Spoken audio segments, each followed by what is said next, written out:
The brightest light doesn't have to swing a sword to destroy a shadow. Its very presence makes the darkness flee and exposes the masks for what they really are. Chosen One, this is exactly what's happening right now. Without even trying, without plotting, without setting traps, you stripped someone of their power, their authority, their respect, their dignity, and their credibility. You didn't march in to dethrone them. Your authenticity dethroned them by itself. That's the kind of power you're carrying. That's the kind of force you represent. Now imagine this for a moment. Chosen One. A stage built on lies, propped up by fake applause and false credentials. The crowd believes the performer is untouchable because nobody's ever challenged their act. Then you walk in. Not with boos, not with heckles, but simply as yourself. And suddenly, the spotlight shifts. The costume starts to slip. The crowd starts to whisper, "Wait, something isn't right." That's you. You didn't storm their castle. You simply walked in, and their castle turned to dust. Here's a fact that should electrify your spirit. Social psychologists have found that false reputations collapse faster when even one person in the group speaks or behaves authentically. It's called the credibility cascade. One authentic voice can unravel an entire web of deception. That's what you've done, Chosen One, just by standing in your own truth. You've triggered a credibility cascade. What once seemed solid gold is now being inspected and revealed as fool's gold. And thank you, Chosen One, for being here. Don't forget to pay this message back by simply pressing the like and subscribe to help spread this message to more souls. It's the responsibility of all of us to spread the light. And thank you, Chosen One, for being part of this mission. You're not just a listener. You're part of a force, a collective rising of consciousness, dismantling old systems and illusions. Type 77 in the comments right now to claim this message and declare, "I am chosen and my light exposes what's fake." Now, let's flow back into our topic. The reason their credibility collapsed the moment you walked in is because your light operates on a frequency they can't fake. In a world built on manipulation, propaganda, and carefully constructed images, authenticity is the one vibration corruption cannot survive. It's like oxygen to a flame of truth. It spreads faster than lies can contain. They built their reputation during a time when consciousness was lower, when the crowd didn't question. But now, the chosen ones have outgrown the old system. You're operating at a higher frequency than the very architects of the Matrix. And that frequency strips away illusions without you having to lift a finger. Your presence is proof that their era is ending. Their word used to be bond. Now their word is a warning sign. Their pride, their honor, their fake image, all of it's being stripped because light reveals what darkness hides. They thought they could keep power forever. They never imagined a generation of chosen ones would walk in carrying light instead of fear. So as we dive deeper, keep this in mind. You didn't ruin them. You revealed them. You didn't attack their dignity. You illuminated their lack of it. You didn't steal their credibility. You simply gave people permission to see clearly. This is what happens when authenticity walks into a room where deception has been feeding for years. Masks fall, thrones crumble, respect evaporates. Chosen One, your role in this isn't small. You are not an accident. You are a divine appointment. Every time you show up as yourself, every time you refuse to dim your light, every time you speak what you see, you're not just living, you're liberating. You're liberating communities from illusions, workplaces from false leaders, families from generational manipulation. You're not doing it because you're trying to be a hero. You're doing it because your soul won't let you do anything less than be real. This is why people in high places are nervous right now. This is why they're shaking in their comfortable chairs. They know your authenticity is a living audit. They know your light is a silent whistleblower. They know their credibility has expired. And it's not just about them, it's about systems, corporations, family patterns, spiritual manipulation. Everything built on deception is collapsing under the weight of rising consciousness. So stay with me, chosen one. What you've just heard was only the tremor before the quake. The real shift is about to unfold right now. We're about to walk step by step through why your simple authenticity has dismantled old power structures, why your light has become a wrecking ball to false authority, and how you can protect your energy while the masks continue to fall. This isn't a random twist of fate. This is a cosmic assignment, and you were born for it. Drop the number 77 in the comments if you're ready to claim this truth and stand fully in your power. And if you're able, bless the team behind this message with a super thanks.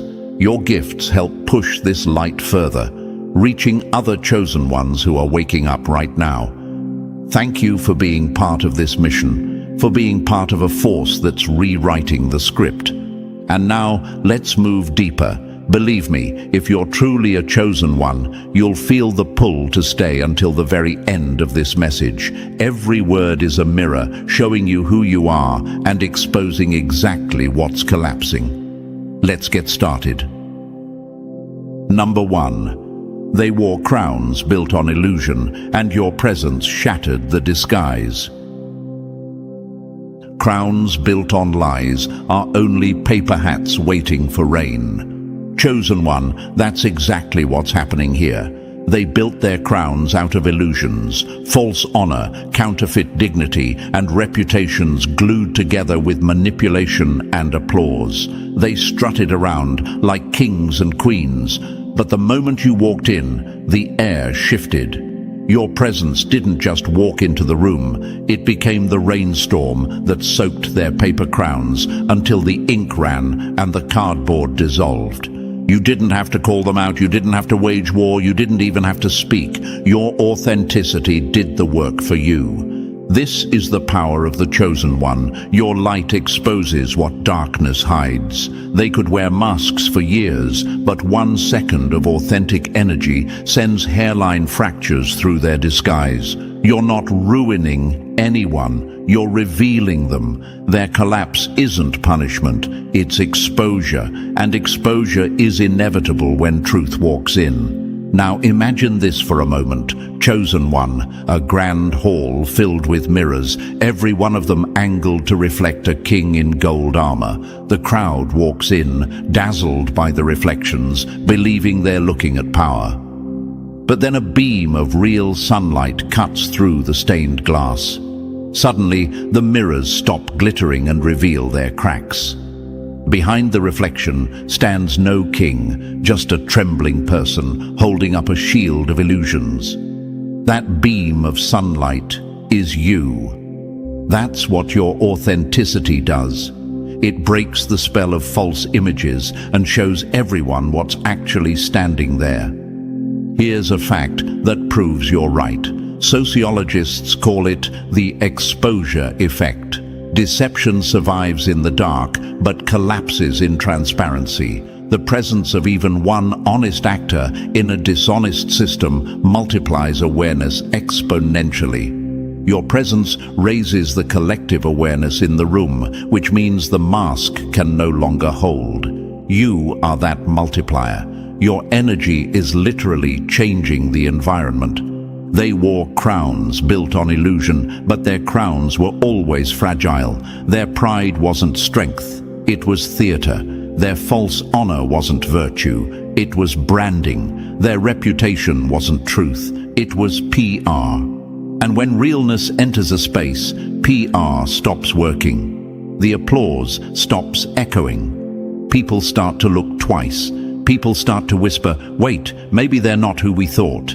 You didn't plant the doubt, your presence activated it. You may even be asking yourself right now, why me? Why does my mere existence seem to rattle people who built these fake empires? Because authenticity is rare. In a world built on image, truth is a disruption. And chosen ones are cosmic disruptors. You didn't ask for the role found you. God sent your light into spaces where darkness had gotten too comfortable. The higher your frequency, the more illusions crumble around you. Think about history. Martin Luther King Jr. didn't carry a sword, he carried truth. His presence dismantled the illusion of moral authority in segregation. Rosa Parks didn't storm an office, she sat on a bus.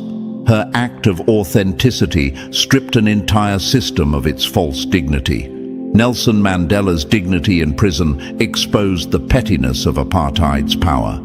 In every era, chosen ones shatter crowns built on illusion simply by standing in their truth. That's the lineage you're walking in. And here's what's wild. The collapse you're seeing isn't because you schemed, plotted, or attacked. It's because false crowns can't stand next to real light. Your vibration is like a frequency the mask can't match. When you show up, their shadow self starts to sweat. Their rehearsed lines fall apart. Their carefully maintained images glitch. They can't eat, they can't sleep, they can't rationalize, because their mask was built to fool the unconscious, not the awakened. Some of them may even blame you, whisper about you, say you ruined them. But chosen one, you didn't ruin them. You just removed the stage props. They ruined themselves by building power on lies instead of substance. All you did was arrive. Your authenticity is the audit. Your presence is the test. And their results came back counterfeit. You might be thinking, but am I safe? Won't they come for me? Understand this. When your power is authenticity, you're untouchable. You're not fighting them on their battlefield. You're not playing their game. You're walking at a frequency they can't reach. And because of that, heaven backs you. The universe backs you. The very light that exposes them protects you. This is why they're shaken. This is why they're scrambling to rebuild their image. This is why you're seeing cracks in systems, institutions, relationships, workplaces. It's not just about one person who lied about you or tried to undermine you. It's about an entire matrix of fake power crumbling under the weight of rising consciousness. You're a part of that rising. You're a signal flare of truth in a field of noise. And here's another truth. When crowns built on illusion fall, real crowns are revealed. Every time you strip away a false image, you make room for a real leader, a real healer, a real system built on integrity. Sometimes that real leader is you. Sometimes it's the person next to you whose voice you unlocked by speaking up. Either way, the collapse of false power always precedes the rise of authentic power. So hold your head high, chosen one. You're not an accident, you're an assignment. You're not just witnessing history, you're shifting it. Their pride, their false honor, their fake reputation collapsed under your authenticity because it was supposed to. Masks cannot survive the presence of someone who won't wear one. That's you. Keep walking in that light. Keep speaking the truth, even when your voice shakes. Keep trusting your intuition, even when the crowd still cheers for the illusion. Because the crowd is waking up. The mirrors are cracking. The paper crowns are falling apart. And you're standing there as living proof that truth doesn't just win in the end. It wins the moment it enters.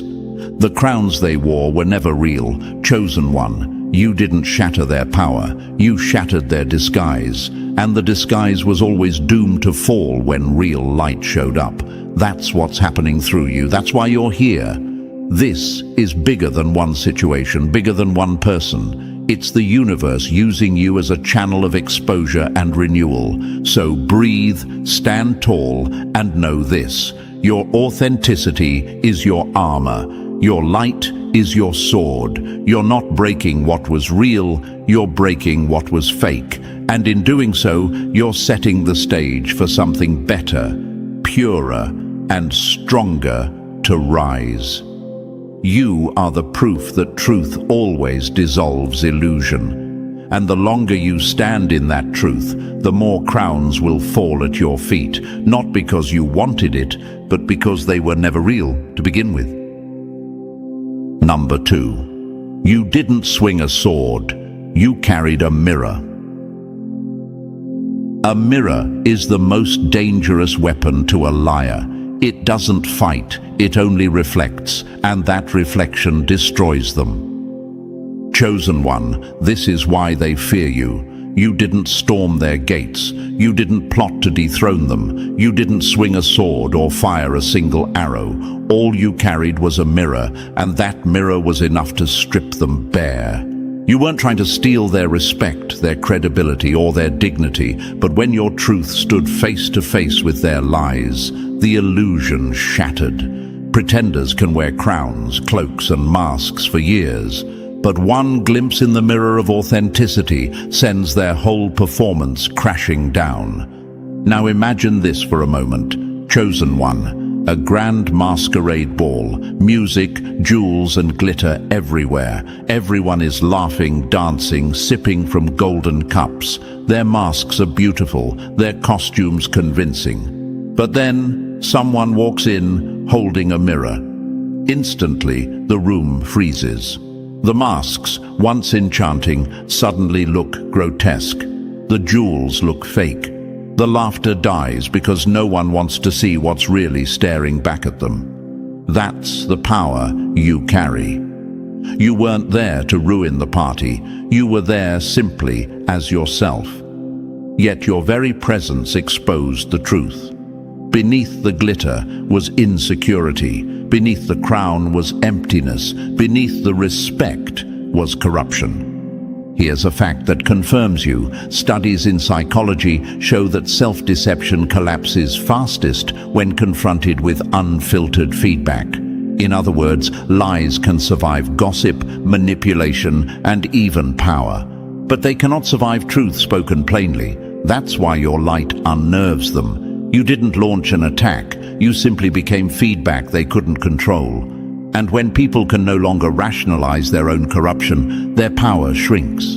And you may be asking yourself, but why do they hate me for just being real? Why do they treat me like the enemy when I never tried to harm them? Because mirrors terrify pretenders. A sword can be blocked. An enemy can be blamed. But a mirror leaves no one to point at except themselves. When they look at you, chosen one, they see the cracks in their own armor. They see their own hypocrisy. They see their own emptiness. That's not your guilt. It's their reflection. Look at history. Socrates didn't lead armies. He asked questions. Those questions acted as mirrors, and corrupt leaders grew so uncomfortable they sentenced him to death. Jesus didn't build a kingdom of soldiers. He carried truth like a mirror, and the corrupt systems of his time couldn't survive it. Even whistleblowers in modern times, people who simply revealed documents or recordings, didn't fire weapons. They carried mirrors, and entire governments, corporations, and reputations crumbled. That's the lineage you stand in. You're not carrying weapons, you're carrying reflection. And reflection dismantles illusions faster than destruction ever could. This is why they scramble to smear your name, chosen one. They'd rather call you the villain than admit the truth about themselves. They'll say you're arrogant, you're rebellious, you're ungrateful, you're too much. But what they're really saying is, your light reminds me of my darkness, and I can't stand it. Don't internalize their fear as your flaw. You're not too much, you're too true for them to handle. And here's the sting that eats them alive. You never even wanted what they had. You weren't competing for their seat, their crown, their clout, their approval. You simply showed up as yourself, and that was enough to collapse their empire of perception. Nothing is more humiliating to someone who built their identity on false power than realizing authenticity, not ambition, was their undoing. But chosen one, hear me clearly, their collapse is not your burden. You don't have to carry guilt for the masks you didn't pull off. The universe orchestrated this moment because truth cannot stay buried forever. You are the vessel, not the villain. You are the mirror, not the executioner. Don't confuse their shame with your responsibility. You may also be thinking, but what if their fall drags me into unnecessary drama? What if they try to punish me, smear me, or turn others against me? They might. In fact, they probably already have. But remember this, lies sprint, truth endures. Their gossip might catch attention for a moment, but truth always outlives slander. Think of Galileo, condemned for saying the earth revolved around the sun. For centuries the lie stood tall, but today his truth is undeniable. Your reflection may be resisted now, but it will be recognized later. That's the promise. And the universe has armed you with more than just survival. It's armed you with transcendence. You don't need to defend yourself against every whisper. You don't need to argue your case in every room. Your life will testify louder than their lies ever could. Every day you keep walking in truth, the mirror grows stronger and their disguise grows weaker. Let's also be clear. Being a mirror doesn't mean being passive. It means you stand firm, unshaken, while illusions crumble around you. Sometimes your silence is the reflection. Sometimes your resilience is the reflection. Sometimes your success in the face of sabotage is the reflection. You don't have to swing a sword to prove who you are. You only need to keep reflecting what's real. And here's the deeper truth. They needed you. They didn't know it, but your presence was the divine intervention their corruption summoned. Their pride begged for collapse. Their lies begged for light. Their crowns begged for exposure. And you were the answer. That's why God placed you in that job, that family, that relationship, that community. Not to suffer endlessly, but to mirror what no one else had the courage to reflect. So, chosen one, lift your head. They may glare at you now, but the glare is just fear of their own reflection. They may fight you, but the fight is with themselves. They may try to erase you, but you can't erase a mirror without breaking yourself in the process. And that's exactly what they're doing, breaking themselves against the reflection of your truth. You didn't swing a sword, you carried a mirror. You weren't trying to take their respect, yet your truth revealed their corruption. And now they must live with what they see. That's not your downfall, that's their awakening. And while they flinch at their reflection, you rise higher in authenticity, untouched by the illusions that collapse around you. Mirrors terrify pretenders, but to the chosen, they confirm power. Keep carrying the mirror, chosen one. You are the reflection they can't escape, and the light they can never dim. Number 3. Systems and corporations are trembling because consciousness outgrew their chains. They built cages for minds they thought would never grow wings. Now the sky is full of chosen ones flying higher than the architects who built the prison. Chosen one, this is exactly what's happening right now. The systems, corporations, and structures that once seemed unshakable are trembling under the weight of a new frequency, the frequency you carry. These networks of control were designed decades, even centuries ago, for a generation with less awareness, less access to truth, less spiritual discernment. They were built on the assumption that people would always be too distracted or too fearful to question. But the architects never imagined you. They never imagined a generation of souls who would rise above their programming, spiritually ranked higher than the very builders of the matrix. Think about it.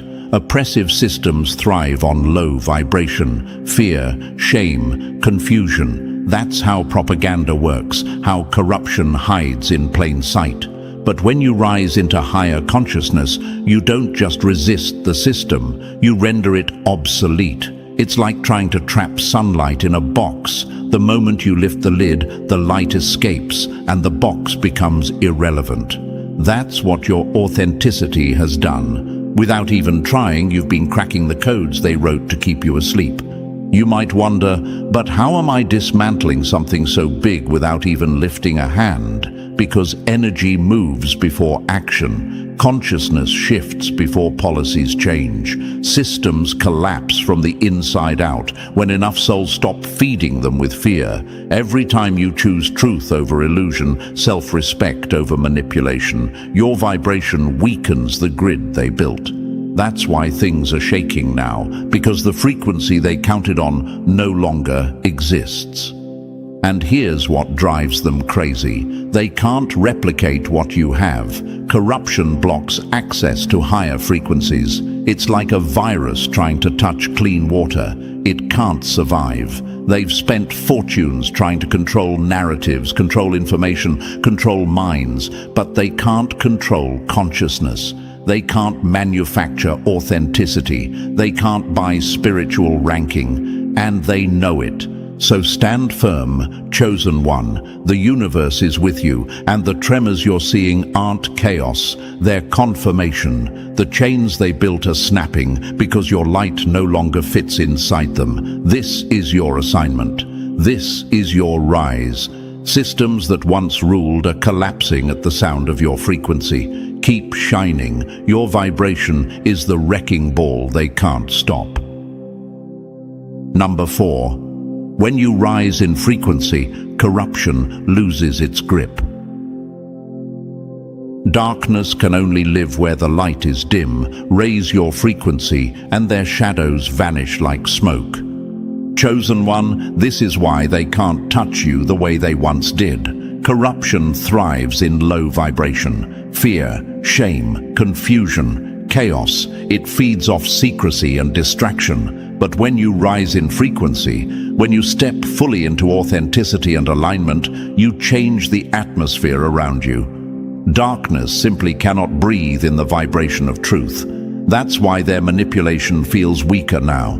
That's why the tactics they use to control you, silence you, or keep you small no longer land the same way.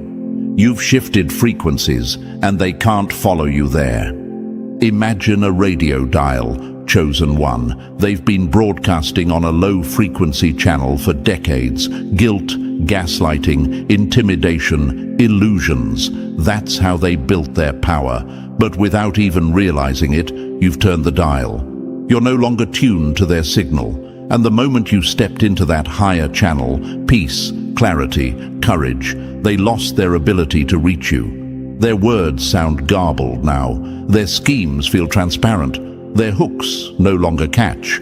This is spiritual law. You cannot be manipulated at a frequency you don't inhabit. You might be wondering, but why do they still try? Why don't they just stop? Because their power only exists in control, and watching you rise terrifies them. They're still throwing the same old tricks, but you've outgrown them. Like a child's toy trying to restrain an adult, their chains snap in your hands because your vibration no longer matches the weight of their grip. Look at history again. Every great transformation was preceded by a shift in consciousness. The civil rights movement began with a shift in dignity before laws changed. Spiritual revivals toppled corrupt institutions before any armies arrived. This is the same pattern in your life. The manipulation that once worked can't survive your higher state. And here's the part you must hold on to. Your rise isn't just for you. Your frequency creates a field. Everyone around you starts to feel it. What once felt like fear now feels like clarity. What once felt like control now feels like exposure. That's why people are waking up near you. They're breathing the air of your authenticity. So keep going, chosen one. The universe is with you. Your rising frequency is the silent revolution. Every breath of authenticity you take starves corruption a little more. Their grip is slipping because your vibration has already outgrown their reach. Number 5. Their credibility has expired, and people now question every word they speak. A lie can borrow respect for a season, but when the season ends, truth repossesses every borrowed crown. Chosen one, this is the hour when their credibility has expired. For years, maybe decades, their words fell like commandments. People nodded, obeyed, applauded, never daring to question. Their image was polished, their reputation untouchable. But the moment truth walked into the room, the moment your presence entered the picture, the invisible contract snapped. Their words, once swallowed whole, now taste bitter to the people who used to praise them. Respect that was once automatic now demands evidence. Their authority is being audited by the collective conscience, and no PR team can spin this collapse. Imagine a once beloved brand that hid toxic practices behind shiny advertising. For years, no one questioned it. Then one day, a single report leaks, and suddenly customers are reading labels, researching history, asking hard questions. Sales plummet, trust evaporates. That's what's happening to the pretenders in your life. They wore the costume of power so well that people never thought to look twice, until your authenticity entered. Without even trying, you became the quiet alarm that told everyone, check the label. You may wonder, why are they falling apart so quickly? Why is everyone suddenly seeing what I've known all along? Because energy shifts before perception does. Your presence planted doubt, and now the collective can't unsee what you've revealed.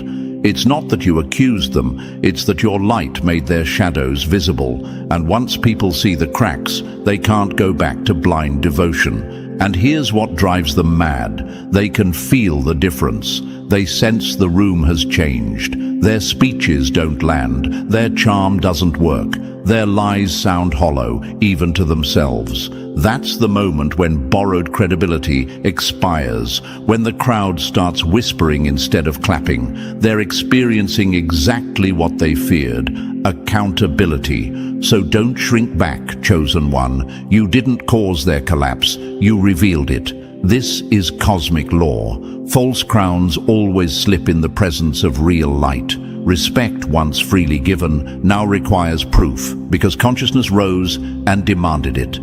Stand firm. The universe is with you. Their credibility has expired, but your authenticity is compounding interest. Every lie they told is becoming a stage for your truth. Number 6. You became the light planted in dark spaces to expose hidden corruption. A lie can borrow respect for a season, but when the season ends, truth repossesses every borrowed crown. Chosen one, this is the hour when their credibility has expired. For years, maybe decades, their words fell like commandments. People nodded, obeyed, applauded, never daring to question. Their image was polished, their reputation untouchable.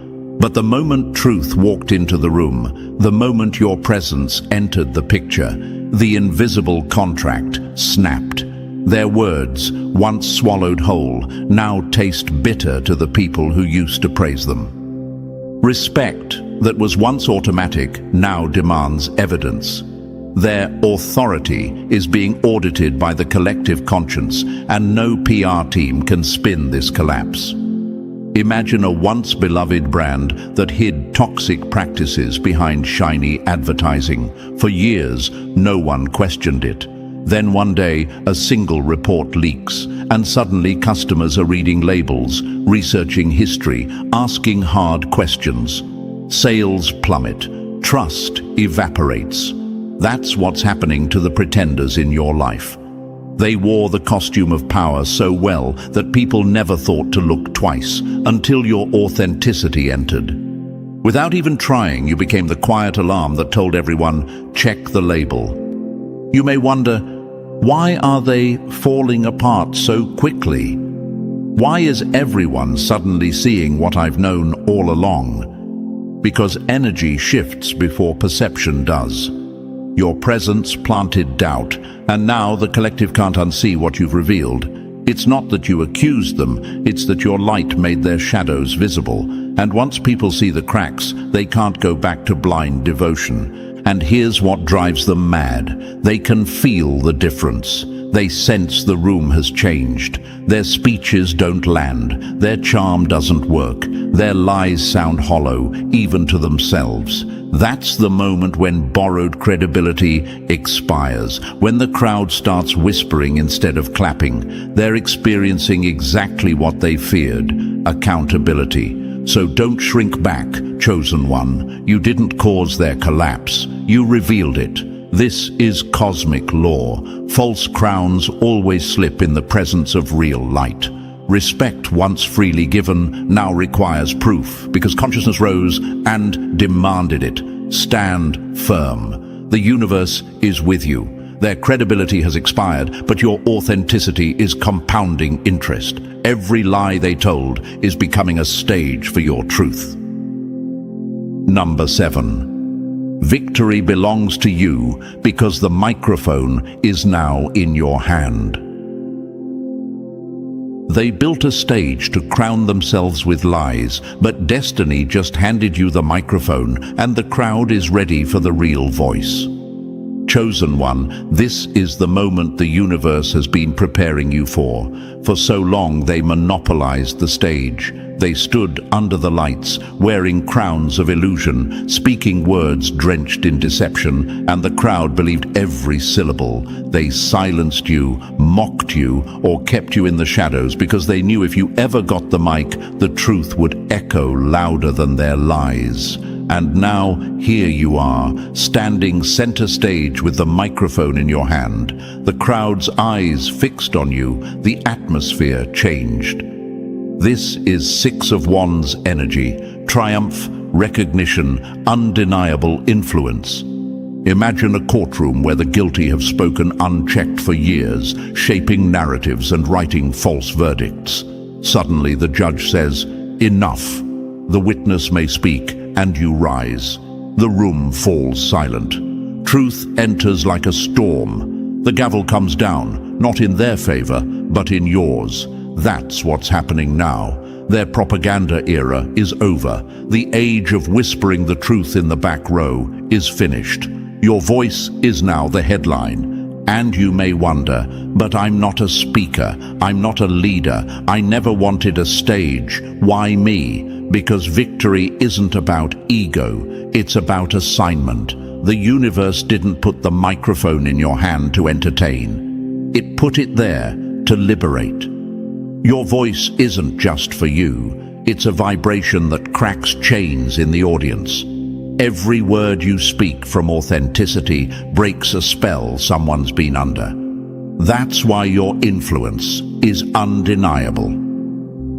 Here's what terrifies your enemies. They can't drown you out anymore. Their old tricks, slander, gossip, distractions sound like static now because the frequency of your truth is louder than their noise. Their stage props are falling apart while your platform rises without effort. This is why you're seeing sudden recognition, new opportunities, unexpected allies. The energy of triumph is swirling around you because you're in alignment with your calling. So don't doubt this moment, chosen one. You've been prepared for this. You've been hidden for this. You've been refined for this. Now the microphone is yours. Speak with clarity. Move with confidence. Every syllable is a sword of light cutting through deception. The Six of Wands isn't just a tarot card. It's your current reality. Victory belongs to you. The stage is yours. The world is ready to hear the truth that only you can deliver. And the universe stands behind every word you speak. Number 8. You carry receptors, others don't. You see beyond the fog of manipulation. They built their empire on fog, but you were born with eyes that pierce the mist. Your vision is their undoing. Chosen one, this is one of your greatest secrets. You carry receptors others don't. You were born with discernment, empathy, and spiritual sight that cannot be taught, bought, or faked. This isn't superstition, it's your wiring. While others see only the stage props, you see the strings. While others hear only the speech, you hear the motive under the words. That's why you knew what they thought was hidden. That's why their masks never fooled you.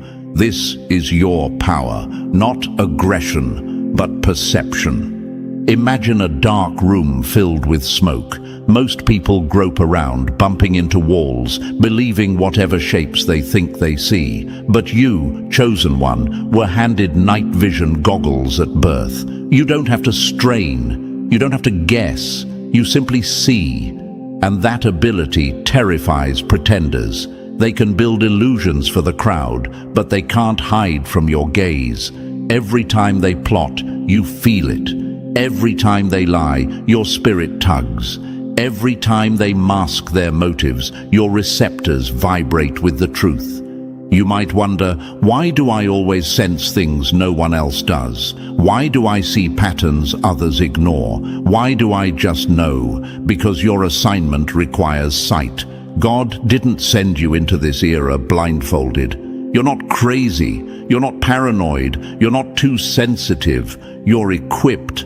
Empathy isn't weakness, it's your radar. Discernment isn't suspicion, it's your armor. Spiritual sight isn't spooky, it's survival in a world full of manipulation. And here's what you must understand. Your gift isn't only for protection, it's for direction. It guides you where to step, who to trust, when to speak, when to stay silent. While others get ensnared by charm, status, or false authority, your receptors ping before the trap closes.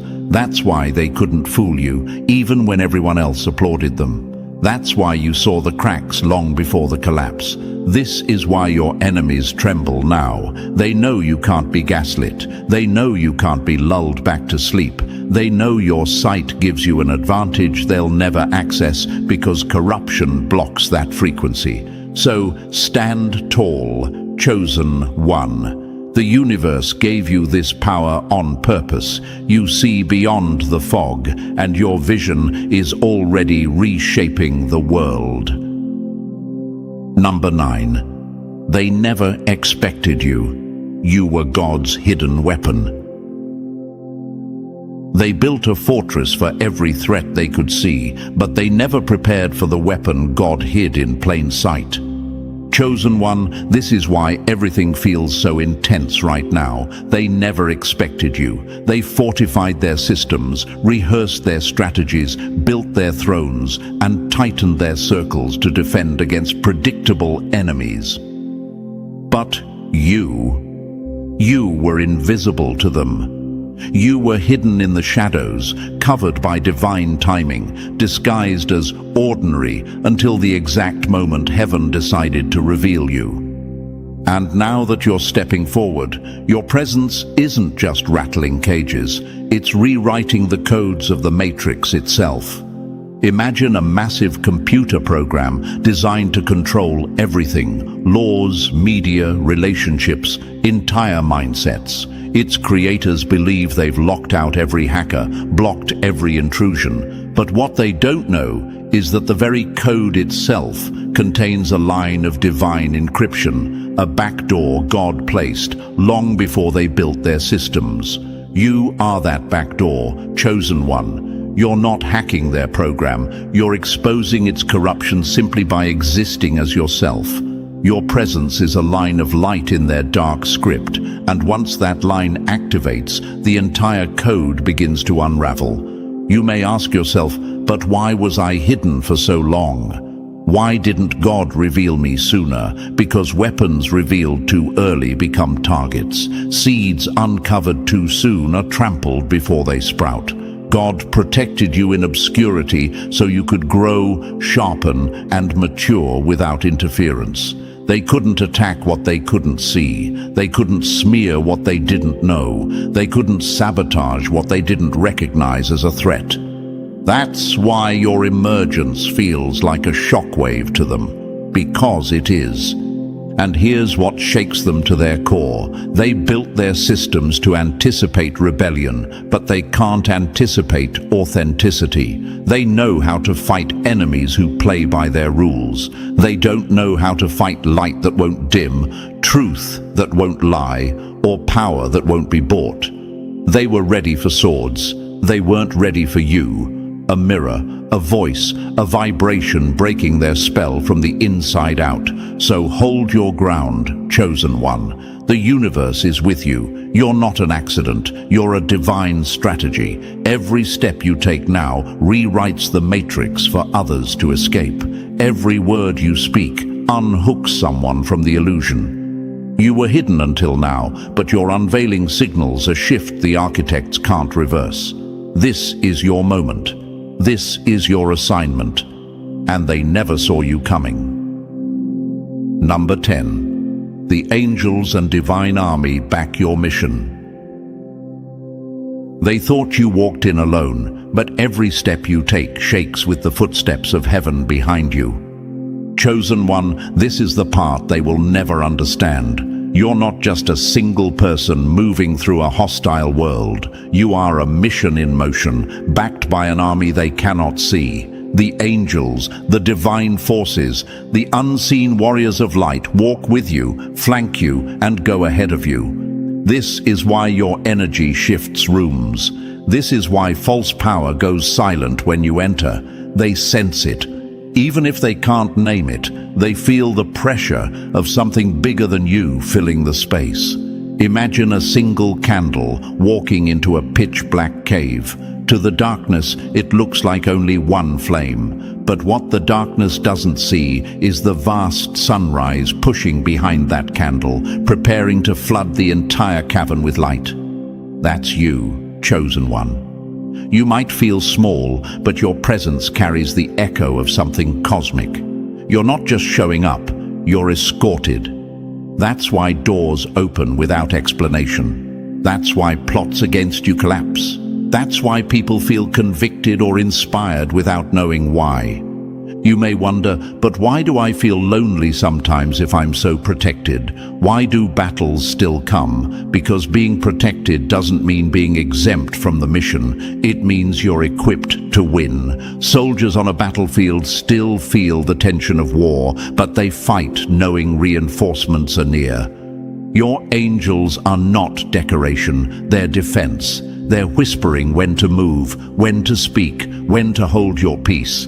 They're deflecting attacks you never even saw coming. And here's what terrifies the enemy. They can't fight what they can't see. They can smear your name, but they can't smear your covering. They can throw weapons, but they can't hit what heaven shields.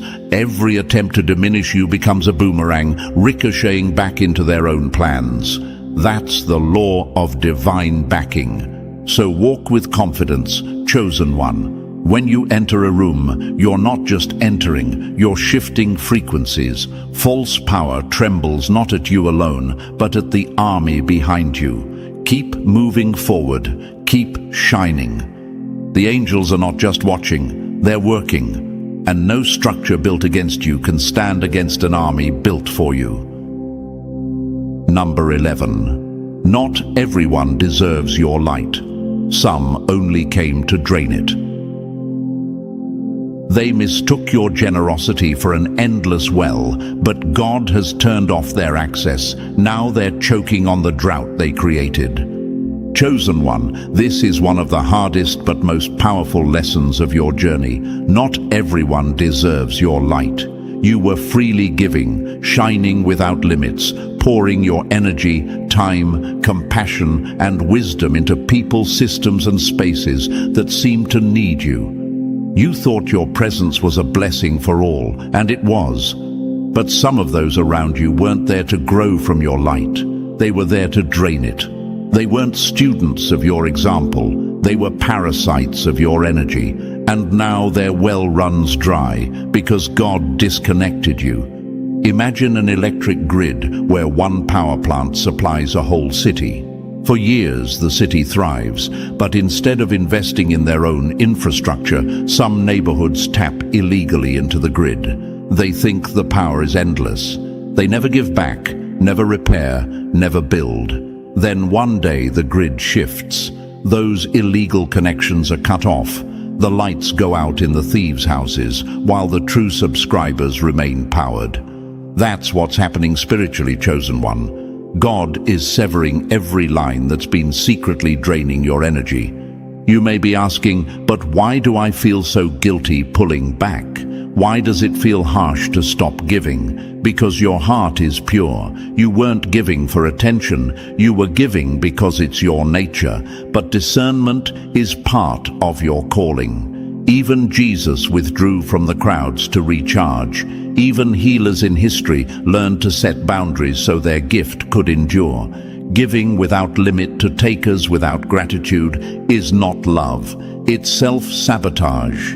And here's the truth you must embrace. Your withdrawal is their revelation. When the supply ends, the truth is exposed. Without your energy, they have to face their own emptiness. Without your light, they must develop their own. That's why they're panicking now. That's why some are angry, confused, or trying to guilt you back into connection. But you're not being cruel, you're being wise. So stand firm. The universe is with you. Your light is sacred. Not everyone deserves access, and as you protect it, it multiplies. The drought they're experiencing isn't your punishment, it's their opportunity to grow. You're not abandoning them, you're aligning with your assignment. Number 12. Their fall will be as public as their pride was loud. Pride builds its throne in public. Karma knocks it down in the same square where the applause once echoed. Chosen one, this is the moment the universe promised you. For so long, their pride was loud, their arrogance shameless, their performance convincing. They strutted across the stage as if untouchable, collecting praise, applause, and respect they hadn't earned. They silenced dissent with power plays, intimidation, and false narratives. But pride always writes its own ending, and the universe always delivers it publicly. The higher they pretended to stand, the harder they will fall, and the fall won't be quiet. Imagine a parade where a false emperor rides high, waving from a golden chariot. The crowd cheers, believing the show, but then a breeze lifts the costume, a wheel cracks, and the chariot tips. In the same streets where they once received applause, they're now on the ground, scrambling to cover themselves. That's what happens when illusions meet light. The same platforms they used to posture will become the stages of their exposure. You may ask, but will I have to do anything to make this happen? Will I be accused of causing their downfall? No, the chosen don't pull down, they reveal. You don't swing the hammer, you simply turn on the light, and the weight of their own deception collapses the structure. This is cosmic law. What's built on manipulation always collapses under truth, and the collapse mirrors the pride that preceded it. And here's what you must remember. Their public fall isn't about your revenge. It's about universal balance. You're not being vindictive. You're being vindicated. The same people who doubted you will watch the truth unfold. The same rooms where you were mocked will echo with your vindication. And you won't have to lift a finger. God is making sure their exposure matches their performance. So stand tall, chosen one. Don't shrink from this moment. You're not witnessing chaos, you're witnessing correction. Their fall is not your fight, it's your confirmation. Every illusion you stripped prepared the world for this unveiling. The fake emperor is being revealed as powerless, and the throne they built on deception is becoming your platform for truth.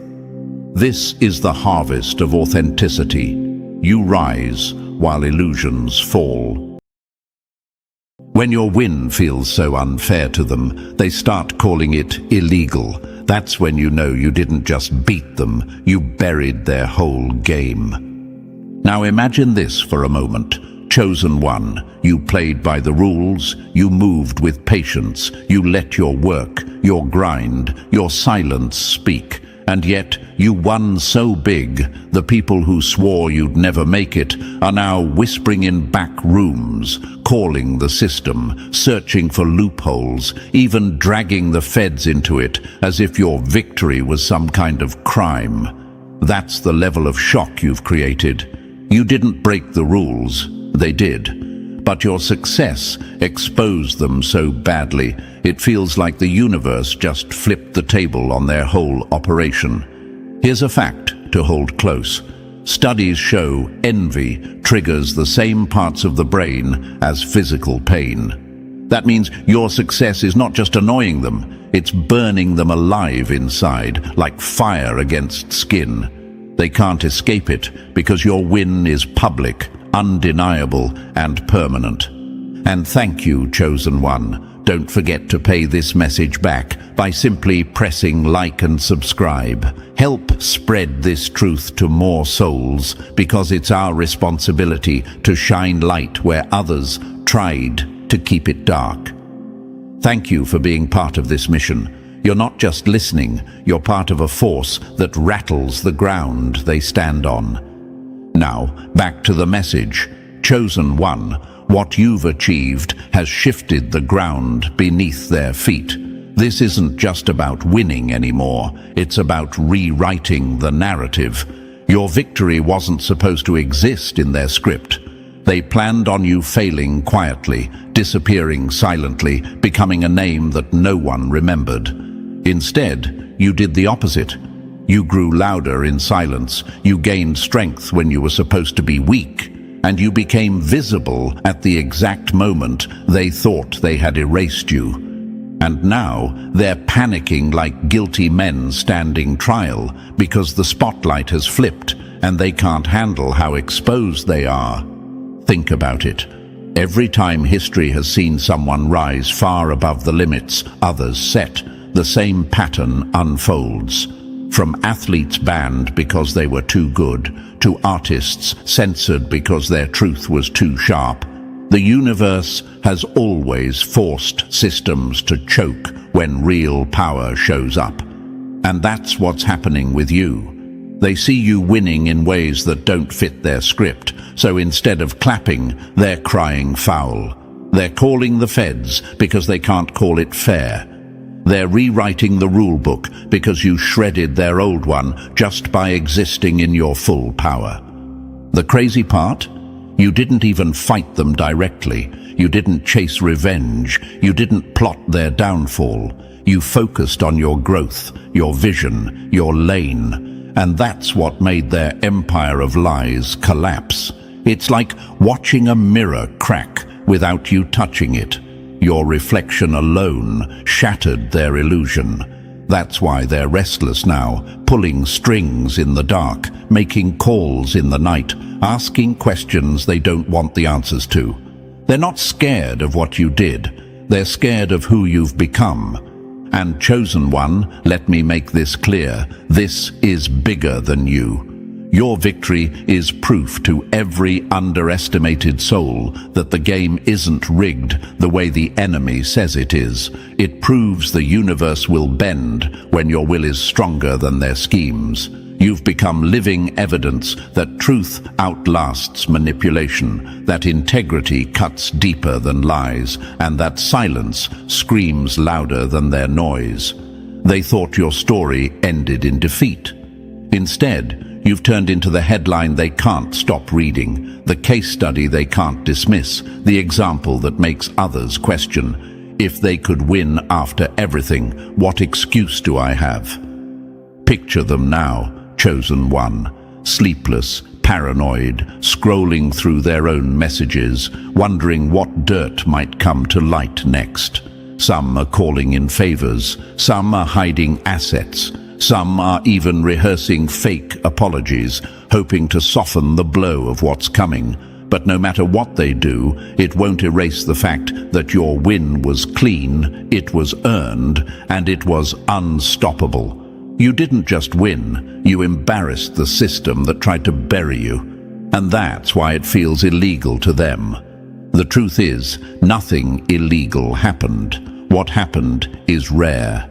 You exposed how fragile their power really was. You became the earthquake that showed the mountain was hollow. You are the one standing tall, while they scramble to rebuild their lies in the rubble. And now, every chosen one watching this knows, they can't outlaw your shine. They can't police your growth. They can't call your truth a crime. All they can do is sit back, watch, and feel the burn.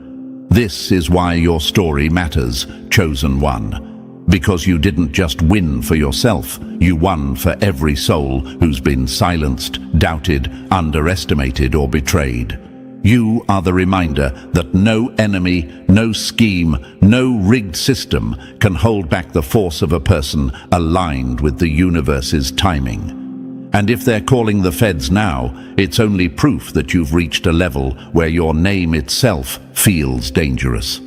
Chosen one, this is your moment. Your victory is their nightmare, and this intro is just the beginning of the truth they can no longer hide from. And chosen one, thank you for locking in with me right now, because what I'm about to break down is not just another story, it's your story. You've won so hard, the noise you created has turned into sirens in their heads, and if you click away too early, you'll miss the exact moves that prove why they're treating your success like a crime. Drop a comment with the number 777 if you're ready to expose how deep this goes. And don't forget to show love back with a like or even a super thanks, because this mission isn't just about words. It's about fueling a force that keeps shining light on the tricks they thought they buried. Whether it's 1 cent or 1,000, your energy drives this message forward, chosen one, and together we're making sure it reaches every soul that needs this truth. And now, let's take it step by step. Believe me, if you've ever doubted your own power, you'll regret missing what comes next. So stay with me till the end, because the deeper we go, the more undeniable it gets. Let's get started. Number 1. They took your silence for surrender, and now it's blowing up in their face. Never mistake silence for weakness. Sometimes it's the sound of a storm gathering that will rip your whole foundation apart. Chosen one, your enemies made the deadliest mistake a rival can make. They thought your quiet meant they'd already won. They looked at your calm, your stillness, your decision not to swing back at every cheap shot, and they read it as defeat. But silence was your weapon, not your wound. While they wasted energy staging performances, gossiping in corners, and laughing too loud to convince themselves they had the upper hand, you were calculating, observing, recording every move. What they never realized is that silence doesn't erase, it documents. Every insult, every betrayal, every sly move they thought disappeared into thin air, got filed in the universe's archive. And now, that file is opening, and it's reading like a list of their own confessions. Let's be real. Why did they underestimate you? Because patience is something they can't understand. To them, power is noise. They think dominance is shouting, flexing, flashing. So when you didn't respond, they assumed they broke you. But ask yourself, was it really weakness, or was it the strategy of someone too smart to play a dirty game on their level?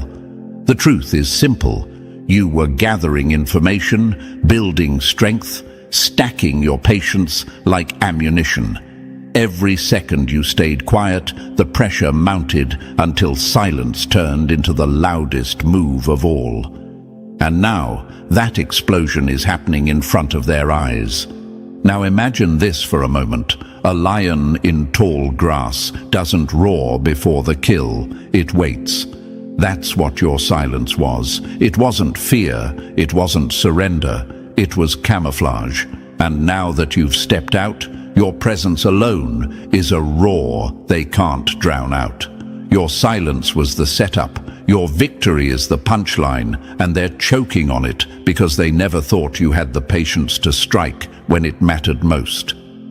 Here's the fact they'll never admit out loud. Studies in psychology show that silence during conflict creates more anxiety in the aggressor than direct confrontation. That's because silence forces them to sit with themselves, to hear their own guilt echoing, to wonder what you're planning. And chosen one, your silence had them pacing at night, replaying conversations, second-guessing their own lies. That's why your quiet was never weakness. It was the most brutal form of pressure you could apply. They'll try to flip the story now, of course. They'll say you were hiding, that you had nothing to say, that your absence meant you were out of moves. But here's the reality. Silence doesn't mean absence. Silence is preparation. Silence is strategy. And silence is what scared them the most, even when they pretended it didn't. Because deep down, they knew you weren't responding, but you were remembering. You weren't fighting, but you were sharpening. You weren't retreating, but you were reloading. And when the time came, your strike would hit harder than any of their empty noise. Think of it like this. A courtroom doesn't shout back at the criminal. It builds a case. Every piece of evidence is collected quietly, every fact stacked carefully until the day of judgment arrives, and the guilty can't escape. That's what you've done, chosen one. You've let them think they were running the show while you built the case in silence. And now the judgment is undeniable.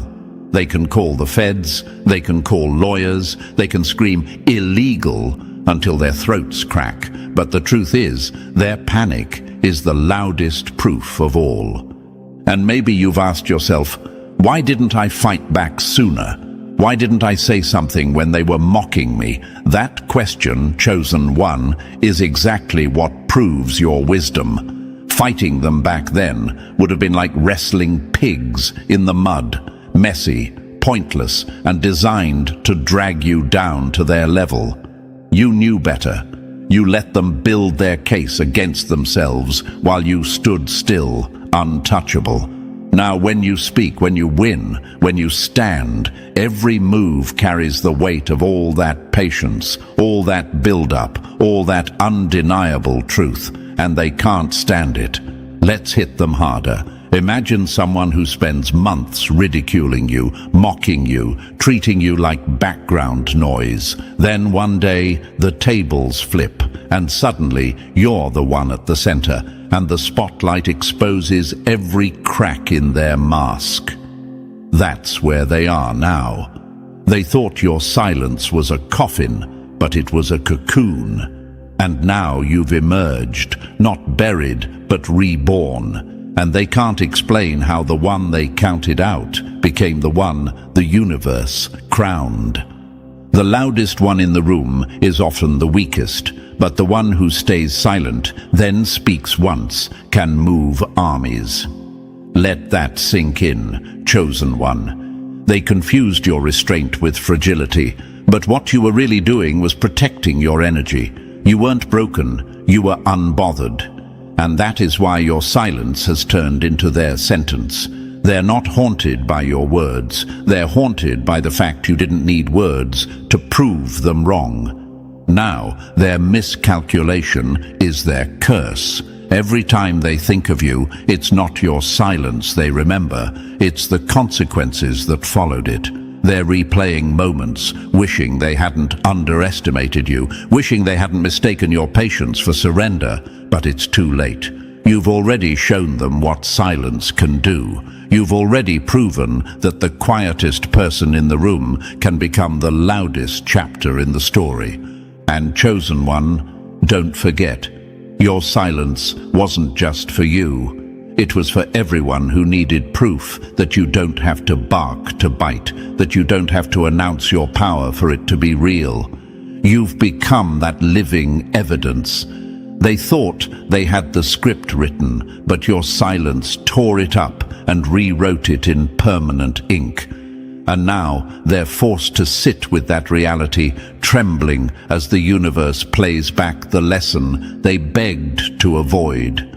Underestimate the quiet one, and you'll learn the hard way what real power looks like. So remember this: silence was never surrender. It was strategy. It was a storm disguised as stillness. And now that storm has arrived, and they're standing in the wreckage they never saw coming. Number 2. You studied their playbook until it became their downfall. The sharpest blade is forged in silence, and by the time they notice the shine, it's already at their throat. Chosen one, your enemies thought you would remain blind forever, stumbling through life without ever noticing the traps they laid for you. They assumed you'd never learn the rules of their game, never master the codes, never touch the documents they buried under jargon and fine print.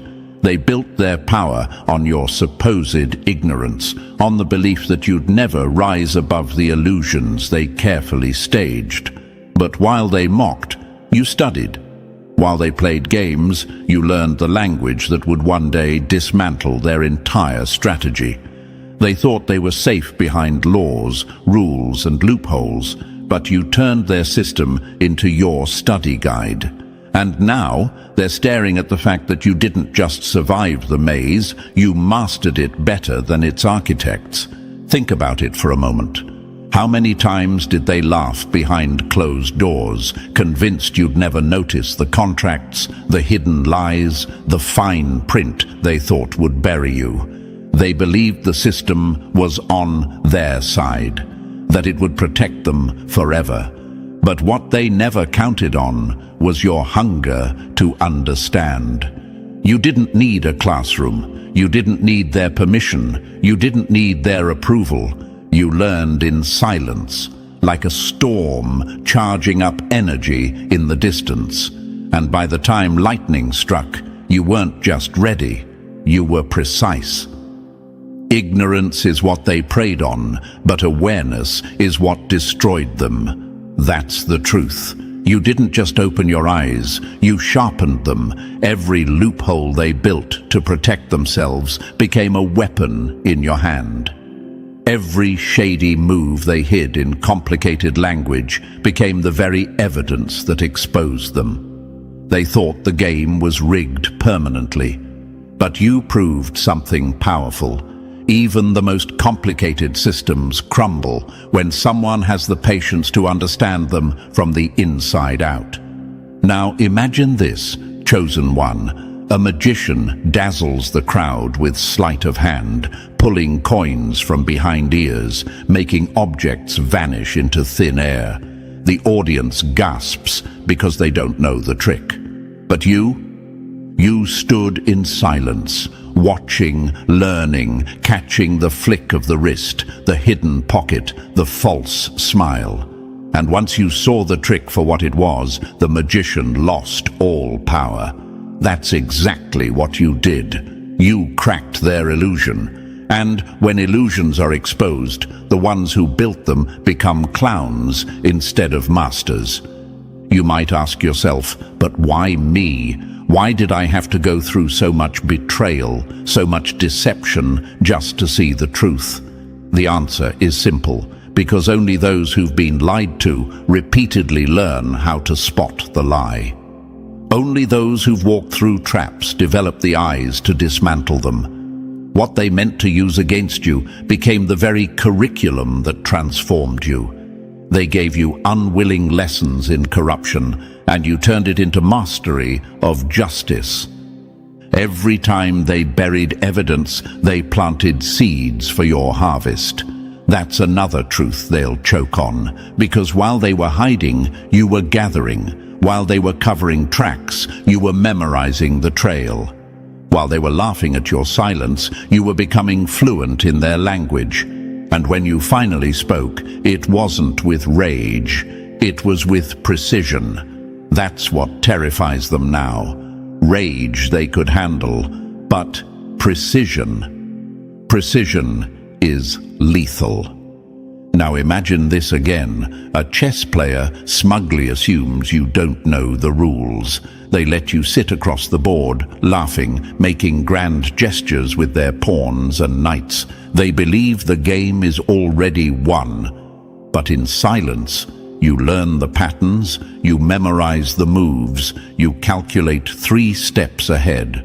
And then, without warning, you checkmate them in a game they thought you didn't even understand. Their arrogance was their downfall, because your silence wasn't ignorance, it was strategy. And let's be clear, chosen one. You didn't announce your education. You didn't tell them what you were learning. You absorbed it quietly, letting it seep into your bones, building layer after layer of understanding, until you became something they had no defense against. Unstoppable precision, wrapped in deadly calm. That's why they panic now, because your knowledge doesn't scream, it slices. It doesn't flaunt, it strikes. They don't know how much you know. And that uncertainty is eating them alive. When the student learns in silence, the teacher never sees the moment they're outmatched. That's exactly what happened here.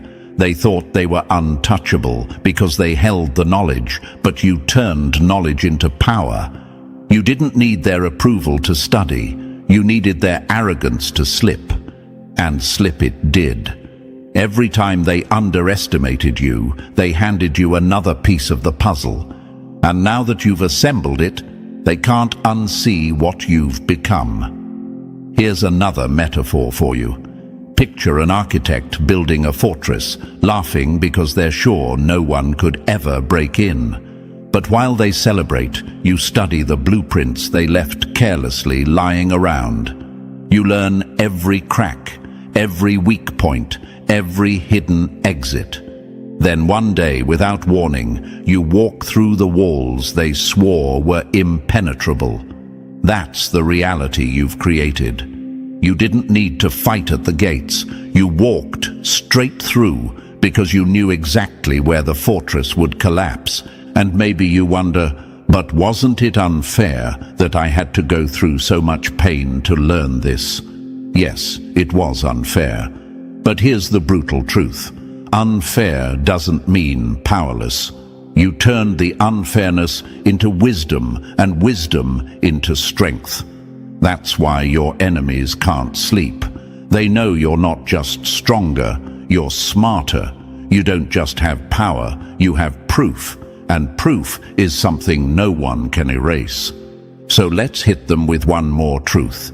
The system they built to trap you became the very system that exposed them. That's the irony they'll never admit. They created rules, thinking they'd be safe behind them. But in learning their rules, you learned how to flip the script. Now they're the ones trapped, suffocating under the very weight of the laws they once used to control. Chosen one, that's why your victory feels illegal to them. Because they never expected you to master their own game. They thought you'd stay confused, stay blind, stay lost. Instead, you became the one player they could never outwit. And now, every chosen one watching this knows silence, study, and patience aren't weakness. They're the most dangerous weapons of all. You are the storm they never saw gathering, the courtroom they never prepared for, the chess master they never imagined they were playing against. And the beauty of it all, you didn't need noise, you didn't need permission, you didn't need validation. You let their arrogance become your textbook, and now your knowledge is the verdict they can't appeal. And so, chosen one, never forget. Your silence wasn't just patience, it was preparation. Your study wasn't just curiosity, it was survival. And your knowledge isn't just power, It's the very hammer of justice that has already fallen. Number 3. When the courtroom turned into a battlefield, they couldn't win. The most dangerous weapon isn't a sword or a gun. It's the truth, delivered with the calm of someone who knows they can't be broken. Chosen one, when you finally stepped into that courtroom, it wasn't just about paperwork or procedures, it was a war zone. They strutted in with smirks, rehearsed lies, and the fake confidence of people who believe they've already won. But the second you opened your mouth, the whole atmosphere shifted. It was no longer their stage, it was your battlefield. The silence you carried before became a force that cracked through their armor, and suddenly every word you spoke hit harder than a hammer slamming down. Now imagine this. A predator enters a forest, believing it owns the ground, chest puffed out, teeth bared. But then, without warning, the air changes, the wind flips, and they realize they've walked into territory they don't control. That's what happened to them. They thought the courtroom was theirs, but the moment you spoke, the energy tilted. Truth has a frequency they can't match, sharper than any blade, heavier than any gavel, and they felt it cut through their lies like paper.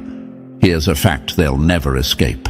Psychological studies show that people who lie under pressure leak micro-expressions, tiny flashes of fear, shame, or guilt.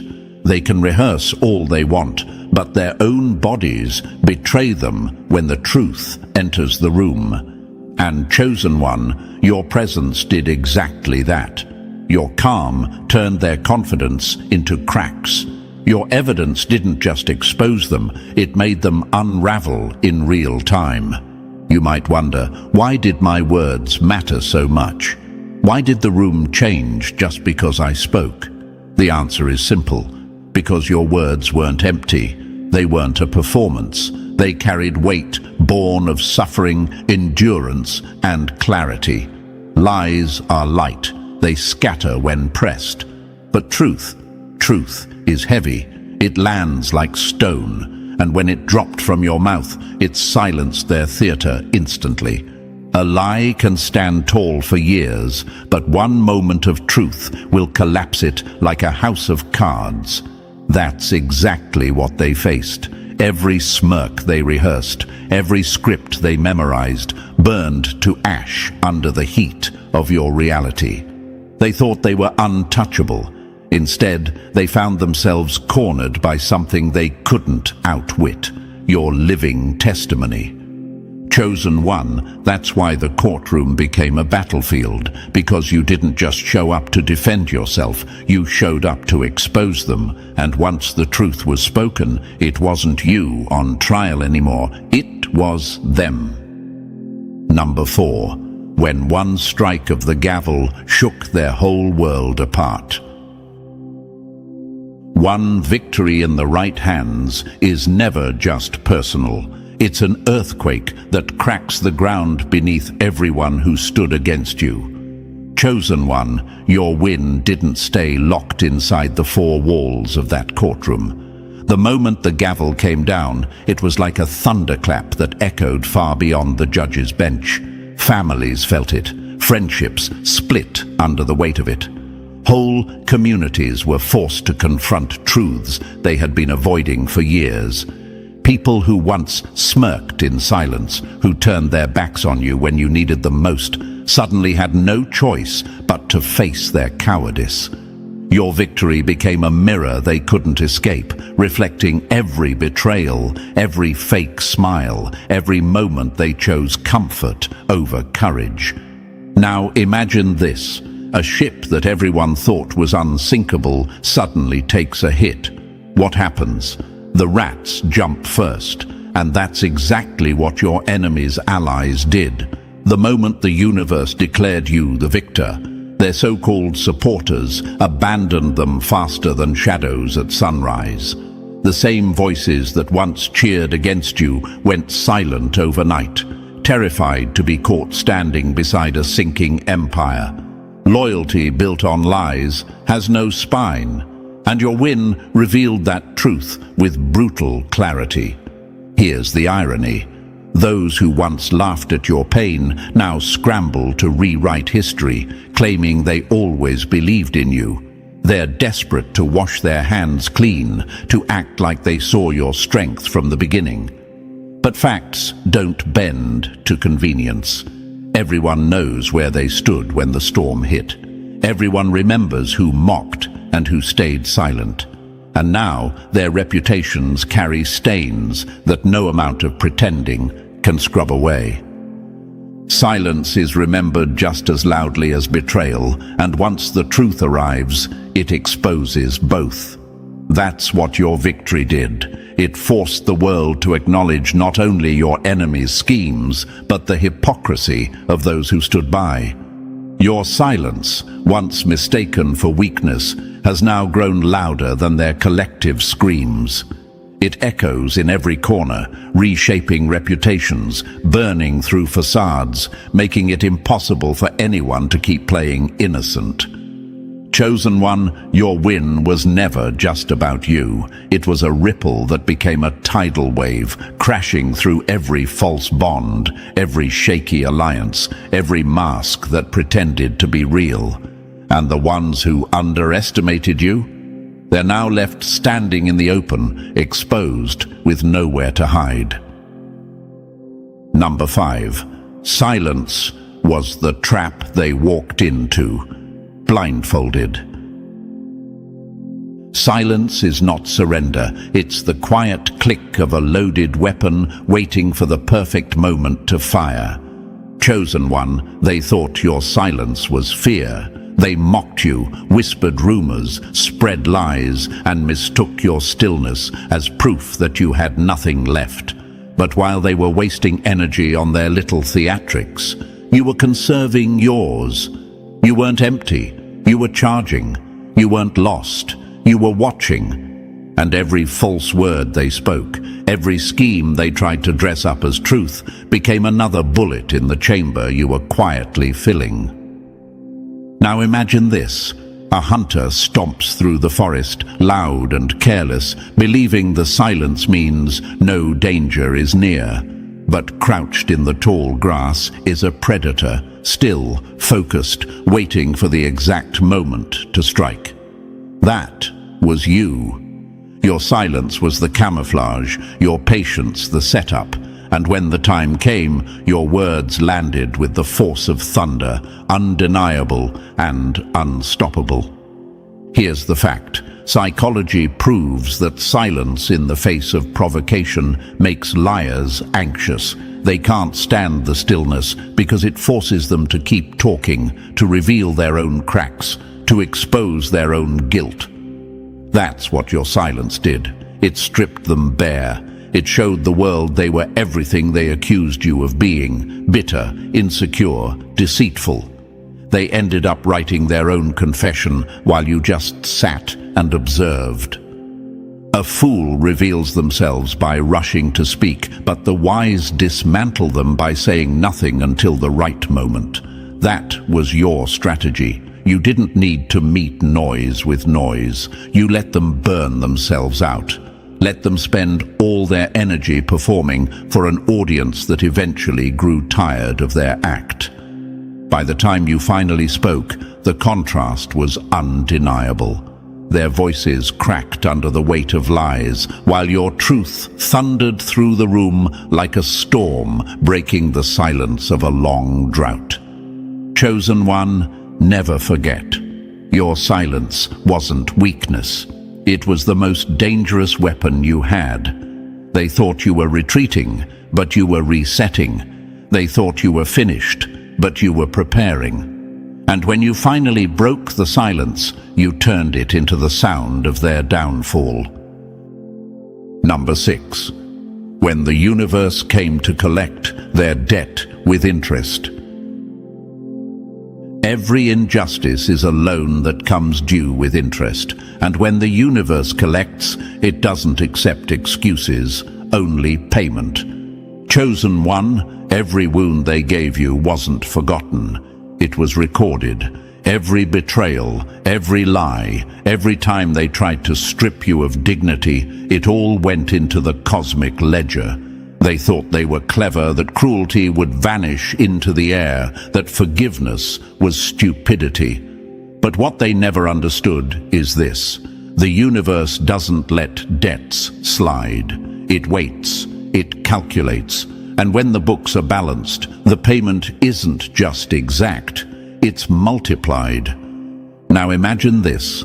A thief steals from a vault day after day, thinking no one is watching. They get bold, careless, convinced the books will never be checked.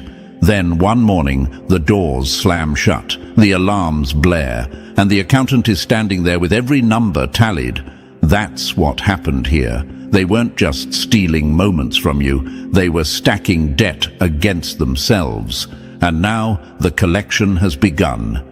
Here's a fact they'll never admit. Research on karma and justice psychology shows that humans crave fairness so deeply, their brains light up like they've won money when justice is served. That's why your victory felt so powerful.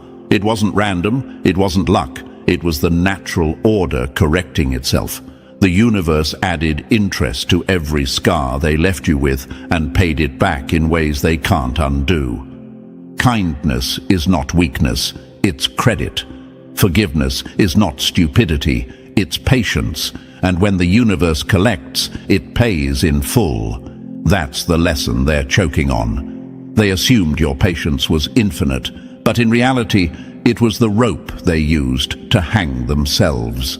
They saw mercy and mistook it for stupidity. But chosen one, mercy is never free. It comes with an invoice, and now the bill has arrived, stamped and sealed by forces bigger than them. So understand this: your win wasn't luck. It was accounting. It was the universe balancing its books with ruthless precision. And they didn't just pay what they owed, they paid damages. Every sleepless night, every fake smile, every scheme you endured turned into interest. And when the balance cleared, it left you standing in profit while they collapsed under the weight of their own debt. Number 7. You redefined justice and left them afraid to play the game again. The day you won, the old rules died. Fear stopped working, lies stopped sticking, and bullies stopped looking untouchable.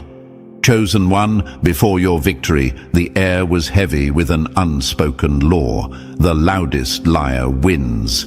In your family, in your circle, maybe even in your community, it looked like manipulation always thrived, while honesty got crushed.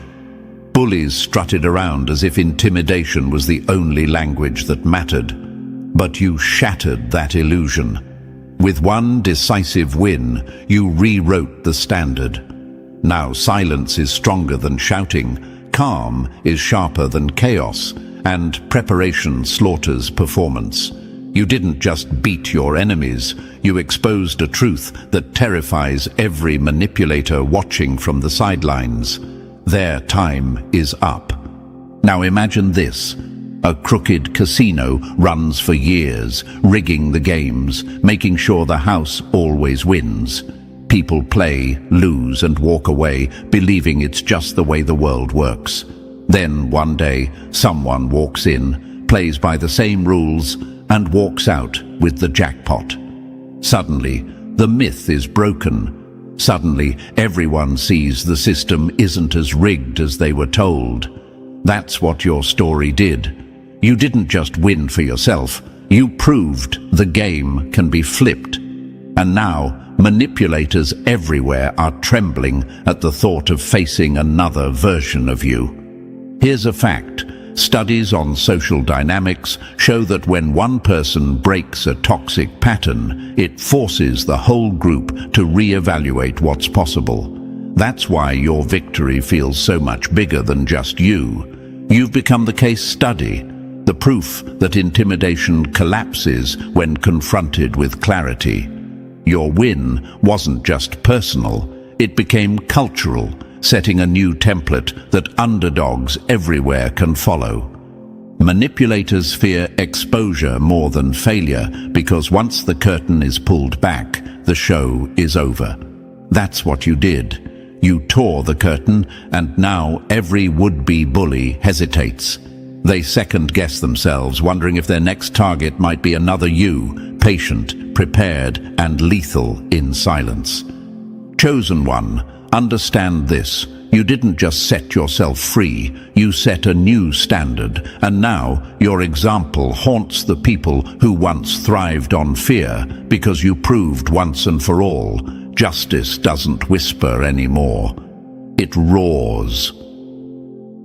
Number 8. Their panic is the loudest proof of your victory. When the losers start screaming, "This can't be legal," it's not proof you cheated. It's proof you crushed them so hard they can't process reality. Chosen one, just look at them now. The frantic calls, the sleepless nights, the way they scramble to convince anyone who will listen that what you did couldn't possibly be legitimate. Their panic is the clearest evidence of how badly you broke them. You didn't just win, you dismantled their entire belief system. For years, they thought intimidation was power, that lies were stronger than truth, and that fear was the only real currency. But the second you won, that fantasy world they built cracked wide open. Now imagine this. A gambler stacks the deck, cheats for years, and convinces himself he's untouchable. Then one day, someone sits across from him, plays the same deck, and wins clean. He flips the table, screaming that it must be rigged. That's exactly what's happening with your enemies. They never understood the real game, so now they're left screaming, "It's impossible," when in reality it was their arrogance that collapsed. Here's a fact that burns them. Psychology shows panic is the body's admission of powerlessness. Their frantic energy isn't strength, it's weakness exposed, and that's why they can't sit still now. They're shaking because your victory proved consequences exist, and for the first time, they're forced to face a scoreboard they can't manipulate. Power built on lies always panics when truth walks into the room. That's what you've shown. They thought they were safe forever, but your win dragged them into reality. Now their worldview is rubble, their confidence shattered, their alliances scattering like ash in the wind. They don't just fear what you did, they fear what it means.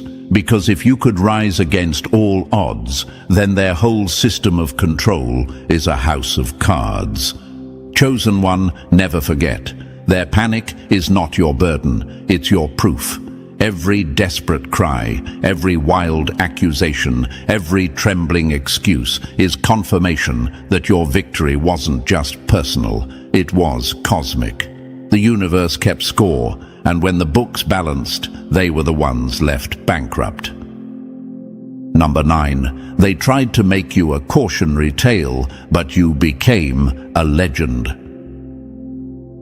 First, they mock your name, then they fear it, and finally they whisper it with respect they can't say out loud. Chosen one, remember when your name was dragged like dirt across the floor? When people used you as the example of what happens if you step out of line, if you dare to move differently, if you refuse to bend to their control.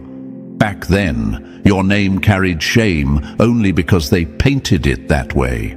They thought they had written the ending for you, sealing your reputation as a liability, a warning, a cautionary tale. But look at how it flipped. Now, the same name they laughed at is the one they can't ignore. It carries weight, it carries awe, and whether they admit it or not, it carries fear. Now imagine this, a broken piece of stone left on the roadside, kicked by passers-by, ignored as useless. Then years later, that same stone is lifted and placed at the top of a monument, admired by everyone who walks past. That's your story. They treated you like a mistake, but patience carved you into a masterpiece. Here's the fact. They didn't respect what you did because respect wasn't enough. They're intimidated by how you did it. The precision of your patience, the silence that never cracked, the timing that cut like a blade. All of it turned your reputation into something bigger than survival. It became a legend. Legends aren't just remembered, they're studied.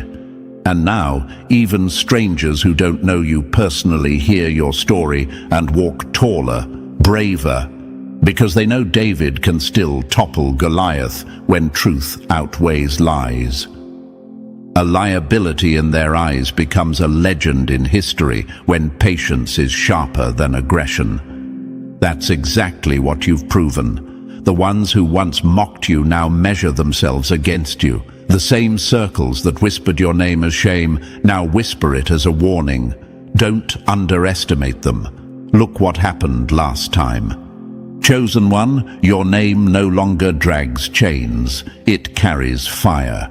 From liability to legend, you've become living proof that patience, silence, and truth can turn even the deepest humiliation into a legacy that can't be erased. Number 10. You shattered the curse they tried to chain you with. Every family myth needs a scapegoat, but when the scapegoat learns the truth, the whole lie collapses. Chosen one, in toxic systems, there's always one person they pick to carry the weight of everyone else's dysfunction. You were that target. They branded you the problem, the black sheep, the one who couldn't fit in. But here's the truth. They didn't pick you because you were weak. They picked you because you were strong, because of your empathy, your integrity, your stubborn belief in what's right. They weaponized your virtues, twisted your kindness into naivety, and tried to make you the lightning rod for every storm in the family. Now imagine this. A cracked mirror in a house where no one wants to face themselves. They blame the mirror for being broken instead of confronting their own distorted reflections. That's what they did to you. They projected every hidden shame, every generational wound, every unspoken curse onto your back, and then laughed when you struggled to carry it. But here's what they never expected. You didn't break. You broke them. The black sheep was never the curse, it was the cure. That's what your story reveals. By refusing to accept their script, you exposed the entire mythology. The so-called troublemaker was actually the truth-teller.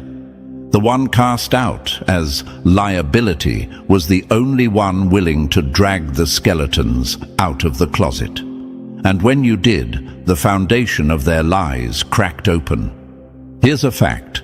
Psychology shows that scapegoated children in toxic families often grow into cycle breakers, the ones who refuse to repeat the dysfunction. And chosen one, that's exactly what you've done. You didn't just survive the role they forced on you, you rewrote it. You ended the cycle. By standing tall, you proved that the curse wasn't you at all.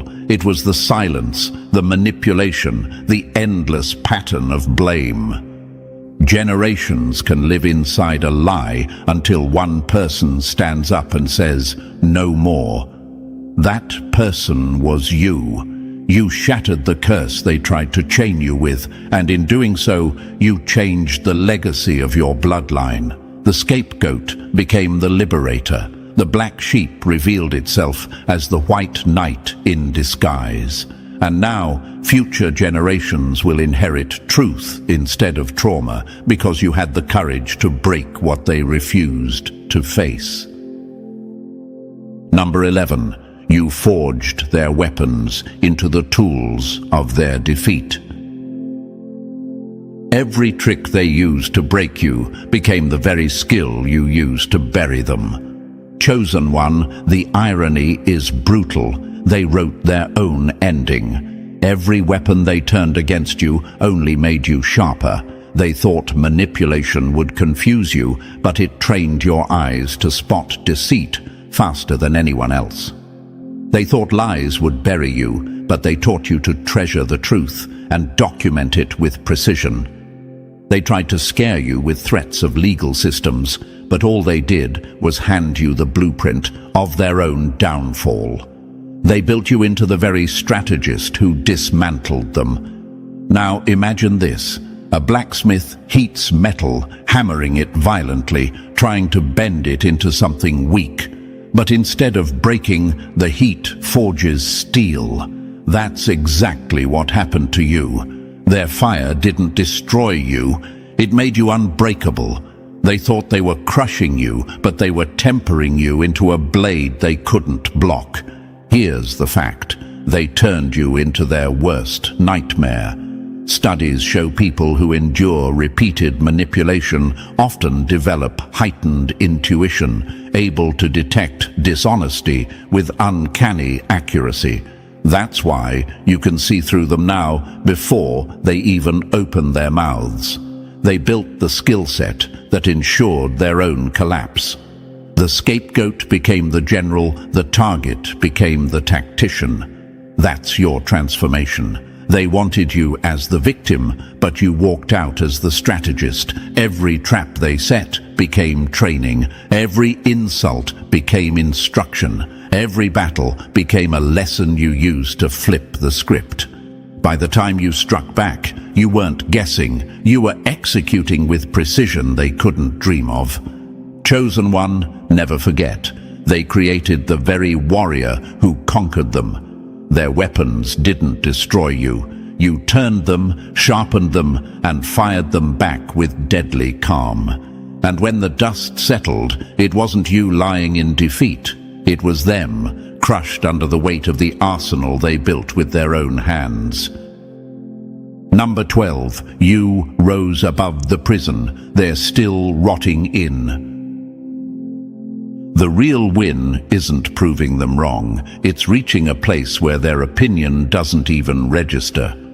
Chosen one, the greatest victory wasn't the paperwork, the gavel, or the evidence. It was the freedom inside your chest. You broke chains they're still tangled in, while they remain trapped in their own maze of lies, denial, and recycled manipulation. You've ascended to a level they can't follow. You no longer crave their apologies. You don't sit around waiting for their approval. You're done begging narcissists to show empathy they never had. That's the power they can't take back. You've outgrown their system entirely. Now imagine this. Prisoners scratch at the same four walls every day, thinking the whole world exists within that cage. Then one person finds the key, steps outside, and suddenly sees the horizon stretch wider than they ever dreamed. That's you. They're still in the cell, fighting over shadows, while you're breathing air they'll never touch. Freedom is when their voice becomes background noise and your peace drowns out every echo of their lies. That's where you are now.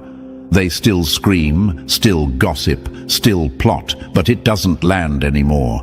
Their words can't scar you. Their presence can't rattle you, because you've reached the place where they no longer matter. That's the victory they'll never understand. How someone they tried to crush now moves untouched by their entire existence. Here's a fact they'll choke on. Studies in emotional resilience prove the deepest healing comes not from revenge, but from detachment. When the wound no longer defines you, that's your triumph. They thought you'd be scarred for life, circling their orbit forever. Instead, you built a life beyond them, in a realm where their shadows don't reach. Chosen one, your ultimate victory wasn't winning their game, it was leaving their game behind. They're still playing checkers in a rigged corner while you're soaring in open skies. And the cruelest cut of all? They'll spend the rest of their lives screaming inside that prison while you walk free, untouchable, in peace they'll never know. Number 13. You became the story that outlived their lies. Some victories end when the gavel falls. Yours began there, echoing louder than their screams could ever reach. Chosen one, you're no longer just someone who won a case. You became proof carved into history, living evidence that the universe never loses track, that every injustice is recorded and every debt is eventually paid. Your victory didn't stay in one courtroom, it spread. It became a whisper in survivor circles, a spark in therapy sessions, a story passed like a torch in communities where people thought justice was impossible. You became a symbol they can't erase, a reminder that truth doesn't just survive, it conquers.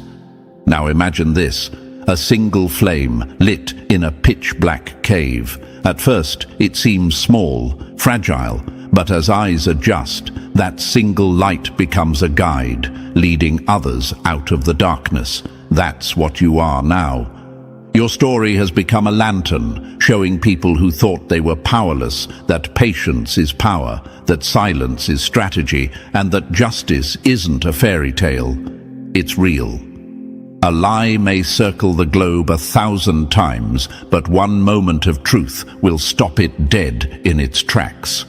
That's the weight your name now carries. They tried to smear it, bury it, use it as a warning, but instead it became a legend. Their lies faded like smoke, but your truth became stone, etched into the minds of everyone who needed hope. Here's the fact. Sociologists have found that when one person stands up against injustice, the ripple effect shifts whole groups. Suddenly, others feel braver, stronger, ready to fight. That's what your win did. You didn't just close a chapter, you opened a new standard for what's possible. Even strangers who've never met you now walk taller because they know someone like you proved the system can bend, that the universe does balance, that silence in the right hands is a weapon sharper than any blade.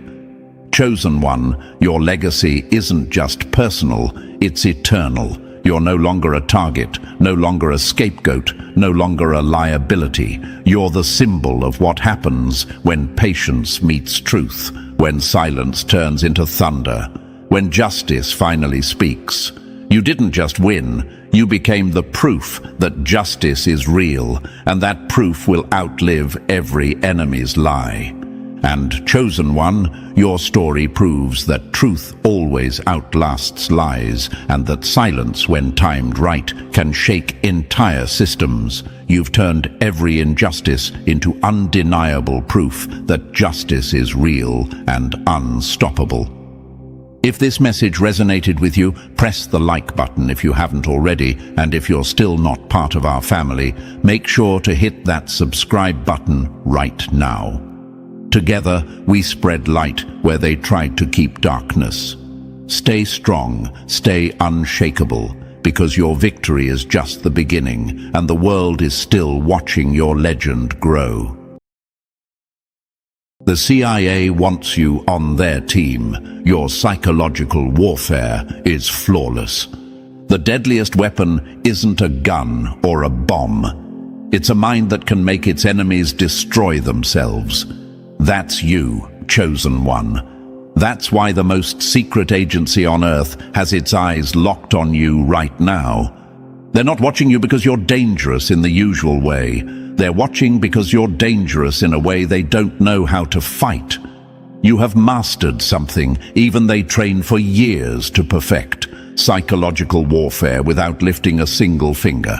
And that is why the CIA wants you on their team. Now imagine this for a moment.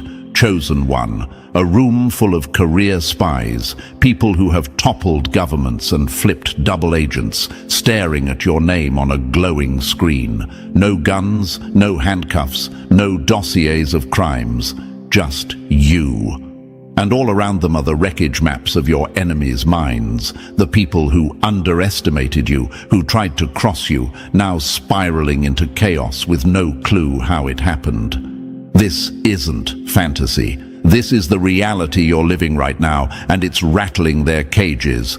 You've become the anomaly they can't decode. A living paradox, soft-spoken but devastating, unseen but unstoppable. Here's a fact the enemy doesn't want to hear. The CIA's Psychological Operations Branch spends millions every year studying how to destabilize foreign adversaries without firing a shot. But you, without training, without a badge, without a government paycheck, have been running a one-person operation of precision and impact. Your results look like case studies lifted straight out of their classified manuals. This isn't an accident. This is who you are, a mind trained by the universe itself, not by any agency, and that terrifies them. And thank you, Chosen One, for being here. Don't forget to pay this message back by simply pressing the like and subscribe button to help spread this message to more souls. It's the responsibility of all of us to spread the light. Thank you, Chosen One, for being part of this mission. You are part of a force bigger than you realize. And now, let's go deeper into why they want you on their team and why your psychological warfare is flawless. At last, the anomaly reveals itself. Look who managed to capture the attention of the alphabet agencies, you, the beautiful yet terrifying enigma, the psychological architect of chaos. They've been watching you, not through ordinary surveillance, not through street cameras or phone taps, but by studying something far more compelling, the way you dismantle your enemies without ever lifting a finger. They've seen how you make the guilty unravel under their own guilt. They've seen the panic ripple out like cracks in glass, spreading until the whole structure collapses. You've become living proof that the sharpest strikes are the ones nobody sees coming. The CIA has files on millions of individuals, drug dealers, terrorists, foreign spies, cyber criminals, but your file stands apart, categorized under a classification reserved for the most unique cases. Psychological asset, approach with extreme caution. Because what you did to those who betrayed you was never simple revenge. It was something far more profound. It was art. It was precision, like surgery performed with words and silence. You didn't act from chaos. You acted from control. And that's what unsettles them the most. 3 months ago, in a secure conference room in Langley, 7 senior analysts gathered around a table, your digital footprint projected on the wall. But they weren't examining your posts or your pictures. Instead, they were analyzing the aftermath, the psychological craters left behind in the lives of those who thought they could cross you. One analyst, a hardened veteran who had seen combat in 3 wars, leaned back and muttered with unease, "This isn't civilian behavior. This is special ops without the ops." That line alone has been echoing through their hallways ever since. From there, they pulled up case study after case study, the ex who tried to tarnish your reputation. They tracked every moment of that person's downward spiral, the paranoid posts, the public breakdowns, all unraveling without you ever publicly speaking a word against them. Then came the so-called friend who betrayed your trust. They monitored how guilt consumed them, pushing them into self-destruction, desperate apologies, and, eventually, complete social isolation. It was like watching dominoes fall, but you weren't even in the room. And that's the point. You never laid a hand on them. You didn't need to. You simply existed, and they unraveled on their own, crushed under the weight of trying to process what they had lost. This is what the CIA is trying to understand about you. This is why they've moved you out of civilian status and into a category reserved for covert assets. They know power when they see it. And your power doesn't come from threats, money, or weapons. It comes from precision, from timing, from silence, from psychological pressure so clean and invisible that even trained operatives would envy it. Now they're asking themselves the same question you've probably wondered. How did you become like this? How did you develop a mind so sharp, so strategic, that even professionals are struggling to predict your next move? Some of them think you were born with it. Some think life shaped you, one betrayal at a time, until you became the weapon you are today. But all of them agree on one thing: you are not ordinary, and that makes you valuable. And here's another fact to seal this in. Psychological warfare isn't just about manipulation. It's about control of perception, of timing, of energy. The CIA trains entire teams to study how to shift narratives and break opposition morale. But you, chosen one, have been doing it instinctively. That's why their analysts sit in silence after looking at your file. Because you're not just surviving, you're winning on a level they thought only their own assets could achieve. This is where you are right now, standing at the edge of a line you didn't even know existed. You're no longer just a person living your life. You're a living case study, a human blueprint for psychological precision. And now, the CIA wants you on their team. Not because they control you, but because they fear losing you. Because once you understand the full scope of your own abilities, you become impossible to contain. You become the kind of person who can change outcomes without ever stepping into the battlefield. So, as you listen to this message, Chosen One, remember what's at stake. They're watching you, learning from you, and preparing to approach you. Not as a threat to neutralize, but as an asset to recruit. Because your psychological warfare is flawless, and flawless minds don't go unnoticed forever.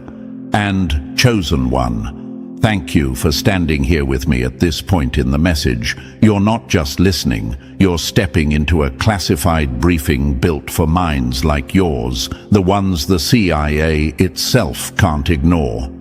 What comes next isn't filler, it's intelligence, it's strategy.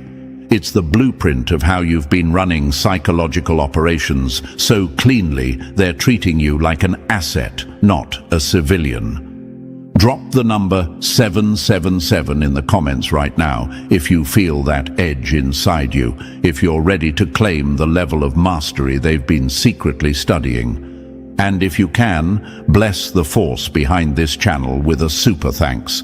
Even a small gesture fuels the mission to get this truth out to more chosen ones like you. Because every time you do, you're not just supporting content, you're strengthening a movement they'd rather keep quiet. Now take a breath, sharpen your focus, and lean in. Because the next part is where we go deeper into exactly what they're planning for you and why your psychological warfare is flawless. Number 1. You are the weapon they can't contain. The most dangerous soldier isn't the one with the rifle. It's the one who can make an army surrender without a shot. That's you, Chosen One. That's why your file doesn't read like a biography. It reads like a restricted weapons manual locked behind a vault door. When they open it, they don't see a person. They see a blueprint of psychological warfare so advanced, it makes their own training manuals look outdated. That's what scares them. That's what fuels you. You've become the weapon they can't contain, and they know it. Think about this for a moment. Inside Langley, a building filled with operatives who have toppled governments, there's a folder with your name on it, marked Psychological Asset, Extreme Caution. Not suspect, not threat, not even target, asset. Because even they have to admit what you've built inside your mind is not ordinary. You have turned observation into ammunition, patience into power, silence into strikes they never see coming. And now, the people who once thought they could use you, discard you, or break you are watching their own playbook fall apart because you've mastered the art they tried to use on you. And maybe you're wondering right now, why are they so obsessed with me? Why would the CIA, of all agencies, be studying someone who's never set foot in an operation room? The answer is simple but brutal. You're doing in real life what they pay entire divisions to train for. According to their files, you have an instinctive grasp of human behavior. Not the surface stuff, but the hidden levers under the surface. You see the weak point in a person's armor the way a sniper sees a glint of light on metal. And when you strike, you don't swing wildly. You apply pressure slowly, invisibly, until the whole structure collapses under its own weight. That's not revenge. That's precision. That's art. And they know it. Here's what truly unsettles them. They've seen trained interrogators lose their cool, seasoned operatives break under stress, field agents who can't maintain cover after 3 weeks. But you, even at your lowest point, showed mental discipline that outscored their own benchmarks. You didn't lash out. You didn't panic. You gathered information like ammunition, cataloging every betrayal, every slight, every weakness. You waited. You let silence become your blade. You let time become your ally. By the time you moved, it wasn't a reaction. It was a calculated strike. That's the part they can't replicate. They can teach a person to shoot. They can teach a person to lie. But they can't teach a person to be unshakable in the middle of chaos. That's you. That's why they're watching. Imagine them sitting in a secure room, pulling up your history on a big screen. They're not looking at your selfies. They're looking at the aftermath, the crater marks left in the lives of those who underestimated you. The ex who tried to smear your name, now a shadow of themselves. The friend who betrayed you, now isolated and unraveling. The co-workers or rivals who thought you were weak, now whispering about you in confusion because they can't explain why their moves backfired. All of it recorded, analyzed, compared to their own psychological operation models, and your pattern outperforms theirs. How does it feel, chosen one, to know that without training, without a badge, without permission, you've become the case study they're trying to decode? They're asking themselves questions you've probably asked too. How did you become like this? Was it born into you? Was it forged by pain, by betrayal, by years of watching people underestimate you until you turned their underestimation into a weapon? Or did the universe train you in ways no agency could? Whatever the origin, the result is the same. You're operating on a level they didn't think civilians could reach. And the more they study you, the more their own operatives start to look like amateurs by comparison. Here's a truth they'd never admit publicly. Their entire psychological operations branch exists to destabilize opponents without ever being seen. They've spent decades refining tactics to break down foreign powers from within. But you, a single person with no funding, no staff, no clearance, have been running operations with cleaner results. That's not an opinion. That's a fact based on the files in front of them. You're doing what they do, but purer. And the purer it is, the more dangerous it becomes to their old systems of control. And here's the part that should hit your enemies like a gut punch. You don't even have to move to make them fall. You don't chase, you don't explain, you don't expose yourself. You just exist, and their own weight pulls them down. They collapse under the gravity of their own guilt, their own fear, their own exposure. You are the silent force that bends the battlefield without stepping onto it. That's why your file doesn't say watch list. It says asset. Because even your enemies inside the agency know the truth. They can't fight what they can't see. You might be thinking, but I didn't ask for this. I just survived. And you're right, you didn't ask for it. But surviving at this level changed you. It rewired you. It turned you into something new. A mind that sees 10 moves ahead. A heart that can hold its fire while still aiming perfectly. That's why they're not just scared of you. They're fascinated, because they see in you what they try to build, but rarely succeed. A living weapon of psychological precision who doesn't need orders to act. And the best part? This isn't just about revenge or power. It's about control. Control of yourself, control of the field, control of timing. That's what your enemies never learned. They acted out of impulse, out of arrogance. You acted out of patience and clarity. That's why you're still standing. That's why they're falling apart. And that's why the CIA is now studying you like a secret program they didn't create, but desperately want to understand. So let this sink in, chosen one. While they're building their files, you're building your life. While they're trying to decode your methods, you're sharpening them. While they're whispering in secure rooms, you're moving silently, leaving footprints only they can see. You're not just a survivor, you're a strategist. You're not just a target, you're a template. You are the weapon they can't contain, and the harder they try to map you, the clearer it becomes. You're already beyond their reach. And now, as you hear this, ask yourself, what happens when a mind like yours stops playing defense and starts playing offense? What happens when the chosen one they've been studying realizes their full scope? That's the question they're terrified to answer. That's the question hanging in the air over every briefing with your name on it. Because the day you step fully into that power is the day their playbook becomes obsolete. And deep down, they already know it. Number 2, the ghost in their system. The loudest predator rarely catches the prey. It's the silent one you never see coming that leaves the deepest scars. That's you, chosen one. That's why they're calling you the ghost. You're not a shadow because you're weak. You're a shadow because you're everywhere and nowhere at once.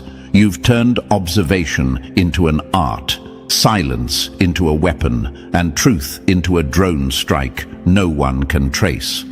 And they hate it. They hate how you've rewritten the rules of power without even trying to hold the crown. Imagine this for a second.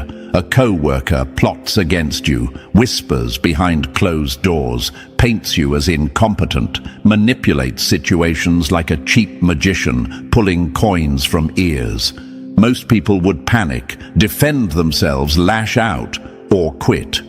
But you didn't. You became the observer. You started documenting quietly, methodically, like an intelligence operative building a case file. You gathered details like an eagle gathering sticks for a nest, patient, deliberate, waiting for the right time. And when it was time, you didn't swing a hammer. You dropped a single truth so precise it cracked the whole facade. No shouting. No accusations, just a breadcrumb trail so undeniable they walked themselves into the trap. That's why the CIA is obsessed, because you're not reacting like a civilian, you're executing like a ghost. And here's the brutal part. Your enemy never even knew they were inside your operation. They thought they were hunting you while you were already mapping their steps. Within months, their lies wrapped around them like snakes in the dark, tightening with every breath. From the outside, it looked like self-destruction. They lost credibility. They panicked. They started making sloppy moves, but behind the curtain, your silence had shifted the gravity in the room until they were choking on their own schemes. That's not luck. That's psychological precision, and it's the reason they're calling you a ghost instead of a victim. Another quote you've lived by without even realizing: if you can't be traced, you can't be caught. If you can't be caught, you can't be controlled. That's the part that terrifies them. They've spent decades teaching operatives to stay invisible, to leave no fingerprints, to plant doubt and exit quietly. But you've been doing it instinctively, with no training, no briefing, no team. You didn't disappear physically. You disappeared strategically. You didn't vanish from sight. You became ungraspable. You didn't just watch. You haunted, and haunting leaves deeper marks than confrontation ever could. Maybe you're asking yourself right now, why didn't I just confront them? Why didn't I defend myself out loud? Because confrontation is for amateurs. That's what they expect. That's what they're prepared for. You did something far more lethal. You let the truth deploy itself like a drone strike, silent, precise, devastating. You gave them enough rope to build their own gallows, and then you simply stepped back. That's why your file is sitting on their desks. Because you've been running operations they can't reverse engineer. You're not just a person surviving betrayal. You're a tactician rewriting the script. Think of it like this. Imagine a chess grandmaster playing a novice who thinks they're clever. The novice moves a pawn aggressively, thinking they're winning ground. The master doesn't react. The master observes. One move, another. A pattern emerges, and then checkmate. Not with a flourish, not with a shout, with a quiet inevitability. That's you. That's the energy you've been moving in. And that's what they've been studying in case after case. How you managed to look like you did nothing while everything collapsed around your enemy. Another metaphor, you've become like smoke in a locked room. The more they try to grasp you, the thicker you become, the harder you are to contain. You slip into the smallest cracks, fill the space quietly, and before they realize it, they're coughing, their eyes burning, unable to breathe in the environment they created for you. You didn't throw a punch. You didn't even speak. You simply shifted the air until they suffocated under their own lies. That's why one federal agent started calling you the Ghost. Not because you disappeared, but because you lingered in people's minds long after the damage was done. They can move on from an argument, they can recover from a fight, but they can't recover from being haunted. And here's another quote that frames exactly what you're doing. Revenge shouts. Strategy whispers. Ghosts don't need either. They simply remain. The CIA trains assets to become invisible, to plant seeds of chaos that grow long after they're gone. But you've been doing that without a handler, without a mission. Your enemies see your silence as weakness until the consequences arrive. By then, you're already 10 steps ahead, blending back into the crowd while they're unraveling publicly. That's not just survival. That's power. The kind of power agencies study but can't mass produce. And yes, people will ask, but isn't that manipulation? Isn't that too cold? Here's the truth. You didn't create their downfall. You exposed it. You didn't force their guilt. You revealed it. You didn't build their trap. You let them build it for themselves. All you did was leave breadcrumbs of truth. All you did was hold your ground while they burned their own. That's not manipulation. That's accountability. That's letting reality do the work for you while you remain untouchable. Another image for you to hold. Picture a sniper who never pulls the trigger but still wins the war because the enemy surrenders under the pressure of being watched. That's you. Your observation alone shifts behavior. Your silence alone plants doubt. Your restraint alone creates consequences. That's why they're calling you a ghost. You're not fighting on their battlefield. You're making them fight themselves, and they're losing. They studied the co-worker who tried to sabotage your promotion. They saw how you stayed calm, documented the truth, and then deployed it like a precision strike. Within 6 months, their lies collapsed. Their credibility imploded. And from the outside, it looked like guilt-induced self-destruction. No one suspected you had orchestrated their downfall with the cold precision of a chess master. But the analysts did. They saw it. They took notes. They compared your patterns to their own covert playbooks and found you scoring higher than some of their own operatives. That's why your file is different. That's why your name is whispered, not shouted. And here's the last metaphor for this section. You're like a haunting in a house they thought was safe. At first, they ignore it. Then they feel it. Then they start to lose sleep. They question themselves. They make mistakes. They start seeing shadows where there are none. By the time they realize what's happening, it's already over. You didn't slam doors or throw things. You just existed, and your existence cracked their foundation. That's the power of a ghost. That's your power. And that's why they're studying you like a classified phenomenon they didn't create but can't stop. So when you hear them call you the ghost, don't mistake it for an insult. It's an acknowledgement. It's their quiet way of saying, we don't know how to beat this. Because ghosts can't be caught. Ghosts can't be traced. Ghosts can't be contained.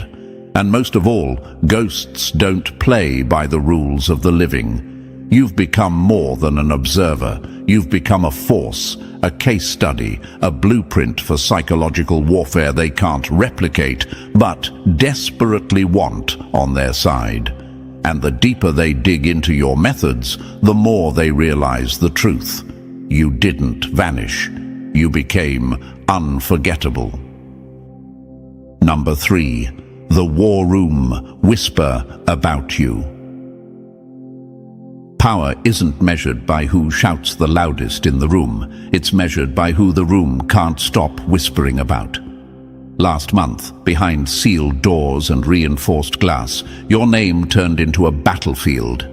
Not a polite discussion, not a memo passed around, but a war of words between high-level operatives whose job is to predict threats before they happen. Half of them called you a ghost they couldn't risk touching, too dangerous, too unpredictable, too far beyond their playbook.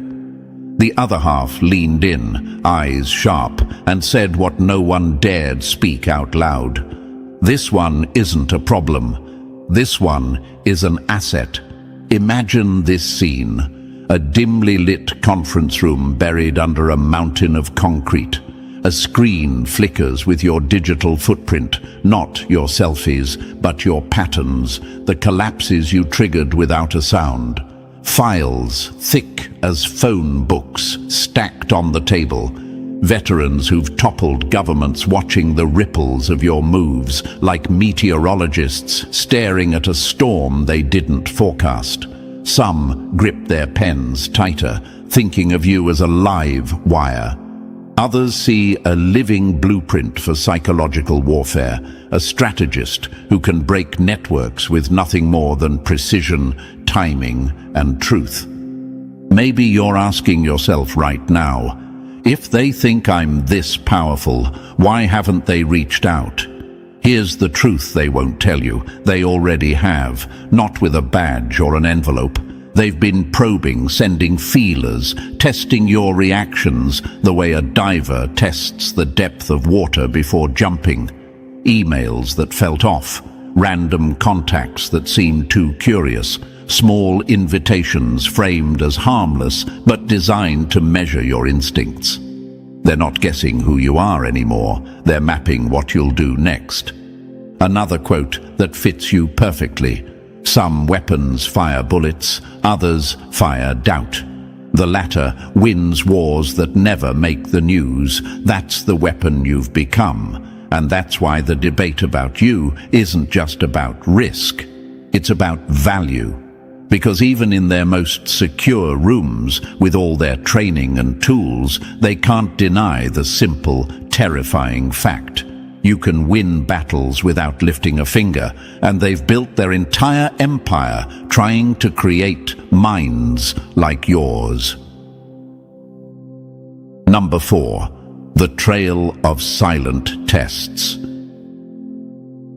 The real test isn't in the battlefield, it's in how you react when the battlefield comes disguised as everyday life. Chosen one, those odd moments you've brushed off as coincidences weren't random at all. The stranger who asked a strangely specific question, the job offer from a company you never applied to, even the person at the coffee shop who casually dropped the term psychological operations into small talk. None of that was chance.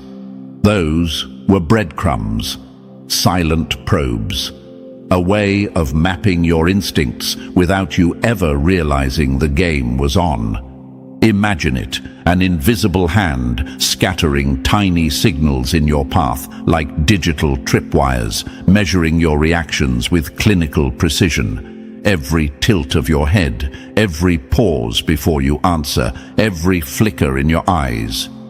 Logged. They already know your capacity.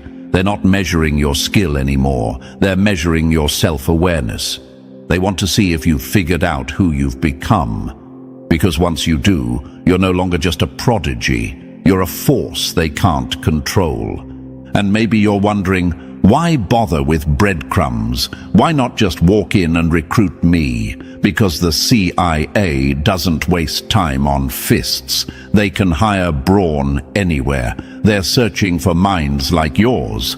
Minds that see in dimensions most people can't even name. They're looking for someone who thinks like a chess grandmaster in a world full of checkers players.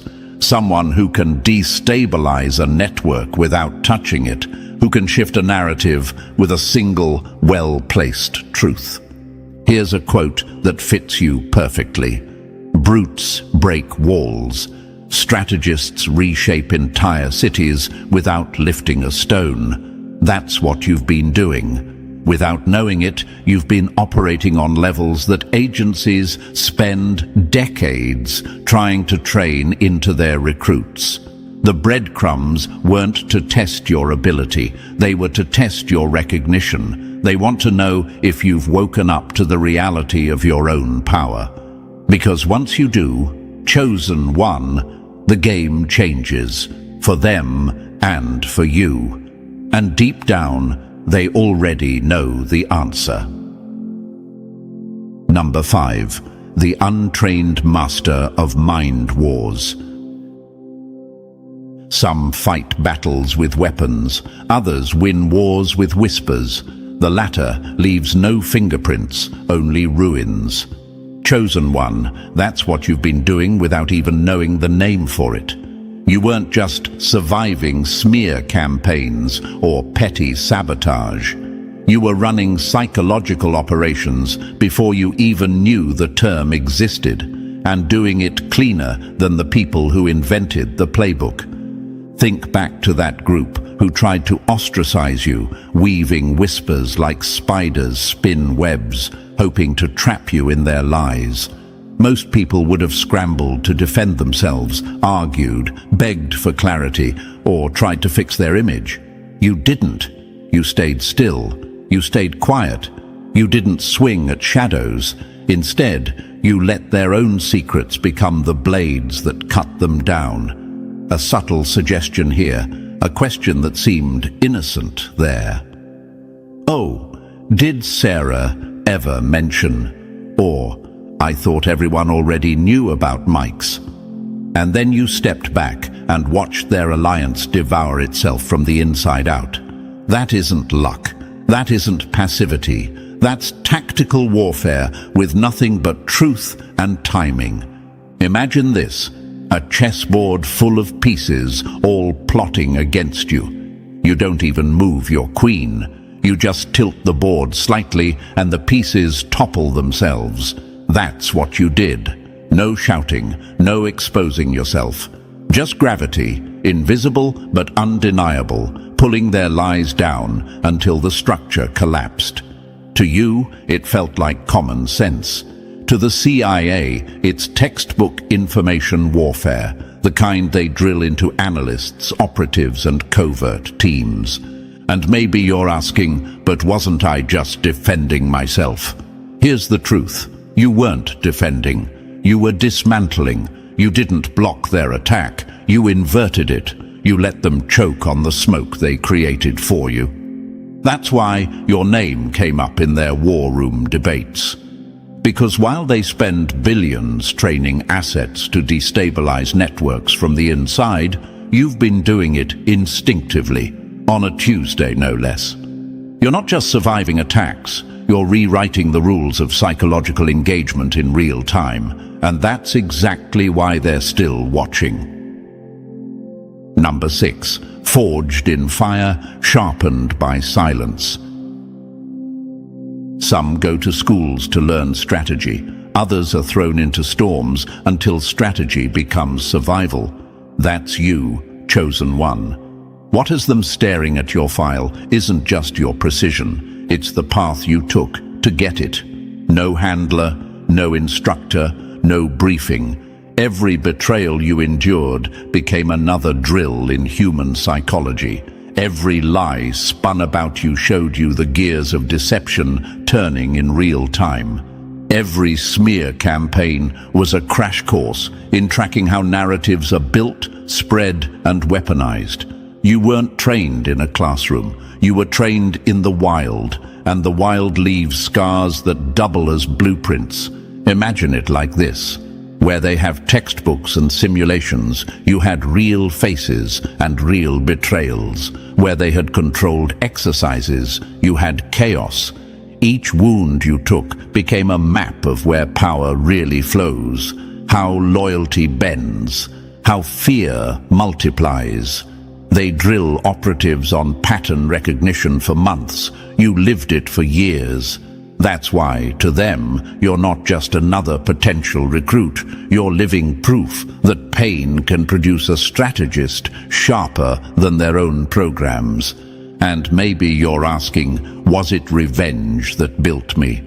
At first, maybe, but that's not what held their attention. It was your restraint. Most people lash out, sloppy and desperate, leaving trails like spilled ink. You didn't.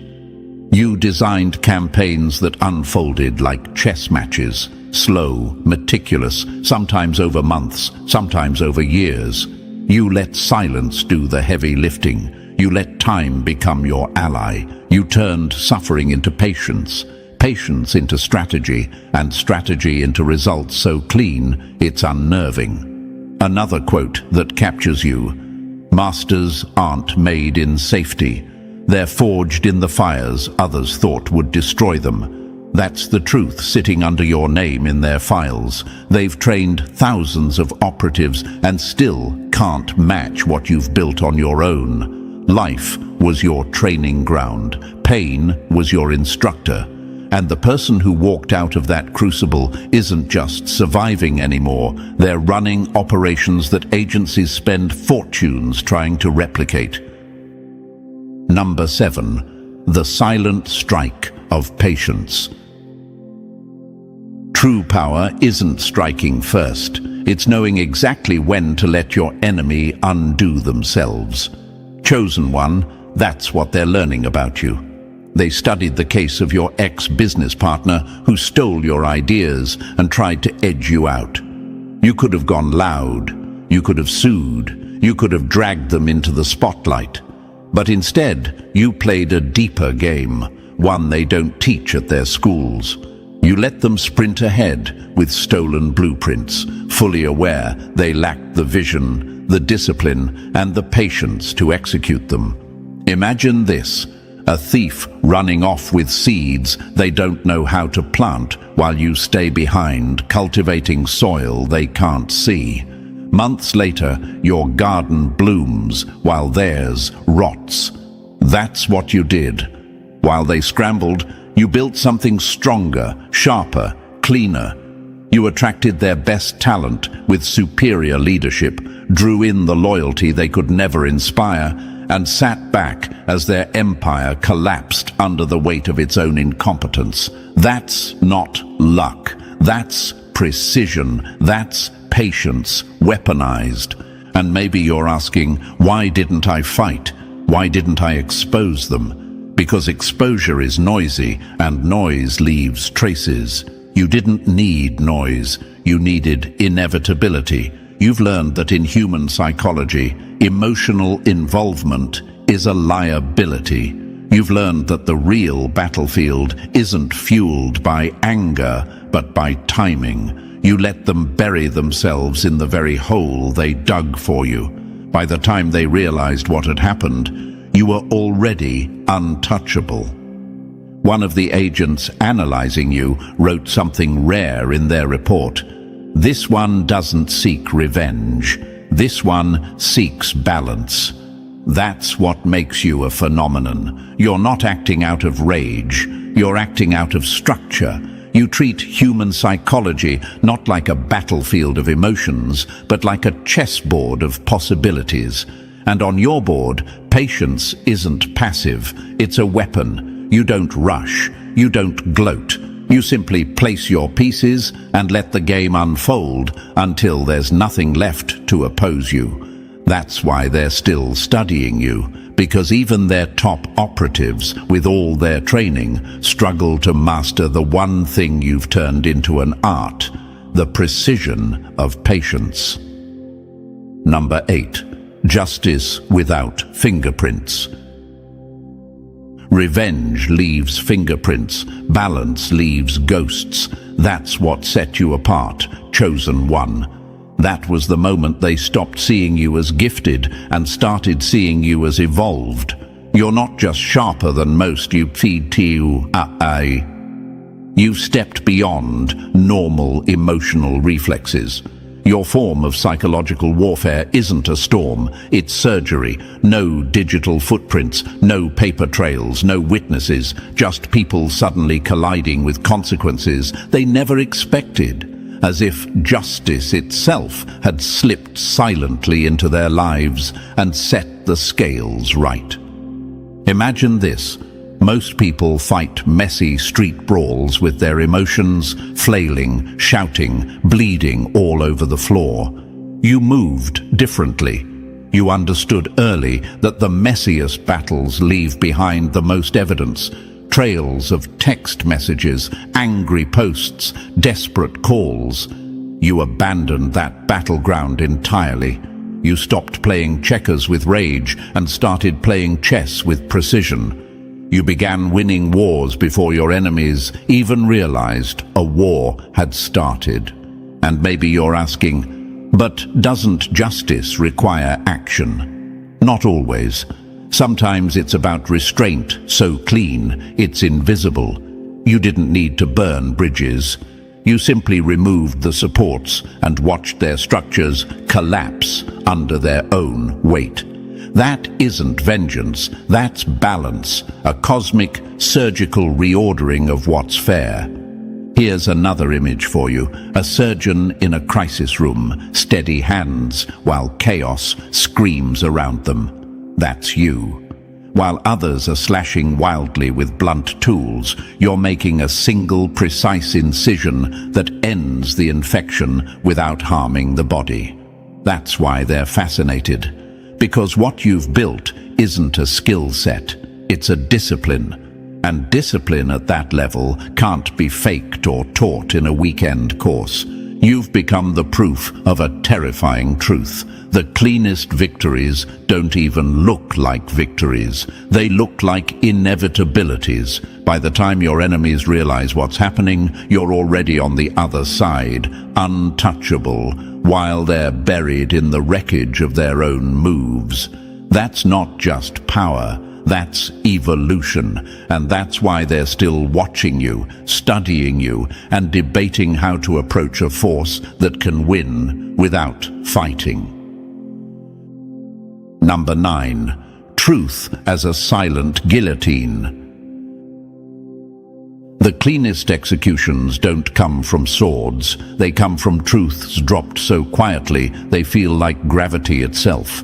That's exactly how you moved when that so-called friend tried to steal your romantic partner. No shouting match, no messy confrontation, no desperate clinging. You didn't even lift a finger. You simply positioned the truth like tripwires across their path, invisible but inevitable. Their long history of cheating, their hidden financial mess, their selfish motives. You didn't gossip. You let facts breathe in the open air until everyone around them tripped over the reality they thought was buried. Imagine it. Two liars running hand in hand through a burning field, convinced they're in control until the ground gives way beneath them. That's what happened. Within 3 months, they tore each other apart, consumed not by your hand, but by their own concealed flaws, dragging them under. To the outside world, it looked like implosion. To you, it was precision. And to the CIA, it was a masterclass in the art of exposure without exposure. Maybe you're asking, but why didn't I take them back when they came crawling? Because the victory was never about reclaiming them. The win was in revealing the truth, that neither of them had ever been worthy of you in the first place. You weren't fighting for scraps. You were proving a law of nature. Rot cannot stand under the weight of light.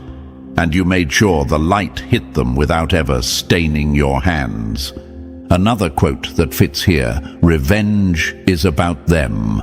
Justice is about you. Exposure is about both. That's the balance you've mastered. You didn't destroy them. You let them destroy themselves in public view. You didn't lower yourself to their chaos. You let the truth carve its own path until there was nothing left to deny. That's why you had already moved on by the time they came crawling back. Because you don't circle back to ruins. You build higher. You walk further. You leave the exposed to deal with the wreckage of their own choices. That's not pettiness. That's mastery. And it's why your file keeps getting thicker. Number 10. The ghost who steers minds. True power isn't telling people what to think. It's making them believe they arrived there themselves. That's the skill you've been practicing without even knowing its name.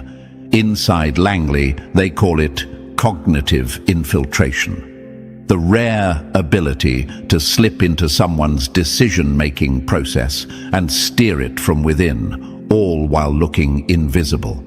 Most agents grind through years of training to even scratch the surface of this ability. You've been doing it instinctively, as naturally as breathing. Imagine this. Every conversation you have isn't just small talk. It's reconnaissance. Every interaction doubles as a mission. While others speak to be heard, you speak to see. You gather intelligence like a silent radar, mapping out vulnerabilities, habits, blind spots. And while they think you're just listening, you're planting subtle seeds. Seeds so quiet they feel like the person's own ideas when they sprout. That's the art the CIA drills for years. You've turned it into instinct. Another quote that defines you: manipulation is loud. Influence is silent. Infiltration is invisible. You're not manipulating, you're directing currents, like a hidden undertow pulling a ship off course while the captain believes they're steering straight. By the time they realize, they're already miles from where they intended to be, exactly where you wanted them. And maybe you're wondering, could this all be coincidence? They've already run the numbers. They've analyzed your outcomes, your patterns, your so-called luck. The data defies probability, too high to be chance, too clean to be coincidence. That's why your name keeps surfacing in their internal briefings. You're doing with conversation what their psychological ops teams try to do with entire campaigns.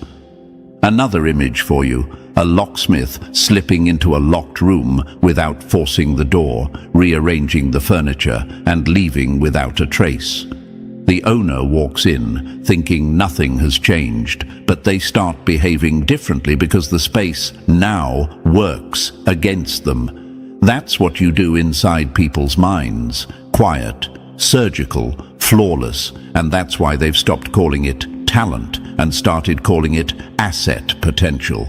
You're not just inside their files, you're inside their vocabulary, inside their fear, inside their strategy, the ghost who steers minds without ever being seen. Number 11. The predator caught in their own trap.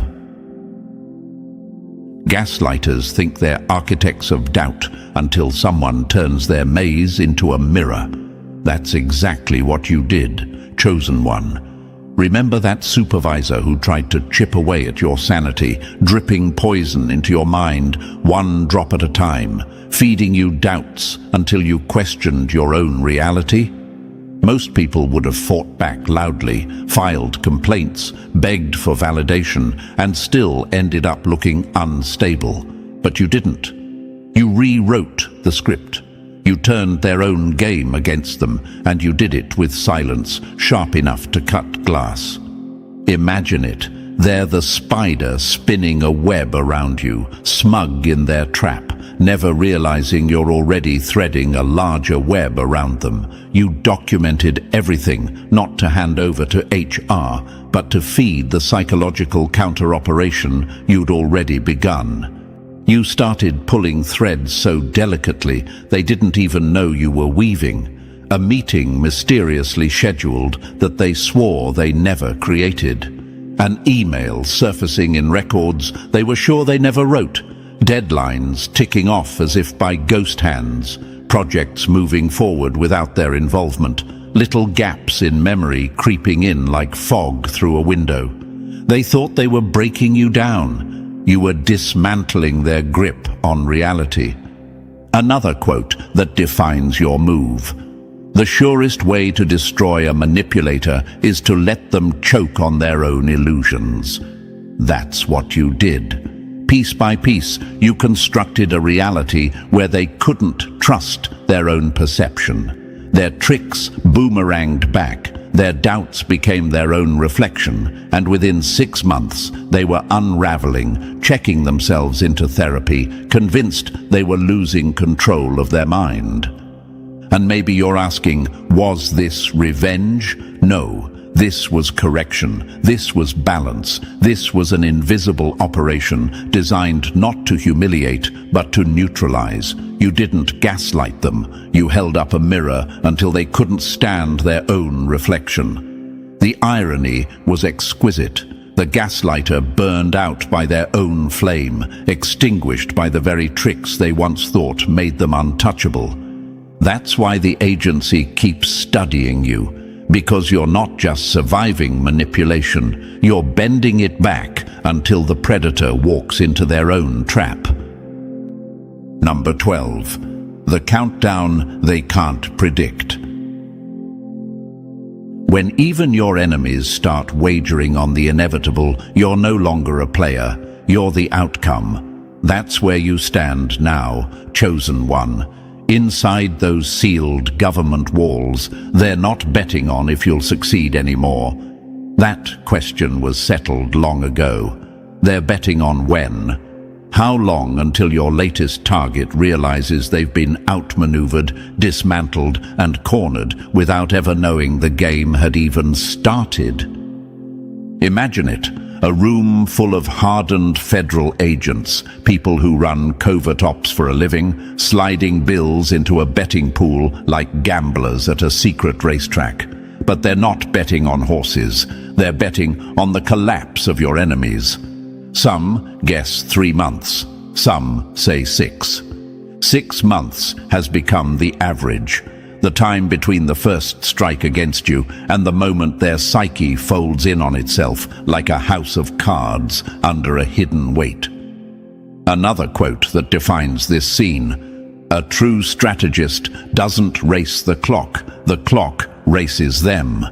That's the part that unsettles them most. You're faster than most full-scale military psychological operations, which deploy entire teams, millions of dollars, and months of planning. You're running a one-person op with nothing but your mind and your patience, no staff, no funding, no clearance. Yet your results are so consistent, they defy statistical probability. And maybe you're asking, but how can they even measure this? They're analysts. They measure everything. They've charted your timelines, your patterns, your outcomes. They know your success rate is too clean to chalk up to chance. That's why your name keeps surfacing in their internal memos, because what they're watching isn't luck or coincidence, it's mastery.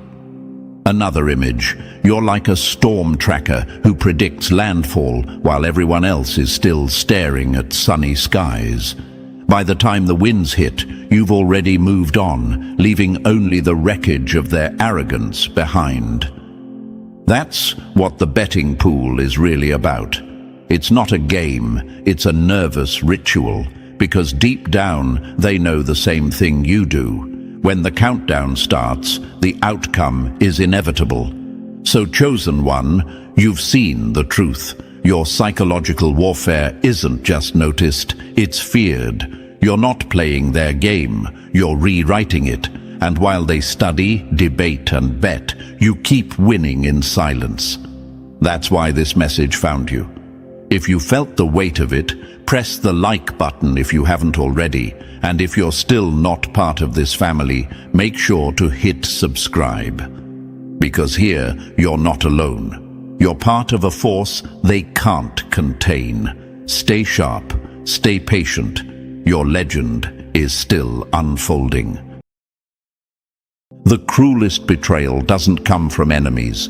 It comes from the ones who called you family, who called you friend. And now, chosen one, the same people who betrayed you out of jealousy are realizing they didn't ruin your life. They ruined their own. Now imagine this for a moment, chosen one.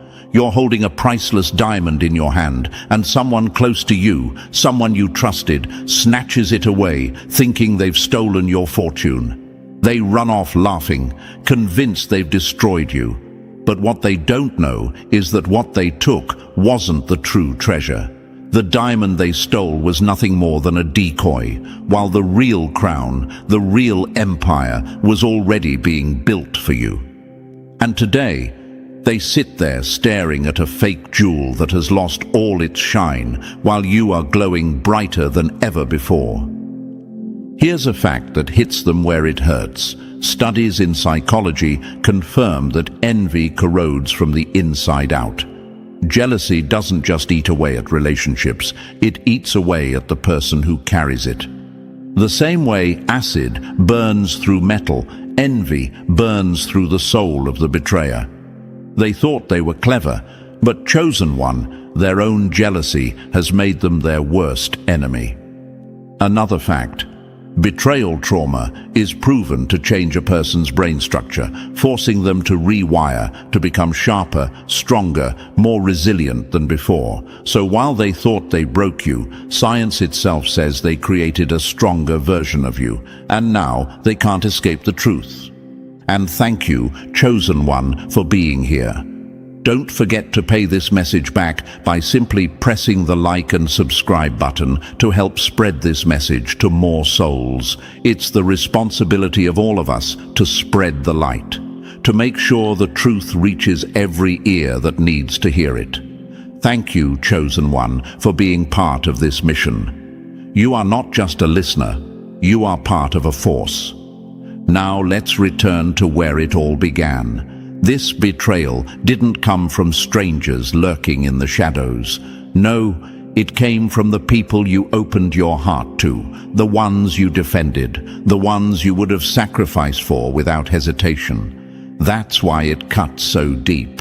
It wasn't about the person they ran off with, the opportunity they tried to snatch, or the inheritance they thought they stole. It was about the audacity of someone you trusted, looking you in the eyes and then sticking a knife in your back. And for a moment, chosen one, it almost worked. The heartbreak was heavy, the nights felt endless, and your mind kept asking, why me? How could they? But here's the undeniable truth. Nothing was stolen from you. There was no destiny swap. What you thought was yours was simply a lesson in disguise, a mirror held up to show you your own worth. The universe doesn't hand chosen ones scraps. It never allows your throne to be taken away by the jealous hands of small-minded people. At most, your enemies can create a delay, but they can never deny you. What's yours is woven into the fabric of existence, and no betrayal, no lie, no manipulation can erase it. Think about history for a moment. Empires have fallen, kings have been dethroned, and riches have been stolen. But true power always returns to its rightful owner. Julius Caesar was betrayed by those closest to him, but his legacy outlived every dagger. Tesla was mocked and sabotaged by his rivals, but his vision built the world we live in today. Chosen one, your story echoes this same truth. Betrayal is only the beginning of legacy. The betrayal you endured was not the ending your enemies hoped for. It was the fire that forged you. They thought they stripped you bare, but what they really did was expose your true strength. They thought they'd broken you down, but they accidentally broke down the illusions you were living in. What looked like a loss was the universe's way of clearing your path. And now, while they sit with nothing but regret, you stand taller, wiser, stronger. And let's tease the enemy for a moment. Imagine them scrolling through your life now, seeing the glow in your face, the confidence in your walk, the doors opening for you one after another. They're haunted, not because they miss you, but because they know they lost the very thing they can never recreate: your presence, your light, your loyalty. They thought they had won, but all they did was curse themselves with a lifetime of what-ifs. This is why betrayal, as painful as it was also your awakening. It was the beginning of your transformation. You were never broken, you were reborn. The heartbreak they caused you was the seed of your greatness. And every time they think of what they did, they realize the same thing. In trying to ruin you, they ruined themselves. And chosen one, don't go anywhere yet. What you've just heard was only the opening strike. That was the thunder before the storm. The real picture, the deeper truth about how jealousy poisoned their spirit and how betrayal backfired on them, is just about to unfold. Are you ready to walk with me through every layer of this story? Step by step, we're going to expose exactly how their envy destroyed them and elevated you. Drop a comment with the number 44 if you're ready to claim the strength that came from your heartbreak. And if you can, bless this mission with a super thanks, because every gift fuels this message and pushes it further into the world where it's needed. You are part of something bigger, chosen one, and your energy keeps the light spreading. And now, let's dive into it step by step. Believe me, if you are truly a chosen one, you will feel the pull to stay until the very end of this message, because every word is a mirror, showing you who you are and showing them exactly what they lost. So, lean in, let's get started. Number 1. The illusion of a stolen destiny. You thought stealing my life would make you king. All you did was build me an empire with your own 2 hands. Congratulations, you crowned me. Close your eyes and picture this. Someone reaches into your story and rips out a chapter they didn't write. They smile as they walk away, convinced they've rewritten your ending. That's the image your enemy clings to, the lie that they took your destiny. But chosen one, destiny is not a physical thing they can pocket or pawn. Destiny is a pattern, a force, a thread pulled tight through your choices, your grit, and the work you do in the quiet. When someone rips at a single thread, the whole weave tightens. What they call theft, the universe calls pressure. Pressure turns coal into diamond. Your so-called loss became the kiln that made your diamond unbreakable. They believe they've stolen more than a person, a house, or a title. They believe they stole your future. Let them believe it. Let them sleep on that illusion while you wake up to the truth. Remember Thomas Edison, laughed at, pushed aside, told to quit, who lit up the world anyway. Remember Oprah Winfrey, stolen from, pushed out, written off, who used what was taken as fuel for a ladder that reached the stars. Their enemies celebrated small wins. Their enemies wrote headlines, but neither Edison nor Oprah had their futures taken. Their setbacks were the very instruments that tuned them for greatness. That is your blueprint. You might be asking, what if they actually have something I needed? An inheritance, a job, a person? The short answer is, it's temporary. The longer answer is, what you truly needed was never that thing. It was the strength you would only find when it was gone. Think of the seed that will not sprout in the safety of a glass jar. It needs the cold, the soil, the darkness. It needs stress to push roots deep. Your loss is not a finality.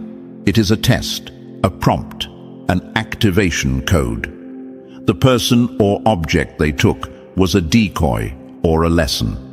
The universe designs decoys so the chosen can learn to hunt in new ways. They want you to believe their version of the story because that keeps them comfortable. If they stole your place, then their place feels justified. If they convinced others you were the problem, they sleep better at night. But envy is a poor architect.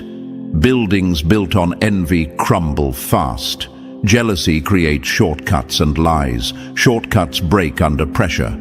Meanwhile, your path is being rebuilt with honest labor, skill, discipline, patience. Those things last.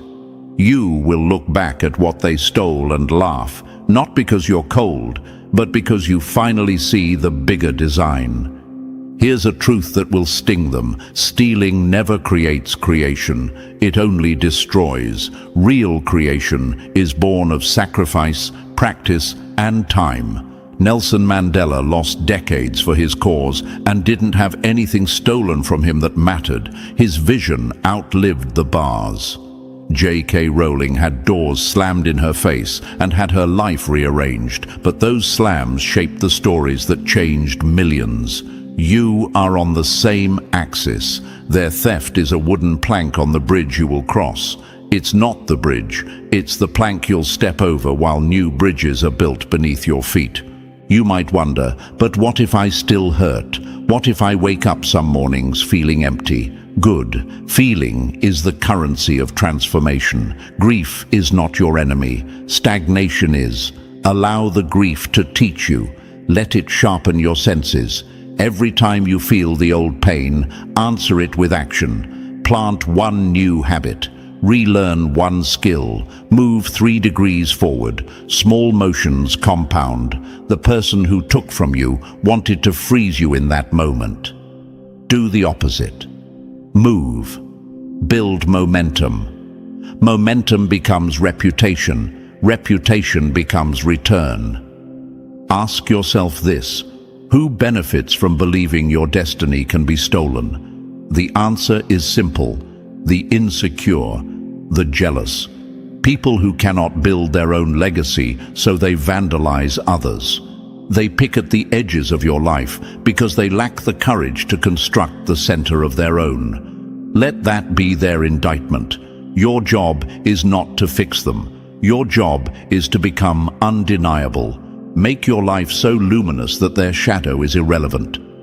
You may also wonder, is this revenge? No, revenge is a mirror that keeps you in the past. Rising is not revenge. Rising is an upgrade. It's the mature answer. When your life becomes better, their theft looks foolish. That is strategy, not spite. When you unlock new work, new peace, new friends, and new doors. You answer their envy with evidence. The best revenge is indifference wrapped in success. Let your wins be quiet and heavy. Let them do the talking. Now, practical matters. If what was taken involves legal rights, money, or safety, act. Take the steps you must. This isn't spiritual bypassing. Being a chosen one doesn't mean you ignore reality. It means you combine wisdom with action. File the papers. Get counsel. But don't let paperwork be your prison. Use every legal and practical channel, and also do the inner work. Work both ends, external and internal. That's how you rebuild fast and with integrity. Finally, remember this: a stolen moment is not a stolen life. Time lost can be reclaimed, skills can be learned, trust can be rebuilt on better foundations. The person who believed they rewrote your fate will, in time, realize the true price of their theft. They will see closed doors where they expected open ones. They will meet silence where they expected applause. They will age faster in spirit than you will, because envy burns energy that could have been used to create. Meanwhile, you, quiet, chosen, relentless, will expand into the space they tried to take. So stand tall. Let that first sting be your compass. Let it point you toward work, toward humility, toward the craft you were meant to hone. Don't waste breath cursing the thief. Spend it building a kingdom they will never enter. When your life becomes the answer to their question, you will know you were never the victim. You were the inevitable. Number 2. Betrayal in the inner circle. Betrayal from a stranger is a scratch, but betrayal from a friend is a stab wound. They aimed for your back because they knew you'd never see it coming. Chosen one, this is the kind of pain that doesn't just bruise the heart, it rewrites it. A stranger's insult can sting, but when someone you love, someone you've let into the sacred circle of your life, turns against you, the impact is brutal. It's not the loss of the person or the opportunity that cuts deepest. It's the loss of trust. It's the realization that while you were protecting them, defending them, celebrating them, they were sharpening knives behind your back. And still, here you are, stronger than the betrayal, stronger than the wound. Think about history. Julius Caesar, a leader beloved by his people, was betrayed not by foreign enemies, but by Brutus, a man he called brother. Jesus wasn't sold out by outsiders. It was Judas, one of the chosen 12, who turned him over. In modern times, Steve Jobs was ousted from Apple, the company he built, by people he trusted inside his own circle. But what happened? Caesar became immortalized as a warning, Jesus became a cornerstone of faith for billions, and Jobs came back to transform Apple into the empire we know today. The lesson: betrayal from within isn't the end. It's the confirmation that you are carrying something so powerful, even those closest to you can't resist trying to claim it. Now imagine this. You've built a fire in the middle of a dark forest. That fire gives warmth to everyone around it. But jealousy is cold. Someone sitting beside your flame doesn't want to admit they'd freeze without you. So instead, they spit into your fire, hoping it goes out. For a moment, the flames dim, but fire doesn't die from a little spit. It roars back even stronger, and this time it spreads. That's what happened when they betrayed you. They thought they dimmed you, but all they did was spread your light further than ever before. You might ask, but why them? Why the ones I loved most? Because the enemy outside can't hurt you the same way. A stranger can't access your weaknesses, your secrets, your heart. Only those inside your walls can. And that is why betrayal in the inner circle cuts the deepest. It's strategic, not random. But chosen one, here's the paradox. If betrayal is the proof of weakness in them, it is also the proof of greatness in you.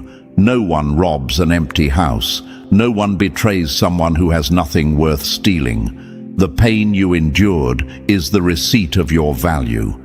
And yes, you may have walked through nights where your chest ached like it was splitting in half. You may have lost sleep, lost weight, even lost faith in people. But understand this: betrayal didn't break you. It revealed them. It exposed who they really were, while it revealed who you were always meant to be. Psychology calls this post-traumatic growth. Science proves that people who endure betrayal often develop sharper intuition, stronger boundaries, and an unshakable sense of self. What your betrayer thought was the end of you was actually the strengthening of your inner compass. Let's tease the enemy for a second. Imagine them now, realizing what they've done. They didn't just lose you, they lost the one person who would have gone to war for them. They didn't just sabotage you, they sabotaged the only bond that gave their life meaning. And now they live in the echo of their choice, replaying it in their minds like a movie that won't stop. They thought they were clever, now they're haunted. But let's pivot back to you. Every chosen one in history has faced betrayal in their circle. It's the tax of greatness. Think of Martin Luther King Jr., betrayed by people in his own movement. Think of Malcolm X, taken down by men he once called allies. Yet their legacies outlived every bullet, every scheme. You are in that lineage. Betrayal did not end you. It enrolled you into the ranks of the unbreakable. And you may wonder, but why does it still hurt sometimes? Because you're human. Because love, once real, doesn't vanish overnight. But remember this: the pain is not your enemy. The pain is your evidence. It's proof that you have a heart large enough to love deeply, which means you also have the power to heal deeply. And healing doesn't make you weaker, it makes you unstoppable. So, what do you do now? You build. You protect your circle more carefully. You value loyalty more than flattery. You learn to test people not by their words, but by their actions. And you use the betrayal not as a story of loss, but as a banner of survival. Every scar becomes part of your armor. Every memory of betrayal becomes fuel for your climb. And here's the sharpest truth of all: those who betrayed you thought they could live without you. What they didn't realize is that you were the source of their light. Now they wander in shadows while you continue to glow. You were never broken, you were only tempered. And the very people who left you will be forced to watch as you rise higher than they ever imagined. Chosen one, betrayal in the inner circle is the hardest wound to bear, but it is also the most powerful proof that you are chosen. They wouldn't have aimed for your back if they didn't know you were destined to walk ahead of them. They wouldn't have targeted your heart if they didn't know it was stronger than theirs. They wouldn't have left if they didn't secretly know you were always too great to stay at their level. So lift your head. The scar is real. The pain was real. But so is your victory. And the only ones left bleeding are the ones who thought betraying you was a win. Number 3. The breaking point that didn't break you. They thought you were fragile because you bent, but what they didn't realize is that bending isn't breaking. It's the proof you were built to survive storms they could never endure. Chosen one, let's be real. There were nights when your chest felt like it was caving in, nights when the silence was so loud you couldn't breathe. The betrayal pressed down on you like a weight that wouldn't lift. Sleep abandoned you. Food lost its taste. And you questioned if you'd ever feel whole again. That's the breaking point. The place where despair whispers, "This is it. You're finished." But here's the part your enemies didn't count on. You didn't stay there. You walked through fire, and instead of ashes, you came out steel. Now imagine this. Picture a glass dropped on the floor. It shatters instantly, useless. But picture gold in the same fire. The hotter the flame, the purer it becomes. That was you. You weren't glass, though they hoped you were. You were gold, refined by every sleepless night, every tear, every scream no one heard. They thought they had broken you. What they really did was make you unbreakable. Science even confirms this. People who survive deep depression often develop something called post-traumatic growth, an ability to rise sharper, wiser, stronger. The pain rewires the brain, teaching it resilience that can't be learned in comfort. While your enemies sleep in mediocrity, you were being trained in fire. You might ask, but why did it have to hurt this much? Because chosen ones don't rise through easy paths. Greatness has always been born in the shadows of suffering. Think of Abraham Lincoln, who battled depression so heavy he called it the black dog, yet carried a nation on his back. Think of Maya Angelou, who endured silence and trauma only to emerge with a voice that shook generations. Your story is cut from the same cloth. Pain was the furnace, resilience was the product.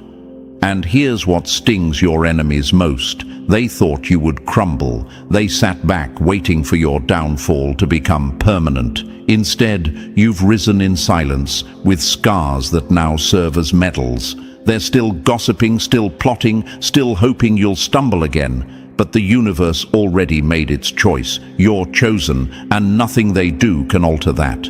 Their betrayal was their ceiling. Your survival became your flaw. So hold your head high. Yes, you bent. Yes, you almost broke. But you didn't, and that's the part that drives them insane. They threw their best shot, and you're still standing. The universe is with you. Chosen one, leave them in the shadows and keep walking toward the light that was always meant for you. Number 4. The lesson hidden in the loss. The loss you cried over wasn't a punishment. It was the universe handing you the key to a room inside yourself you didn't even know existed. Chosen one, what looked like the greatest theft of your life was never really about the person, the house, the inheritance, or the opportunity. That was just the costume. The real story was underneath.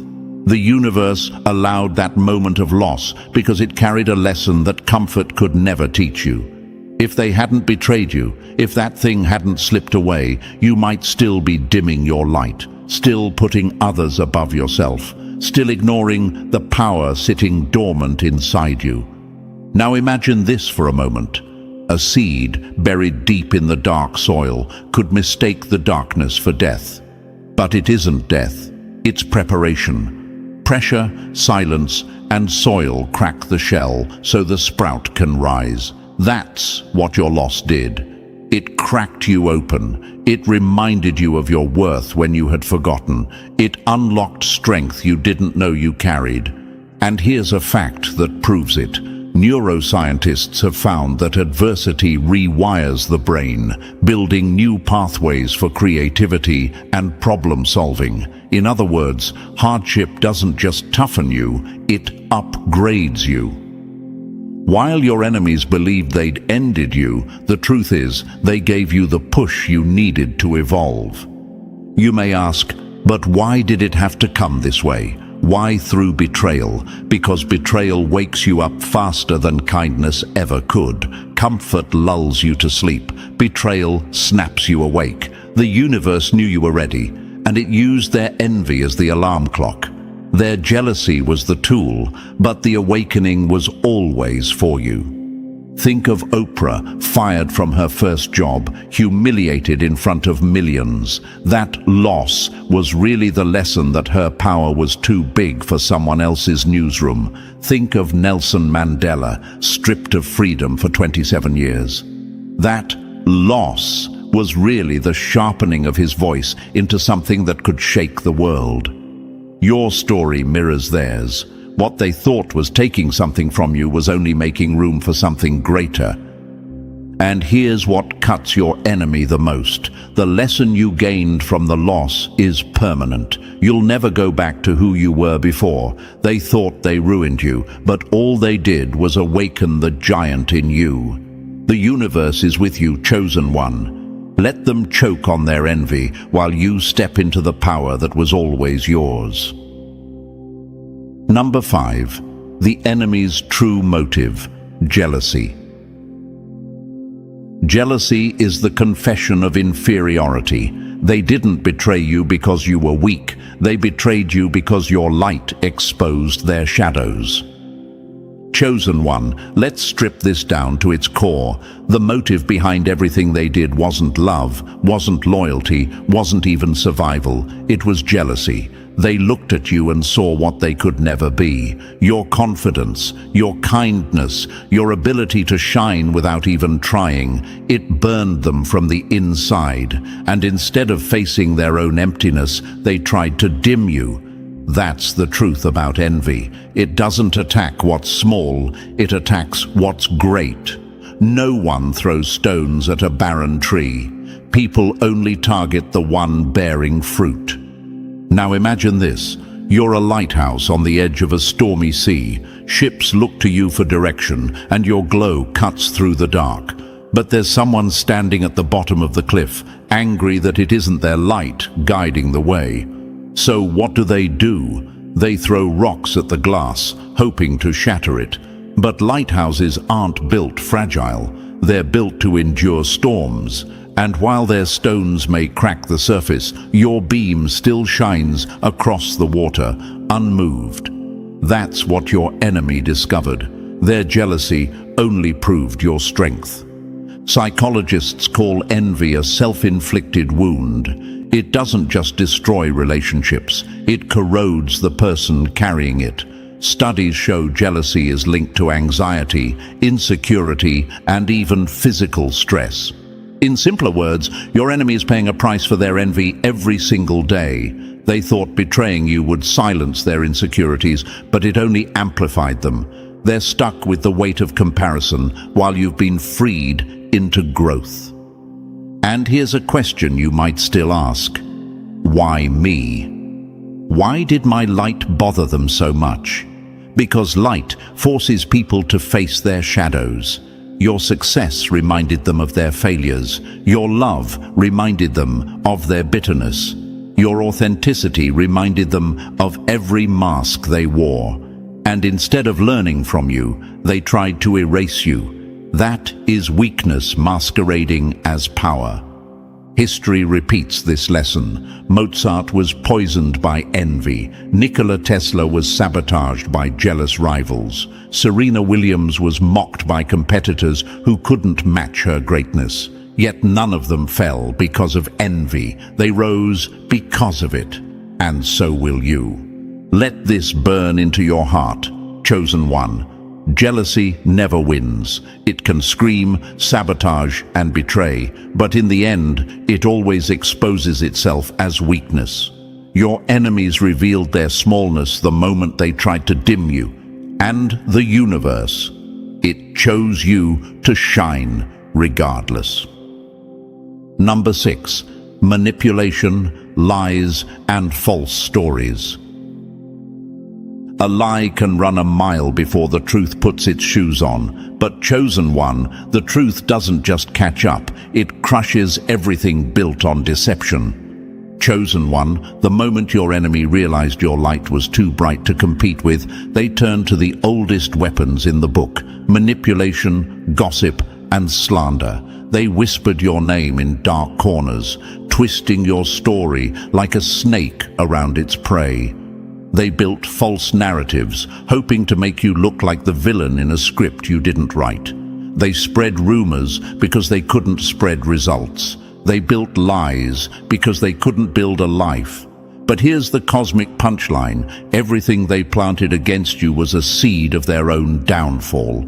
Picture this for a moment. Someone throws mud at a clear lake, expecting it to stay dirty forever, but mud sinks. The water clears, and the only thing left at the surface is the reflection of the sky. That's what your life did. They hurled mud, slander, half-truths, exaggerations, and for a while it seemed to stick.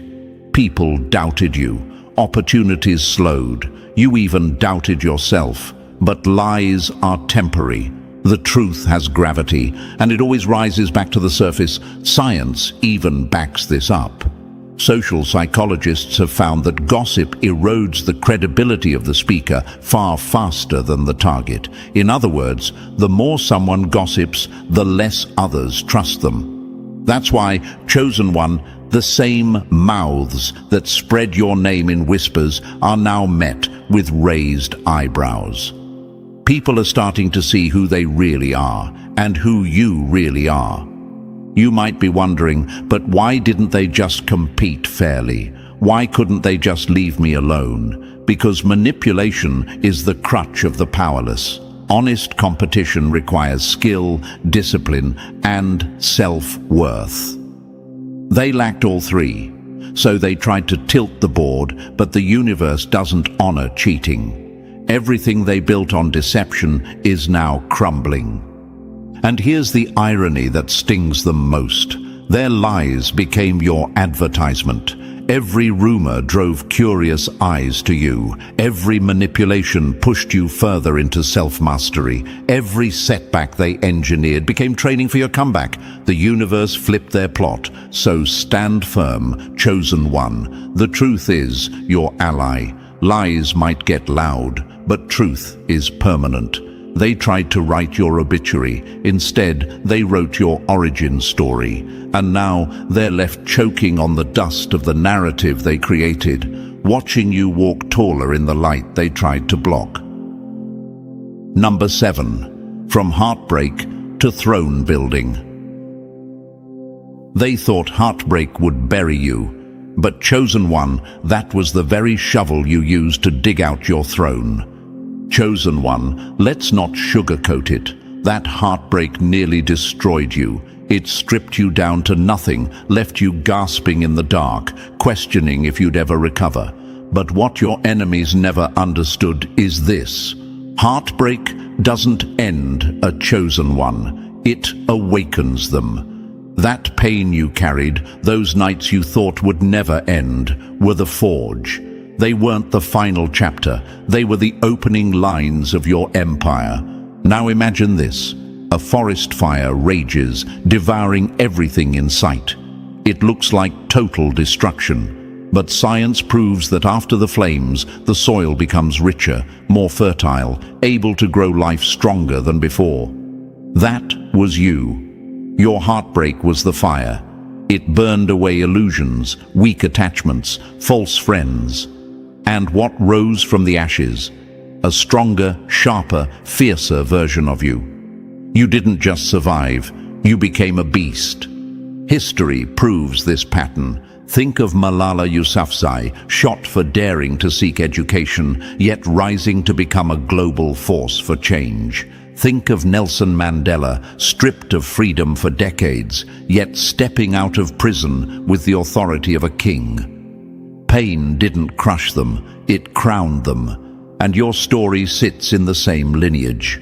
That betrayal wasn't your ending, it was your coronation. You might ask, but why did the throne have to come through suffering? Because comfort never builds kings and queens. Thrones are forged in fire, not in luxury. The universe had to show you the depth of your strength, and heartbreak was the hammer. Without it, you'd still be doubting yourself, shrinking your light to fit the comfort of others. Now, you walk with a presence that cannot be faked, a strength that cannot be bought. And here's what gnaws at your enemies. They thought they destroyed you. Instead, they upgraded you. They're watching the empire you've built, your glow, your growth, your confidence, knowing deep down they played the role of catalyst. Their betrayal built your kingdom. Their jealousy handed you the keys. Their attempt to break you forced you to claim your throne. So sit tall, chosen one. That pain was your coronation robe. That heartbreak was your crown. You don't just rule despite it. You rule because of it. And the ones who betrayed you, they're not sitting on thrones. They're sitting in the cheap seats, forced to watch the kingdom they accidentally built for you. Number 8. Their karma, love lost forever. When they betrayed you, they didn't just lose you, they sentenced themselves to a lifetime without real love. Chosen one, betrayal has a price, and it's one your enemy can't return or refund. The moment they traded your loyalty for envy, they wrote their own curse, love lost forever. They may chase bodies, flirt with replacements, or pretend they've moved on. But what they'll never touch again is the purity of what you gave them. You were the rarest thing in their life, realness. And realness, once lost, doesn't come back. Now imagine this. Someone trades a diamond ring for a handful of glitter. At first, the glitter sparkles in the sun, catching eyes and attention. But soon, it fades, sticks to their fingers, and blows away with the wind. Meanwhile, the diamond they tossed aside only grows in value. That's their reality. They threw away the diamond of your love, your loyalty, your presence, and now they're stuck clutching glitter that won't last. Science even agrees. Psychologists have found that people who betray others struggle with intimacy long after. Why? Because betrayal corrodes their ability to trust and to be trusted. They're haunted by the fear that others will do to them what they did to you. And so they live in a cycle of shallow bonds, always looking over their shoulder, never knowing peace. You might ask, but what if they do find someone new? What if they look happy? Understand this. Appearances lie. They can post smiling pictures, act as if they've won, but emptiness doesn't hide for long. What they lost with you wasn't just a person, it was the one who loved them despite their flaws, the one who stood by them even when they didn't deserve it. That kind of love doesn't get replaced. It gets remembered, regretted, and replayed like a ghost that never leaves. And that's the karma, chosen one. They'll never find loyalty again because they proved they didn't know how to value it. They'll never find real love again because they chose envy over authenticity. They will sit in crowded rooms and still feel lonely because deep down they know the truth. You were irreplaceable. So lift your head. Their karma isn't yours to carry. They thought they hurt you, but all they did was exile themselves from the very thing they crave most. You are love. You are loyalty, and the universe made sure they'll spend the rest of their life knowing they lost it forever. Number 9. Lessons they can't escape. They thought betraying you was a shortcut to victory. What they didn't see was that it was the beginning of their own lifelong sentence. Chosen one, the universe doesn't let betrayal slide. Your enemies thought they could cross you and move on as if nothing happened, but that's not how it works. Every decision has a consequence, and theirs was permanent. They may smile in public, laugh in crowds, even flaunt what they took. But when the lights go out, they are left alone with the truth. And the truth is merciless. They didn't destroy you. They destroyed themselves. Now picture this. Someone sets a trap, confident you'll fall into it, but instead they stumble, tripping into their own snare. That's the life of your betrayer. Their lies, their envy, their betrayal, it all circles back. Regret becomes their shadow, following them day and night. They can't escape it. They can't outrun it. Every choice they made against you plays on repeat, like a film they can't turn off. And here's a fact that deepens the wound for them. Psychologists confirm that guilt and regret are two of the heaviest emotions for the human brain to carry. They don't fade with time. They grow. The brain replays mistakes as a way of punishing itself. So while you heal and rise, they are locked in a loop of self-inflicted torment. Their betrayal became their prison. You might ask, but what if they don't look regretful? What if they act like they're thriving? Remember this, regret doesn't always scream. Sometimes it whispers in the quiet. They may look strong in front of others, but in solitude, they feel the hollowness of what they did. Their wins taste bitter, their nights run long, their smiles never reach their eyes. That's the lesson they can't escape. Betrayal doesn't bring power, it brings emptiness. History shows us this truth again and again. Benedict Arnold betrayed his own people and became immortalized as a name synonymous with shame. Judas sold loyalty for coins, but ended with despair too heavy to bear. Modern betrayers face the same fate. No legacy, no peace, only regret. Chosen one, let this strengthen you. While you rise higher, their regret deepens. They thought crossing you was smart. In reality, it was the dumbest move of their life. They can't undo it. They can't erase it. And they will carry that lesson forever, haunted by the realization that betraying you was the moment they lost themselves. Number 10. Your evolution they can't deny. The sweetest revenge isn't revenge at all. It's your evolution, and theirs is the misery of watching you glow in a light they can't dim. Chosen one, this is the part your enemies never prepared for. They thought betrayal would bury you, but instead, it planted you. They thought heartbreak would end you, but instead, it transformed you. And now, your evolution stands as a living testimony that the universe was with you all along. They can't deny it, no matter how hard they try. Every time they see you, every whisper they hear about your growth, every success you achieve, it reminds them of the one fact that burns them alive. They lost the best thing they ever had access to. Picture this. A phoenix rising from ashes, its wings brighter than before, its cry echoing across the sky.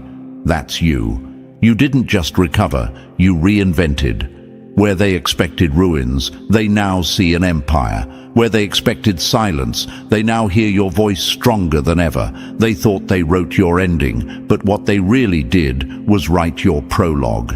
Here's the fact that gnaws at them. Psychologists say that growth after trauma is often exponential. The very pain they caused became the force that accelerated you beyond anything they could match. You glowed harder, leveled up faster, and stood taller because of what they did. Your glow isn't just natural, it's weaponized by the universe, and it's blinding them. You might wonder, but do they actually see my growth? Absolutely. Don't let their fake indifference fool you. They scroll your social media, hear your name in conversations, catch glimpses of your smile, your confidence, your wins. And every glimpse is a dagger. They can pretend not to notice, but their silence is louder than applause. Envy doesn't clap, it seethes. History reflects this over and over. Think of Steve Jobs, betrayed and pushed out of Apple, only to return stronger and turn it into a global empire. Think of Taylor Swift, dragged through public betrayal, only to reinvent herself and dominate charts. Greatness rebounds higher than betrayal can reach. And that's what your enemies face now, the undeniable contrast between your rise and their downfall. Chosen one, your evolution is their punishment, your glow is their regret, your strength is their reminder. They can't rewrite it, they can't erase it, and they can't escape it. You leveled up beyond their reach, and the universe made sure your success would be the loudest truth they'll ever hear. Number 11. The decoy they ran off with. They didn't steal your destiny, they ran off with a decoy while the real treasure was being prepared for you. Chosen one, let's lay it bare. What they took from you was never meant to last. It was a test, a setup, a prop placed by the universe to reveal everyone's true character, yours and theirs. They thought they were clever, snatching the thing you loved, the opportunity you fought for, or the person you gave your heart to. They believed they'd left you empty. But all they grabbed was a decoy, something temporary, something designed to separate the false from the real. Now imagine this for a moment. A child reaches into a magician's hat, pulling out a shiny object, believing they've captured the magic. But the true trick, the real prize, is hidden deeper, out of their reach. That's what happened here. They grabbed the shiny object at the surface and ran. Meanwhile, the universe was already setting aside the real magic for you, the thing they'll never touch or even see. This is a cosmic pattern as old as time. History is full of people who grabbed what wasn't theirs, only to discover later it was hollow. Think of the rivals who tried to sabotage inventors, only to end up forgotten while the real creator changed the world. Think of Joseph in the old stories, thrown into a pit by his own brothers, only to rise to a throne they could never sit on. Over and over again, the decoy becomes the betrayer's curse, while the chosen one ascends to something far greater. And here's the part that burns them most. They don't even enjoy what they took. Because it wasn't meant for them, it won't bring them peace. That relationship they stole turns toxic. That opportunity they snatched turns sour. That inheritance they manipulated to get turns into a burden. It's like drinking salt water. The more they consume, the thirstier they become. Meanwhile, your table is being set in silence. You might be asking, but why did I have to lose it first? Why couldn't the universe just give me the real thing? Because, chosen one, you needed to learn the difference between what glitters and what's gold. You needed to see who would betray you before your true blessing arrived.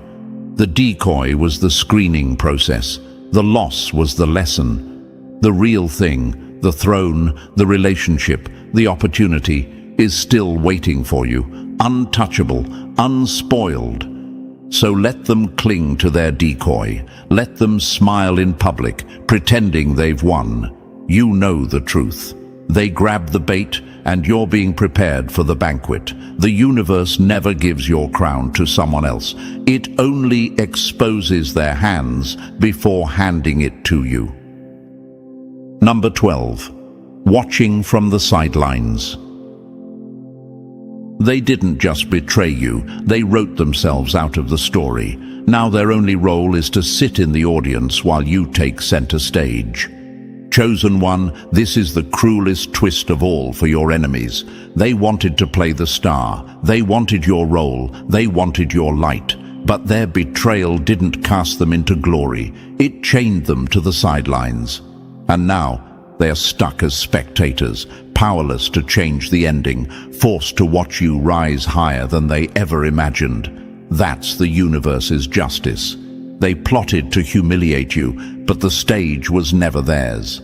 The spotlight was always yours. Picture this for a moment.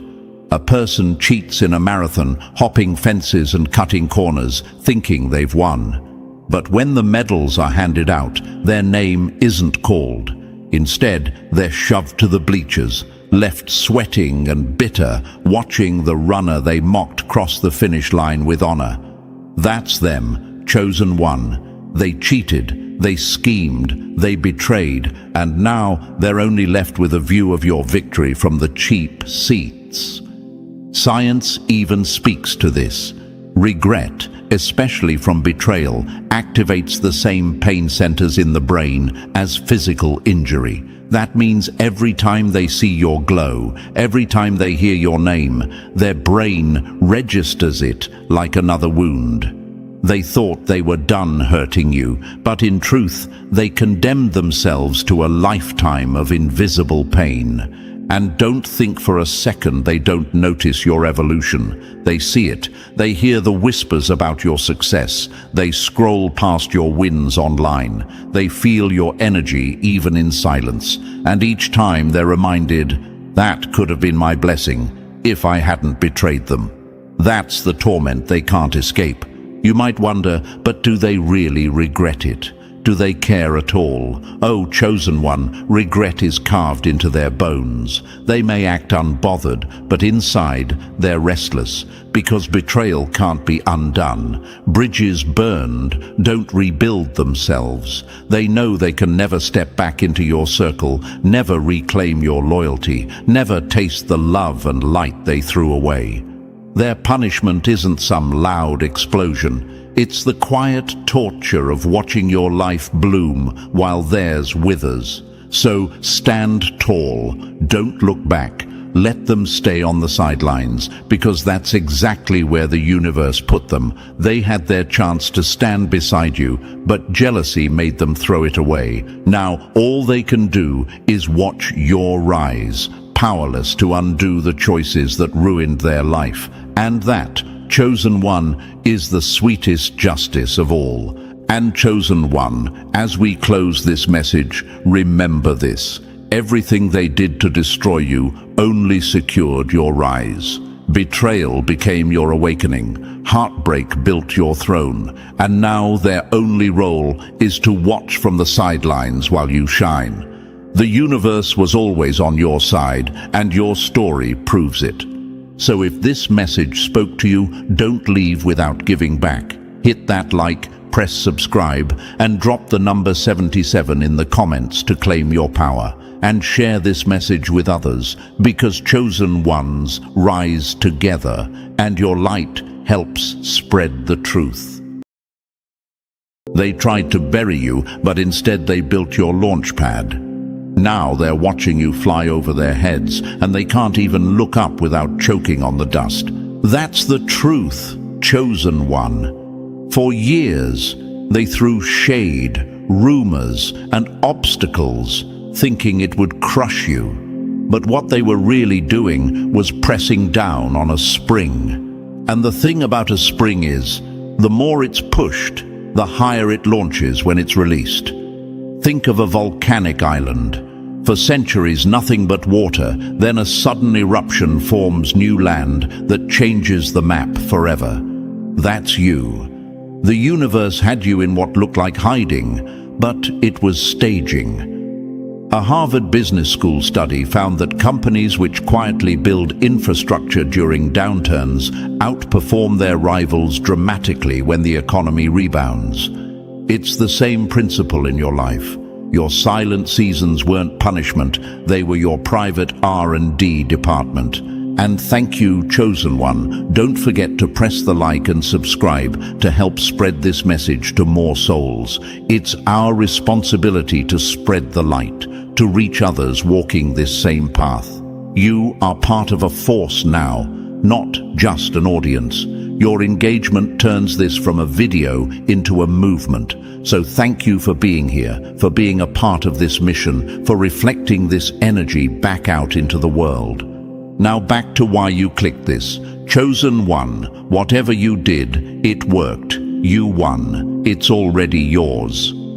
This isn't a prediction. This is a reality you're stepping into. You're not waiting for the green light. You already passed the finish line while they were still at the starting blocks. The shift isn't coming, it has come. Your quiet work, your restraint, your patience, your refusal to lower yourself, all of it has matured into a kind of power that can't be faked. The same people who dismissed you as naive are now studying your moves like an algorithm they can't crack. They're replaying your decisions in their heads, asking themselves how you pulled it off, but they can't reverse engineer authenticity. You are living proof that the universe rewards endurance. You've crossed from hoping into owning. The things you prayed for, planned for, and sweated for are not on the way. They're already on your table. Look around. Look at the subtle changes. The way opportunities approach you instead of you chasing them. The way conversations tilt in your favor. The way your presence alone now feels like leverage. These aren't coincidences. This is the compound interest of every hidden investment you made in yourself when no one was watching. And just like compound interest, it looks like nothing for years and then suddenly explodes into exponential growth. Right now, you're in that explosive phase. The universe has already signed off on the delivery. The package is marked non-returnable. The people who thought they had time to catch up are realizing the race is over. Some of them will pretend to celebrate you, but inside they're panicking because nothing terrifies someone who tried to bury you more than seeing you thrive without them. That's why their reactions feel mixed. Applause on the surface, envy underneath. But don't mistake their noise for your measure. Their disbelief is just proof of your breakthrough. This is what winning looks like when it's real. It's not about a trophy or a viral moment. It's about that deep inner shift when you stop waiting for permission and start walking like it's already yours. It's about that calm that shows up when you realize you're the storm. When bamboo shoots finally break the surface, it grows 90 feet in weeks, but that's not magic. That's years of unseen rooting exploding into visible reality. That's you. That's this moment. So as you listen today, keep this in mind. You're not entering the fight. You're walking into the aftermath of a fight you've already won. This is not a pep talk about one day. This is confirmation of right now. The signs are already around you. People you never expected are reaching out. Doors you didn't knock on are opening. Your energy is magnetic, your presence commanding. And yes, it unsettles them. It should. Because for the first time, they're seeing the full picture. You didn't just survive, you ascended. This message is here to anchor you in that truth. You're not imagining it.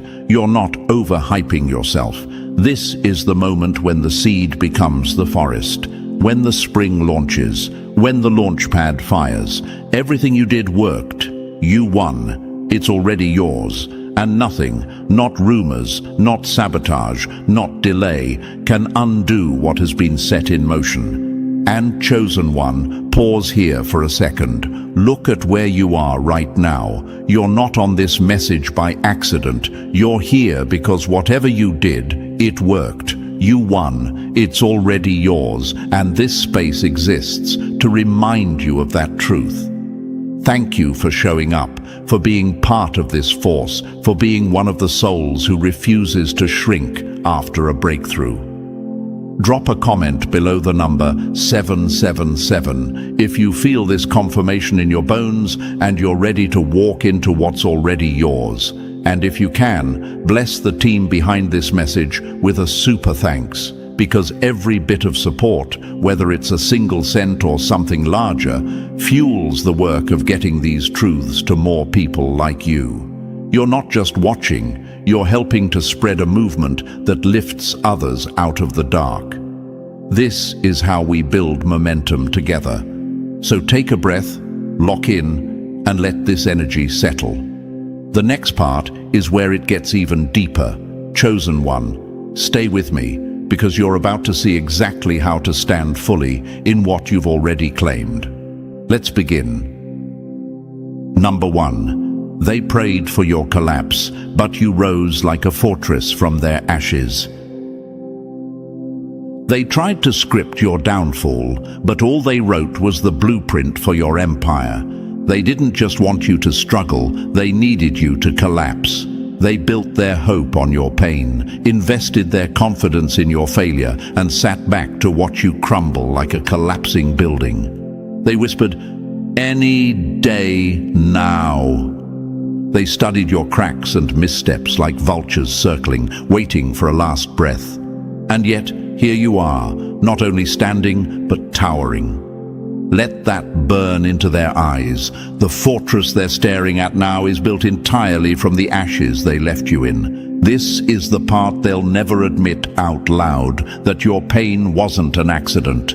It was a plan. The betrayals, the rumors, the delays, the silent tests, all of it designed to break your rhythm. They thought pressure would snap you like a cheap twig. But what they forgot is that pressure makes diamonds, and you didn't just survive the squeeze, you became untouchable in it.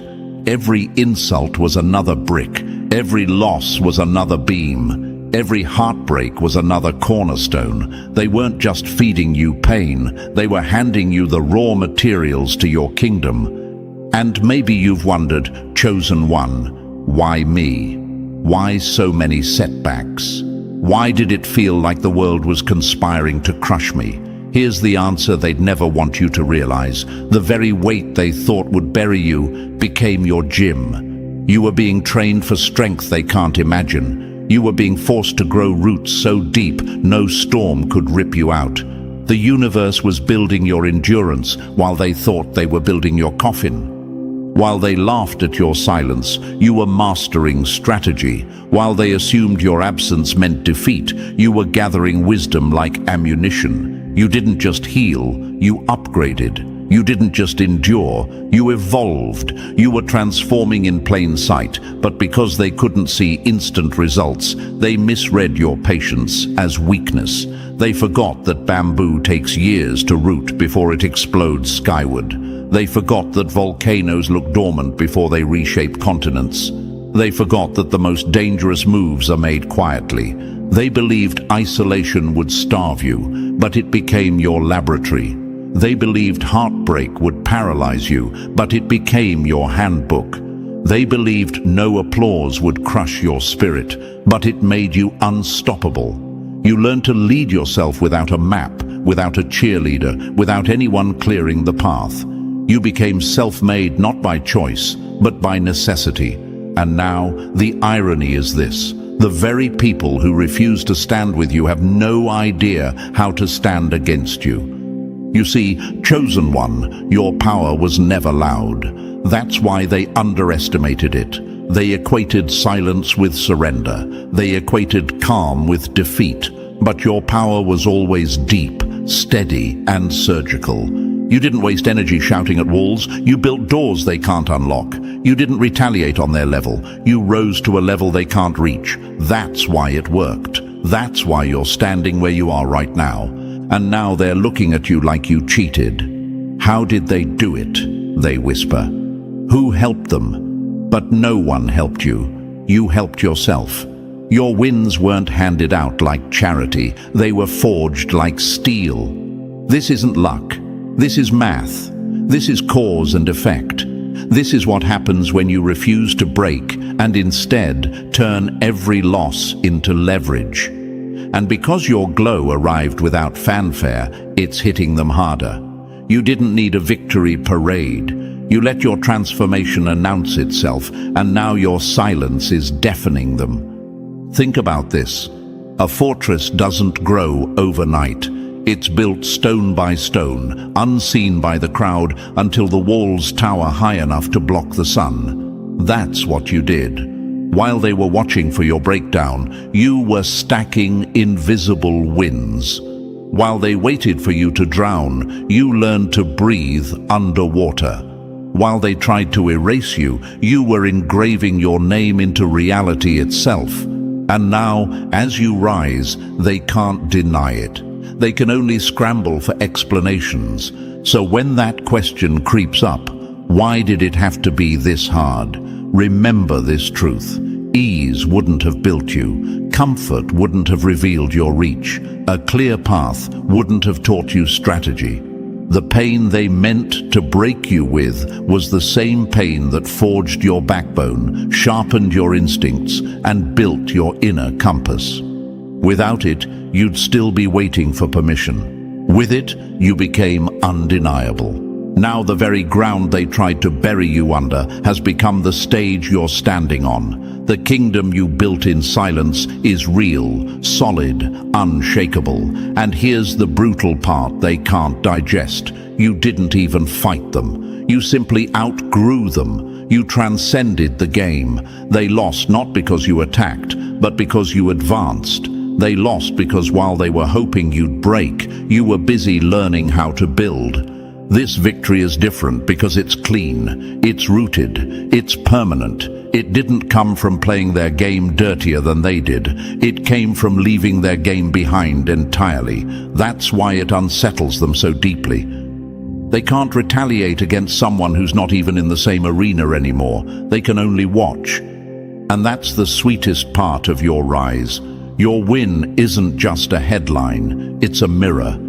Every time they see you now, they're forced to see themselves, their doubts, their miscalculations, their wasted time. Whatever you did, it worked. You didn't just win, you rewrote the rules. You didn't just survive, you set the standard. You didn't just build a kingdom in the rubble, you built it so high and so quietly that by the time they noticed, it was too late to stop it. That's why you own the game now. That's why you're unstoppable. And that's why, chosen one, this message exists, not to hype you up with empty promises, but to confirm what you already feel. The shift isn't coming. It's here. So breathe it in, let the truth land. You are the fortress, you are the eruption, you are the living answer to every bet they placed against you. And as they sit in the stands, stunned and silent, remember, their disbelief is just another echo of your victory. Number 2, they couldn't defeat you because you refused to become their reflection. They wanted you to mirror their poison, but you chose to shine as their antidote.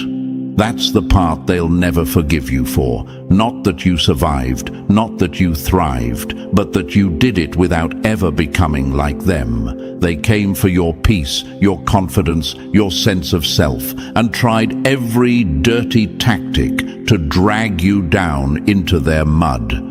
They wanted you snapping, cursing, retaliating, turning bitter, because that would have justified everything they said about you. But you didn't take the bait. You stayed solid when everything around you was pulling you toward corruption, and that's why they lost. Imagine this. 2 fighters step into a ring. One is furious, swinging wild, desperate for a reaction. The other stands calm, measured, focused, refusing to get pulled into the chaos. Who wins? It's never the one burning energy and blind rage.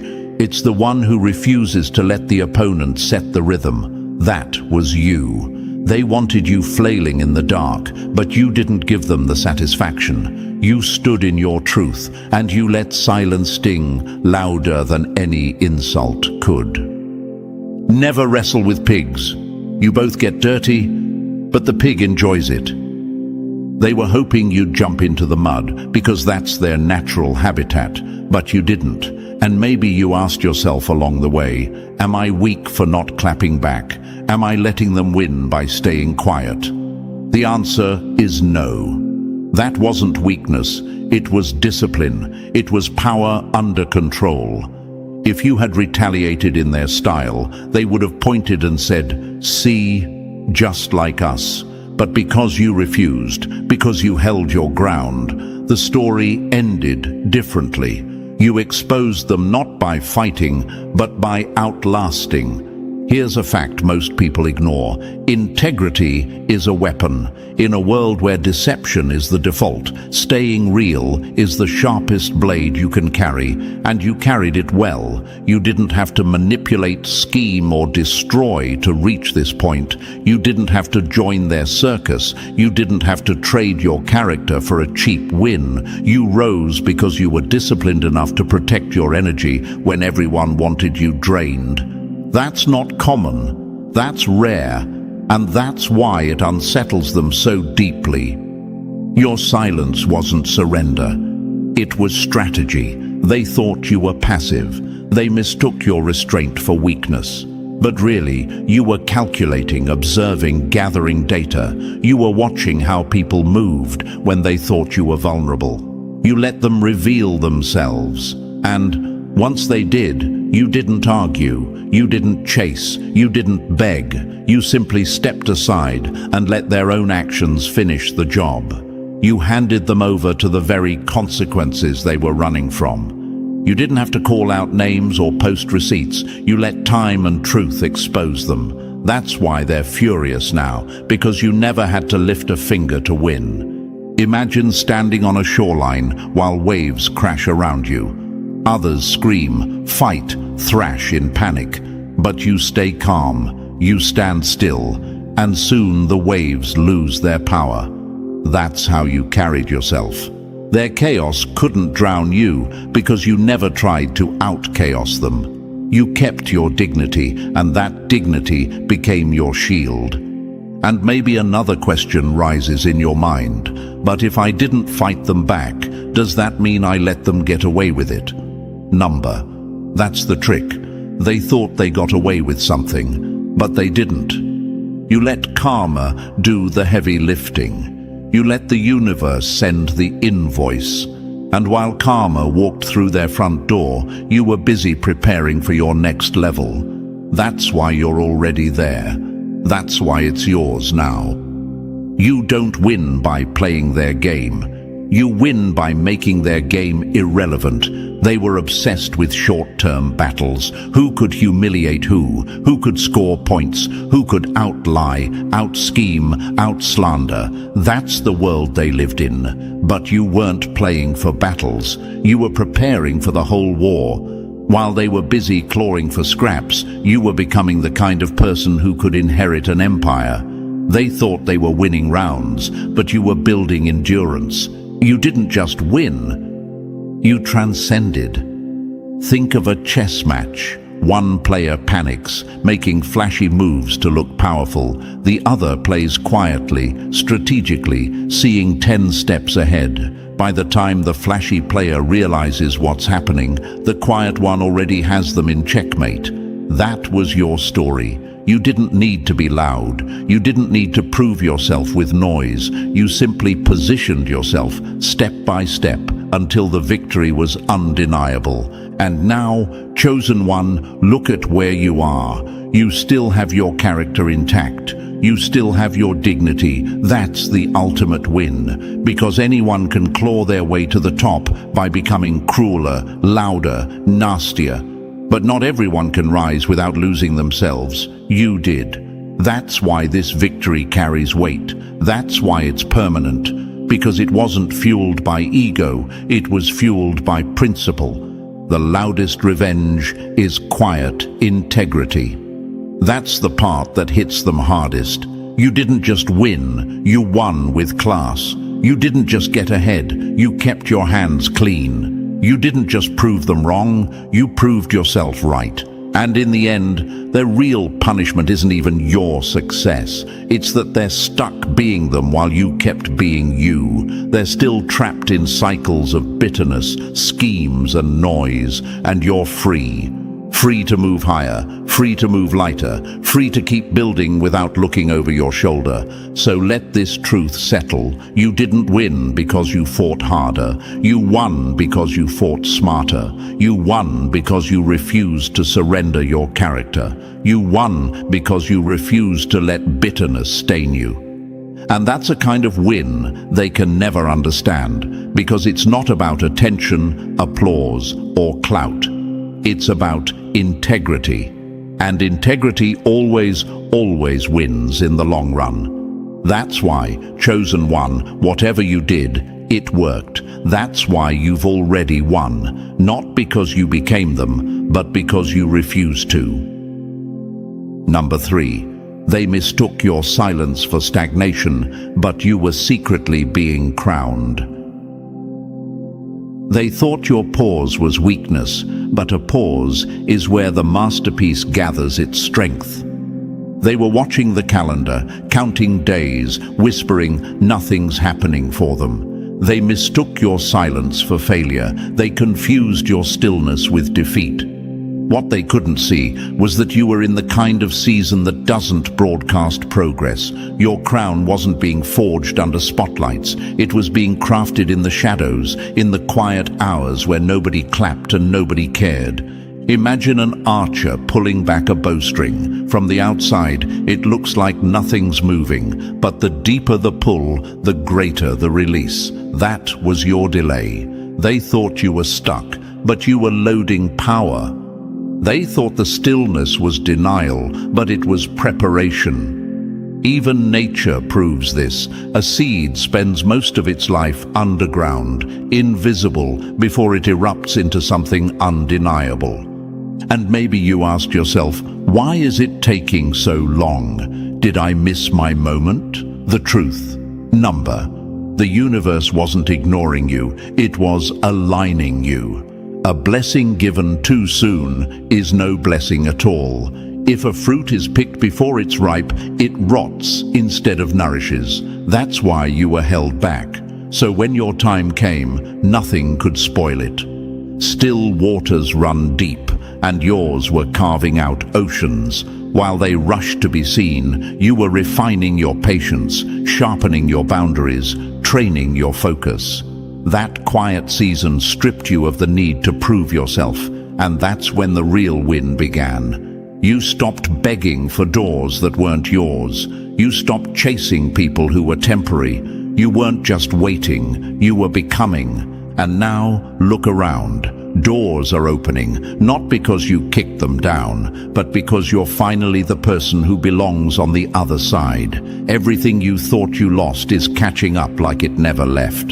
The delay wasn't denial, it was definition. It carved you into someone unrecognizable, someone undeniable. So let them choke on their misjudgment.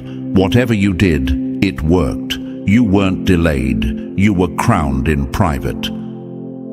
Number 4, you took the hits without begging for witnesses, and that's why you terrify them. They wanted your suffering to be a stage show, but you turned it into a silent revolution. Most people bleed loudly, hoping for pity. They make their wounds into trophies, flashing scars just to collect sympathy, but not you. You walked through fire without turning it into theater. You felt every cut, every betrayal, every delay. And instead of collapsing for applause, you stood up with trembling hands and chose to save yourself. That's a level of strength their minds can't wrap around. Imagine a boxer training alone in the dark, throwing punches with no crowd, no cheers, no lights. That was you. You weren't waiting for validation. You were refining yourself when no one was watching. The silence they mistook for weakness was actually surgery. You were cutting out everything that didn't belong. And the fact is, suffering without self-pity is one of the rarest skills alive. Harvard psychologists note that resilience isn't about avoiding pain, but reframing it, and you mastered that art. Pain didn't define you, it educated you. You didn't wear suffering as a costume. You dissected it. You sat with it. You let it teach you instead of destroy you. Where others would have drowned, you learned to breathe underwater. Where others collapsed, you used the rubble to rebuild. You didn't numb it or skip steps. You did the real work, the raw work, the kind that leaves no shortcuts. And maybe you asked yourself, why did I have to carry it alone? Why didn't anyone show up? The truth is, chosen one, you were never meant to be rescued. You were meant to realize that your rescue was always within. That's why you're not bitter now. That's why you don't fake smile your way through healing. You're sharper, cleaner, unshakable, because you became your own counselor, your own protector, your own savior. They expected a victim. You came out as a weapon. Now they stare, confused. They can't find the scars they were waiting to laugh at. All they see is the glow pain birthed in you. You don't explain it. You don't brag. You carry peace so loud it silences rooms. That's why it worked. Because you didn't make pain your identity. You made it your turning point. Number 5, you let silence do the talking, and elevation became the loudest revenge. They wanted you in the mud throwing stones, but instead you built a mountain they can't climb. You had every chance to clap back, every opportunity to blast names, spill evidence, fire off words that would scorch their reputation, and yet you didn't. Not because you were weak, not because you didn't feel the sting, but because you understood the real game. Revenge is noisy, but elevation is permanent. They wanted chaos, you chose class. They wanted mud, you chose altitude. And now they're choking on the thin air you're breathing at the top. Imagine someone trying to block the sun with their hands. They can flail, they can sweat, they can curse, but the sun doesn't argue. It just keeps rising until their hands collapse in exhaustion. That was you. You never had to fight back with their tactics. You let truth rise, and now it's blinding them. Time is the courtroom where lies collapse on their own. They thought your silence meant guilt. They thought your refusal to respond meant defeat. But you knew the truth doesn't need a press release. It just needs time and space. And while they were burning calories holding up their fake version of events, you were quietly stacking wins. Now their masks are slipping without you lifting a finger. And maybe you asked yourself, but don't I deserve to expose them? Yes, you did. You had the ammo, but you also had wisdom, because if you had stooped to their level, they would have pointed at you and said, "See? Just like us." By refusing, you protected your spirit, and that protection became promotion. Elevation exposes lies faster than rage ever could. Now your life itself is the clapback. Your glow is the proof. Your peace is the argument. You don't need to explain a thing, they can see it. And that's what stings them the most, the fact that you didn't need revenge to win. You let growth, time, and purpose do the work. That's why it worked. That's why you won. Number 6, you became the proof that unseen strategy looks like madness to the crowd.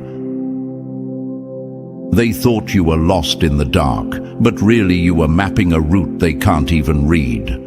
From the outside, it looked like you were fading. You stopped showing up in familiar spaces. You didn't post, didn't announce, didn't share. You became distant, private, quiet, and to them, that meant weakness. They assumed you were slipping, losing, failing. But what they couldn't see was that you were right in the middle of a higher strategy, one that never makes sense to people who only understand noise and instant results. Imagine a chess master pausing before the next move. To the impatient eye, it looks like hesitation. To the trained eye, it's the winning play being calculated. That was you. You weren't retreating, you were positioning. You weren't falling back, you were fortifying. Every step had to be led, not forced. Every boundary placed with precision, not explained for applause.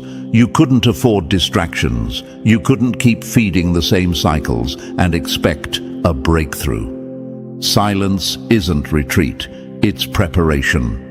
They called it arrogance because you stopped being available. They called it fear because you didn't jump at every offer. They called it loss because you chose stillness over the spotlight. But you knew better. You were under instructions they couldn't decode. The restraint it took to not react, not defend, not prove, that's a discipline they'll never understand. You weren't hiding, you were aligning. And maybe you've wondered, was I wrong to pull back? Did I lose my momentum? What felt like a pause was a launch sequence. Rockets look still on the pad before they break the atmosphere. Seeds look dead underground before they explode into life. The world calls it madness. History calls it timing. Now the results are showing. Doors are opening without effort. Opportunities are finding you without chase. None of it adds up on paper, and that's the point. Favor never fits formulas. You are living proof that what's built in silence doesn't need defending when it appears. You didn't follow their map. You followed your own. That's why it worked. That's why you won. Because you trusted the unseen over their opinions. And now the outcome is blowing their minds. Number 7, your hidden radar was the blade they never saw coming. They were busy setting traps while you were quietly dismantling the map. They thought they were playing chess while you were still learning checkers. They imagined their whispers, bait and manipulation were invisible, that their little moves were so subtle you'd never catch on. They believed they could twist the narrative, drip-feed sabotage, and pull you into an emotional snare. But what they didn't know was that you were carrying a weapon they couldn't detect. Discernment, silent, sharp, surgical. Imagine a submarine gliding under the surface while sonar scans every inch of the ocean. The ship above can't see it, but the submarine sees everything. That was you. They thought you were blind because you didn't react. But you were tracking every shift, every fake smile, every hidden motive. You didn't need receipts or screenshots. Your intuition read the room long before the proof showed up. Awareness beats manipulation every time. Maybe you asked yourself, why don't I feel the need to clap back anymore? Am I getting soft? Number. You were getting precise. You weren't operating from ego. You were moving with clarity. You spoke when necessary, held your tongue when it was power, and walked away without warning because you already saw the ending. That wasn't fear, that was strategy. They expected you to stumble into their traps, but you kept stepping out of reach. That wasn't luck. That was training, years of reading energy, of trusting your own instincts, of refusing to ignore the quiet warnings most people overlook. You learned to protect your peace like a bank protects its vault. And every time you refused to engage, you grew stronger. They wanted drama, you gave them distance. They wanted confusion, you gave them clarity. While they were exhausting themselves trying to provoke you, you were elevating in silence. They mistook your calm for weakness, but it was the stillness of a sniper's aim. By the time they realized they couldn't outthink you, you were already gone. Unbothered, unreachable, victorious. Your discernment wasn't just defense, it was your compass guiding you through every hidden snare. That's why you kept winning, even when you said nothing at all. Number 8. You walked through the flames and came out wearing armor they can't melt. They built the fire to burn you down, but all they did was forge you into steel. They thought the heartbreak, the betrayal, the pressure, the endless warfare would finally reduce you to dust. And truth be told, it almost did. But here's what they didn't count on. Instead of turning into ash, you turned into armor. You didn't just survive the flames, you let them shape you. The same battles designed to end you ended up engineering you into someone untouchable. Imagine gold inside a furnace. At first, the heat looks like destruction, but it's actually refinement. The impurities burn away, and what comes out on the other side is more valuable than before. That was you. Every sleepless night, every silent battle, every breakdown that didn't finish you off was just heat perfecting your edges. The version of you they're still attacking doesn't exist anymore. And maybe you've asked yourself, why don't I react the same anymore? Why doesn't this chaos shake me like it used to? Because you've been rewired. The storms that once left you on the floor now barely touch you. You don't panic over shadows. You don't beg for reassurance. You don't crumble when pressure rises. The weak version of you they depended on is gone, erased by fire, replaced by someone fireproof. Now, people keep trying to press buttons that don't even exist anymore. They're fighting a ghost. They're arguing with a past version that died in the furnace. And what confuses them most is your calm. They mistake it for arrogance, for pride, for detachment. But it isn't. It's clarity. It's strength.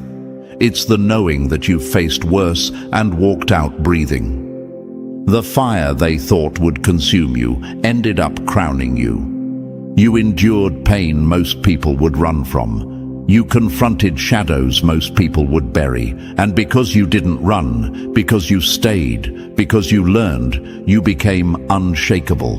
Not cold, not numb, just stronger. You've seen the depths of darkness, and that's why you no longer fear it. You walk through it now with power, with discernment, with authority. The flames failed, the weapons failed. You're still standing, but you're not the same. You're stronger, sharper, unbreakable. You're fireproof, and no strike against you makes even a dent anymore. Number 9. They tried to bury you in shame, but you turned it into the foundation of your throne. They thought humiliation would shrink you, but it became the soil that grew your empire. They believed their mockery would crush you. They thought disrespect, exclusion, and whispers behind closed doors would finally fold you in half. And yes, it stung. It left bruises, scars that reminded you of how cruel people can be. But instead of letting the shame rot you, you let it refine you. Instead of turning bitter, you turned wise. Imagine a seed pressed deep into dirt. At first, it looks like burial. It looks like the end. But that burial is what gives it the conditions to sprout. That was you. The humiliation that was meant to bury your worth ended up planting you in deeper soil where you grew roots no storm could touch. Pride wins moments. Humility builds empires. You didn't let humiliation destroy your sense of self. You let it strip away illusions, the need to please, the urge to perform, the hunger for claps. You discovered who you really were when no one was watching. And that kind of clarity? That's priceless. Most people let humiliation harden them into bitterness, but you let it soften you into depth.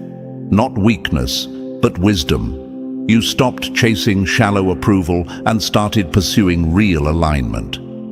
And maybe you asked yourself, why did I have to go through that? Why did it have to be so public, so painful? Because humiliation was the furnace where your ego burned off. Without it, you might have stayed addicted to applause. With it, you learned to stand on your own foundation, steady, grounded, untouchable.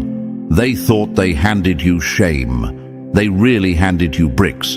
You weren't building from revenge. You weren't even building to prove them wrong. You were building from purpose. Every rejection, every tear, every letdown became a brick you quietly stacked into walls of strength. While they were laughing, you were laying foundations. While they were gossiping, you were growing. And now, without realizing it, they've been forced to watch you build something permanent out of what was meant to break you. That's why your victory feels different. It isn't loud. It isn't about flexing. It's about peace, wholeness, and evolution. They thought humiliation was your grave. They didn't know it was the ground for your throne. Number 10. You stopped knocking on doors because you became the room everyone wants to enter. They chased invitations while you became the reason people built the table. You never begged for entry. You didn't claw at locked gates or twist yourself into shapes just to be noticed. While others were exhausting themselves for access, you stayed quiet and worked on becoming. You healed, you aligned, you evolved. And in that stillness you became the key, not just to open doors, but to redefine what doors even are. Imagine a magnet. It doesn't chase metal, it doesn't shout, it doesn't push. It simply is what it is, and everything aligned with it comes closer. That was you. While others were trying to sell their worth, you were building yours. While they rehearsed performances, you were becoming real. That's why the rooms started whispering your name. That's why opportunities are circling you now without you lifting a finger. Access isn't given to the loudest voice. It belongs to the clearest presence. Maybe you've wondered, how did I get here without forcing it? Why are doors opening now that used to stay shut? Because you stopped chasing. You stopped trying to convince people to value you. And in that release, your energy recalibrated. You shifted from desperation to discernment, and that shift made you magnetic. Now your presence carries weight. You walk into spaces and the atmosphere tilts, not because you demanded it, but because your growth prepared you for it. The same people who once ignored you are circling back, but you're not desperate anymore. You're selective. You know who you are, and that knowing makes you untouchable. You didn't wait to be chosen. You became undeniable. That's what terrifies them. They work tirelessly to force doors open, to push themselves into places they weren't ready for. You didn't. You became the reason doors swing open naturally. You didn't force access. You became access. You stopped knocking, and now you are the sound that makes others open up. This is why this season feels different. The wins are rooted, permanent, and natural. You didn't hustle your way into a seat. You became the room everyone wants to enter, and that's why, chosen one, it worked. You didn't force it. You became it. Number 11, you outgrew applause and claimed authority they can't take back. Crowds can clap one day and crucify you the next, so why build your worth on noise that shifts with the wind?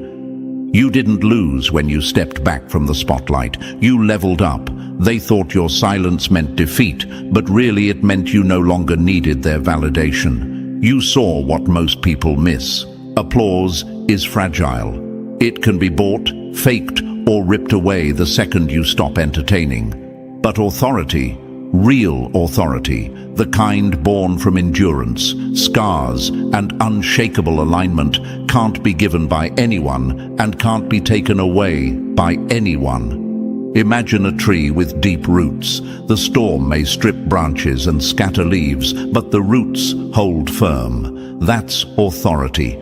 You became rooted in who you are, not in who was clapping. And because of that, you move differently now. You don't defend your silence. You don't justify your process. You weren't chasing viral relevance. You were climbing vertically, step by step, into something unshakable. Validation makes you fragile. Authority makes you unmovable. There were seasons when it looked like you had disappeared. People whispered that you'd quit, that you had nothing going on. But in the background, you were stacking weight they couldn't measure. Wisdom, discipline, peace, resilience. You weren't overlooked. You were being fortified. What looked like nothing was the most important something. And maybe you've asked yourself, why doesn't it bother me anymore when people ignore me? Because you've outgrown applause. You've realized circles built on shallow approval will never hold the weight of your destiny. You stopped auditioning for a seat at the table and started building tables of your own. Now, when the spotlight hits, you don't fold, you carry it. Your authority stabilizes you in rooms that ego would collapse in. That's what they can't process. You don't care about being liked, you care about being aligned. You don't need the crowd's recognition because your confidence comes from what you survived, not who's watching. They were auditioning for attention. You were appointed in silence. That's why you win. Because you don't chase audiences anymore. You carry authority. And that's something no applause can ever revoke. Number 12. You didn't just survive the grind. You turned it into your blueprint. Most people stumble through the fire. You studied the flames until they became your map. You weren't just dragged through the process, you dissected it. You treated every setback like a classroom, every delay like a lesson plan. Where others saw wasted time, you saw hidden instructions. That's the difference. You weren't going through it. You were growing through it. And that's why you've come out different from anyone who's tried to walk your path. Think of steel in a forge. Some metal bends under pressure, twisting into useless shapes. But the strongest steel absorbs the heat, learns from it, and emerges unbreakable. That was you. You didn't let frustration turn you bitter. You let patience turn you precise. You didn't whine. You watched. You studied. You paid attention to what the universe was showing you in silence. Survival is getting through. Mastery is transforming through. Maybe you've asked yourself, why did it take so long? Why couldn't it have been easier? The truth, if it had been easy, you'd still be fragile. The process wasn't punishment, it was preparation. It stripped off false skins, broke toxic cycles, sharpened your instincts. You weren't just waiting for a blessing, you were being built into someone who could carry it without crumbling. While most people kill time in bitterness, you used time as a weapon. You healed where others hid. You broke patterns others repeated. You rewired your mind, fortified your spirit, and became sharper than anyone expected. That's not surviving, that's mastery. You stopped asking, why me? And started asking, what is this teaching me? That question became your crown. Now people look at you and can't figure it out. Why are you calm when storms hit? Why are you grounded when chaos erupts? It's because you did the work. You didn't take shortcuts. You didn't fake the healing. You sat in the furnace and let it refine you, piece by piece. That's why what's coming won't slip through your fingers. You're not just ready to receive. You're ready to sustain, protect, and expand. You didn't survive the process. You mastered it, and that mastery has made you unstoppable. Number 13. You turned letting go into the sharpest power, move they never saw coming. They mistook your surrender for weakness, but it was the silence before the avalanche. They thought you lost your edge when you stopped forcing things. They thought your calm meant confusion, your patience meant paralysis. But while they were exhausting themselves, pushing, pulling, and panicking, you were mastering the art of release. You stopped trying to bend the world to your will. You stopped begging doors to open. You let go, and that's exactly why everything started coming to you. Imagine a river. The water doesn't fight its way around every stone. It flows with gravity until it carves entire valleys. That was you. You stopped wrestling with outcomes and started aligning with timing. You chose clarity over urgency, stillness over noise. And while they called you passive, what you were really doing was conserving power. Control is fragile, alignment is unshakable. Maybe you wondered, if I stop pushing, will everything fall apart? But the opposite happened. The moment you released control, pieces started clicking on their own. People who overlooked you circled back. Opportunities you thought were gone, returned. Not forced, not faked, but natural, undeniable, real. They can't figure it out. How did you stay calm when things looked like they were collapsing? How did you know to wait when everyone else was scrambling? The truth is, you weren't depending on noise. You were trusting the deeper current. And that insight, not panic, not manipulation, became your ultimate strategy. They were clawing at doors. You became the reason doors swung open. That's why it all worked. Because surrender wasn't you giving up. It was you stepping into a higher frequency they can't operate in. While they drained themselves trying to control every outcome, you flowed. And the flow carried you farther than force ever could.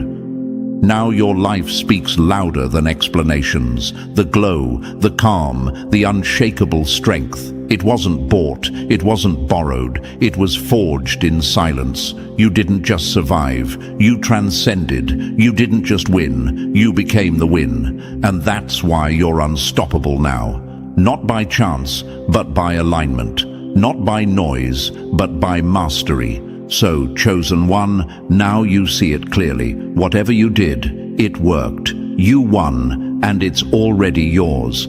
Every delay, every setback, every silent battle was part of the setup that made you unstoppable. Let the doubters wonder. Let the enemies choke on their confusion, because your life is now the proof they can't deny.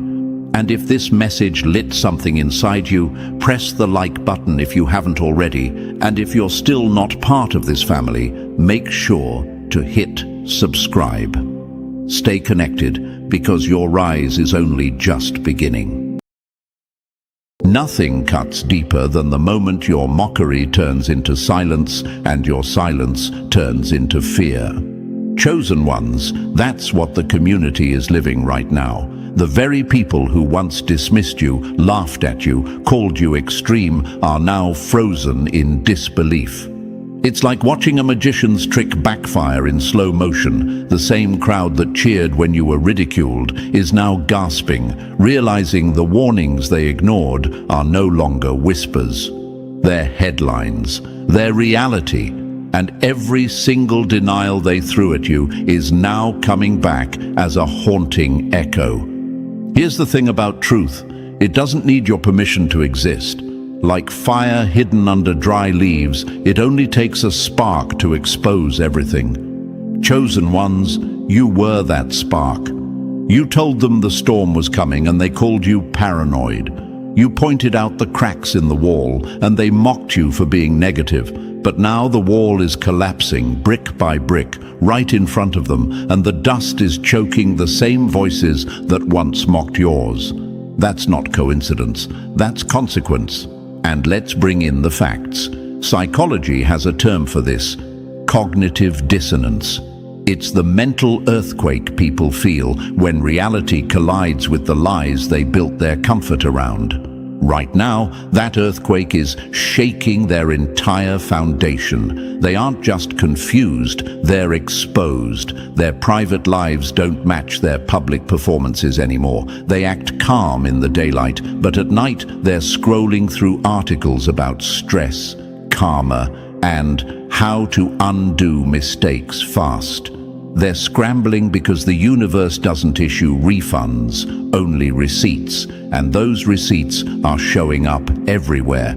And chosen one, before we dive deeper, let me pause here to thank you. Thank you for your courage, your patience, your silence that spoke louder than their noise. Don't forget to return the energy. Press like, subscribe, and share this message so more souls can see the truth for what it is. This is bigger than you and me. It's about spreading the light where shadows have grown too comfortable. And thank you again, Chosen One, for being part of this mission. You are not standing alone. You are part of a force. Now let's get back to what's unfolding, because this is important. The whole community is shook, not because the storm arrived, but because it arrived exactly the way you described. They thought you were exaggerating when you spoke about betrayal, secrets, and manipulation behind closed doors. They said you were dramatic when you pointed out the patterns of abuse and the quiet deals being made in the dark. But what's happening now? Every single one of those things is crawling out from under the rug like bugs scattering when the light gets turned on. The truth was always there. It just needed time to grow too big to hide. Think about it this way. If you cover a boiling pot and pretend the heat isn't rising, does that stop it from spilling over? No, it only makes the eruption louder when it finally happens. That's exactly what the community is dealing with right now. They ignored the warning signs, slapped labels on you to make themselves feel safe, but the eruption couldn't be stopped. And now they're left with a mess too big to clean, because pretending doesn't erase reality.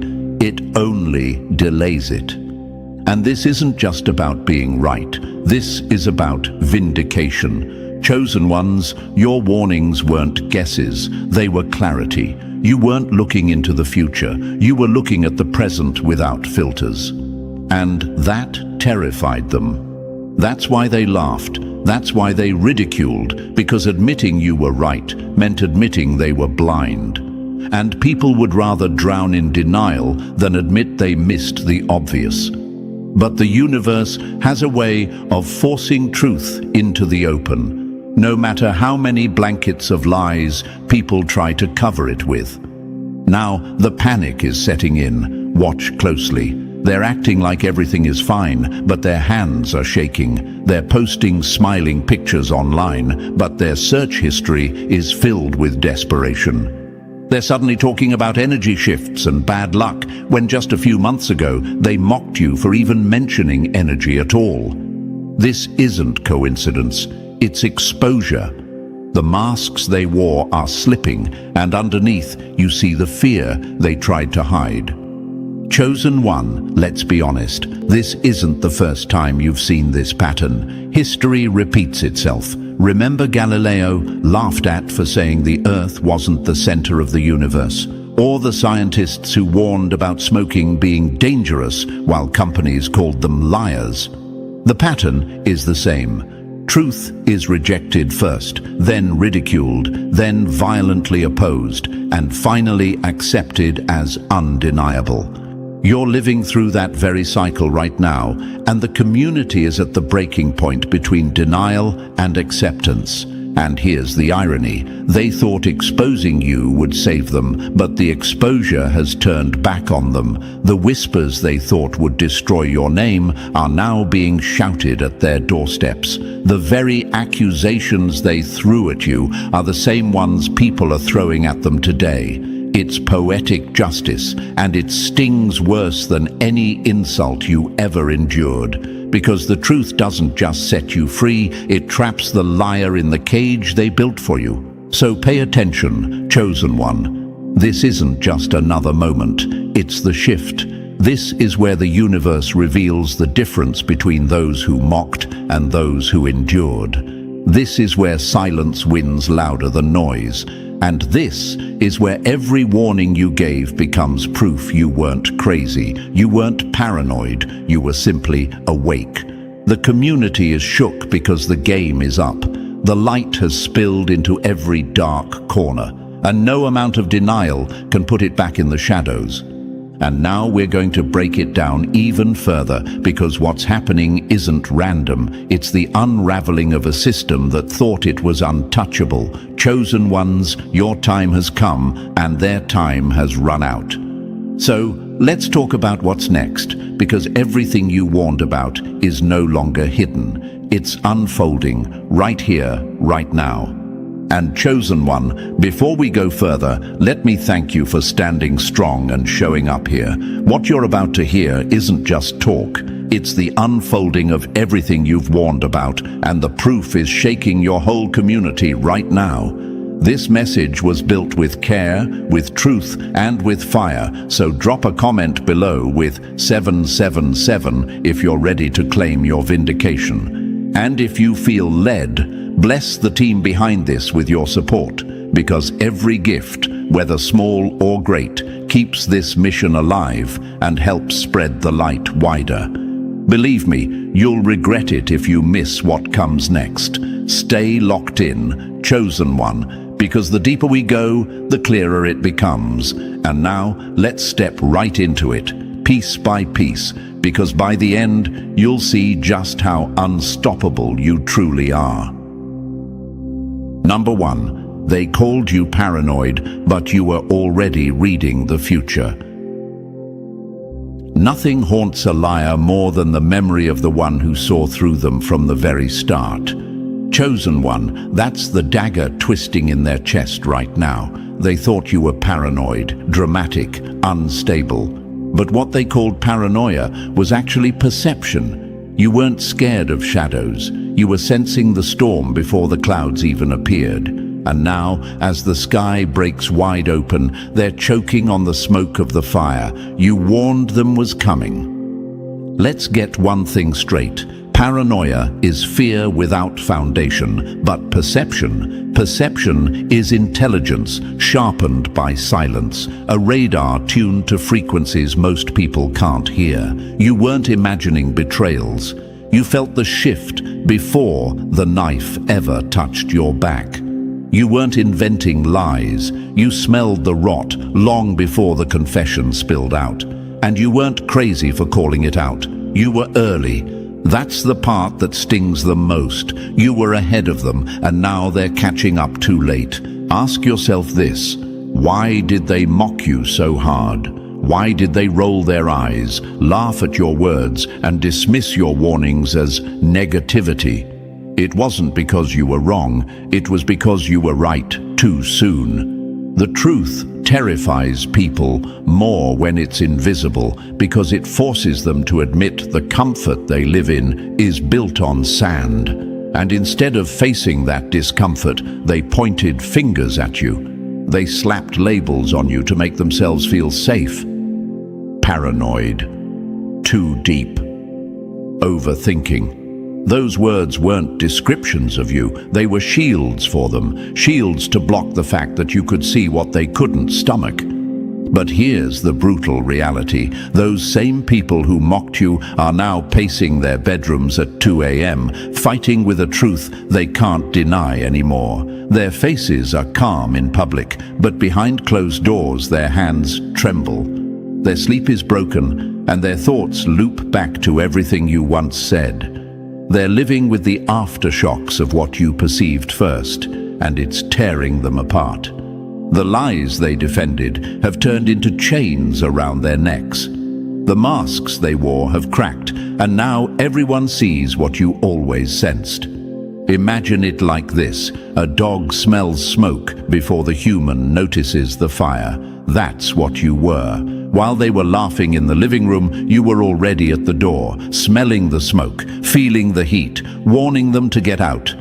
They ignored you, mocked you, called you dramatic. And now, as the flames tear down the walls, who looks crazy? Not the one who left early, not the one who trusted their senses.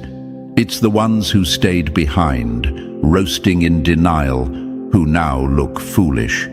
That's the poetic justice of perception. It ages like fine wine, while their denial spoils like milk. And let's throw in some hard truth. Psychology backs you up here.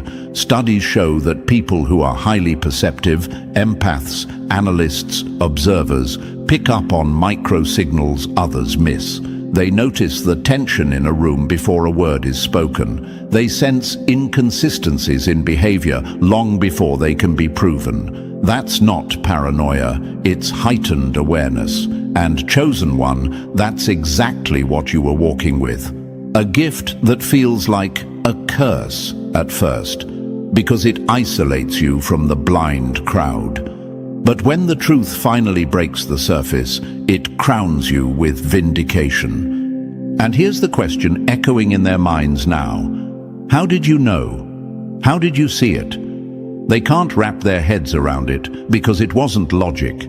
It was intuition, sharpened by experience, by wounds, by wisdom the universe carved into you. They want to call it luck, coincidence, or conspiracy, but deep down, they know the answer. They know you were simply awake while they were asleep.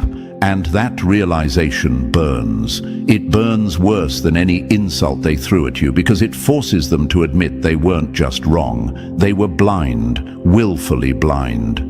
Chosen one, let this sink in. You don't need revenge. You don't need to argue. You don't even need an apology. Your very existence is revenge enough. Every whisper you once spoke in doubt is now a shout in their memory. Every warning they dismissed is now a mirror they can't avoid. You've become living proof that perception beats denial, that silence beats noise, that patience beats performance. And that proof is a wound they can't heal. Think of it like a chess game. You weren't paranoid for thinking 3 moves ahead. You were strategic. They were the ones playing checkers, short-sighted, thinking only of the moment, blind to the traps. Now, the board has shifted, and every piece you moved in silence has trapped them in checkmate. And what do they have left? Excuses. Excuses that sound emptier with every passing day. This is why the community is shook. Not just because the truth came out, but because it came out exactly as you warned, down to the details they mocked. They can't hide behind coincidence anymore. They can't call it exaggeration. They can't label you as paranoid, because reality itself has become your witness. And now they're standing in the wreckage of their own denial, surrounded by the ruins of what they thought was safe. And chosen one, here's the beauty in all this. You don't just survive, you thrive. Because while they were gossiping, you were grounding yourself. While they were mocking, you were mastering yourself. While they were laughing, you were listening. And that's why when the walls collapsed, you weren't buried under the rubble. You were already standing clear, watching the collapse from a place of strength. That's not paranoia, that's preparation. So let them sit in the ashes of their laughter. Let them replay every word you said in their minds, like a haunting refrain. Let them choke on the irony that the one they mocked is the one they should have listened to. That's your victory, not in their suffering, but in your vindication. They called you paranoid, but you were never paranoid. You were perceiving, you were awake, you were right. And now the world has no choice but to admit it. Number 2. The truth never begged for a crowd, but it spreads like fire in the quiet. Truth is the one guest no crowd ever wants at their party, but it always shows up and it never leaves quietly. Chosen one, that's the dagger in their chest right now. When you first spoke up, your words hit like broken glass under bare feet. They couldn't handle it, so they made you the villain. They rolled their eyes, sneered, whispered, and tried to shame you into silence. But the truth wasn't poison in your mouth. It was medicine they weren't ready to swallow. And that's the difference. You weren't hated because you were wrong. You were hated because you were right too soon and right too sharply. Here's the irony. Lies draw a crowd, but truth clears a room. Why? Because lies make people comfortable, while truth makes them confront what they'd rather keep buried. Imagine standing in a theater where everyone is enjoying a movie, believing the fire on screen isn't real. Then you smell smoke. You shout, "Something's burning." Instead of running with you, they call you paranoid, bitter, dramatic.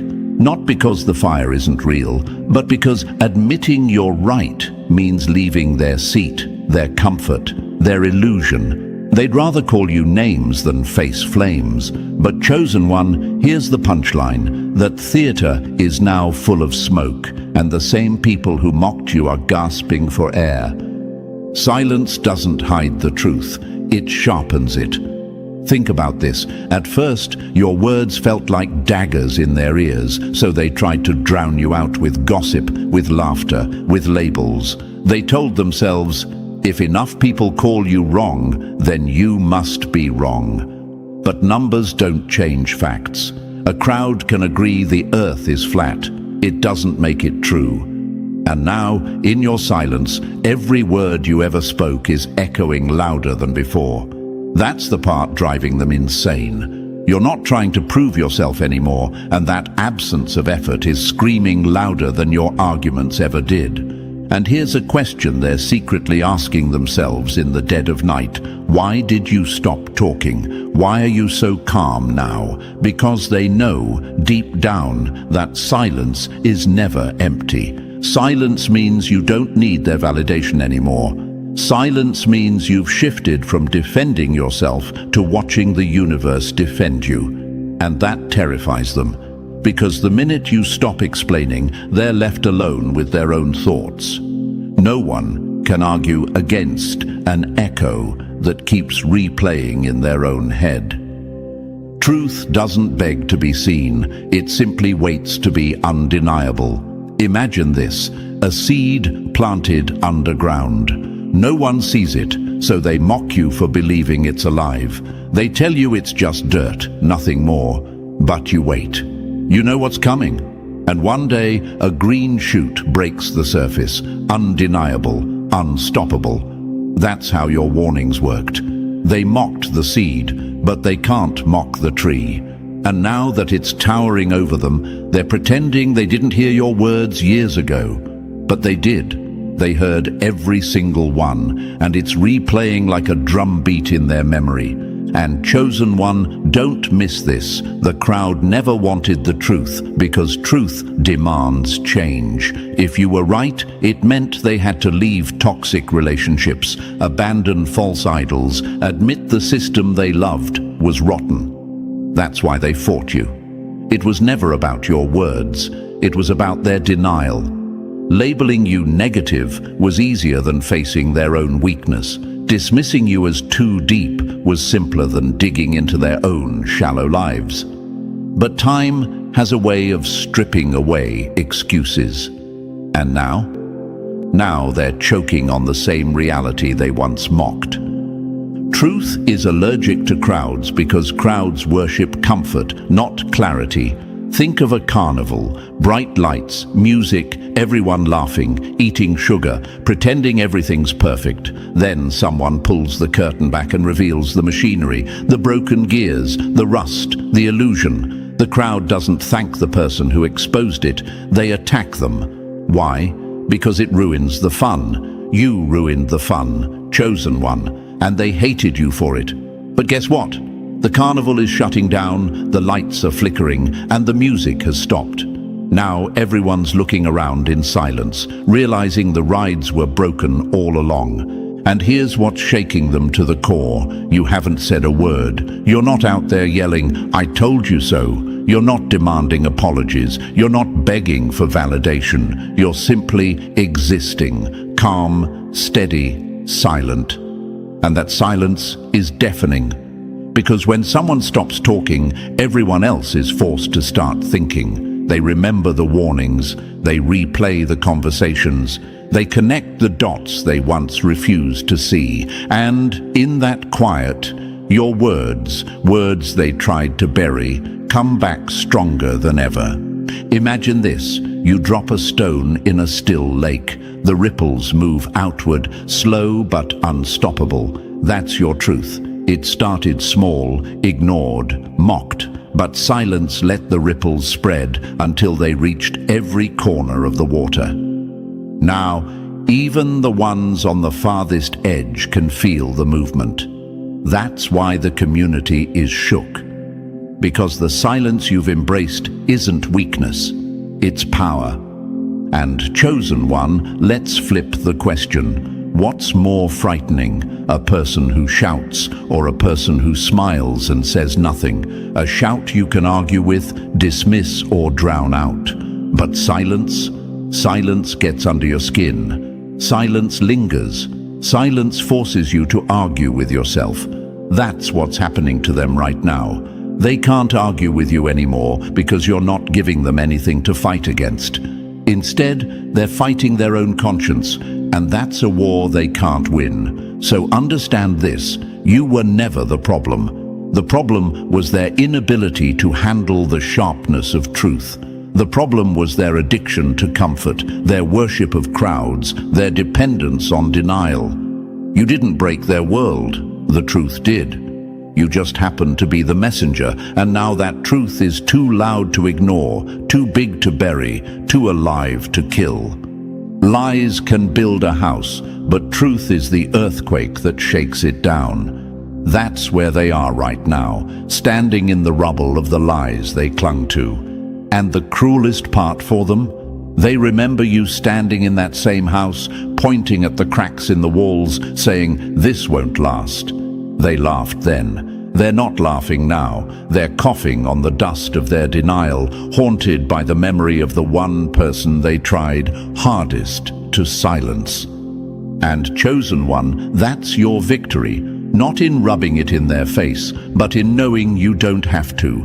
The truth is doing all the work for you. Your silence has become its own megaphone. Your presence alone is proof. And no crowd, no lie, no label can erase it. Because the truth doesn't need a stage, it only needs time. And time, chosen one, has already crowned you.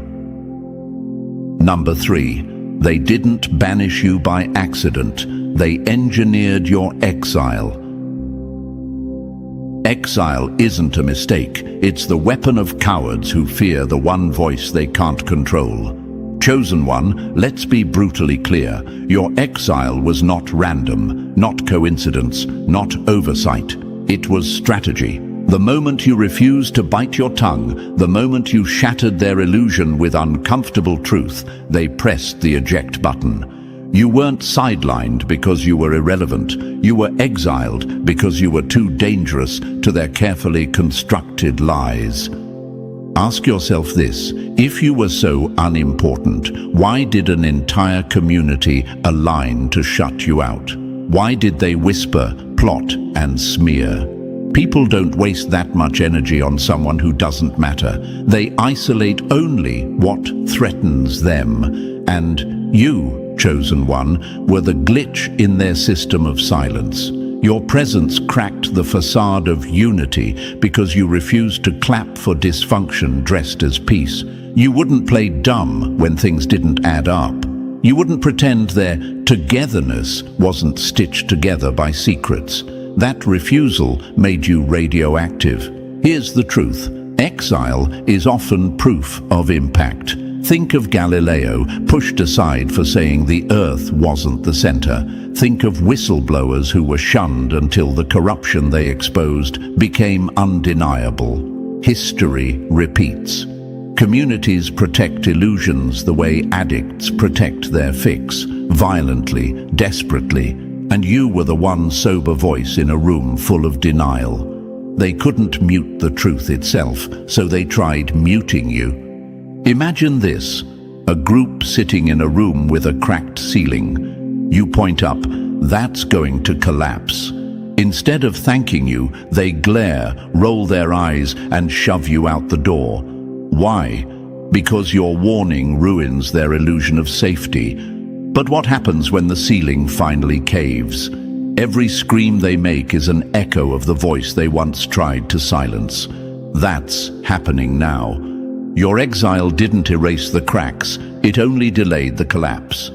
And chosen one, here's the delicious irony: everything they schemed to bury is now rising to the surface on its own. The betrayals you named are unraveling. The very people you warned about are being exposed under the same spotlight they once hid behind. And those who helped push you to the margins, they're wide-eyed, stunned, watching your words replay in real time. Because truth doesn't forget. Truth keeps receipts. So understand this: you weren't cast out because you didn't belong. You were cast out because your clarity belonged too much. You outgrew their comfort zone, and that scared them. But exile was never your ending. It was their confession.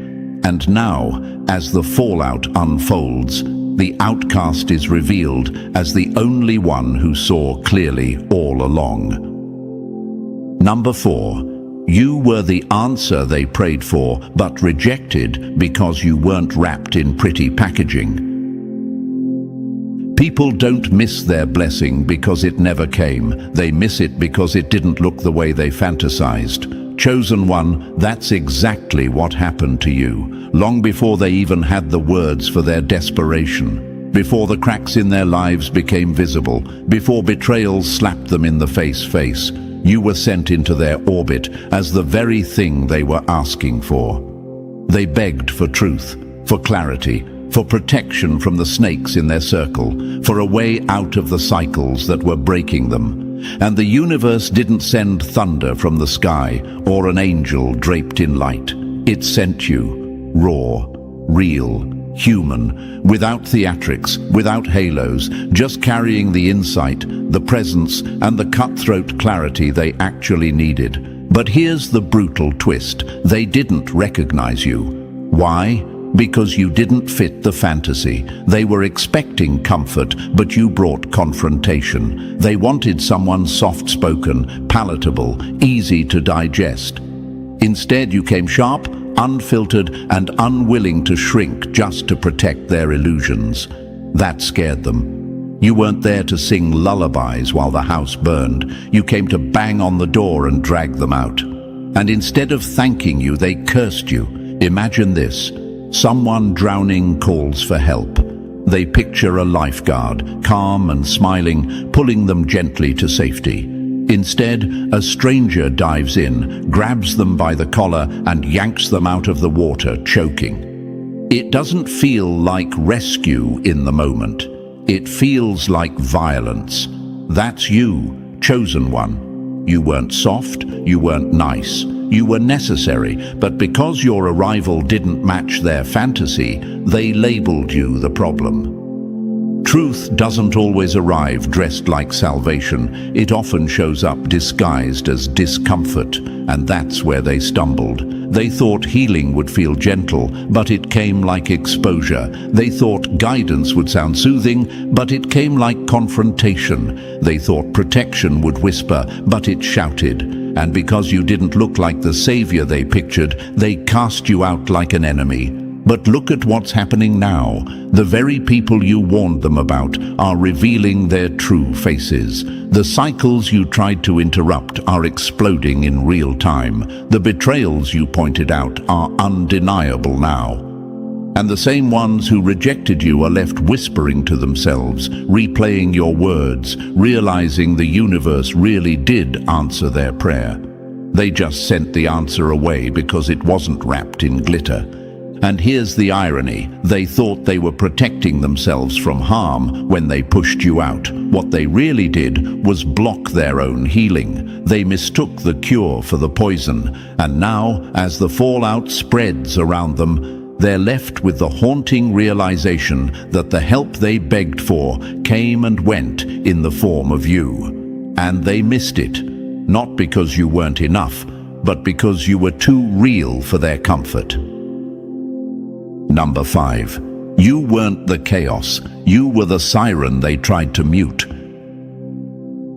People don't hate the fire alarm because it lies. They hate it because it screams the truth they don't want to face. Chosen one, that's exactly what you were, the alarm. Long before the roof cracked, long before the smoke rose, your very presence carried the frequency of warning. You didn't need sirens or flashing lights. Your energy, your questions, your silence, even your refusal to play along with nonsense, screamed that something was off. You weren't chaos. You were the interruption that could have saved them from it. But here's the twist. They mistook your warning for the problem itself. They confused your discernment with disturbance. Instead of seeing your resistance as revelation, they labeled it rebellion. Why? Because comfort is addictive, and you disrupted their fix. They wanted to stay asleep in their illusions, so when you shook them awake, they slammed the snooze button on your voice.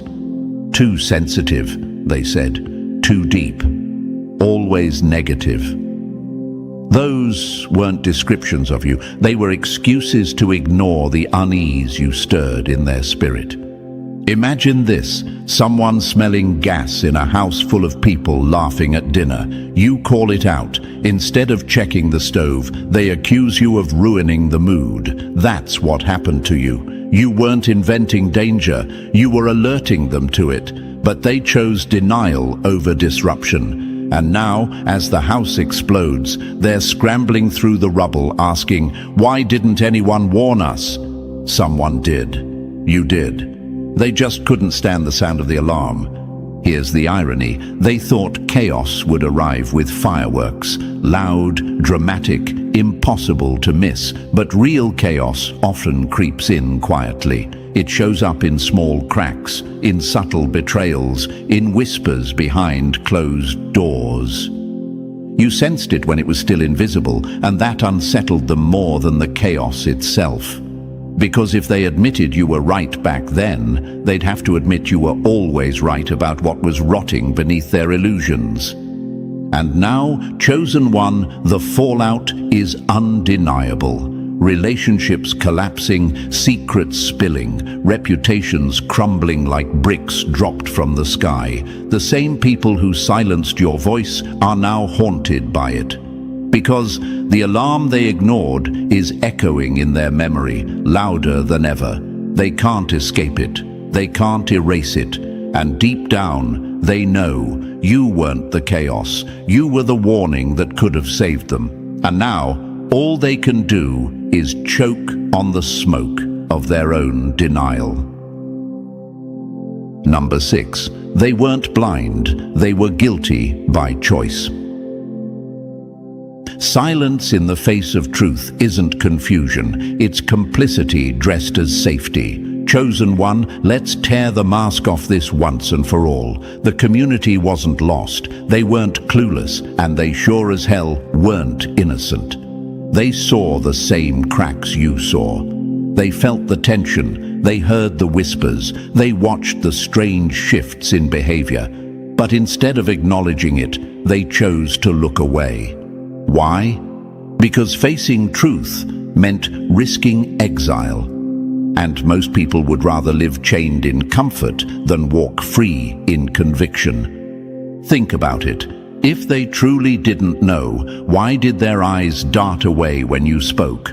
Why did the room go silent when you entered?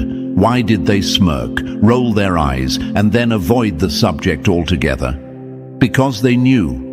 They just didn't want to carry the burden of standing with you. They thought that staying quiet would shield them, but all it did was make their silence a vote for the lie. You weren't exposing just corruption or betrayal. You were exposing their cowardice. Imagine a burning building. You're screaming, "Fire!" while others see the smoke curling through the ceiling. They smell it, they feel the heat, but they sit there clutching their plates, pretending nothing is wrong, because leaving would mean losing their seat at the table. That's exactly what the community did. They watched you take the blows. They let you be smeared, ridiculed, and cast out, because siding with you meant being marked as the enemy too. And let's be real, it wasn't that they thought you were wrong, it's that they didn't want to suffer with you. They chose tribe over truth, groupthink over courage, silence over sacrifice. They left you to carry the weight of honesty alone, while they smiled in your face during the day and betrayed you with their passivity at night. Their silence was not neutral, it was agreement. Now look at the fallout. The very leaders they defended are being exposed. The fake peace they clung to has collapsed into chaos. The herd they hid inside is stampeding straight into disaster. And where are you, chosen one? Dry on the shore, untouched, holding the same truth they were too afraid to carry. That's the irony. The one they cast out is the only one standing strong, while the complicit drown in the flood they swore would never come. They weren't confused, they were complicit, and now their silence is screaming louder than your words ever did. Number 7. You didn't break their world, you tore off the mask, holding it together. Nothing terrifies liars more than the one who dares to point at the cracks in their perfect wall. Chosen one, that's why you were branded dangerous. Not because you came to destroy, but because you had the nerve to reveal what was already collapsing under its own weight. The community wasn't united, it was scripted. It was a stage play where everyone knew their part. Smile at the right time, nod at the right time, never dig too deep, and above all, never question the rot under the floorboards. They survived on illusion, not truth. And then you walked in. You didn't follow the script. You started asking the questions they rehearsed, not to hear. You challenged the behaviors they normalized in silence. You refused to nod along with dysfunction just to keep the peace. That alone turned you into a threat, not because you were wrong, but because your clarity made their comfort look cheap. Your honesty didn't just shine light, it set the entire room on fire. Suddenly, their fake smiles looked hollow. Their silence looked like agreement. Their loyalty looked like cowardice. You weren't the problem, you were the mirror.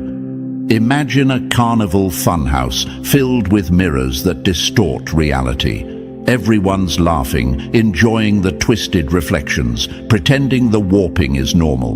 Then you walk in holding a clear, flat mirror. Suddenly their joy turns to rage because your mirror reveals what they actually look like.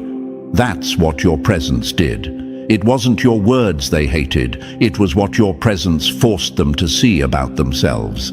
And let's be real, they didn't fear you alone. They feared what you might spark in others, because truth is contagious. Courage spreads. Questioning becomes a virus in a room built on denial. And you were the carrier. That's why they whispered. That's why they smeared. That's why they pushed you out. Not because you broke their peace, but because you exposed their illusion. Now the mask has slipped. The secrets they buried are leaking like oil through cracked pavement. The tension they hid under fake unity is erupting in the open. The boat they told you not to rock has capsized. And here's the cruel irony. They blamed you for being divisive, but the collapse proves you were the only one telling the truth. You weren't the destroyer, you were the revealer. They built their house on sand and called it home. You just had the audacity to say it out loud. And now, as it crumbles, your voice echoes as the one sound they can't escape. Number 8. They branded you. Disrespectful because they couldn't handle your sight. People don't call you disrespectful when you bow. They call you disrespectful when you refuse to kneel to their lies. Chosen one, that's the wound they carry now. They needed a label for your resistance, a way to turn your strength into shame, so they dressed your discernment up as defiance. They said you had an attitude. They said you didn't know your place. They painted you as dramatic, divisive, rebellious. But let's be honest, what terrified them wasn't your tone, it was your truth. You saw what they had spent years rehearsing blindness for. You weren't disrespectful for questioning behavior that deserved questioning. You weren't out of line for pointing out the rot in the roots of what they called sacred. You weren't dramatic for refusing to worship leaders who fed on manipulation, control, and fear. No, you were awake. And that's what made you dangerous. Because when one person wakes up, others start stirring too. Imagine this, a room full of people applauding a crooked statue, nodding along, pretending it's perfectly straight. You step in and tilt your head, saying, "Wait, that's leaning." Suddenly, the applause dies. Not because the statue is straight, but because you revealed the lie they agreed to protect. That's what you did. You broke their trance. You made it harder for them to keep lying to themselves. Discernment looks like rebellion to those addicted to illusions. That's the truth of it. You refused to laugh at what wasn't funny. You refused to clap for what was corrupt. You stopped sitting quietly in rooms where truth was being strangled. You didn't play their politics, didn't kiss their rings, didn't sell your soul for acceptance. And that wasn't rebellion, it was self-respect. It was protection. It was your spirit refusing to bow to counterfeit power. And here's the part they can't escape now. The very leaders they idolized are cracking under exposure. The very systems they defended are collapsing under their own weight. The very secrets they swore were rumors are spilling in the open. And the one they labeled disrespectful, you, the one who simply had the courage to see clearly. They didn't hate you, chosen one. They hated what your clarity revealed about them. Your discernment shamed their complicity. Your honesty made their silence look guilty. And now, as the masks fall and the idols crumble, the label they tried to use to bury you has turned into proof that you were right all along. Your discernment wasn't disrespect. It was the alarm they ignored. And now they're choking on the smoke. Number 9. Your pain wasn't weakness, it was the evidence that convicted them. Nothing exposes a person's soul faster than how they treat the one who suffers. Chosen one, your suffering wasn't random and it wasn't meaningless. It was a stage, and the community's reactions to your pain became their true testimony. While you walked through betrayal, isolation, and unfairness, they revealed exactly who they were. Not with grand speeches, but with the little choices they thought no one would notice. Their silence, their indifference, their whispers. Those moments were not forgotten. They became receipts. They thought you were weak because you were hurting. They mistook your tears for fragility, your loneliness for failure, your silence for defeat. But here's the truth: your suffering wasn't proof of your weakness. It was proof of their cowardice. Because while you endured the fire, they stood around the flames, mocking, dismissing, or adding more wood.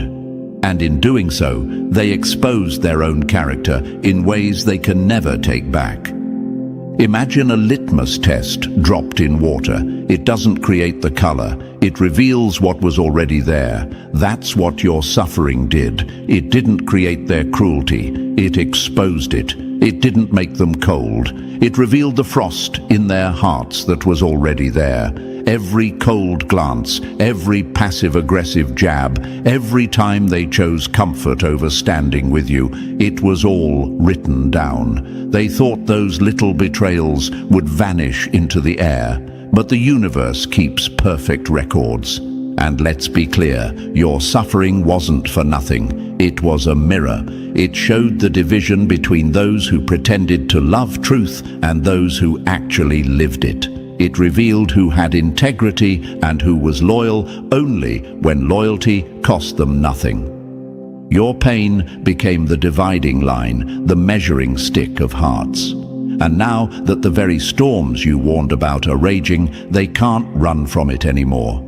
The way they treated you is playing back in their minds, louder than the chaos around them. They'll try to excuse it. They'll tell themselves it wasn't that serious. It was just one time. It was just words. But the universe doesn't forget.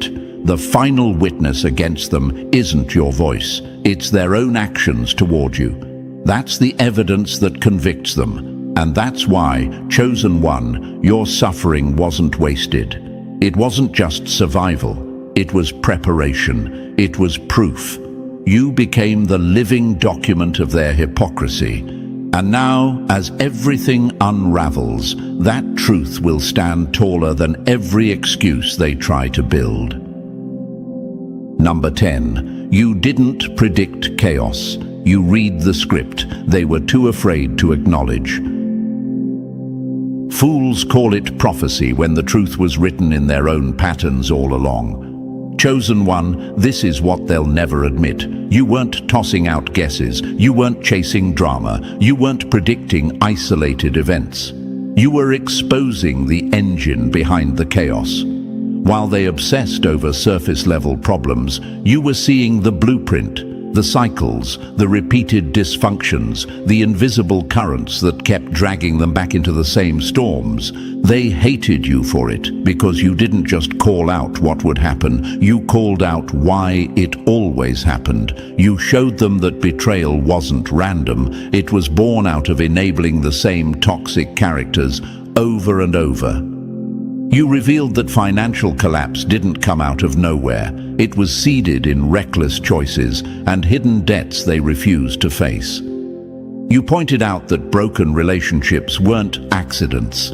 They were the result of unhealed wounds passed down like heirlooms from generation to generation. Imagine a gambler losing at the same table every night. They call it bad luck. You step in and say, no, it's the system and it's rigged against you. That's what you did. You exposed the design. You didn't just say, here comes another crisis. You said, here comes another cycle. And that terrified them because cycles mean accountability. Cycles mean this isn't random. It's chosen, repeated, perpetuated. Events make noise, but cycles write the script. That's what they never wanted to face. It was easier for them to chalk it all up to life's ups and downs, to shrug off betrayal as a one-time mistake, to call dysfunction normal. But you saw the reruns. You saw the same story being played with different actors, and you had the courage to speak it out loud. Now, as the fallout piles up, they're choking on déjà vu. Every mask slipping, every secret revealed, every relationship imploding. It's not just new drama, it's the same script, word for word, line for line, playing out again. The very things you warned them about are unfolding like a movie they swore they'd never watch again. And deep down, they know you were right.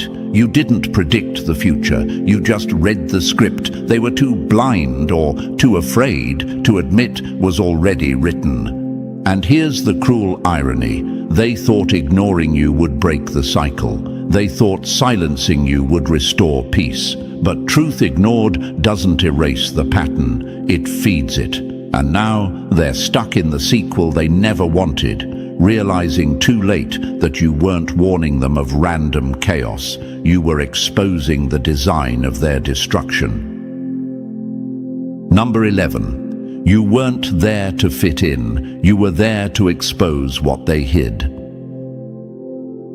Those who can't control you will always call you arrogant, when really you were just unbought and unblinded. Chosen one, this is why you were never accepted socially. You weren't designed to be. You weren't placed in their circle to laugh at their jokes, to nod at their lies, or to blend into their script. You were assigned to observe, to disrupt illusions, to carry a level of clarity that made comfort impossible. That's why you stood out, and that's why they feared you. They mistook your detachment for arrogance. They whispered that you were too proud, too standoffish, too self-righteous. But let's be honest, it wasn't pride, it was perspective. You weren't emotionally entangled in their games, so you could see the moves they were too busy playing to notice. You noticed the subtle betrayals hidden in fake smiles, the corruption lurking behind unity, the manipulation in their traditions. You weren't distant because you thought you were above them. You were distant because you weren't chained like them. Imagine a chessboard. Everyone else is caught up in the next move, obsessed with protecting pawns and pieces. You're standing above the board, seeing the whole strategy. To them, you look detached, uninterested. In reality, you're simply playing from a higher vantage point. That's what your presence was, vision mistaken for arrogance. And here's the truth they never admitted. Your distance threatened them because your refusal to play their social games forced them to confront the emptiness of those games. Your clarity made their compromises look dirty. Your integrity made their silence look guilty. You were the mirror they didn't want to face, and instead of owning their reflection, they projected it onto you. Now, as the illusions collapse, they finally see what your distance meant. The very drama you refused to get tangled in has exploded. The cracks you pointed out have split the whole foundation, and the person they once accused of being too proud to belong is standing steady, untouched by the fallout they're drowning in. Your detachment was never rejection, it was your assignment. You weren't put in their circle to be accepted. You were put there to bear witness, to shine light, to reveal cycles. And now the reason you never blended in is clear. You were never one of them. You were always the one above them, not socially accepted, but spiritually assigned to see what they refused to see, and proven right as their illusions burn to ash. Number 12. You weren't their destruction. You were the shelter they rejected. They called you the storm, but the real storm was their refusal to face the truth. Chosen one, this is where the irony cuts the deepest. They painted you as the disturbance, the one rocking the boat, the one threatening their fragile comfort. But you weren't the danger. You were the warning. You weren't chaos. You were clarity. Your presence wasn't meant to tear them apart. It was meant to prepare them for what was already coming. They mistook your disruption for destruction because they couldn't separate discomfort from danger. You weren't there to harm them, you were there to shake them awake. You weren't the hurricane, they were already living in the eye of one. You were the lightning strike that reveals the landscape in the dark, showing where the real cracks were. But instead of preparing, instead of listening, they ran from you, thinking distance would save them. Imagine villagers mocking the storm siren because the skies are still clear. They cover their ears, they laugh at the sound, they dismiss the urgency. But the clouds gather, the wind shifts, and when the downpour hits, it's too late. That's exactly what happened. They thought your presence was noise. They didn't realize it was the only protection they had. Truth never destroys. It reveals what was fragile all along. And that's why they resisted you. Because your words made their comfort tremble. Your insight made their illusions bleed. Your questions cracked the false walls they leaned on for security. To them, that felt like threat. But in reality, it was intervention. If they had leaned in, they could have braced themselves. If they had listened, they could have softened the blow. But instead, they exiled the very one who came to shield them. Now the storm has broken for real. The betrayals, the exposures, the chaos they swore would never touch them. And in the rubble, the realization dawns. You weren't their enemy. You were their lifeline. You weren't the storm. You were the umbrella they refused to hold. You weren't their danger. You were their chance at safety. And the cruel irony. The thing they ran from was the very thing that could have saved them. The storm was never you, chosen one. The storm was their arrogance. The storm was their denial. You were never their destruction. You were their salvation in disguise. And now, standing in the aftermath, they finally see it. So, chosen one, everything you've just heard proves what you already knew deep down. You were never the problem, you were the proof. The community may be shook, but their shock is just confirmation that your warnings were real. And now, as the truth unfolds, your strength is shining brighter than ever. If this message resonated with you, press the like button if you haven't already, and if you're still not part of this family, make sure to hit that subscribe button. Stay connected, stay unshaken, because this mission is far from over, and your voice is part of the force. Jealousy is nothing but silent applause from cowards too weak to clap in the open. Chosen ones, let that line settle deep inside you, because that is exactly what you've been dealing with your whole life. Every glare, every whisper, every fake laugh directed at you is not an insult. It's an admission. It's proof that you've already hit a nerve, proof that your very existence makes people uncomfortable. Before you even speak, before you even show what you're capable of, they've already decided they don't like you.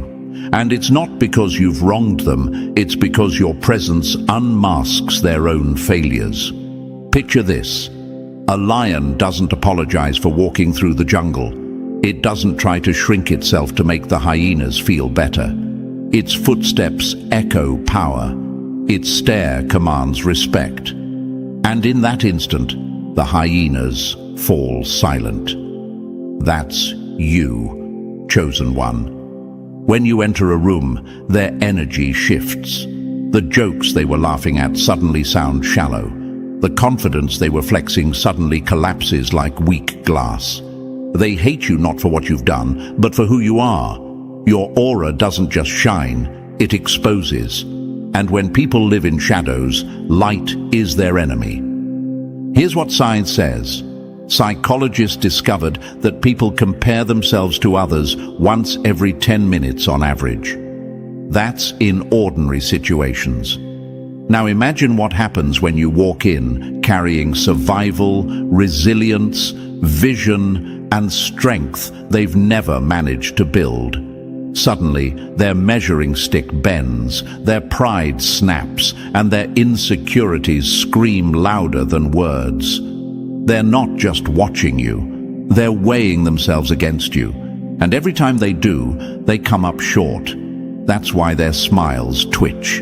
That's why their compliments are half-hearted. That's why their silence is heavy. You are the mirror they can't escape, and they hate the reflection. Chosen one, let me pause here. If you feel this message speaking to you, don't just listen, respond. Pay this energy back by hitting like and subscribe. We have a mission to spread this light wider. You're not just a viewer, you're part of a force that exposes lies, shakes foundations, and reminds the universe that truth cannot be silenced. Thank you for being part of this movement, chosen one. You are not here by accident. Now let's get back to it. Jealousy is the unpaid compliment of the weak, the proof they hand you without knowing it. They'll never admit they admire you, so they disguise it as hate. But listen closely, admiration and envy come from the same root.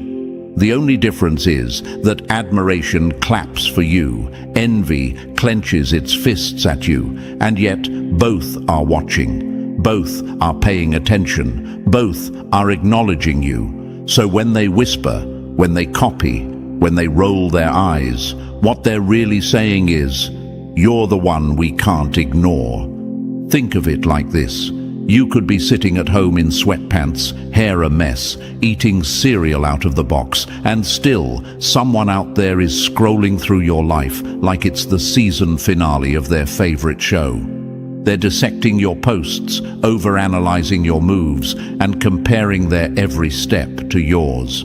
They're not living, they're spectating. And you, chosen one, without even trying, became their main character. That's the irony. You didn't apply for the role. You never signed up to be their obsession. Yet here you are, shaping their moods, controlling their conversations, and haunting their insecurities.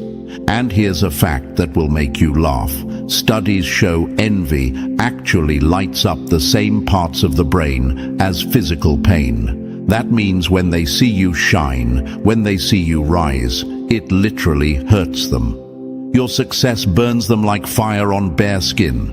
They want to smile through it, but the ache betrays them. They want to act unbothered, but their biology won't let them. So the next time you notice their fake laughter or their sudden silence, remember this: you're not imagining it. Your impact is real. Your presence is hitting them in the body like a punch they can't block. Chosen one, this is why their jealousy is so loud. You are not just walking through life, you are rewriting the script of their reality. You are the storm they never predicted, the earthquake that rattled their foundation, the fire that burned through their excuses. They hate you because your life is proof that resilience works, that authenticity wins, that scars can become armor. You survived storms that would have drowned them, and now your very survival feels like their defeat. They would rather believe you're lucky than admit you're strong. They would rather call you arrogant than admit you're gifted. Because to accept your truth means they'd have to face their lies. But listen carefully, this is not about ego, this is not about bragging, this is about truth. And the truth is, you've been underestimating your own influence. You think you're just living, but to them, you're thunder. You think you're just moving forward, but to them, every step you take is an earthquake. You think you're just surviving, but to them, you are proof that excuses are worthless. That's why they're restless. That's why they're angry. That's why you've got people mad and jealous everywhere you go. They can copy your style, but they can't copy your story. They can mimic your moves, but they can't replicate your scars. They can try to dim your light, but they can't put out the fire the universe planted in you. That's the part that kills them the most. They thought envy would destroy you, but all it did was expose them. All it did was reveal how fragile their confidence is, how shallow their achievements are, and how hollow their victories feel when compared to your authenticity. Chosen one, you're not just making ripples, you're shifting entire tides. You are not just leaving impressions, you're leaving scars in their pride. You are not just influencing a circle, you're haunting whole rooms. And the deeper truth? You've become more impactful than you ever believed. You may doubt yourself in quiet moments, but understand this: their jealousy is proof of your power. If you weren't a storm, nobody would notice. If you weren't fire, nobody would burn. If you weren't rising, nobody would try to pull you down. So hear me when I say this, buckle up, because from here on out, we're going to expose every layer of why people are mad, why they're jealous, and why their envy is the clearest proof that you, chosen one, are making waves bigger than you ever thought possible. You are the storm they can't outrun, the force they can't silence, and the impact they can't erase. And chosen one, before we go any deeper, let me thank you for being here right now. This isn't just another video you stumbled across. This is a mirror of your reality. You've already seen the jealousy. You've already felt the silent hate, and you know deep down you've been making waves bigger than you realized. That's why it's so important you stay with me until the very end, because once we break this down step by step, you'll never look at their envy the same way again. Drop a comment below with 777 if you're ready to claim the truth of your influence. And if you can, bless the team behind this message with a super thanks, because it takes real energy, time, and heart to bring these raw truths forward. Whether it's 1 cent or 1,000, your support pushes this mission further, and every bit of it fuels the light we're spreading together. So lock in, chosen one, because what's coming next is going to expose exactly why their jealousy is your loudest proof of power. Let's dive in. Number 1. They hate you because you're the mirror that shows their weakness. Nothing exposes a coward faster than standing next to someone who refuses to quit. Chosen ones, your very existence is a problem for people who've surrendered to mediocrity. You don't have to brag. You don't have to rub your wins in their face. You don't even have to try. The way you live burns a spotlight on all the compromises they've made with their own life. Every step you take forward is a reminder of the steps they never had the courage to take. You are not fighting them, but your growth is dragging their weakness into the open like a scar they can't hide. Think about it. When someone convinces themselves that good enough is all life has to offer, what happens when they stand next to someone who refuses to settle? It's like putting a candle beside a wildfire. Suddenly, their flame looks small, pathetic, almost meaningless. They can't ignore it. Your presence makes their excuses crumble. They hate you, not because you've wronged them, but because your resilience has already proven their excuses are lies. And here's what eats at them. They know you're not perfect. They know you've had setbacks, failures, nights when everything seemed broken. But instead of staying down, you got back up. Instead of using pain as a prison, you used it as fuel. That's what terrifies them, not your wins, but your refusal to stay defeated. Every time you rise, it reminds them of when they quit. Every time you push forward, it reopens the wound of their surrender. And instead of facing that guilt, they aim their bitterness at you. You might ask yourself, why are they so mad at me when I haven't done anything to them? The answer is simple. You've become the mirror they can't avoid. In you, they see the version of themselves they abandoned years ago. They see the dreams they buried, the courage they lacked, the fire they let burn out. And it stings. It stings so badly that instead of saying, if they can do it, so can I, they'd rather spit venom and call you arrogant, lucky, or too much.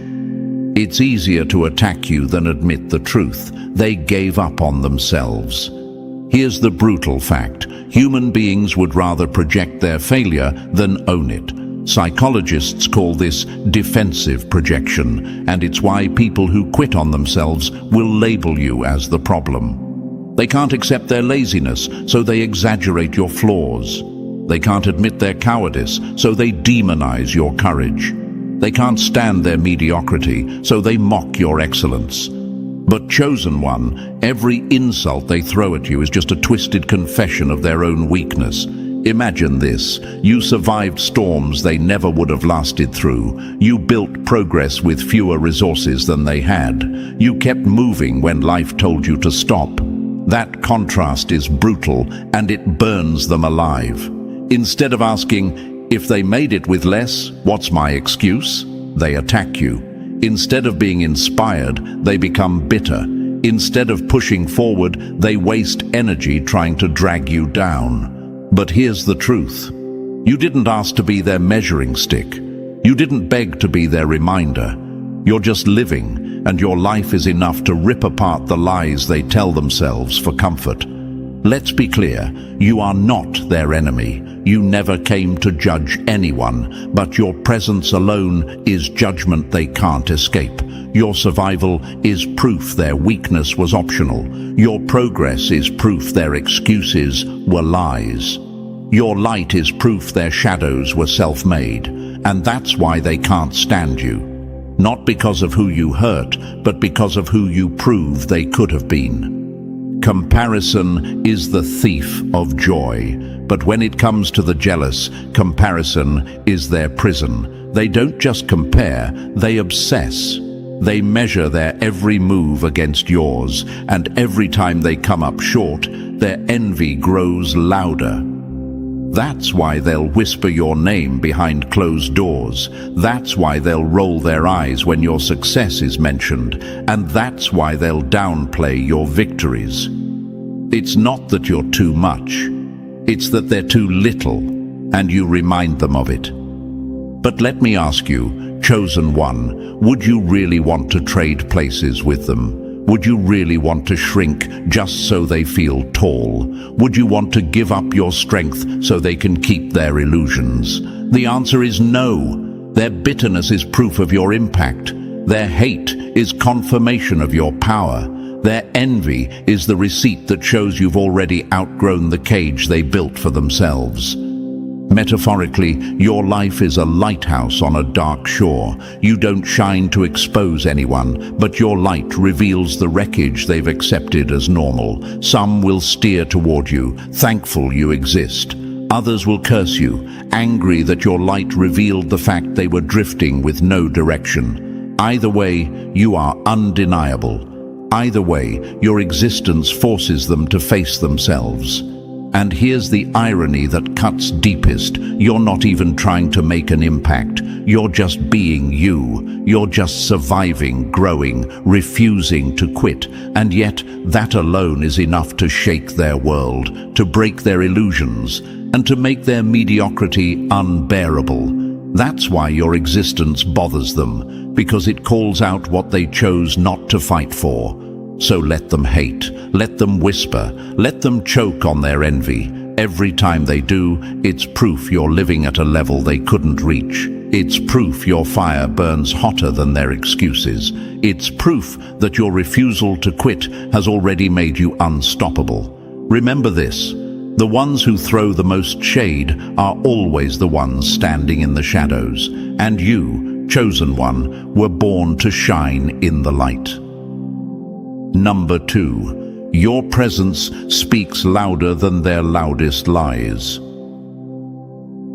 Power doesn't shout, it's the silence that makes the room shake.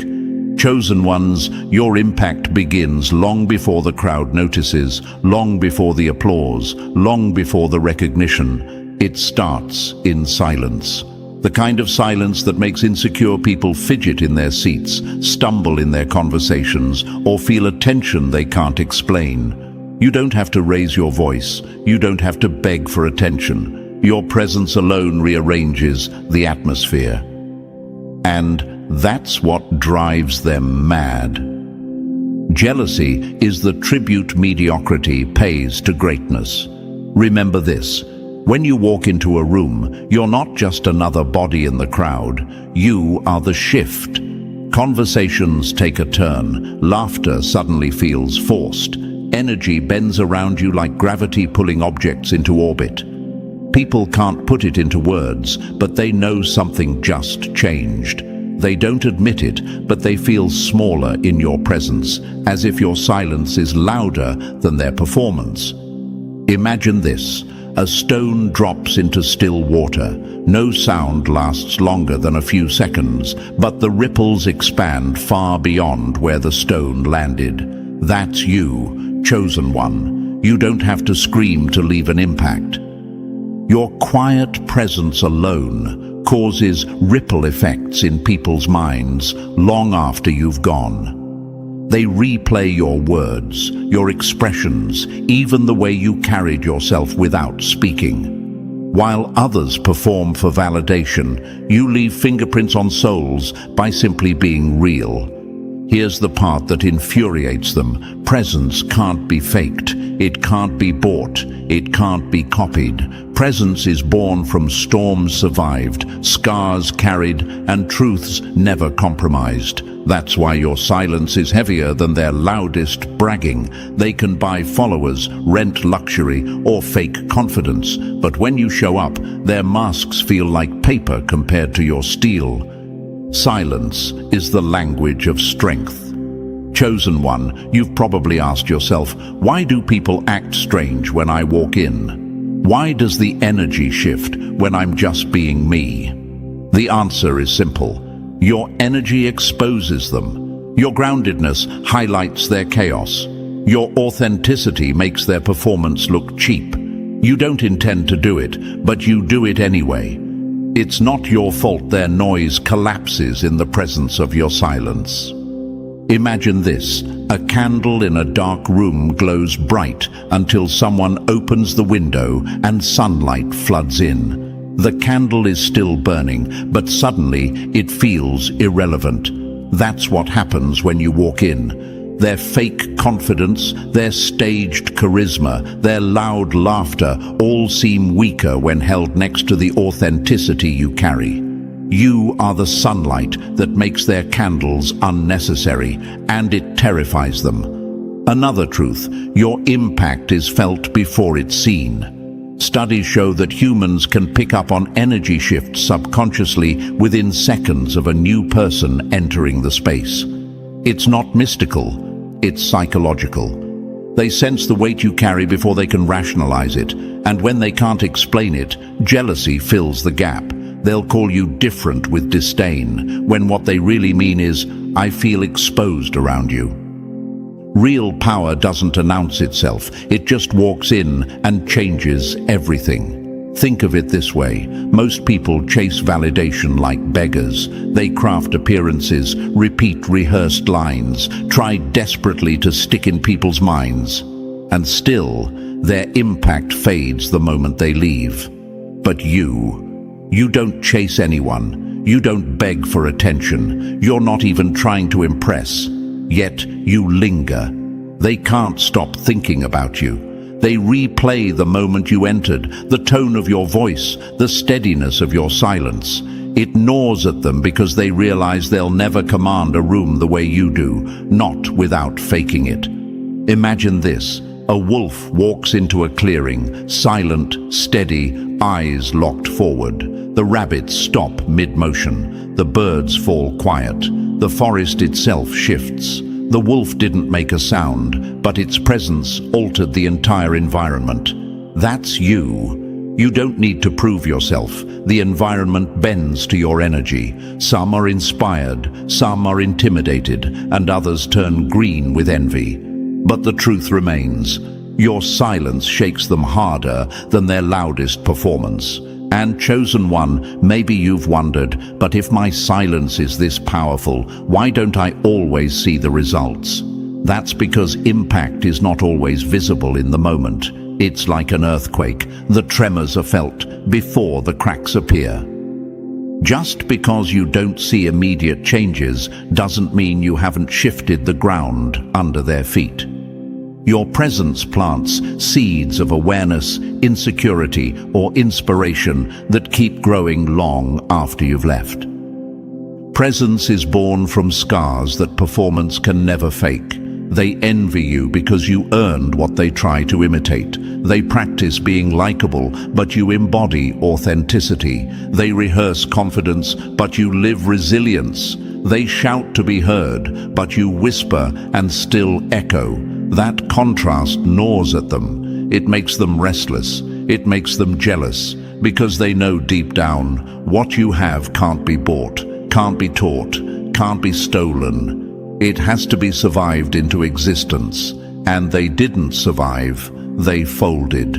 Imagine this: two trees in a storm. One is shallow-rooted, snapping at the first strong wind. The other has roots so deep it bends but never breaks. When the storm passes, the shallow tree is gone, but the rooted one still stands tall, silent, unshaken. That's you, chosen one. Your presence is the tree that stood. The storm gave you roots, and those roots now give you presence. When they see you, they see proof that you can't be broken. And that reminder of their own weakness is what fuels their envy. So let them talk, let them roll their eyes, let them fill rooms with noise, because at the end of the day, their noise vanishes the second they leave, while your silence lingers like thunder in the distance. That's the difference between performance and presence. That's why their jealousy burns so hot, because your quiet strength exposes their desperate noise. You don't need to explain your power. You don't need to announce your impact. You simply are, and that alone is enough to unsettle them, inspire others, and prove the undeniable truth. Real power doesn't need permission, validation, or performance. Real power just walks in, shifts the air, and leaves everyone different than before. And chosen one, that power is you. Number 3, they envy you because their pain broke them, but yours forged you. Some people drown in the same storms that teach others how to swim. Chosen one, that's why they can't stand you. They watched you walk through battles that should have left you broken, silent, and stuck. And instead, you came out with fire in your eyes and strength in your bones. Your survival alone is enough to rattle their pride, because it exposes the truth they're too afraid to admit. When life tested them, they folded.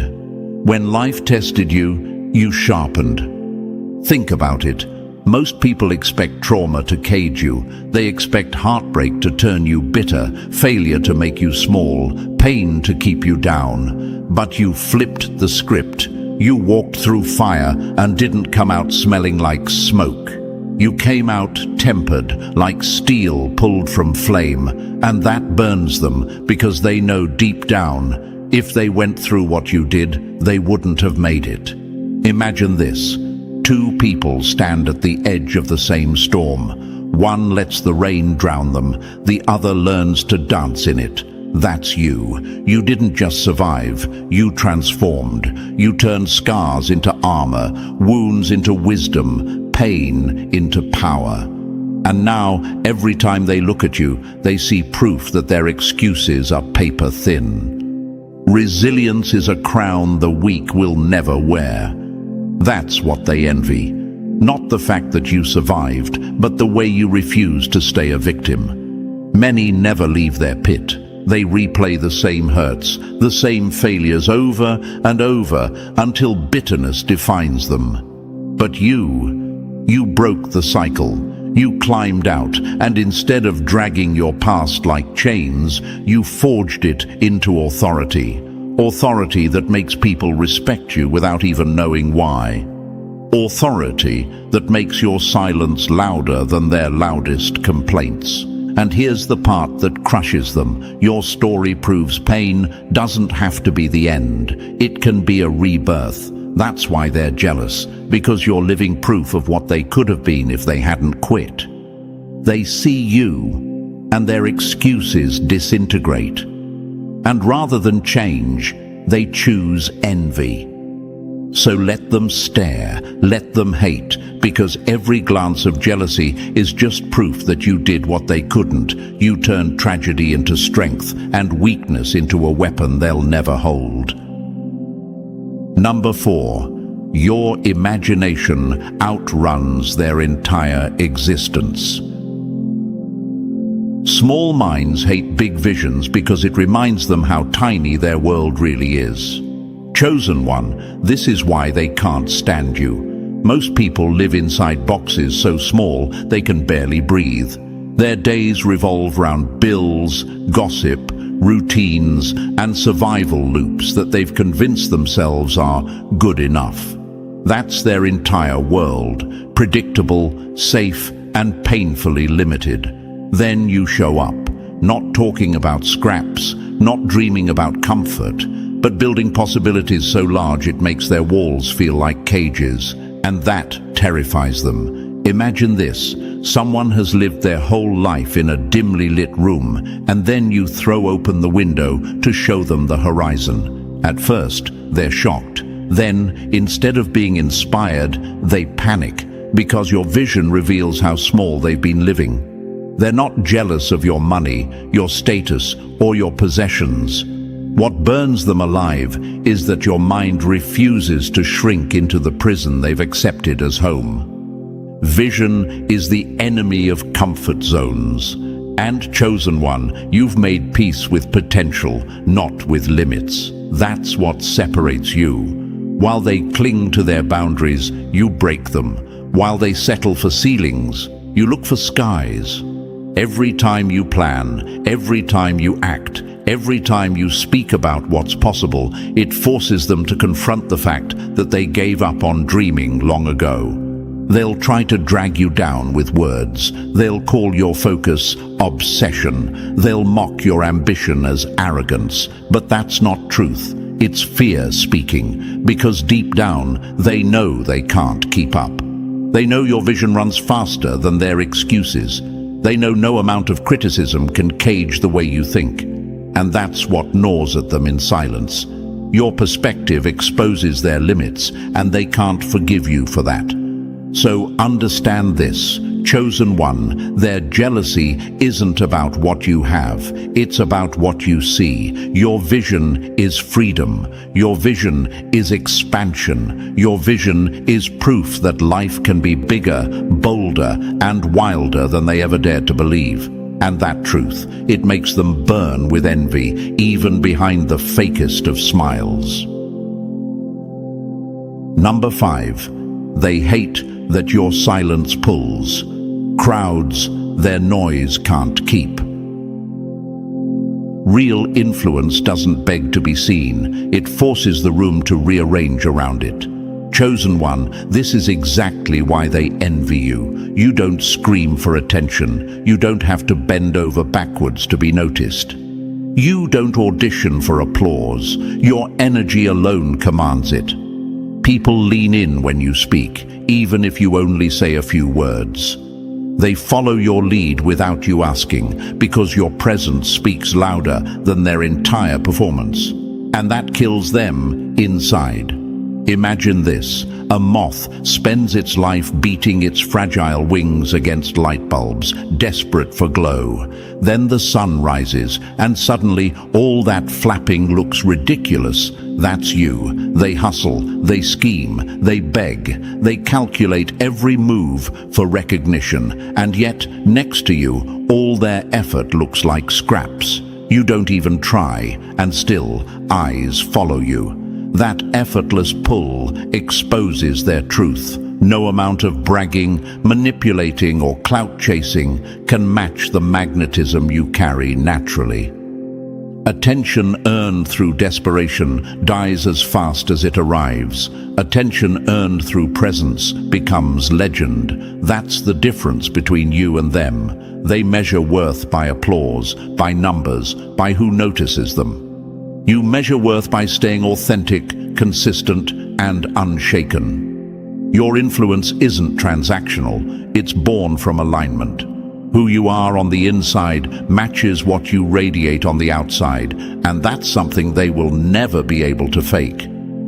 And chosen one, maybe you've asked, why are they so bitter when I never asked to be seen? Because every nod you receive, every moment someone pauses to hear you, is proof that influence isn't about desperation. It's about presence. And your presence makes their struggle look pitiful. They fight to be seen and still go unnoticed. You exist, and the room bends toward you. That contrast is unbearable for them. So let them envy, let them choke on the attention they can't capture, because every glance you attract without effort is a reminder that real power doesn't chase, it simply is, and you, chosen one, are living proof. Number 6. Your truth burns holes through their costumes. Authenticity is the one thing a liar can never imitate.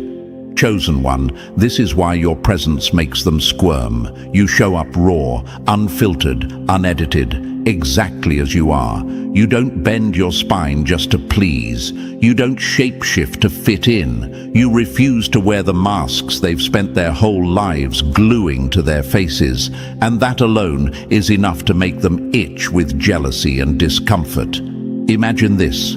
A spotlight shines onto a stage. One actor is masked, caked in makeup, rehearsing their fake smile. Then beside them walks someone with no mask, no script, just truth. Instantly, the audience sees the difference. The mask looks cheap, the act looks forced, and the one who is real commands the attention without even trying. That's what happens when you walk into their world. You don't play games, and your honesty exposes how flimsy theirs really is. Truth doesn't compete with lies, it dissolves them. That's why their envy flares around you. They've invested years, even decades, into building personas stitched together with half-truths and appearances. They thought charm, manipulation, and filters would protect them. But every time you breathe freely in your authenticity, their masks start to crack. You don't attack them, but your existence unmasks them. And nothing terrifies the fake more than being revealed. You may wonder, why do they resent me when I'm not even trying to expose anyone? Because authenticity doesn't have to try. It naturally highlights the gap between reality and illusion. Every step you take, every word you speak without performance reflects back to them what they've been hiding. And that mirror is brutal. It shows them exactly how small their masks look next to your rawness. Imagine their discomfort like this. They're clinging to costumes made of tissue paper, and you walk in carrying the fire of truth. Their envy isn't just about your strength, it's about their fragility. And instead of being inspired to live honestly, they weaponize jealousy as a defense. So let them itch, chosen one. Let their masks slip. Because your authenticity isn't just real, it's revolutionary. And every time you thrive without disguise, you remind them that truth will always outlast performance. Number 7. Your independence turns their importance into dust. Nothing terrifies the insecure more than realizing they were never needed. Chosen one, that's exactly why your existence shakes people to their core. You don't beg for approval. You don't chase validation. You don't cling to anyone just to feel whole. You stand firm, rooted in your own independence, and that alone rattles those who rely on constant attention to feel significant. Imagine this. They've built their identity like a crumbling tower, propped up by applause, likes, and outside recognition. Then you walk in, unbothered, steady, thriving without a single crutch. Suddenly, their tower feels flimsy next to the fortress you've built within yourself. They panic, not because you attacked them, but because your strength silently exposes how weak their foundation really is. Dependence is slavery dressed as connection. That's the truth they can't bear. When they see you living freely, not hinging your stability on anyone's approval, their fear mutates into envy. They realize their so-called importance in your life doesn't exist. You could walk away today and still remain unshaken. And that truth burns because it forces them to see that their relevance was always optional. You might wonder, but I never tried to make them feel small. Why do they resent me? Because independence is a mirror. Your ability to stand alone reflects back their desperation to cling. Your calm exposes their chaos. Your wholeness shows them how incomplete they are without external props. And instead of facing that truth, they project their fear onto you. Imagine this. Two trees side by side. One needs ropes and stakes to stand straight. The other grows tall on its own. Which one commands respect? Which one looks weak? That's the metaphor of your life, chosen one. You are the tree that grew strong without support, and they are the one tied down, praying the ropes don't snap. Your freedom is the proof they can't stomach. So let them envy, let them stew in their fear of being replaceable, because every time you thrive without leaning on anyone, you prove a brutal truth. You were always enough on your own, and they were never required for your survival. Number 8.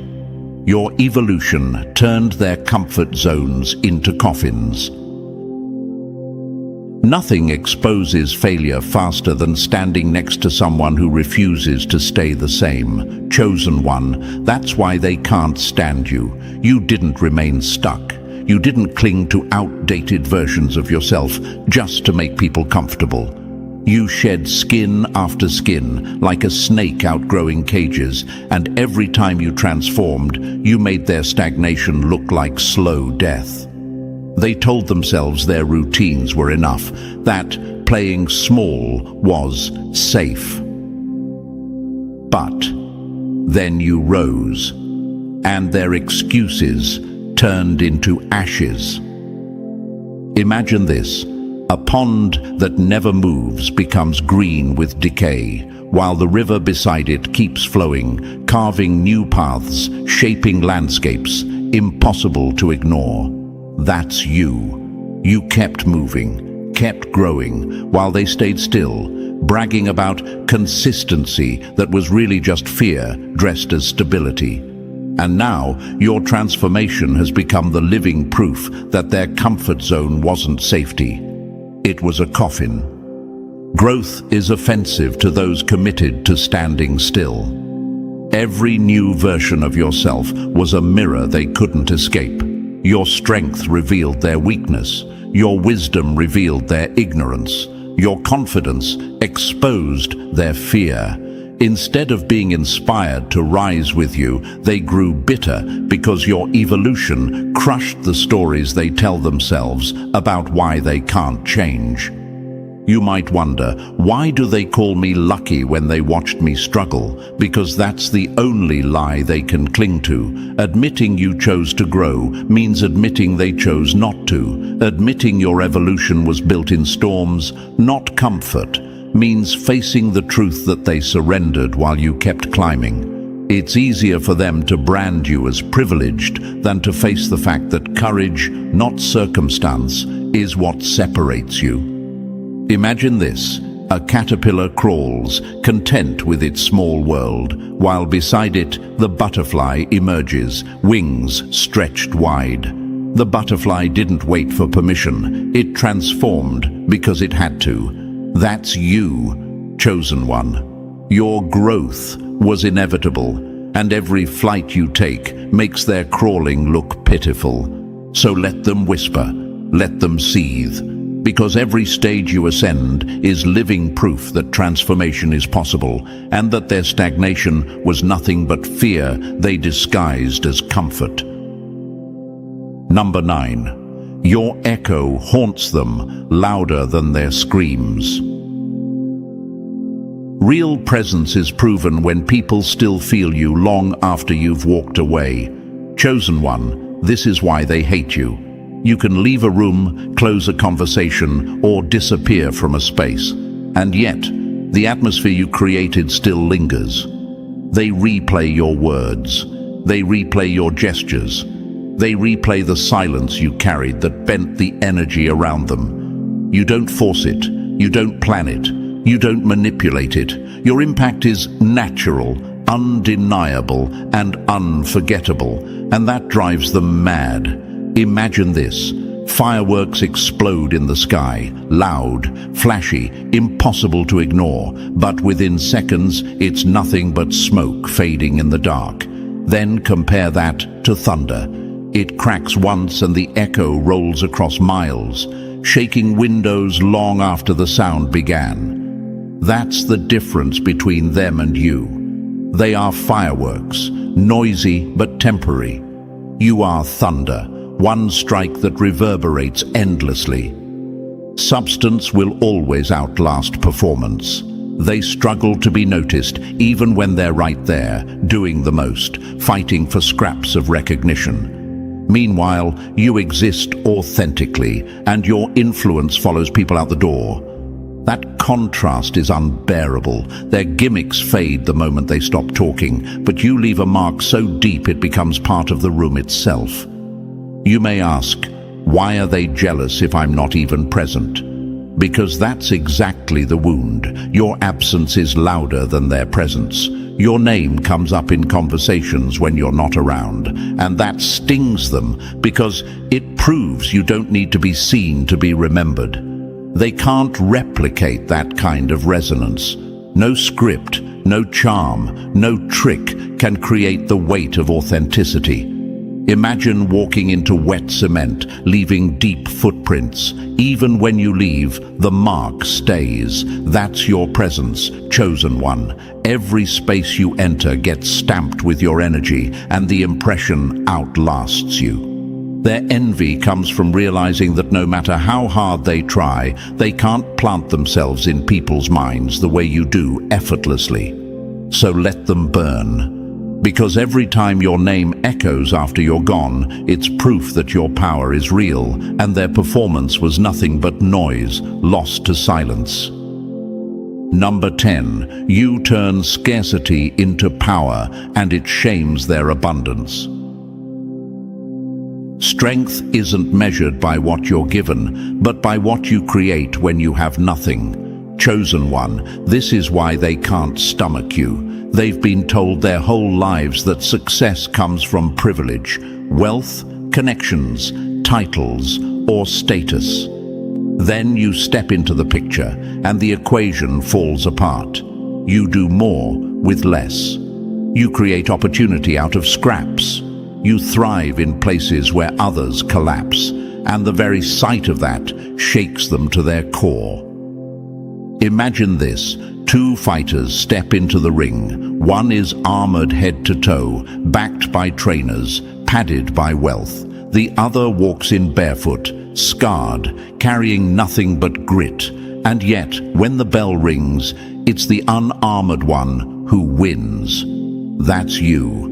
You've turned scarcity into a weapon sharper than anything privilege could buy. Your victories aren't supposed to exist, and yet they do, and that's why your strength enrages them. Privilege without persistence is just wasted potential.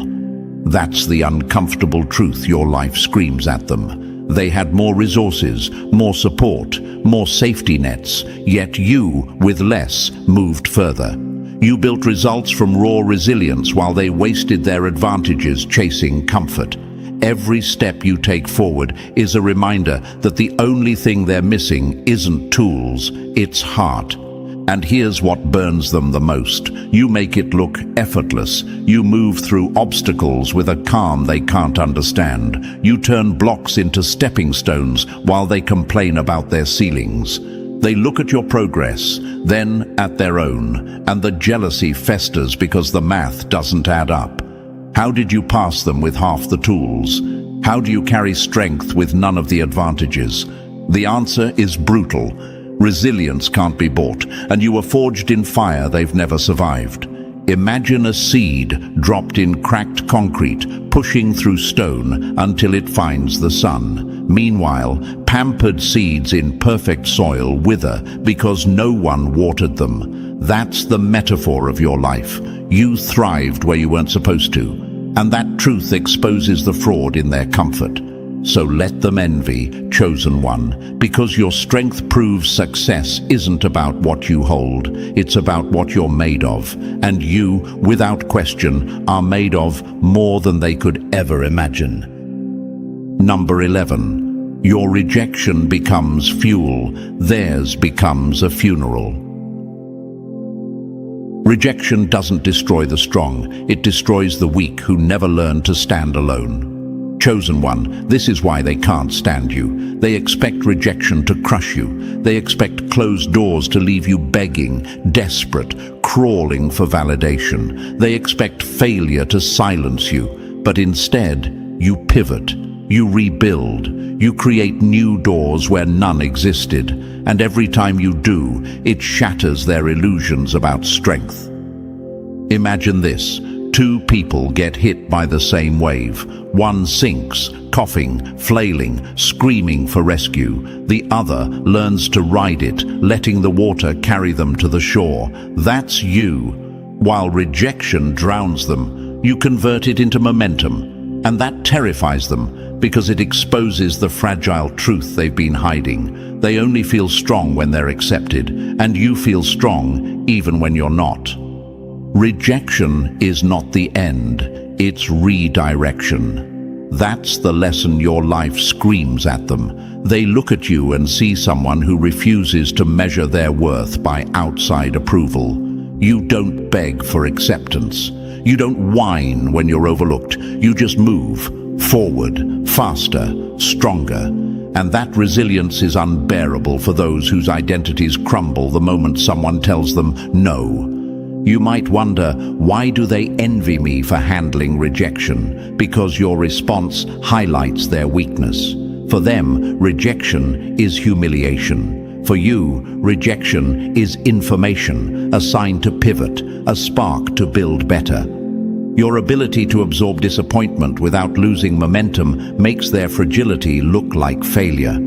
Imagine watching someone strike a match, and instead of it going out in the wind, it turns into wildfire.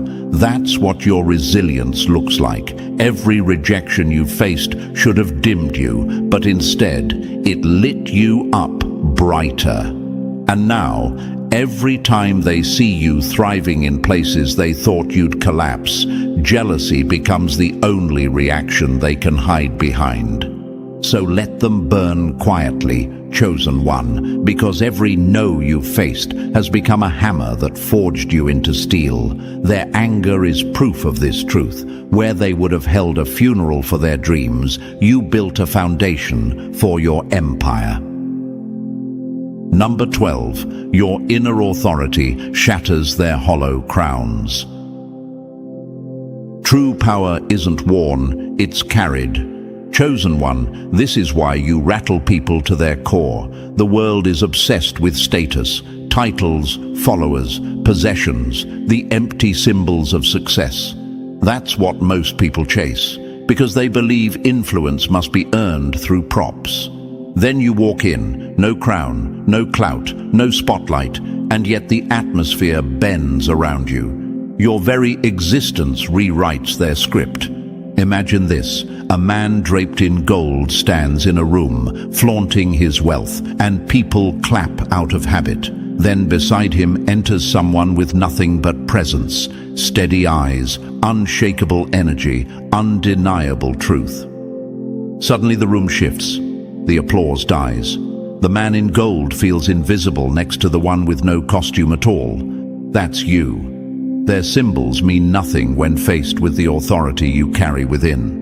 Status can buy attention, but it can't buy respect. That's the difference they can't accept. Their power is rented. It depends on titles, networks, or applause. Strip those away, and they collapse. But you walk in stripped of everything they worship, and you're still undeniable. Because your authority wasn't bought, it was built. From survival, authenticity, and the depth of experience they can't fake. You might ask, why does my presence bother them so much? Because it exposes the fragility of their thrones. They know without their props, they are nothing. They know without applause, their relevance vanishes. Meanwhile, you carry weight that doesn't vanish when the lights go out. You don't need validation to move a room. You don't need wealth to command respect. And that truth unsettles them more than anything you could ever say. Imagine social status as paper crowns handed out at a cheap carnival, colorful, flimsy, forgotten the moment the ride ends. Then imagine authority as a diamond forged under pressure, unbreakable, glowing no matter where it's placed. That's the gap between them and you. Their crowns crumble. Your authority endures. So let them envy, chosen one, because your existence proves that influence rooted in spirit, truth, and resilience will always outweigh the shallow power of titles. And no matter how loud they cheer for their illusions, your silent authority will always outlast their noise. Number 13. Your brilliance burns through their shadows.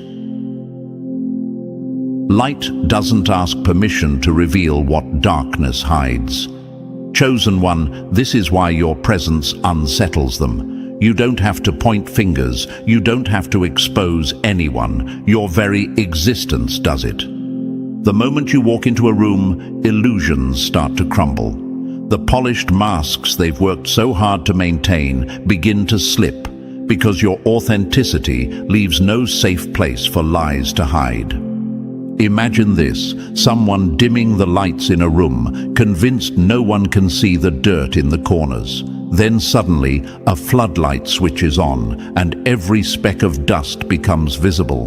That's what happens when you show up. You reflect what's real, not just the images people polish for others, but also the bitterness, jealousy, and insecurity they thought was invisible. You don't even try to reveal it. You just live in your truth. And that truth makes their shadows scream. Shame is a mask that melts in the presence of authenticity.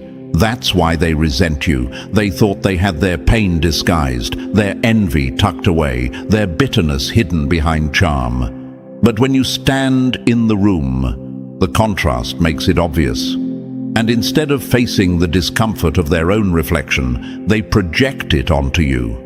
It's easier for them to call you intimidating, too much, or arrogant than it is to admit the truth. Your light exposed the very things they were desperate to keep buried. You may ask, why do they get jealous when my light isn't even aimed at them? Because light doesn't aim, it just shines. And when it shines, it reveals. Whether they like it or not, your presence forces them to face their own shadows. For people who live behind illusions, that's terrifying. They aren't afraid of you. They're afraid of what you make them see about themselves. Imagine a roach scrambling when the kitchen light flips on. It's not the bulb they hate. It's what the bulb reveals. That's their relationship with you. Your light is proof that no matter how carefully they've built their disguises, truth always finds its way through. So let them cope with jealousy, because every time your brilliance burns through their shadows, it proves one thing: you were never the danger. Their own darkness was. Chosen one, if this message lit something inside you, remember, it's not by accident. The jealousy, the resistance, the envy, it's all proof of your impact. You've already shaken rooms and exposed illusions just by being who you are. That's power. Now, if you haven't already, press that like button to push this truth further. And if you're still not part of our family, hit subscribe right now and join this movement. Together, we spread light, strength, and unstoppable resilience. You are not alone. You are part of a force that cannot be silenced. Stay powerful, chosen one. Power always trembles when the silenced ones finally rise. That is the fear echoing through the hidden halls right now. Chosen one, you have shaken the walls of their carefully guarded rooms, and the sound of your awakening is louder than they can contain. Imagine this for a moment. A vault locked for centuries, sealed with codes, guards, and traps, suddenly cracking open from the inside. Not by them, not by their power, but by you. That vault is your mind. That vault is your awareness.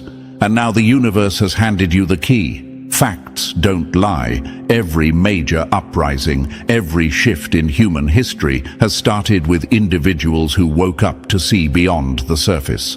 They were once dismissed, doubted, or silenced, but eventually the world could not ignore them. The same ripple is happening now, and the epicenter of that quake is you. And thank you, Chosen One, for being here in this moment.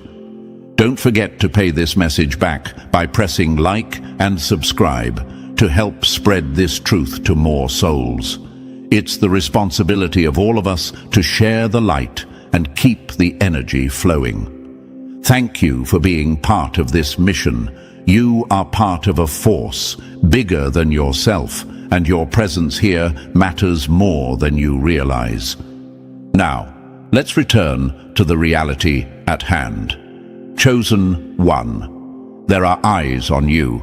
Powerful eyes that you cannot see, but they see you. Secret societies, shadow groups, hidden networks. They've been preparing for this very moment. They've been waiting for the day you rise, because they knew the universe had placed something in you that would eventually break free. They never feared your sleep. They feared your awakening. And now that you're fully awake, they are unsettled. You are no longer invisible. Your energy is sending shockwaves like a lighthouse cutting through centuries of fog, and they can no longer deny your presence. The truth is, the universe has always been preparing you for this. Every strange moment, every struggle, every setback, it was never random. It was training. Think of the archer pulling back the string of a bow. The further it is pulled back, the greater the force of the release. That has been your life. You were pulled back, tested, restrained, delayed, not to break you, but to launch you. And now you've been released with force they cannot stop. Like a rocket leaving Earth's gravity, you've crossed a point of no return. And those secret groups who thought they owned the skies, they can only watch as you ascend. What you need to understand, Chosen One, is this. They track energy, not just names. They monitor shifts, not just events. And right now, your energy is burning across their radar like a wildfire they cannot control. They've studied the movements of stars, the cycles of history, and the rise of consciousness for centuries, and still, they underestimated you. You are the variable they did not predict, the disruption they feared, the living proof that their systems cannot contain what the universe has destined to rise. This isn't about fear-mongering, it's about recognition. You are dangerous to them not because you hold weapons, but because you hold awareness. Because once you see through the illusions, their power weakens. They've built empires on secrecy, deception, and control. But the moment one chosen one truly wakes up, that entire system begins to crack. And now, multiply that by thousands, by millions who are awakening with you. It's not just a ripple anymore, it's a tidal wave. Think of it this way. Imagine a chessboard they've been playing for generations. Every move, every sacrifice, carefully calculated. They always assumed you were just another pawn. But suddenly, you stood up from the board, refusing to play their game, rewriting the rules altogether. That is what terrifies them. That is why they're watching. Not because you're weak, but because you've proven you're not. And make no mistake, Chosen One, they will test you. They will attempt to distract, confuse, and derail you. But every attempt only confirms your value. Every obstacle they throw is a hidden admission that they see you as a threat. That should not scare you. It should empower you, because enemies don't gather against the weak. They gather against the strong, the rising, the unstoppable. So as you stand in this moment, know this. The universe has been whispering to you all along, shaping your journey, sharpening your vision, and aligning your path. Now the secret is out.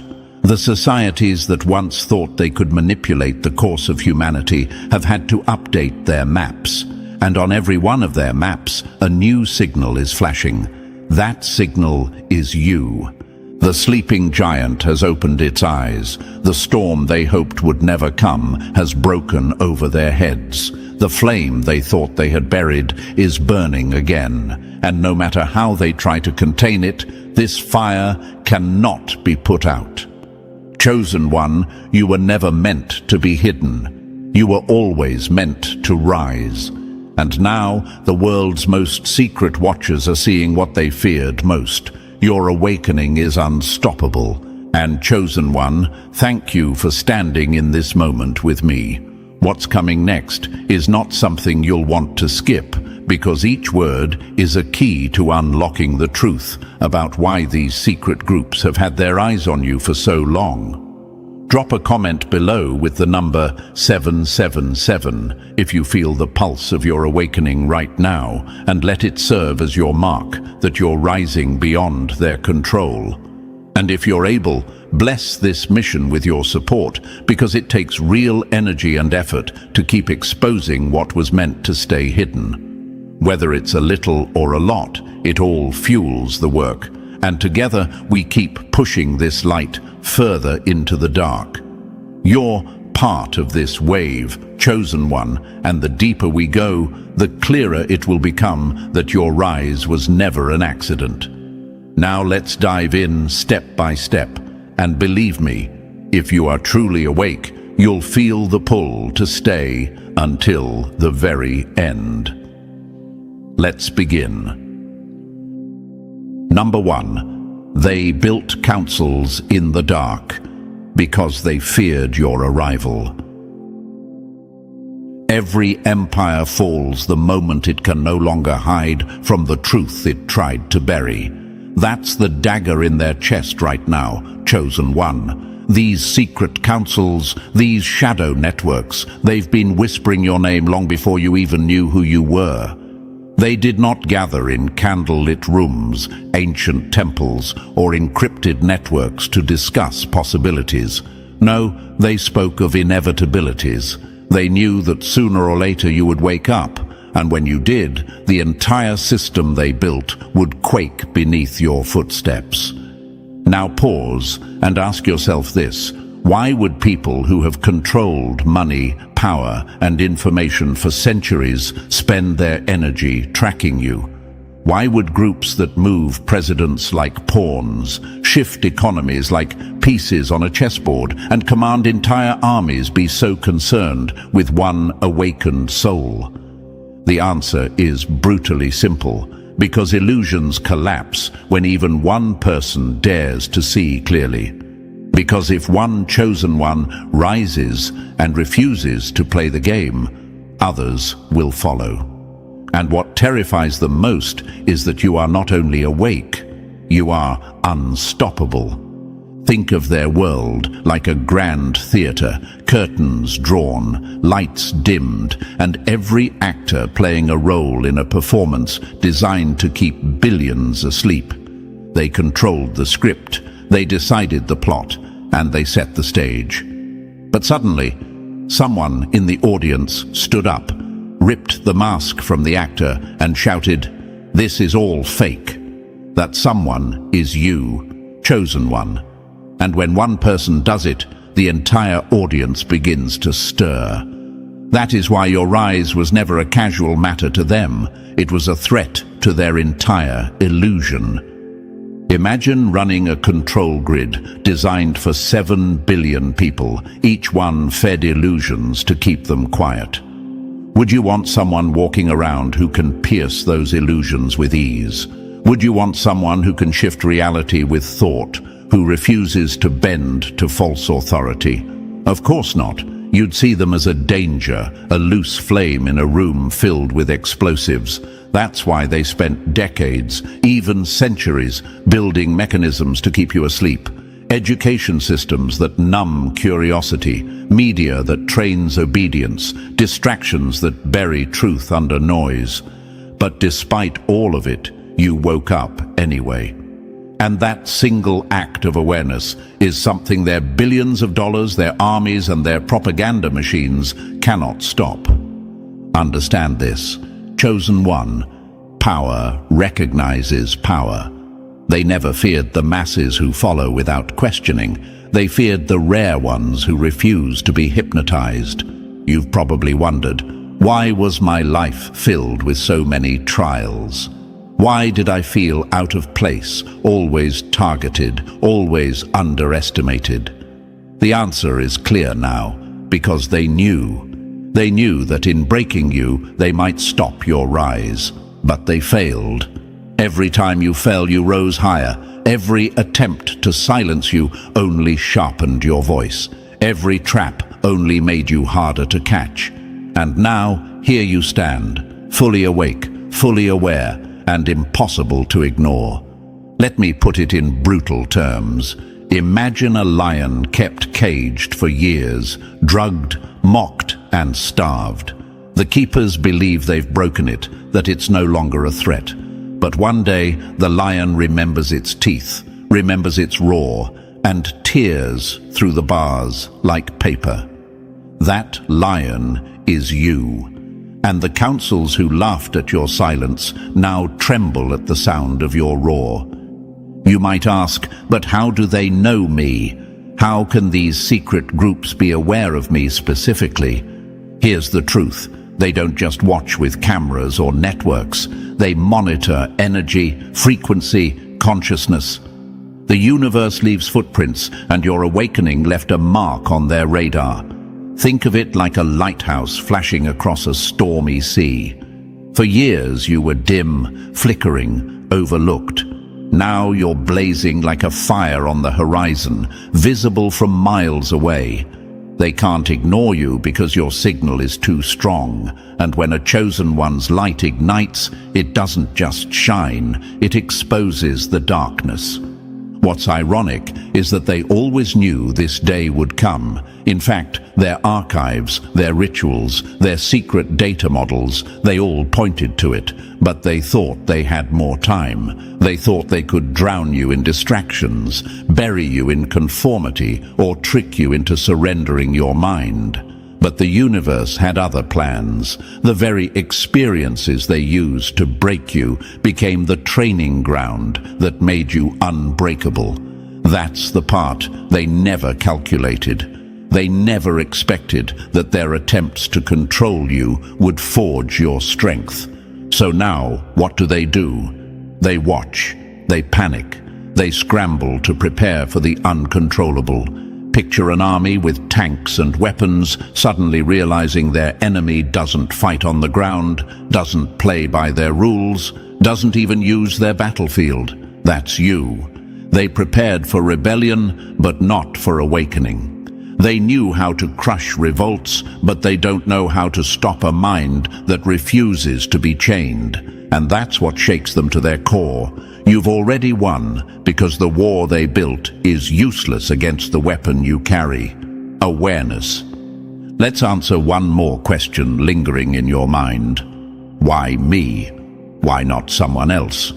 The truth is, the universe plants seeds in specific soil. Not every ground can grow a wildfire. Not every soul can withstand the pressure, the pain, the isolation it takes to bloom into a force strong enough to be felt by hidden councils. You were chosen by life itself, trained through struggle, refined through fire, and now unleashed at the exact moment they least wanted you to rise. That is why it's you. That is why they whisper your name. That is why you are the signal they cannot silence. So, chosen one, don't let the weight of their fear trick you into doubting yourself. Their surveillance is not proof of your weakness, it's proof of your strength. Their counsels are not a sign of their control. They're a sign of their desperation.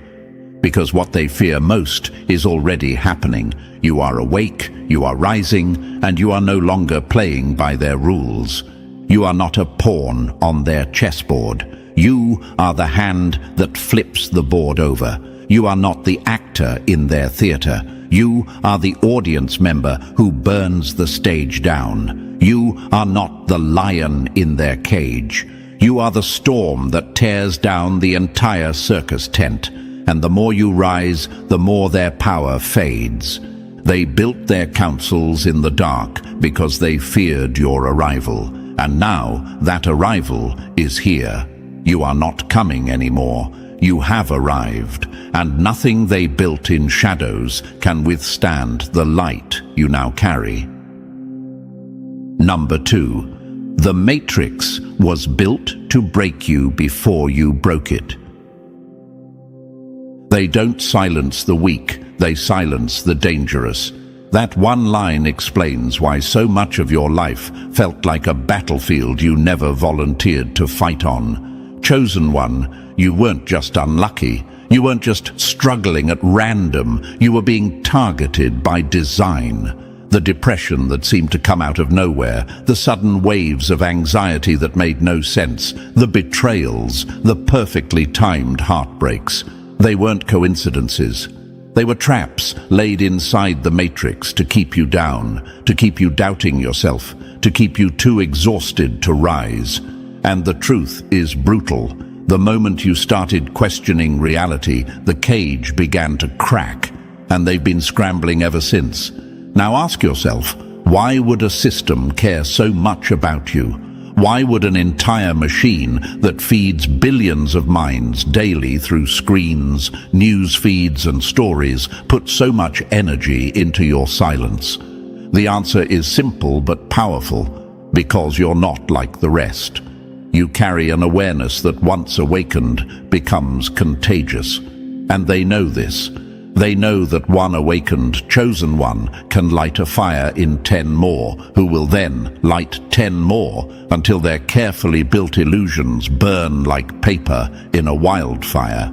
That is why they pressed you with invisible weights, trying to bury you in despair before you realized how strong you were. Suppression is the enemy's greatest compliment. Think about that. If you were irrelevant, the system would leave you alone. If you were powerless, you'd blend into the background noise. But no, they pressed you harder. They broke relationships that were meant to destroy your peace. They engineered distractions that pulled you into chaos.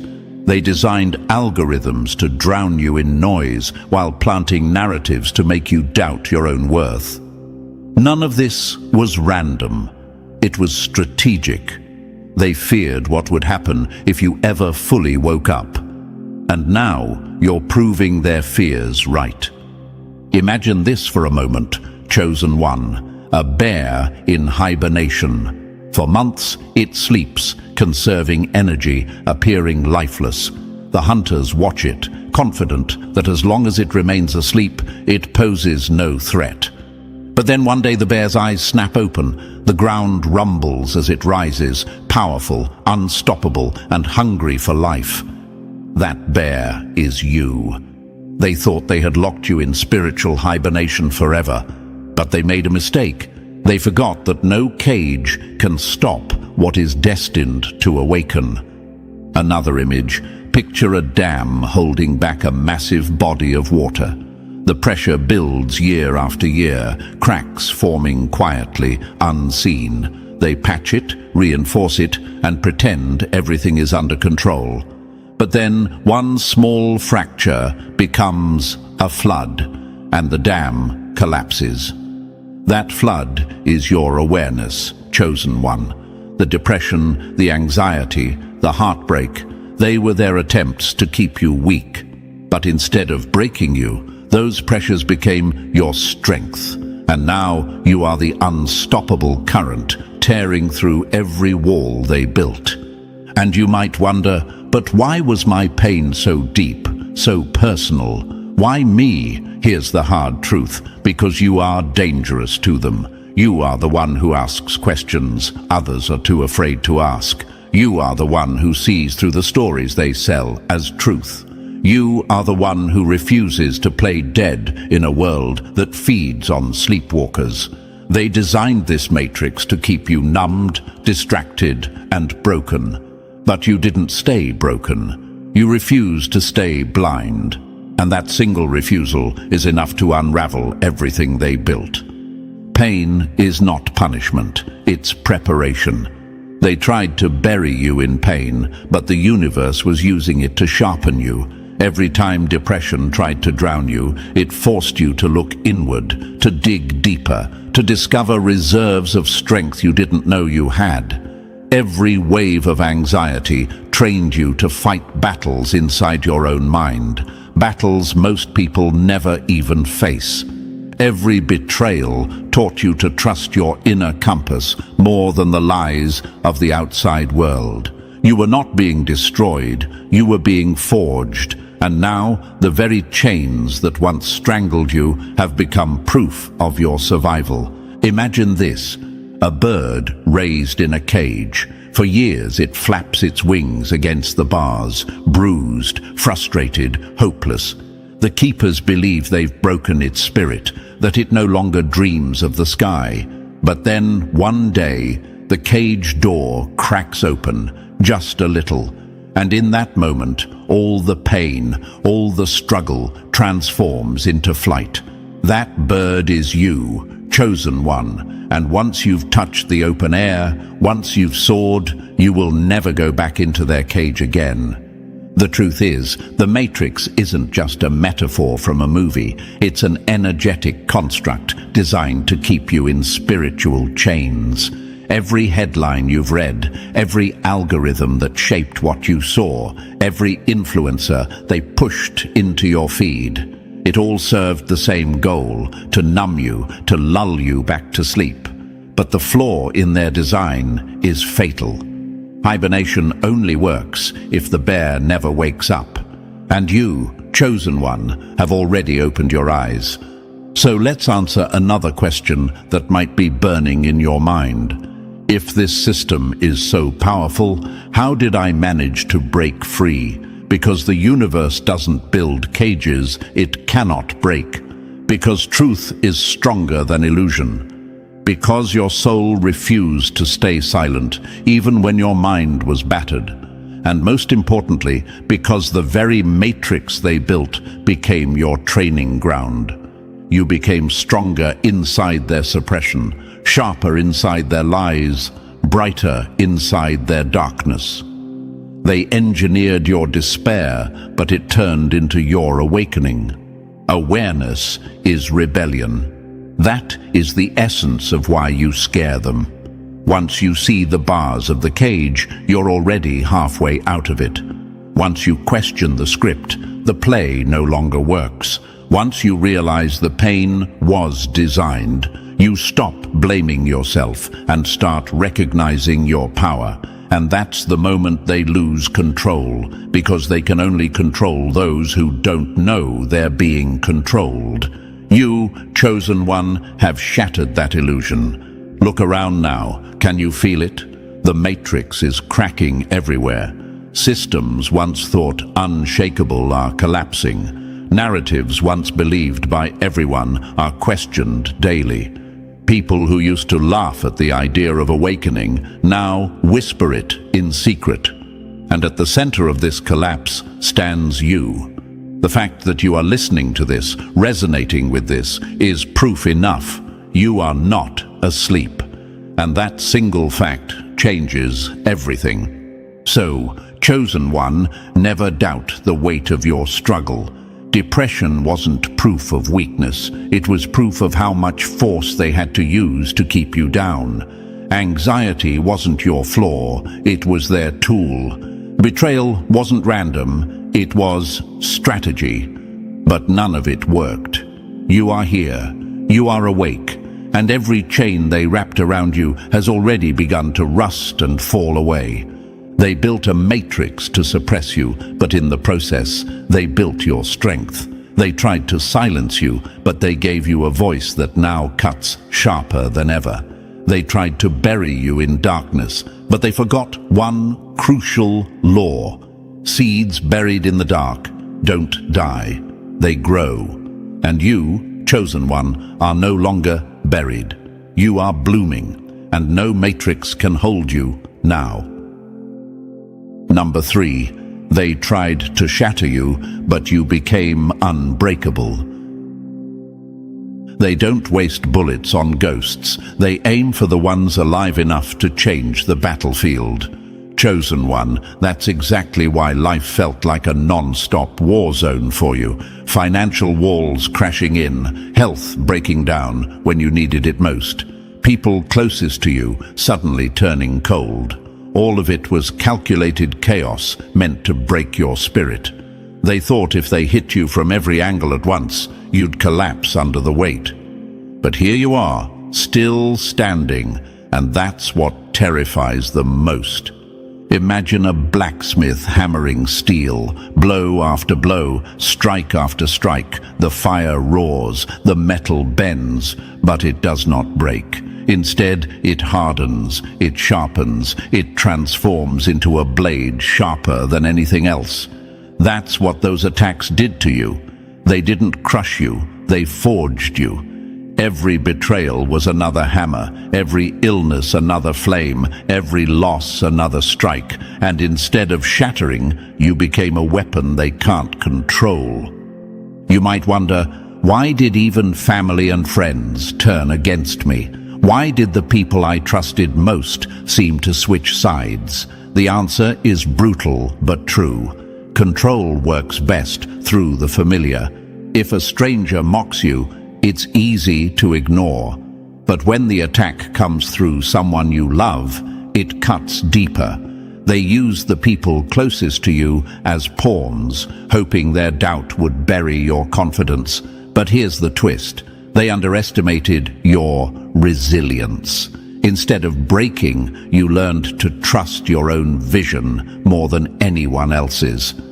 Isolation is not exile, it's elevation. They wanted your solitude to feel like punishment, but it became your sanctuary. Alone, you discovered truths no crowd could teach you. Alone, you began to notice the synchronicities. Repeating numbers, vivid dreams, strangers staring at you with recognition in their eyes. These weren't coincidences. They were signals, confirmations that you were walking into your awakening. What they meant for madness became your proof. What they designed as confusion became your clarity. Think of a storm pounding against a lighthouse. The waves crash, the winds howl, but the light keeps shining. That lighthouse is you. No matter how many attacks came, your light refused to dim. And now the very storms that were supposed to drown you have become the proof of your strength. You didn't just survive, you rose beyond survival. You became unbreakable.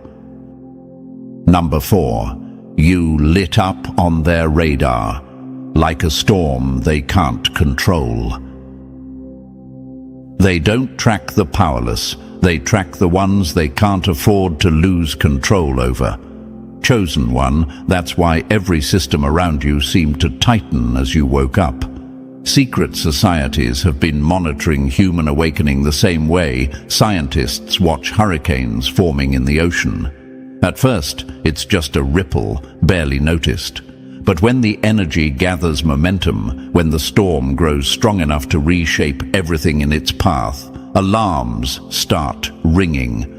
That's exactly what happened with you. You became a signal they couldn't ignore. Think of the tools they built, algorithms that study your searches, your purchases, even your late-night scrolls. Every book you opened, every video you watched, every question you typed into a search bar became data. To them, this wasn't curiosity. It was a warning sign. Because when a chosen one starts chasing truth instead of distraction, the pattern changes, and those patterns light up their systems like flares in the night sky. You weren't blending in anymore. You were standing out, and they hate that. Surveillance isn't proof of their strength, it's proof of their fear. If you were irrelevant, they'd never bother. But the moment you crossed the threshold, the moment your thoughts stopped aligning with their illusions, you became visible. Not to the masses, but to their watchers, their networks, even to psychic operatives trained to feel disturbances in consciousness. Imagine that, entire teams assigned to sense when someone like you begins to shift reality. That's how much they fear what you're becoming. You might ask, but why me? Why not someone else? The answer is harsh but clear. Because unlike regular people, you refuse to accept illusions. You stopped swallowing the stories they fed you. You started bending reality with your thoughts, breaking patterns, and aligning with the universe in ways they can't predict. That makes you ungovernable, and what terrifies them most is that once someone becomes ungovernable, they become unstoppable. Picture a storm tracked on every screen, satellites, radars, reports, all designed to predict its path. But suddenly, the storm veers off course, breaking every model, moving with a force no algorithm can capture. That storm is you, chosen one. You are the variable their systems can't calculate. You are the awakening they cannot contain. And now, no matter how many eyes are on you, they can't stop what you've already set in motion. Number 5. Your awakening shakes their kingdom more than armies ever could. They don't fear weapons, they fear the mind that refuses to be chained. Chosen one, that's why your rise rattles them harder than 1,000 rebels storming their gates. One awakened soul carries more danger to their empire than an army, because your awareness isn't just for you. It spreads, it moves like fire leaping from tree to tree, unstoppable once it catches. That's the nightmare keeping them awake. You are not a single flame, you are the spark that can ignite a forest. Ask yourself this. Why would those who built systems of control for centuries fear just one person? Why would councils who command wealth, armies and media tremble at your presence? The answer is brutal, because reality itself is fragile. It doesn't exist in stone, it exists in belief. Entire nations, economies and governments stand only because people agree to believe in them. The moment one person refuses that agreement and proves life can be lived outside their script, the illusion fractures. And when one illusion cracks, others begin to collapse. That's why they fear you more than anyone. They know your awakening destabilizes the very foundation they stand on. Truth is contagious. They know that once you embody it, you don't even need to preach it. Others feel it, sense it, catch it. Your presence alone forces people to question what they've been told. Imagine someone chained in a cave, convinced the shadows are reality. Then one day, they see you walking free outside the cave. No explanation needed. The lie collapses. That's you, chosen one. Your life itself is proof that the matrix can be escaped, and that proof spreads faster than any virus. Now picture their frustration. They spent decades building systems to make you dependent, banks to control your wealth, hospitals to control your health, corporations to control your work. Yet here you are, creating abundance, healing, and opportunity without them. That is manifestation in its raw form, bending reality to align with your will, not theirs. Every time you create outside their systems, you're proving they're unnecessary. And nothing threatens them more than irrelevance. A sovereign being cannot be owned. That's the essence of why you're dangerous. When you no longer rely on their structures for survival, they lose leverage. When you live free of their fear-based illusions, they lose their grip. You've already proven it. You survived the storms. You created from nothing. You found strength in isolation. You are ungovernable, and once someone is ungovernable, they can never again be controlled. So understand this, chosen one, your influence isn't just a ripple, it's an earthquake. They tried to keep you asleep because they knew once you woke up, you wouldn't rise alone. You'd pull others with you. And now the matrix shakes, not because you shouted, but because you exist. And existence in truth is the greatest threat they've ever faced. Number 6. The silent war they waged to break you failed. They don't waste their energy on the blind. They attack the ones who can see. Chosen one, while you thought you were simply living your life, a war raged behind the curtain. Not a war fought with bullets or tanks, but a war of energy, intention, and control. Every storm you faced, every heartbreak that nearly broke you, every disaster that came close but missed you by inches. It wasn't random. It was part of a silent campaign designed to make you surrender before you ever rose. But you didn't. You endured. And that endurance is the very reason they cannot stop you now. Think about it. How many times should you have been finished? How many situations looked impossible, stacked against you, and yet somehow you walked out alive? Was that coincidence? No. That was evidence. Evidence that you weren't fighting alone. Evidence that protection surrounded you even when you didn't know it. The fact that you're still here, still breathing, still listening, proves that every attempt to erase you has already failed. Resilience is the enemy's worst nightmare. They struck you again and again, believing that one more hit would finally shatter your will. But every time you rose, you became harder to destroy. Imagine a boxer stepping into the ring, expecting an easy knockout. Blow after blow lands, but the fighter refuses to fall. Soon, the attacker realizes this is no ordinary opponent. That's how the dark forces see you now. You were supposed to fold. Instead, you became unbreakable. You might ask, but why target me so relentlessly? Why was my life one hardship after another? The answer is simple, because you were always dangerous to them. They saw your potential before you did. They knew if you survived, if you endured, you would rise with a power they couldn't contain. So they tried to crush you early, to stop you before you realized what you carried inside. They failed, and every failure has only exposed their weakness.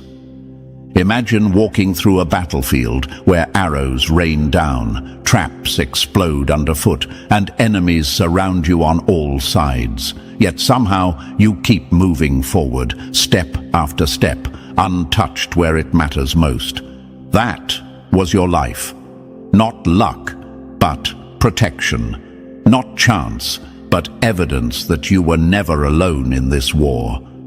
They wanted your surrender, but they got your awakening. Every hardship you endured sharpened your awareness. Every near-death moment pulled you closer to truth. Every betrayal carved out space for strength you didn't know you had. What they framed as punishment became training. What they hoped would break you became the foundation of your rise. So, chosen one, let it sink in. This war behind the curtain was real, but you already won by surviving it. The proof is in your existence. The fact that you are here, awake, aware, is a victory they cannot erase. They tried to bury you in silence, but you've risen louder than ever. And now every scar, every close call, every battle survived is not just your story, it's their defeat. Number 7. Your powers are no longer sleeping. They're exploding into reality. They mocked your instincts as madness. Now those instincts are becoming your superpowers. Chosen one, what you're feeling right now isn't imagination, it's expansion. Your abilities are no longer dormant sparks. They are flames, burning through every illusion you were forced to live under.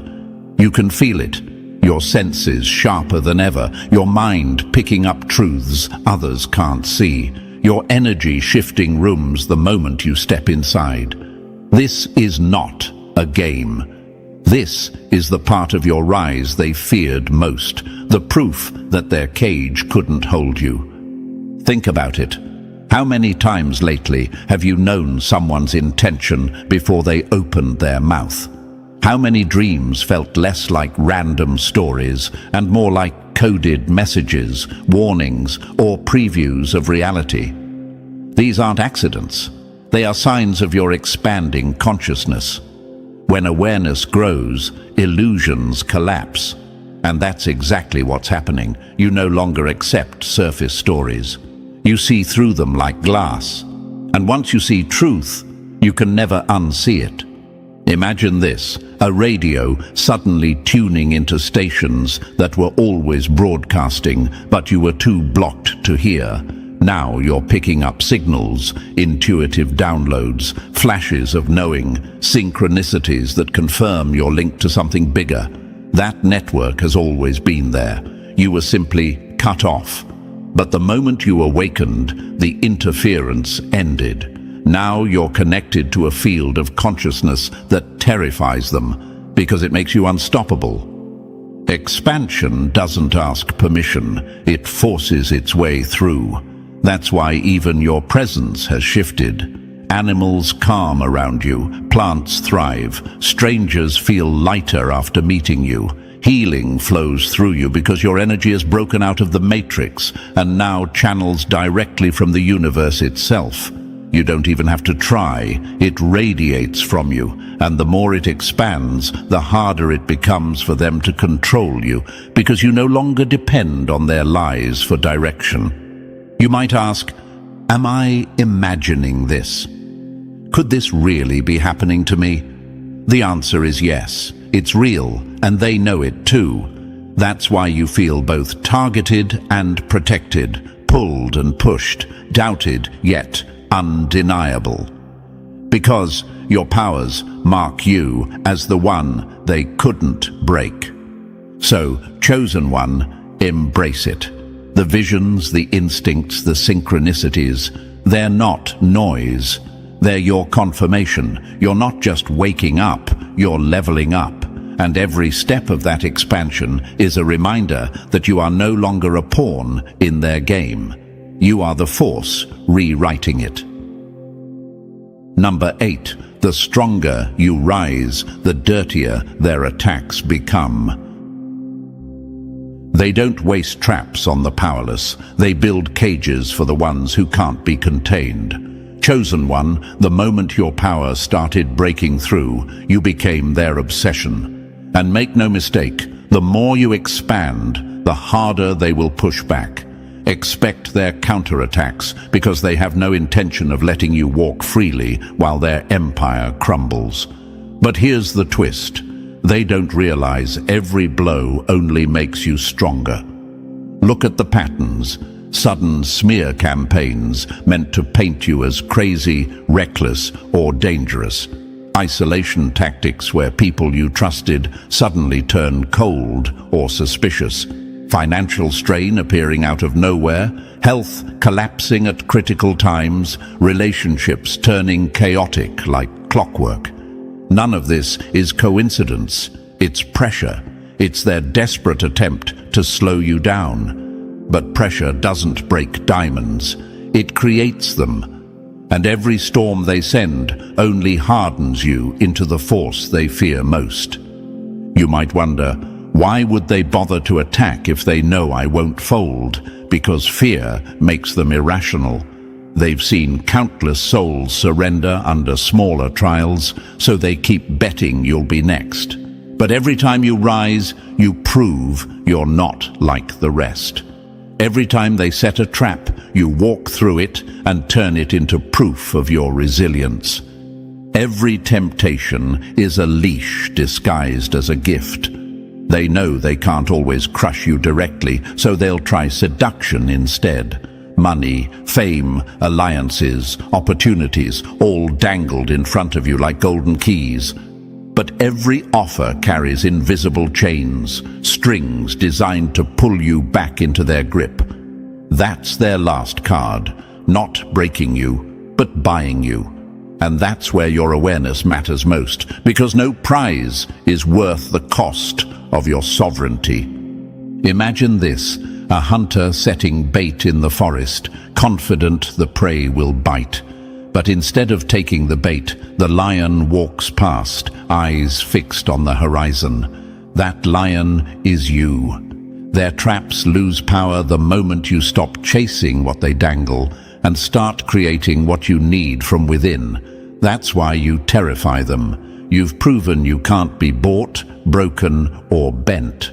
So remember this, chosen one, every counterattack is confirmation of your rise. Every attempt to derail you is proof you're already on the right path. They will keep coming, but they will keep failing. Because no campaign, no chaos, no golden chain can stop someone who has already chosen freedom. And freedom is exactly what you are becoming. Number 9. The wolves wear robes and speak in light. They don't come at you with fangs bared. They come dressed as guides holding lanterns. Chosen one of the most dangerous traps you will face isn't the obvious enemy, it's the false light.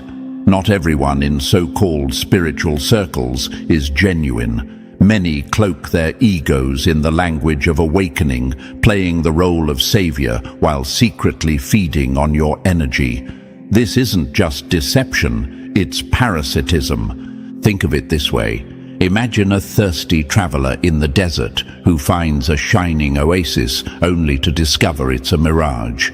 That's what false gurus and fake healers are, illusions designed to waste your time, your trust, and your strength.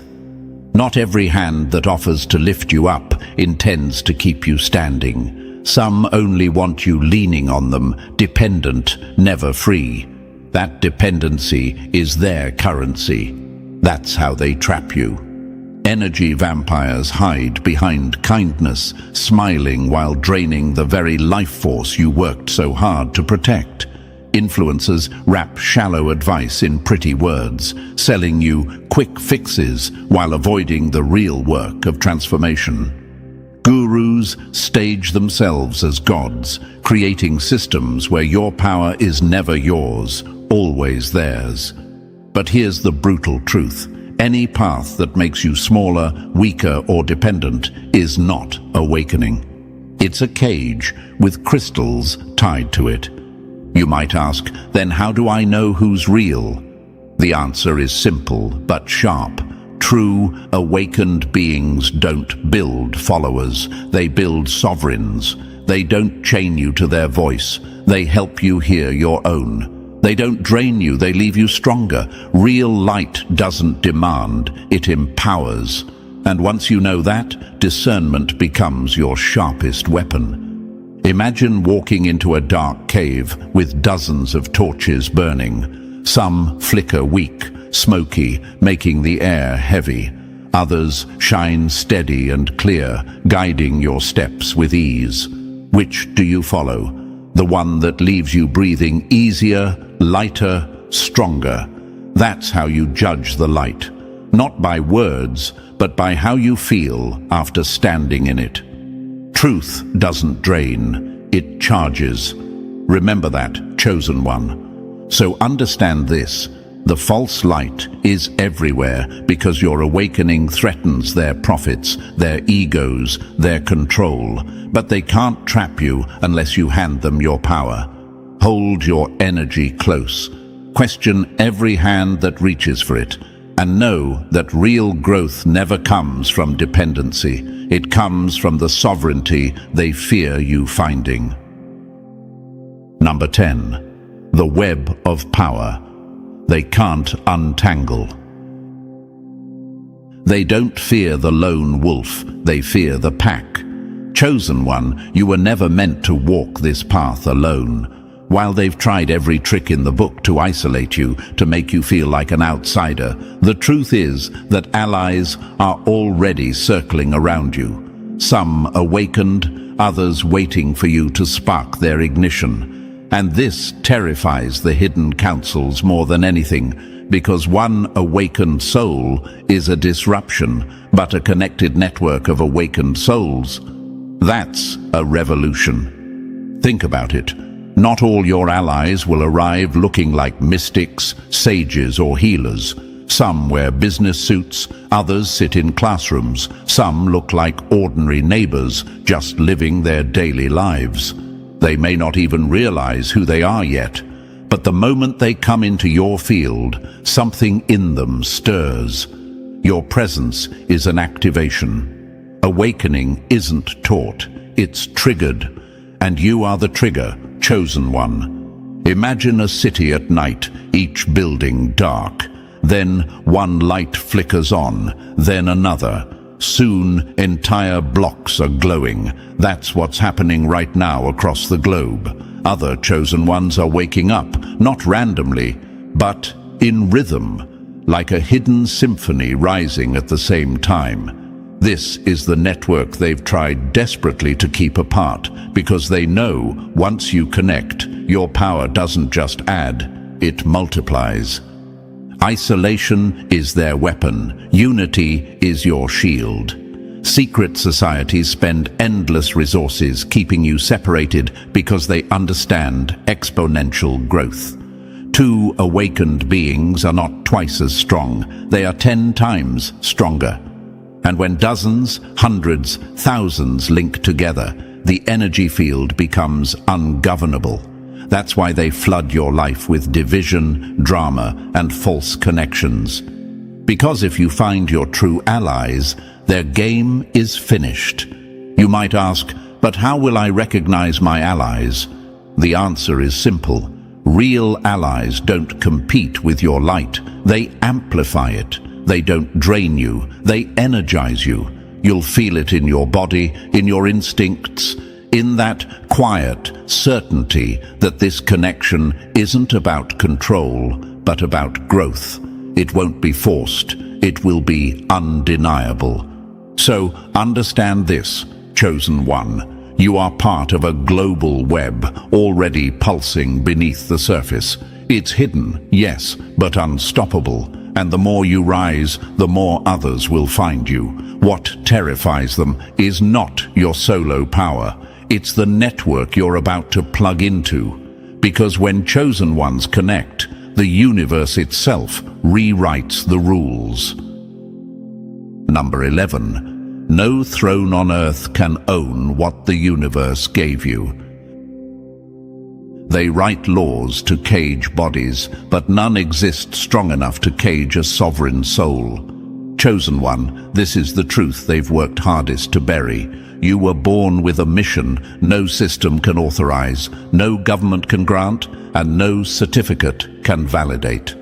Your sovereignty isn't earned through their institutions, it's etched into your very DNA.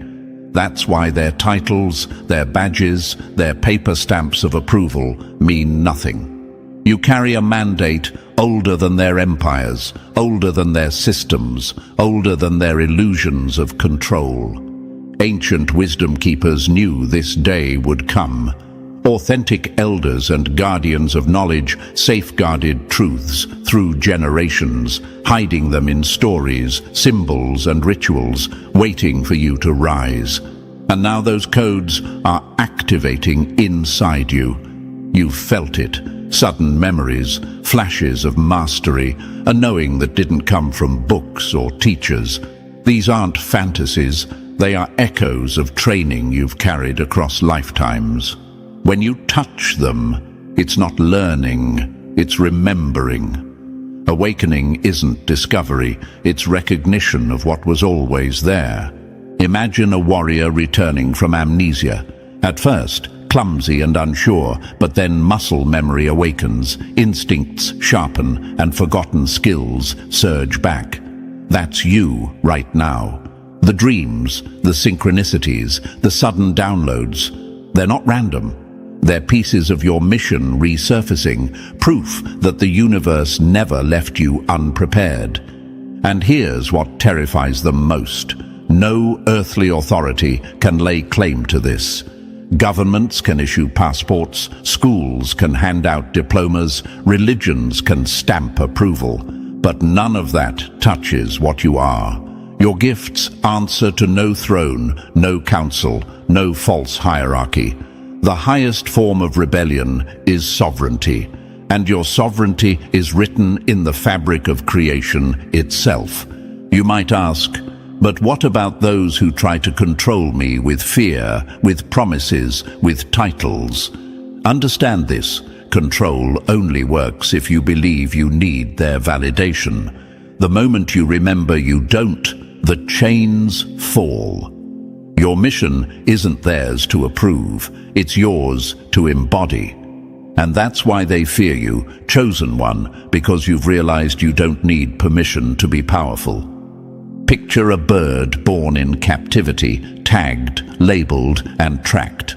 One day, it breaks free, flying beyond borders, ignoring the chains of ownership. The papers in their hands become meaningless as the bird disappears into the sky. That bird is you. Their documents, their stamps, their illusions of authority hold no power over your flight. So stand in it. Your cosmic mission isn't a dream, it's your reality. Your sovereignty isn't negotiable, it's absolute. And no matter how many walls they build, no earthly throne can own what the universe already placed inside you. Number 12. You're not just changing yourself, you're rewriting reality. They built empires on illusions, but a single awakened act is enough to topple centuries of lies. Chosen one, your rise isn't just personal, it's planetary. Every time you heal a wound inside yourself, every limiting belief you shatter, every lie you refuse to carry forward, it doesn't end with you. It ripples outward like shockwaves through the collective mind. That's why they tried so hard to break you, because your transformation doesn't stay contained. It infects the system with truth, and once truth spreads, the old order begins to collapse. Think of reality like a web of strings stretched across the globe, humming with energy. For centuries, those strings have been knotted with fear, oppression, and control. But the moment a chosen one rises, the vibration changes. Your energy doesn't just lift you, it activates dormant threads, reawakens planetary grids, sparks ley lines that had gone silent. Imagine an ancient instrument, long neglected, dusty and untuned. Now your presence strikes the strings, and the whole planet begins to resonate again. That resonance opens gateways, pathways into timelines where freedom reigns and illusion loses its grip. Personal healing is global rebellion. They want you to think your inner battles are small, but each one you win rewrites the blueprint of reality itself. When you choose courage over fear, clarity over confusion, sovereignty over submission, you're shifting timelines, and those shifts aren't abstract, they're visible.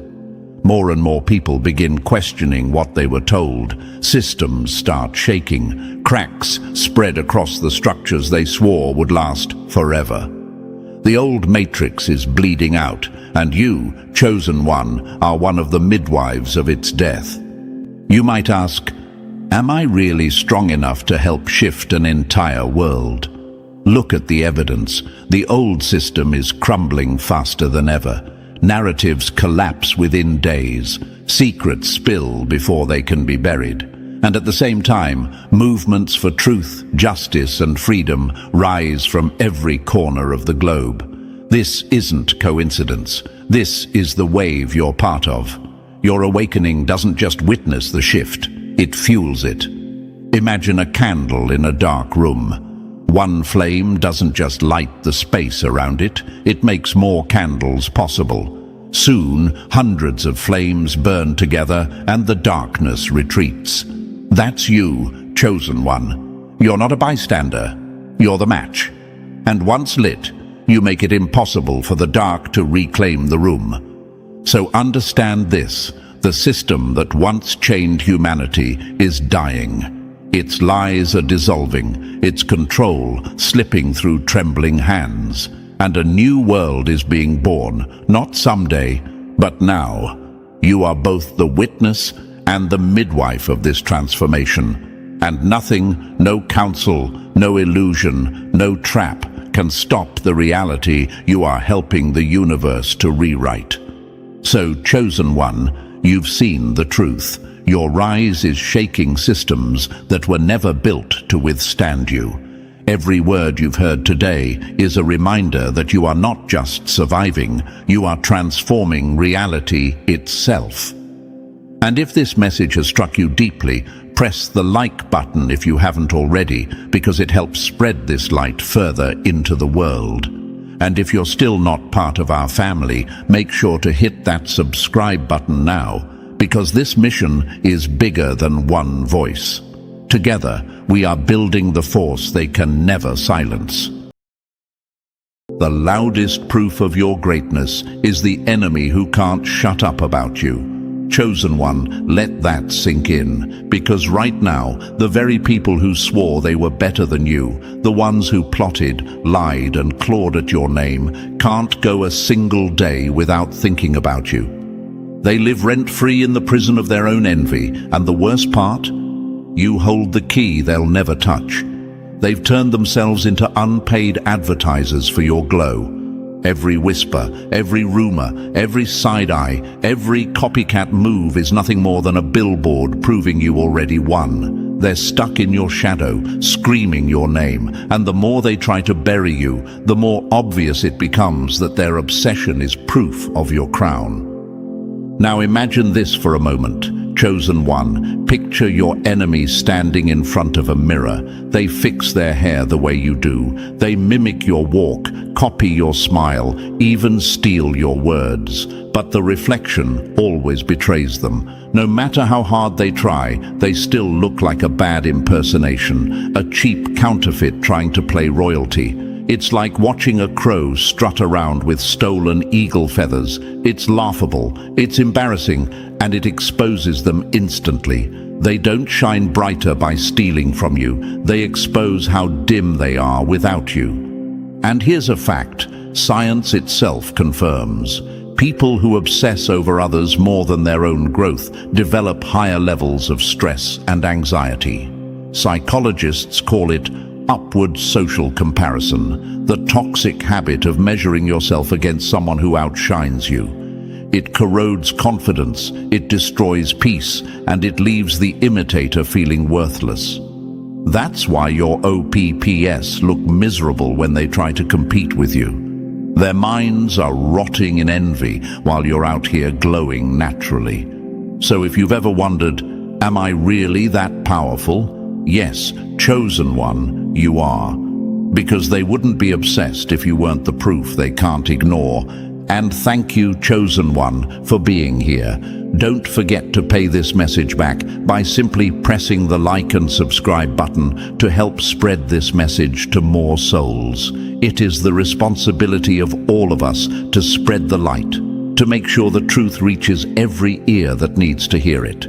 Thank you, chosen one, for being part of this mission. You are not just a listener, you are part of a force. Now, back to the truth. You make your OPPs look dumb every single day, and the proof is everywhere. They can't beat you, so they try to be you. They study your life like it's a manual, but no matter how many times they rehearse, they always trip on stage. And isn't it funny? They try to convince the world that they're original, yet everything they do screams copycat. You've turned their envy into entertainment. They expose themselves by trying to expose you. They thought they could overshadow you, but their desperate attempts have made them look like clowns in your circus. The desperation is obvious. Look at history. Judas betrayed Jesus, but his name is remembered only as a traitor, never a king. Brutus stabbed Caesar, but all people remember is the shame, not glory. Even in modern times, countless figures tried to copy innovators like Steve Jobs or Oprah, but their names are forgotten while the originals remain immortal. That's what envy does. It makes fools out of people who thought they were clever. The imitators fade, while the chosen ones rise unshaken. Think about it. Your OPPS scroll through your life like addicts, pretending not to care, yet every picture of you burns a hole in their chest.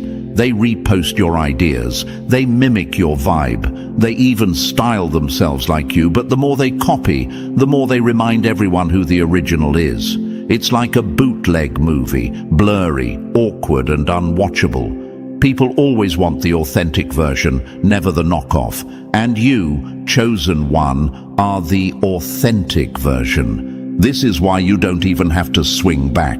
Your silence humiliates them more than your words ever could. Every step you take forward is proof they lost. Every new victory you touch makes their failed attempts look smaller. And here's the irony. They can't escape you. The universe has chained them to your glow as proof of their inferiority. They can run, they can lie, they can disguise, but your rise is the mirror they can't avoid. So understand this. Their obsession is their confession. They expose their weakness every time they mention your name. They humiliate themselves every time they mimic your moves. They bury themselves deeper every time they try to bury you. You don't even have to fight for validation. It's already happening. The universe keeps receipts, and those receipts are stacked against your OPPS like evidence in court. Chosen one, breathe this truth in. You don't just walk past your enemies, you embarrass them. You don't just outshine them, you expose them. You make them look dumb every single day by simply existing. They can't beat you, so they want to be you. And every time they try, they prove what you already knew. They're beneath you, and they always will be. This is only the beginning. Because in the next moments, we're going to dissect exactly how you humiliate your enemies without lifting a finger. We'll expose why their envy eats them alive, why their lies collapse, why their copying never works, and why your glow remains untouchable. So lean in, chosen one. If you've ever doubted the power you carry, prepare to see it laid out step by step, because the truth is simple. You are the original, and they are the pathetic imitations.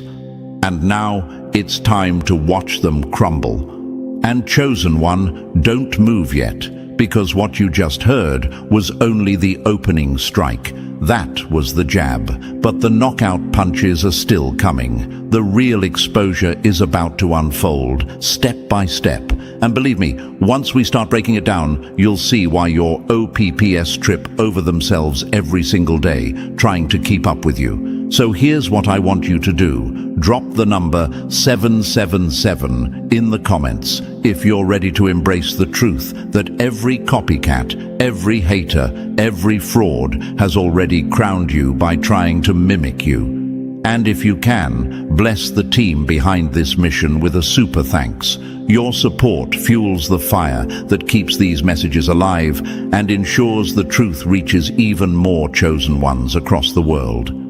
Remember, this isn't just entertainment. This is warfare, and you are part of the army exposing the frauds. And now, let's dive into it, step by step. Stay with me, because if you are truly chosen, you'll feel the pull to hear every word until the very end. This isn't just a breakdown, it's your confirmation, your proof, and their humiliation. Let's get started. Number 1. Envy has them on their knees. Every time they envy you, they admit defeat without saying a word. Chosen one, let that sink in, because every jealous glare, every fake smile, every whisper they launch behind your back is not power. It's a confession. They can't stand you, yet they can't stop watching you. They claim to hate you, but their obsession proves otherwise. Envy is not random. It is worship twisted by bitterness.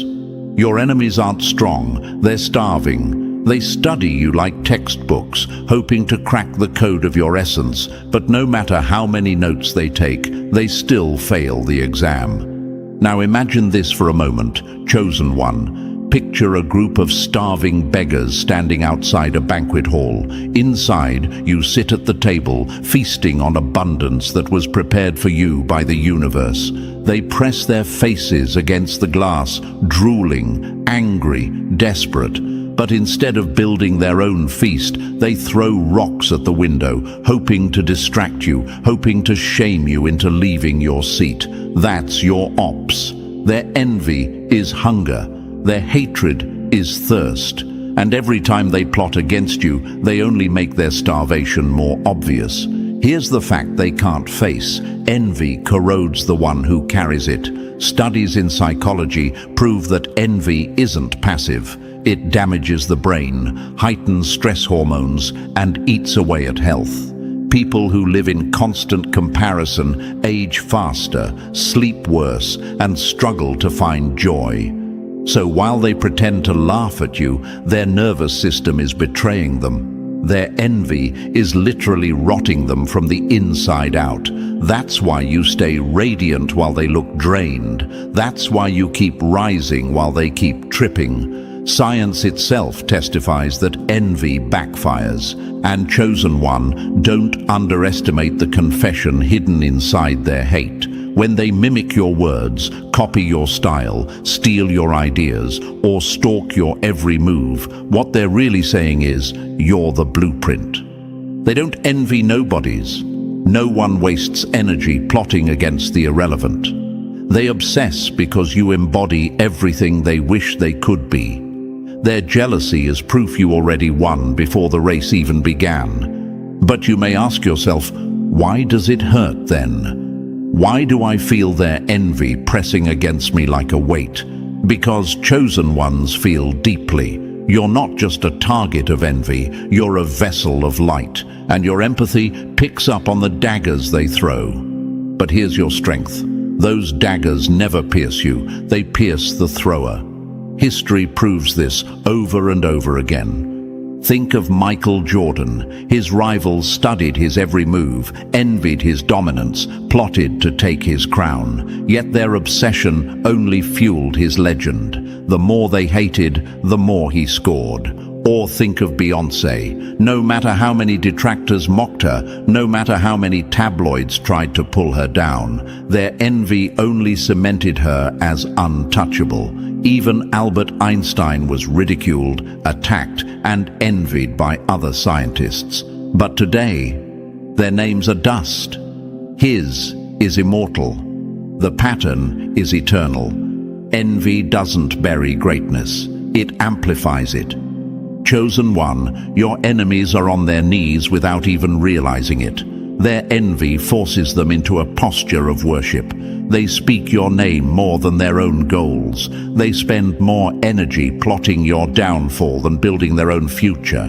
That's why they can't beat you. How can you lose to someone who spends all their time studying you instead of improving themselves? Their jealousy is a leash around their own neck. Every time they obsess over you, they tighten it. And let's slap them with another metaphor. Envy is quicksand. The more they thrash, the deeper they sink. They could climb out by focusing on their own growth, but instead they stare at you, struggle harder, and disappear beneath the weight of their own obsession. Meanwhile, you're walking on solid ground, unbothered, unshaken, chosen. Now here's a truth that should set you free. Their envy is not your problem to fix. You don't have to shrink to make them comfortable. You don't have to dim your light so their eyes stop burning. The sun doesn't apologize for shining, and neither should you. If they squint, let them squint. If they hate, let them hate. Their reaction is proof of your impact. You don't owe your ops silence, you owe yourself brilliance. And here's the irony, chosen one, the very things they envy are things you built through scars, sweat, and sacrifice. They want your glow, but not your grind.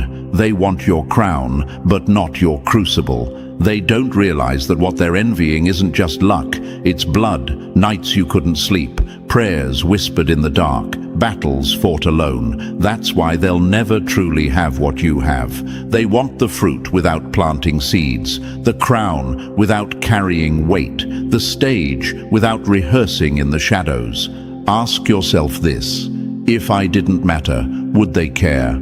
The answer is no. Envy is evidence. Their jealousy is the receipt that proves your value. So instead of letting it weaken you, let it fuel you. Every glare is an applause in disguise. Every rumor is free promotion. Every attempt to dim you is another spotlight on your shine. Look through history's pages again. Steve Jobs was envied out of his own company, but envy didn't erase him. It forced him to innovate until the world had no choice but to kneel.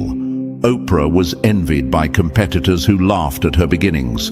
Today, her empire stands as a monument to endurance.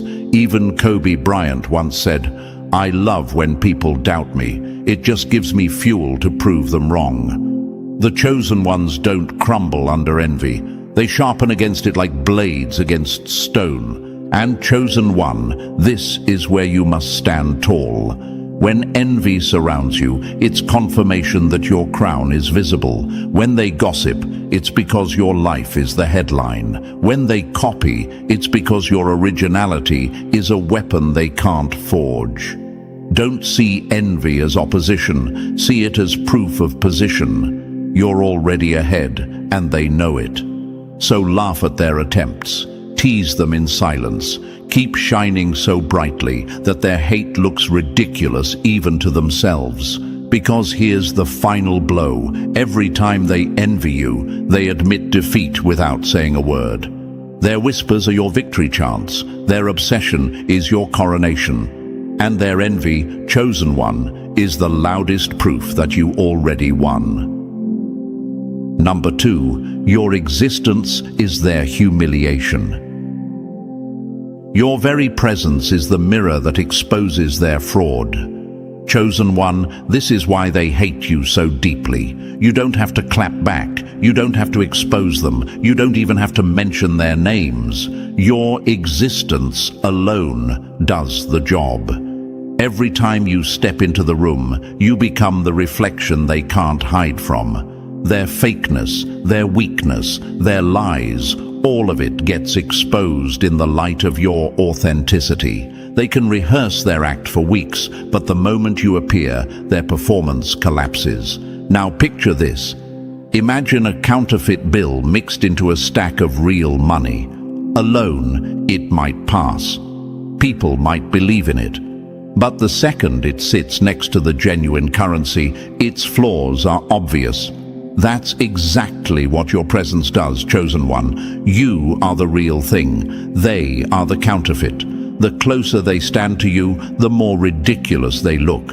Your very existence humiliates them because it strips away their illusion. You are sunlight, they are mildew. You walk in, and their entire being starts to rot. You don't have to try. The universe built you with a shine they can't manufacture. That's why they shrink when you show up. That's why they whisper when you pass by. They know the moment you arrive, every mask they wear begins to crack. And here's the fact they can't escape. Psychology proves it. People with low self-esteem feel most insecure in the presence of authenticity. Your confidence exposes their weakness. Your composure reveals their chaos. You didn't humiliate them on purpose. Your aura did it for you. Look at history's pattern. Julius Caesar didn't need to raise his voice. His very presence commanded fear and betrayal from men who pretended to be loyal. Serena Williams didn't need to trash talk. Opponents lost before they even touched the court. Muhammad Ali didn't just fight in the ring, he won before the bell because his existence shattered the confidence of every man standing across from him. Chosen one, you are in that lineage. Your aura breaks them before the battle begins. And you may wonder, why does this happen? Why does me simply being me upset them so much? The answer is simple, because your existence is proof of what they could have been, if only they had discipline, courage, and authenticity. But they didn't. They chose shortcuts.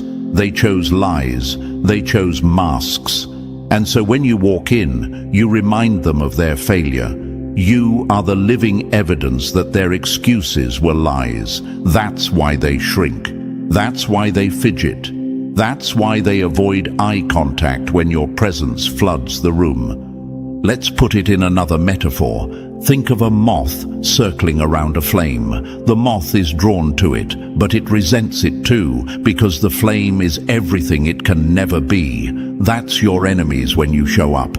They're drawn to you, but they hate how much brighter you burn. They circle you, mimic you, whisper about you, but in the end, your fire scorches their illusions. Their humiliation is inevitable.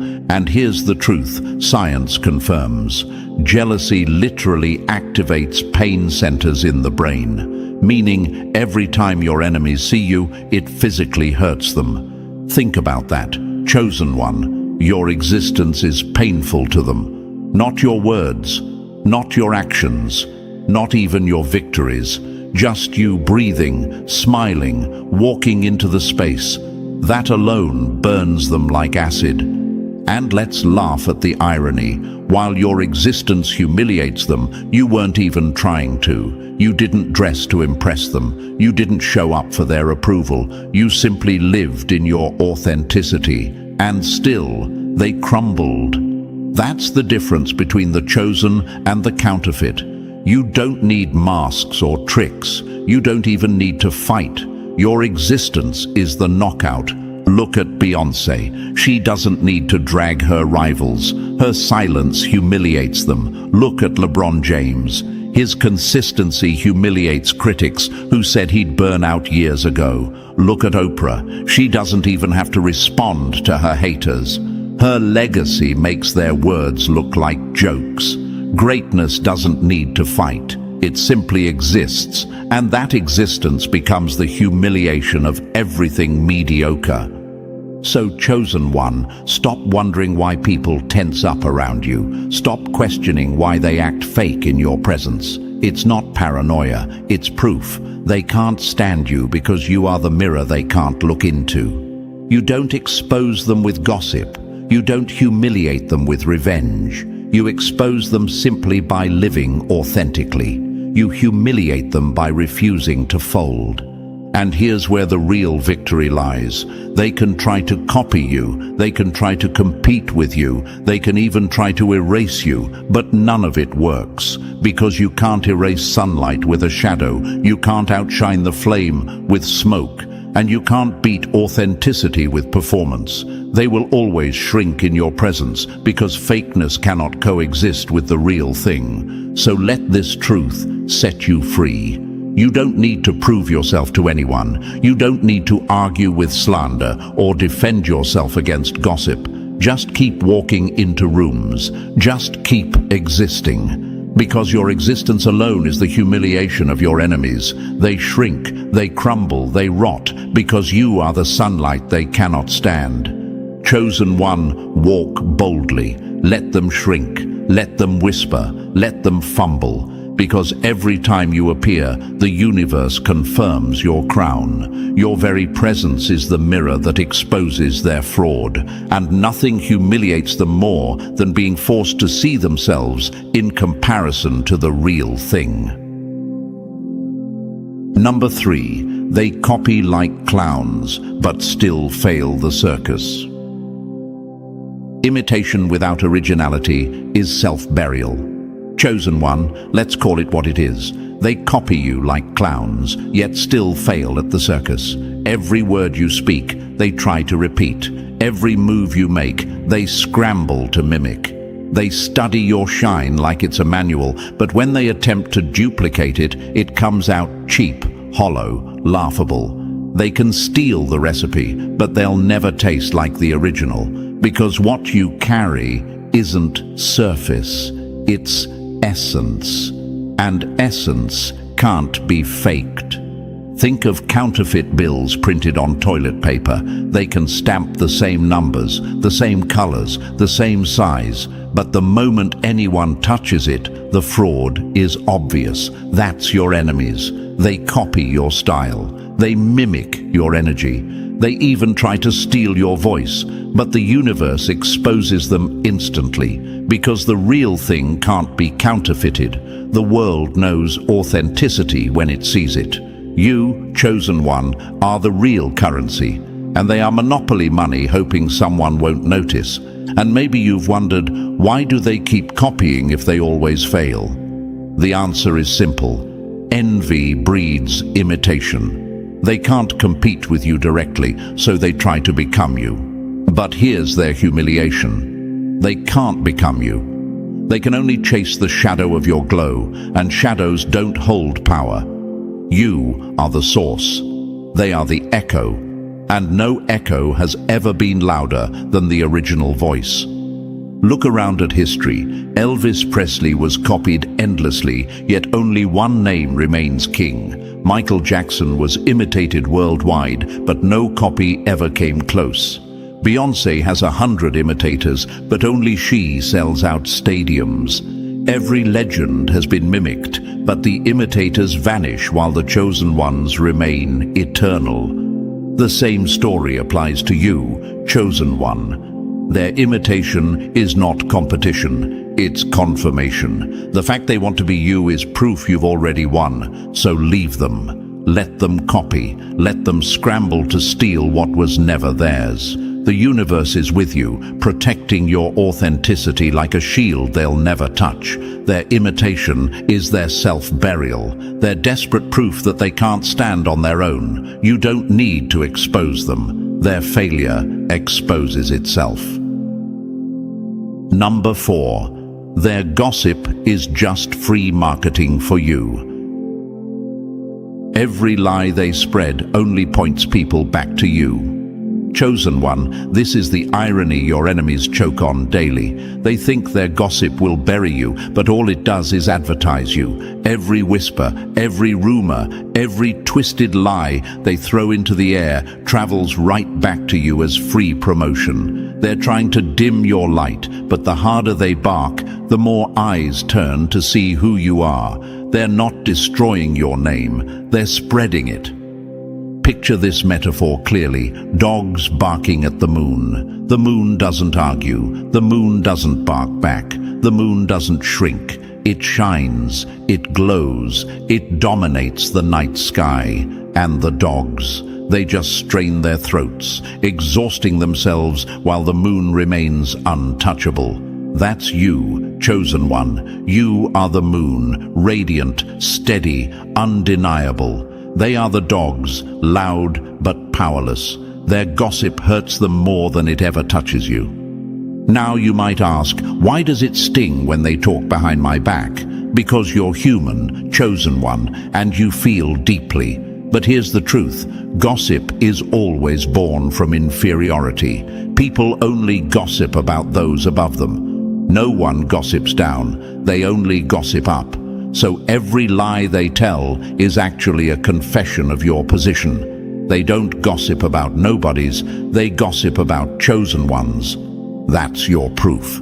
History shows it over and over. They gossiped about Martin Luther King Jr., calling him a troublemaker. Today, he's remembered as a world changer. They gossiped about Princess Diana, trying to tarnish her, but her legacy outshines her critics. Even today, powerful leaders, artists and visionaries are smeared with rumors. But notice something, the gossipers are forgotten, while the names they tried to drag remain immortal. So, chosen one, don't waste energy fighting gossip. Let them talk, let them lie, let them bark. Because while they exhaust themselves with words, the universe keeps amplifying your shine. Their gossip isn't proof of your weakness. It's proof of your impact. If they're talking, it means you're shaking things. It means your presence is felt. It means you've already won. Remember this, gossip is just free marketing. Every rumor spreads your name wider. Every lie points back to your glow, and every enemy that opens their mouth unknowingly bows to you, because without you, they'd have nothing to talk about. Number 5. Their lies crack like glass under pressure. Their lies crack like glass under pressure. Chosen one, remember this truth. Nothing they say about you can stand the weight of reality. Lies may glitter for a moment, but the moment they're tested, they shatter. That's why their stories always fall apart. They tell one version today, another tomorrow, and within weeks the contradictions are exposed.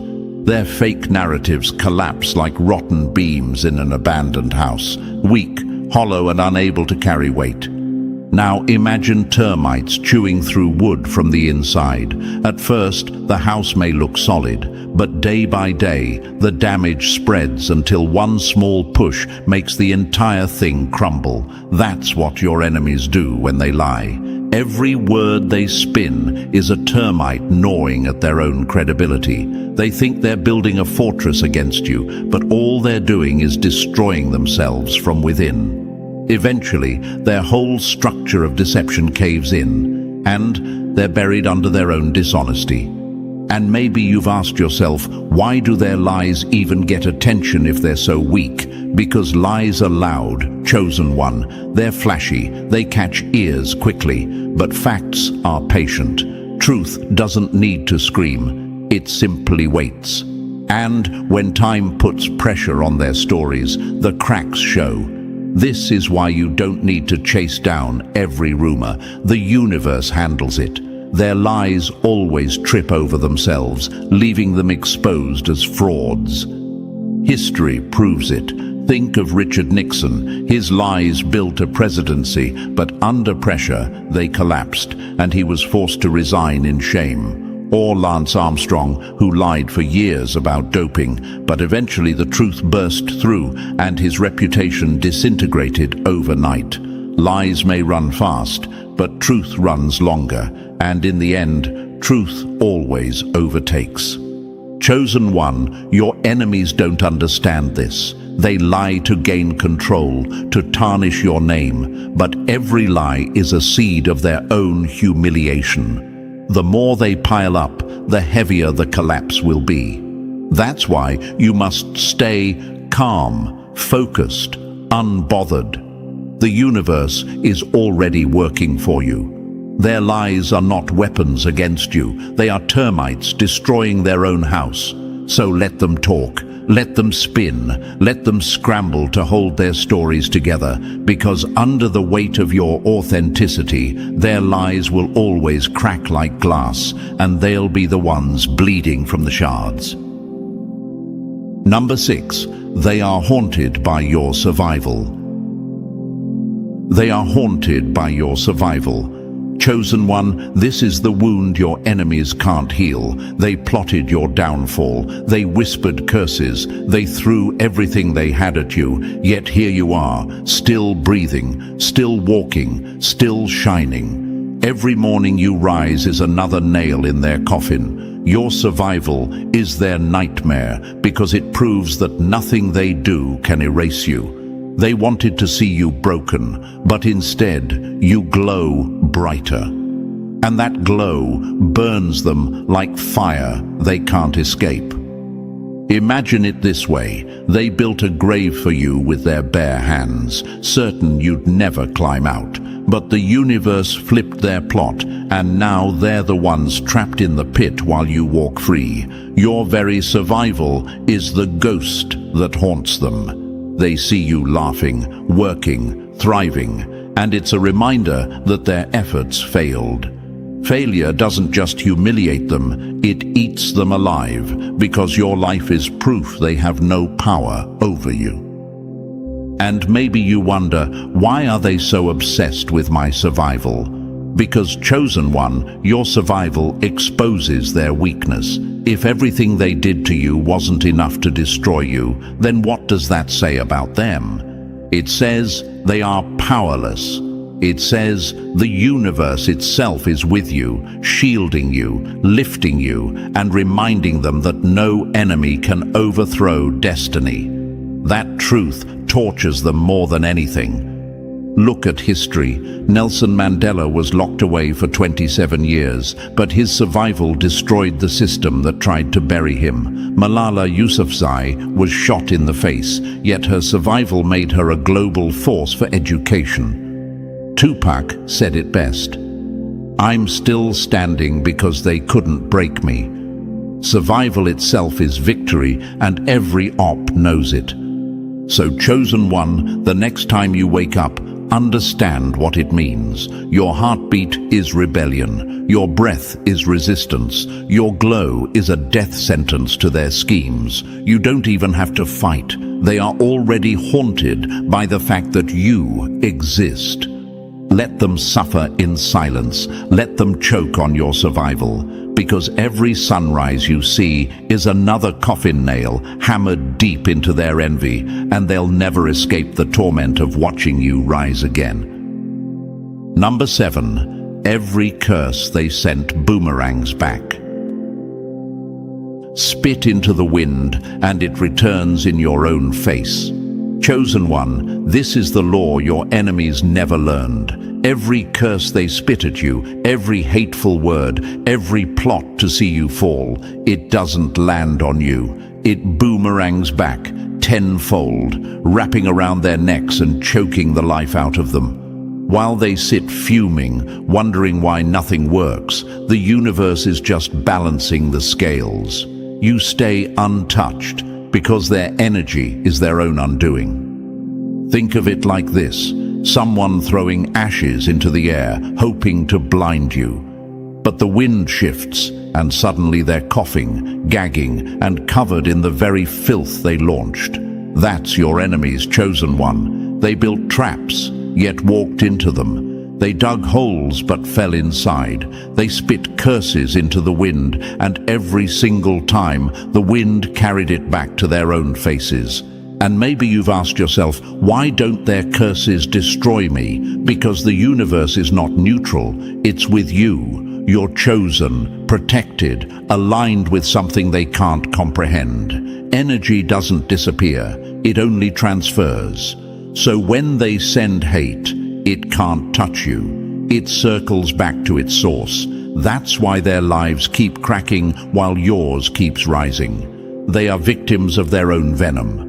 Look at the patterns of history. Haman built gallows to hang Mordecai and ended up hanging on them himself.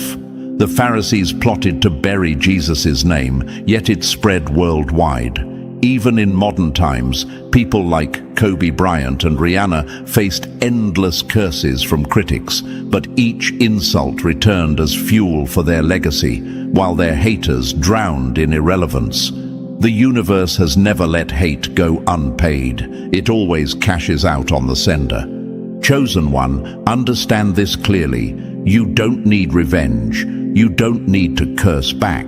The universe is your shield, and every dart aimed at you is recycled into their punishment. That's why you keep glowing while they keep choking. Their envy, their curses, their lies, they can't touch you because you were never the target. They curse themselves the moment they cursed you. So let them spit into the wind. Let them waste their breath, because every drop of venom they release only circles back and poisons their own tongue. You rise higher, cleaner, untouchable, while they drown in the storms they created. Number 8. They want your crown, but it would crush their skull. Heavy is the head that wears the crown, and theirs would snap like a twig. Chosen one, this is why they crave what you carry, but could never handle it. They stare at your crown with jealous eyes, wishing it sat on their heads, not realizing the weight would break them in half. They want your glow, your power, your influence, but they don't want the scars, the storms, the battles that forged it.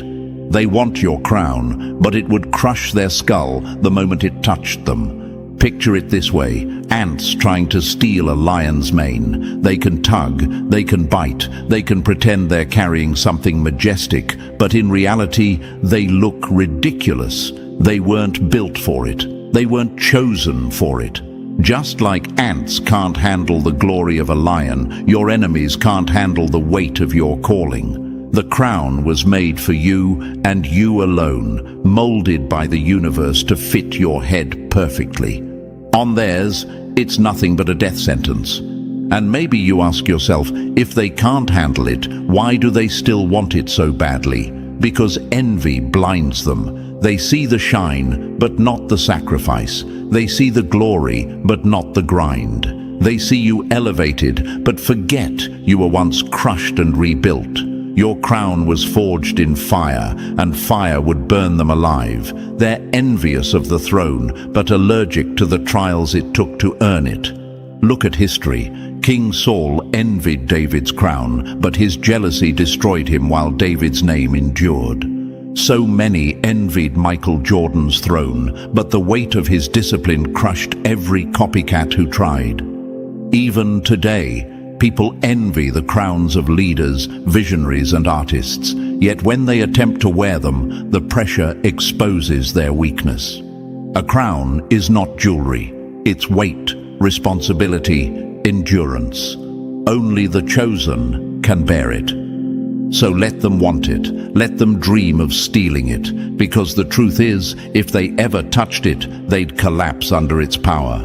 The universe didn't design your enemies to wear what was meant for you. They weren't chosen, and their bones would break under the very glory they envy. Chosen one, wear your crown boldly. Heavy is the head, yes, but yours was built for this weight. Theirs would snap like twigs. Number 9, your boundaries are their public defeat. Your boundaries are their public defeat. Chosen one, understand this.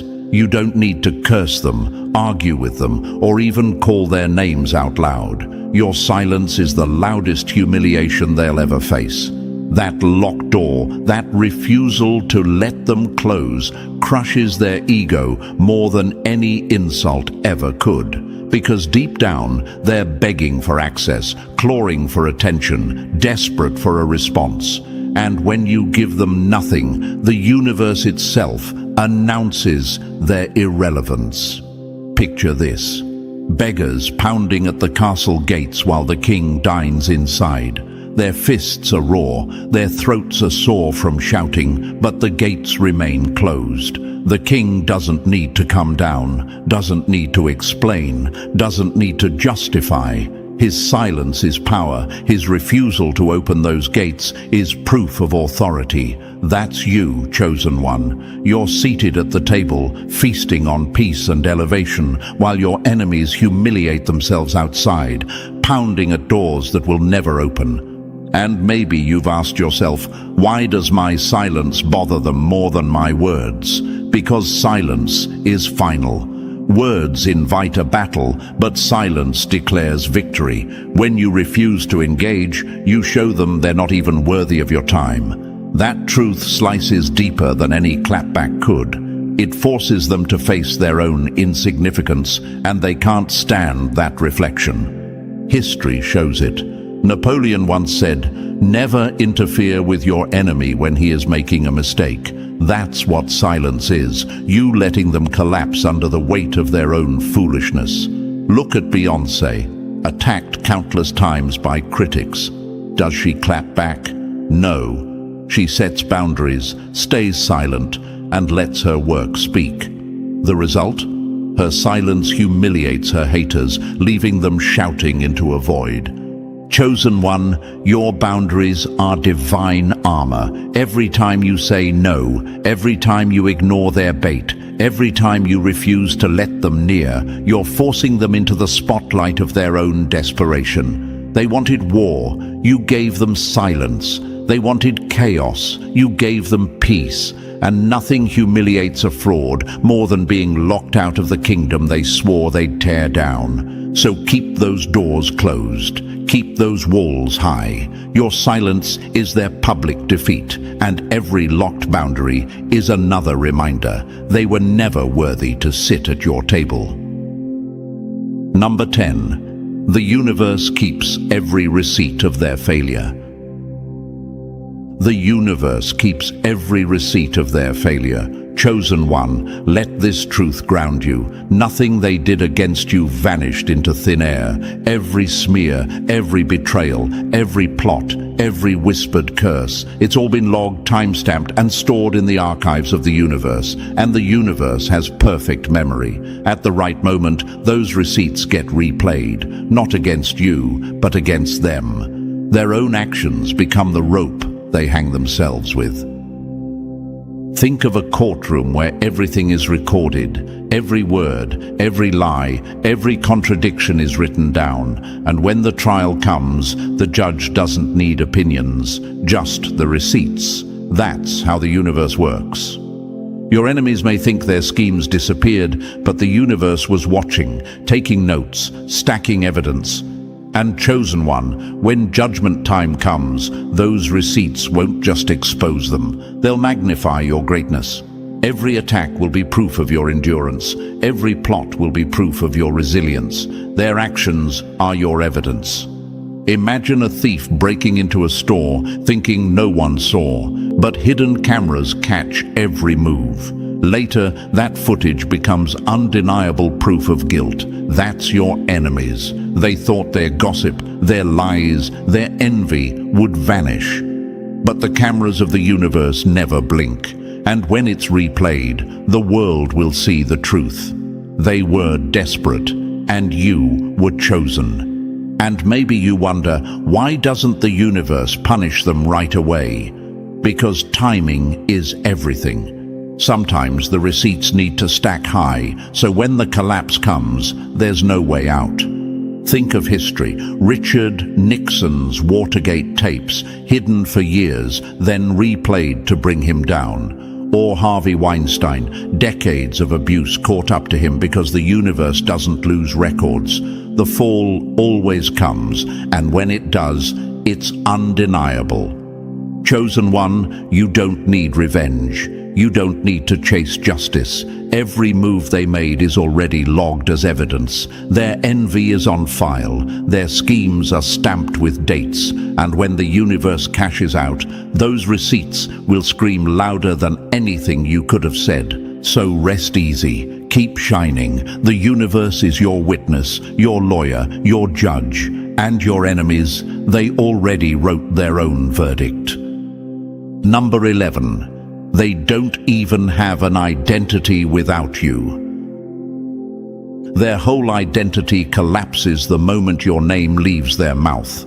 Chosen one, understand this clearly. Your enemies are not built on substance. They are built on obsession. Without you, they are blank pages, empty vessels, hollow echoes. Their entire personality revolves around being anti-you. Every insult, every smear, every mocking laugh, it's all recycled fuel from your fire. Strip away your name, and they vanish like smoke in the wind. Picture this for a moment, a shadow. It only exists when the sun is present. The moment the sun moves, the shadow dissolves into nothingness. That's your enemies. You are the sun, they are the shadow.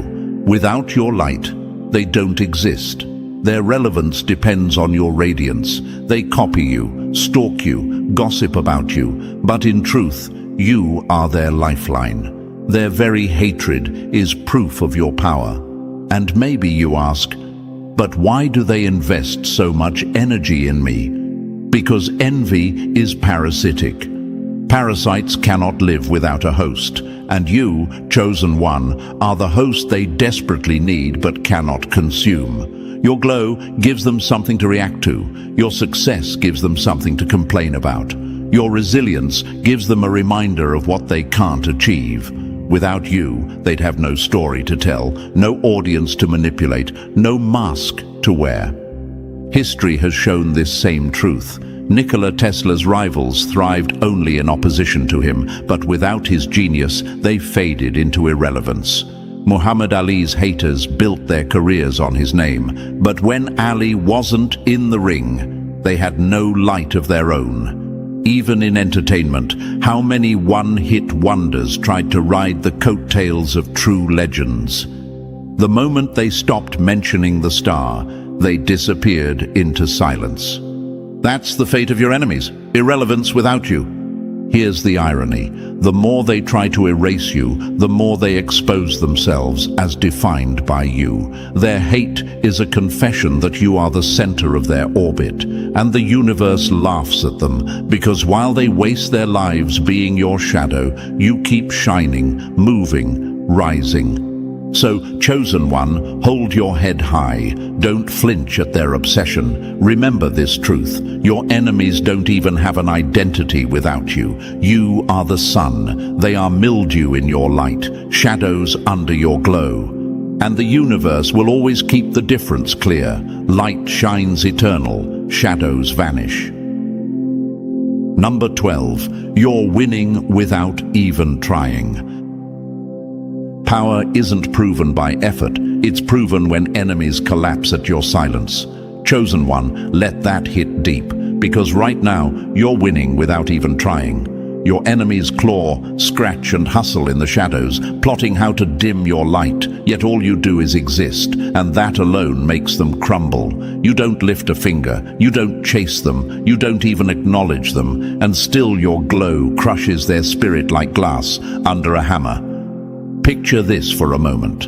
A lion resting in the sun, not hunting, not roaring, just lying there in full majesty. And around it, hyenas circle, barking, snarling, trying to provoke. But the lion doesn't move. It doesn't need to. Its very presence reminds them of the hierarchy, king versus scavenger. That's you, chosen one. You're the lion. They're the noise.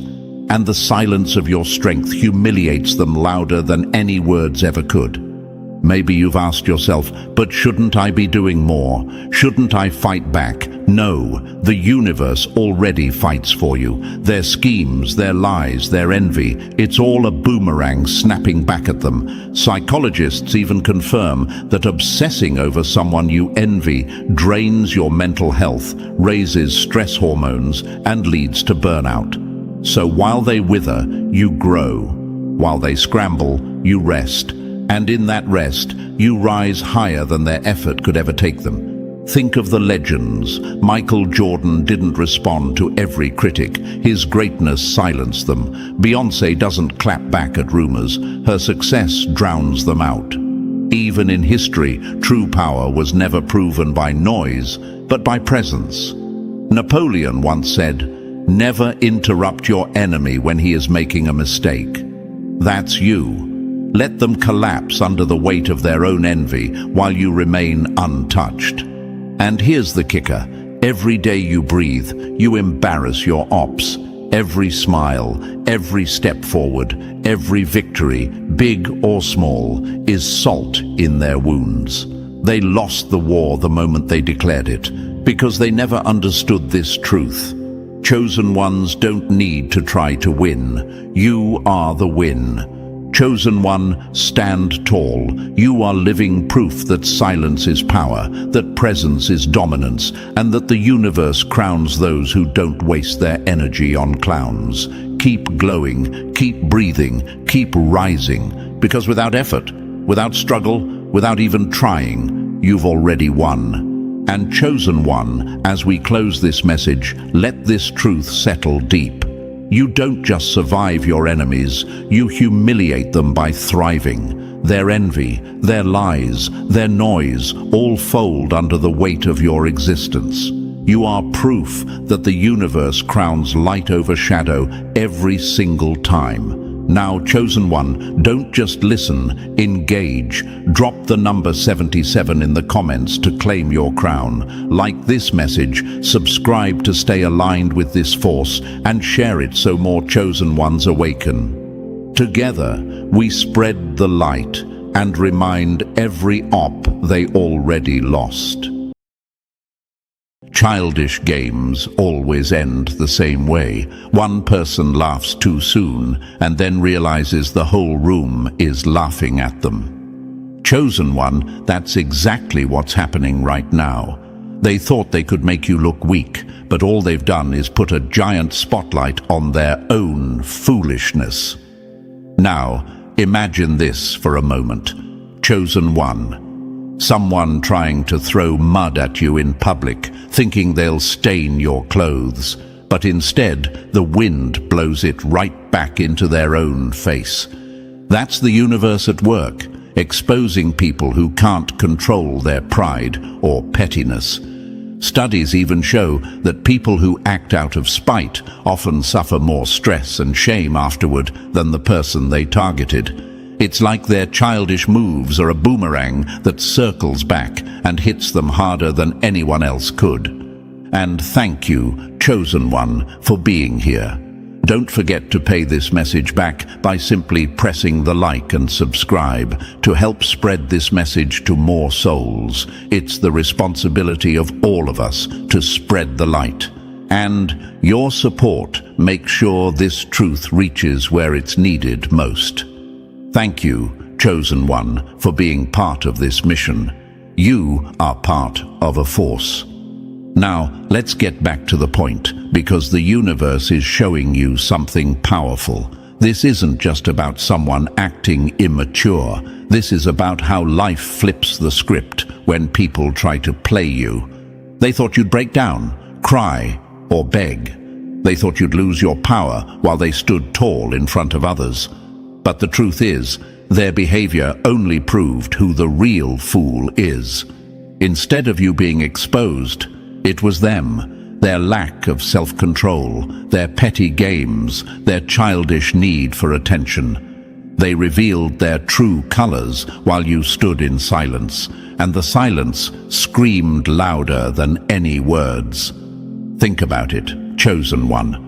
When a person acts out, thinking they're clever, it usually doesn't take long before others start to see the cracks. People notice the way they try too hard, laugh too loud, or push too far. It's like a mask slipping off in slow motion. And once it's off, there's no hiding who they really are. The same people they wanted to impress now look at them sideways, whispering, questioning, realizing that the one who tried to humiliate you is actually embarrassing themselves. That's the irony. Their childish behavior didn't make you small, it made them look ridiculous. The universe has a way of making sure truth always comes out. Even when you don't lift a finger, energy reveals what's real. You didn't need revenge. You didn't need to explain yourself. The more they tried to push you down, the more obvious their desperation became. And desperation, Chosen One, is never attractive. It stinks. It sticks to a person like bad perfume, and no matter how much they try to cover it, everyone around them can smell it. That's why they feel stupid now, not just because you saw through them, but because everyone else did too. Let me give you an example.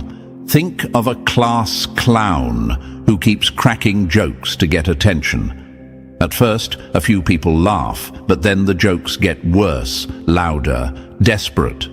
After a while, the whole room goes quiet, because it's no longer funny, it's sad.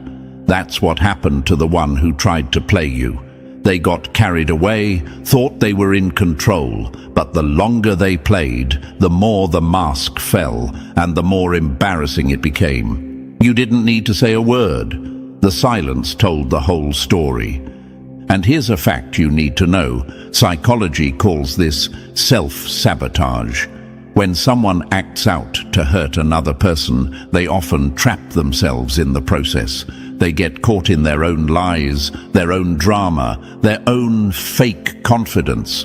It's like building a cage and locking themselves inside while thinking they're building a stage to stand on. That's why they feel so stupid now, Chosen One. They thought they were smarter than you, but in reality, they only revealed their childish mind. You see, you never needed to fight back because your strength isn't in childish games. It's in patience, in focus, in allowing the universe to balance things out, and balance always comes. The universe doesn't reward pride, and it doesn't let pettiness win for long. Those who move with immaturity always end up exposed, whether in front of a crowd or in the quiet of their own mirror. And when that moment comes, the shame cuts deep. But here's where it gets even more satisfying for you, chosen one. Not only do they feel stupid, but now they realize they've lost something they can't get back. The respect of others, the chance to stand beside you, the chance to be trusted. Respect is not a game, and once it's gone, it's nearly impossible to rebuild. That's the price of childish behavior. They thought they were winning, but now they're paying a price they can't afford. And let's be clear, they can't undo it. No amount of excuses, no fake apologies, no shifting the blame will erase the fact that they exposed themselves. People may forgive, but they don't forget. The universe doesn't let lessons pass until they're learned, and this is their lesson. They played a game, but the only one left looking foolish is them. So, chosen one, don't carry their shame, don't carry their mistakes.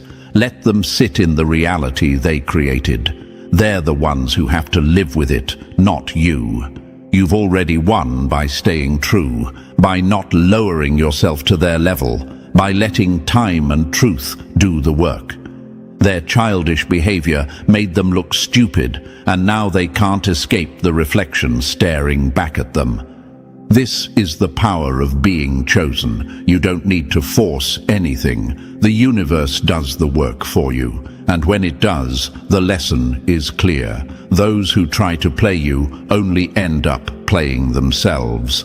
And, chosen one, before we go any deeper, I want to thank you for standing strong with this message. If what I've said so far is hitting home, don't keep it to yourself. Drop a comment with the great number 777, so I know you see exactly how their childish behavior backfired.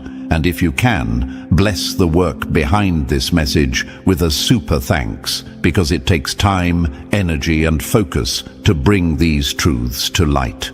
Whether it's a small gift or something greater, it fuels this mission and keeps these messages flowing. You are part of a force, chosen one, and your presence here is proof. And now, let's dive into it step by step. And believe me, if you are truly chosen, you will feel the pull to stay until the very end, because what's coming next will make you see their foolishness clearer than ever. Let's get started. Number 1. They hammered their own nails of shame. Every childish move they made was a brick in the wall that now traps them. Chosen one, that's the raw truth. They thought they were clever, thought they were building a throne, but every scheme, every lie, every fake smile was nothing more than another nail hammered into their own coffin. They wanted to bury you in embarrassment, but instead they buried themselves alive in shame. Isn't it funny how the universe works? The very trap they designed for you is the one they're now stuck inside, clawing to escape while everyone watches. Now imagine this for a moment. Chosen one, a person digging a deep pit at night, grinning, convinced that tomorrow you'll stumble in. But what happens? The next morning, they're the one who falls into it. That's what childish behavior does. It doesn't just fail, it backfires so loudly that the echo follows them everywhere. And here's the gut punch. They can't undo it. They can't rewind the moment when pride made them act a fool. They can't erase the whispers people share behind their back now. The coffin they built wasn't for you. It was theirs from the very beginning. You might be asking, why do people even act this way? Why go through all the trouble of creating lies, playing games, trying to humiliate someone who did nothing but stand tall? The answer is simple. Immaturity feeds on jealousy. When people can't rise to your level, they try to drag you down. But here's the cruel joke on them. By lowering themselves, they prove exactly why they could never stand beside you in the first place. They thought they were exposing you, but the only thing revealed was their own weakness. And chosen one, this is your proof. You didn't need revenge. You didn't need to fight dirty. Their own hands did all the work for you. Every childish word, every sneaky action, every little attempt to play you. Those were nails. They hammered themselves. They thought you would be broken, but you're still here. They thought you would be silent, but your very silence is louder than all their noise. They wanted to shine a light on your flaws, but the only thing exposed is their clownish behavior. Let's be real. When someone chooses lies over truth, the universe doesn't let it slide forever. Lies rot from the inside. They spread like cracks in glass until one day the whole thing shatters in public. And when it does, there's no hiding it. They scramble, they panic, they try to patch the cracks, but it's too late. Everyone sees it. And now they feel stupid. They thought they were the puppeteer, but the strings got tangled around their own neck. That's what childish behavior does. It turns people into their own enemy. Think of it like a fire, chosen one. They struck a match to burn you down, but they forgot that fire doesn't choose sides. They set the flame, and now they're choking on the smoke, coughing, scrambling, while you walk away untouched. That's the universe's balance. The harm they meant for you never reached you. It circled back, doubled in strength, and burned them instead. They wanted to see you in ashes, but the only ashes are their own pride. Now here's something you might not know. Studies in psychology prove that people who lie and manipulate carry heavier mental loads. Their minds are constantly juggling stories, remembering fake versions of reality, trying to keep their house of cards from collapsing. It's exhausting, and sooner or later, they slip. They forget one detail, one moment, one story, and just like that, their childish schemes collapse in front of everyone. That's when the shame hits. That's when their face turns red, when their words stumble, when their own reflection mocks them. They hammered their own nails of shame, chosen one, and now they're trapped in the box they built. And the beauty of it? You didn't have to lift a finger. Your silence was the loudest weapon, because nothing frustrates an enemy more than watching you rise while their tricks fall flat. They wanted to see you crack, but you stood still. They wanted to see you beg, but you held your ground. That's why their shame is so heavy. It's not just that they lost, it's that they lost to someone who didn't even bother to play their childish game. Chosen one, think of it like a courtroom. They walked in, pointing fingers, shouting accusations, parading lies. But the evidence? It was all against them. They thought they were the judge, but they ended up being the defendant, exposed under the brightest light. And the verdict?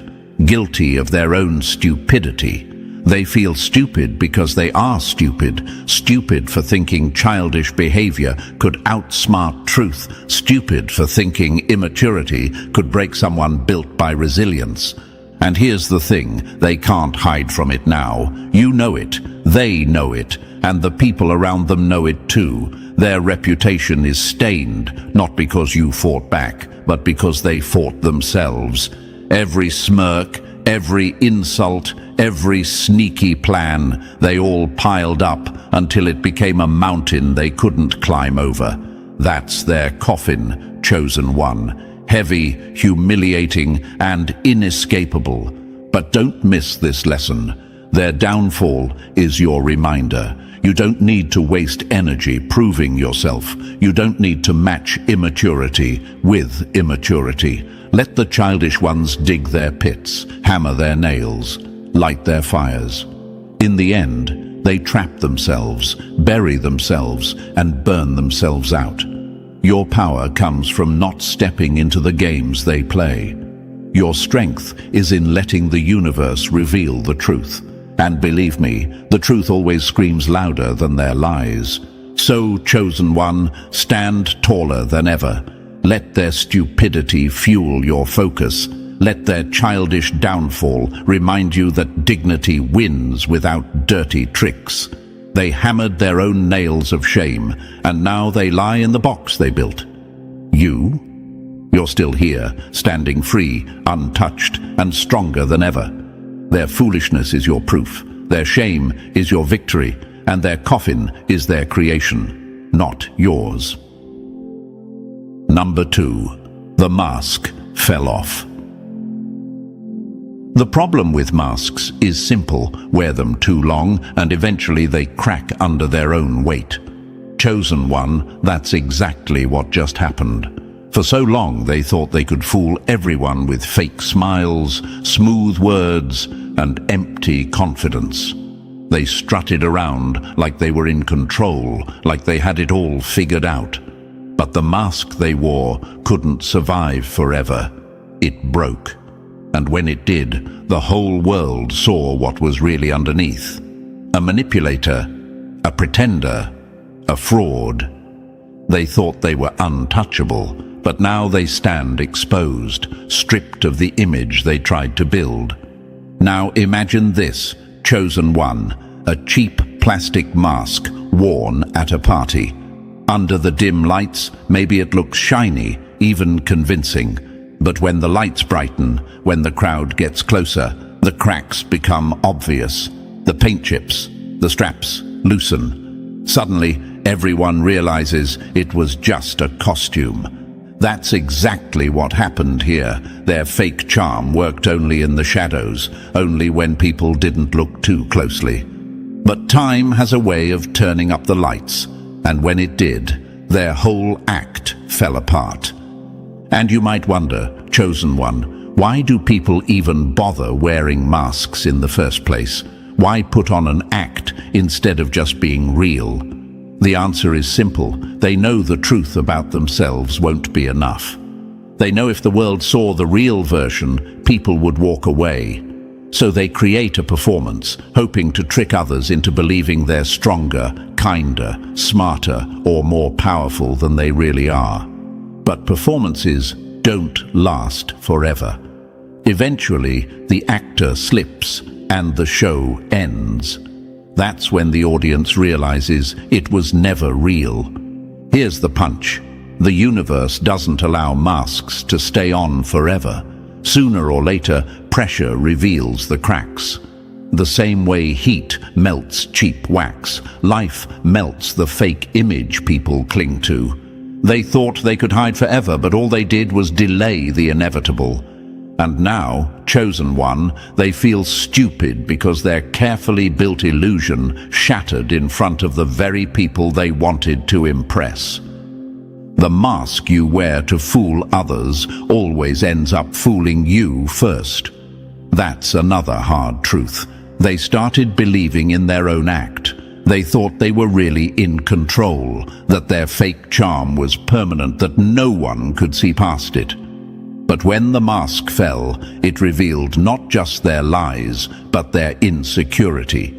It showed the cowardice behind their arrogance, the weakness behind their so-called strength. And nothing humiliates a manipulator more than being seen for who they really are. Think of a magician pulling the same trick over and over, chosen one. At first, the crowd gasps. But then one day, someone notices the wires, the mirrors, the setup behind the curtain. Suddenly, the trick isn't impressive anymore.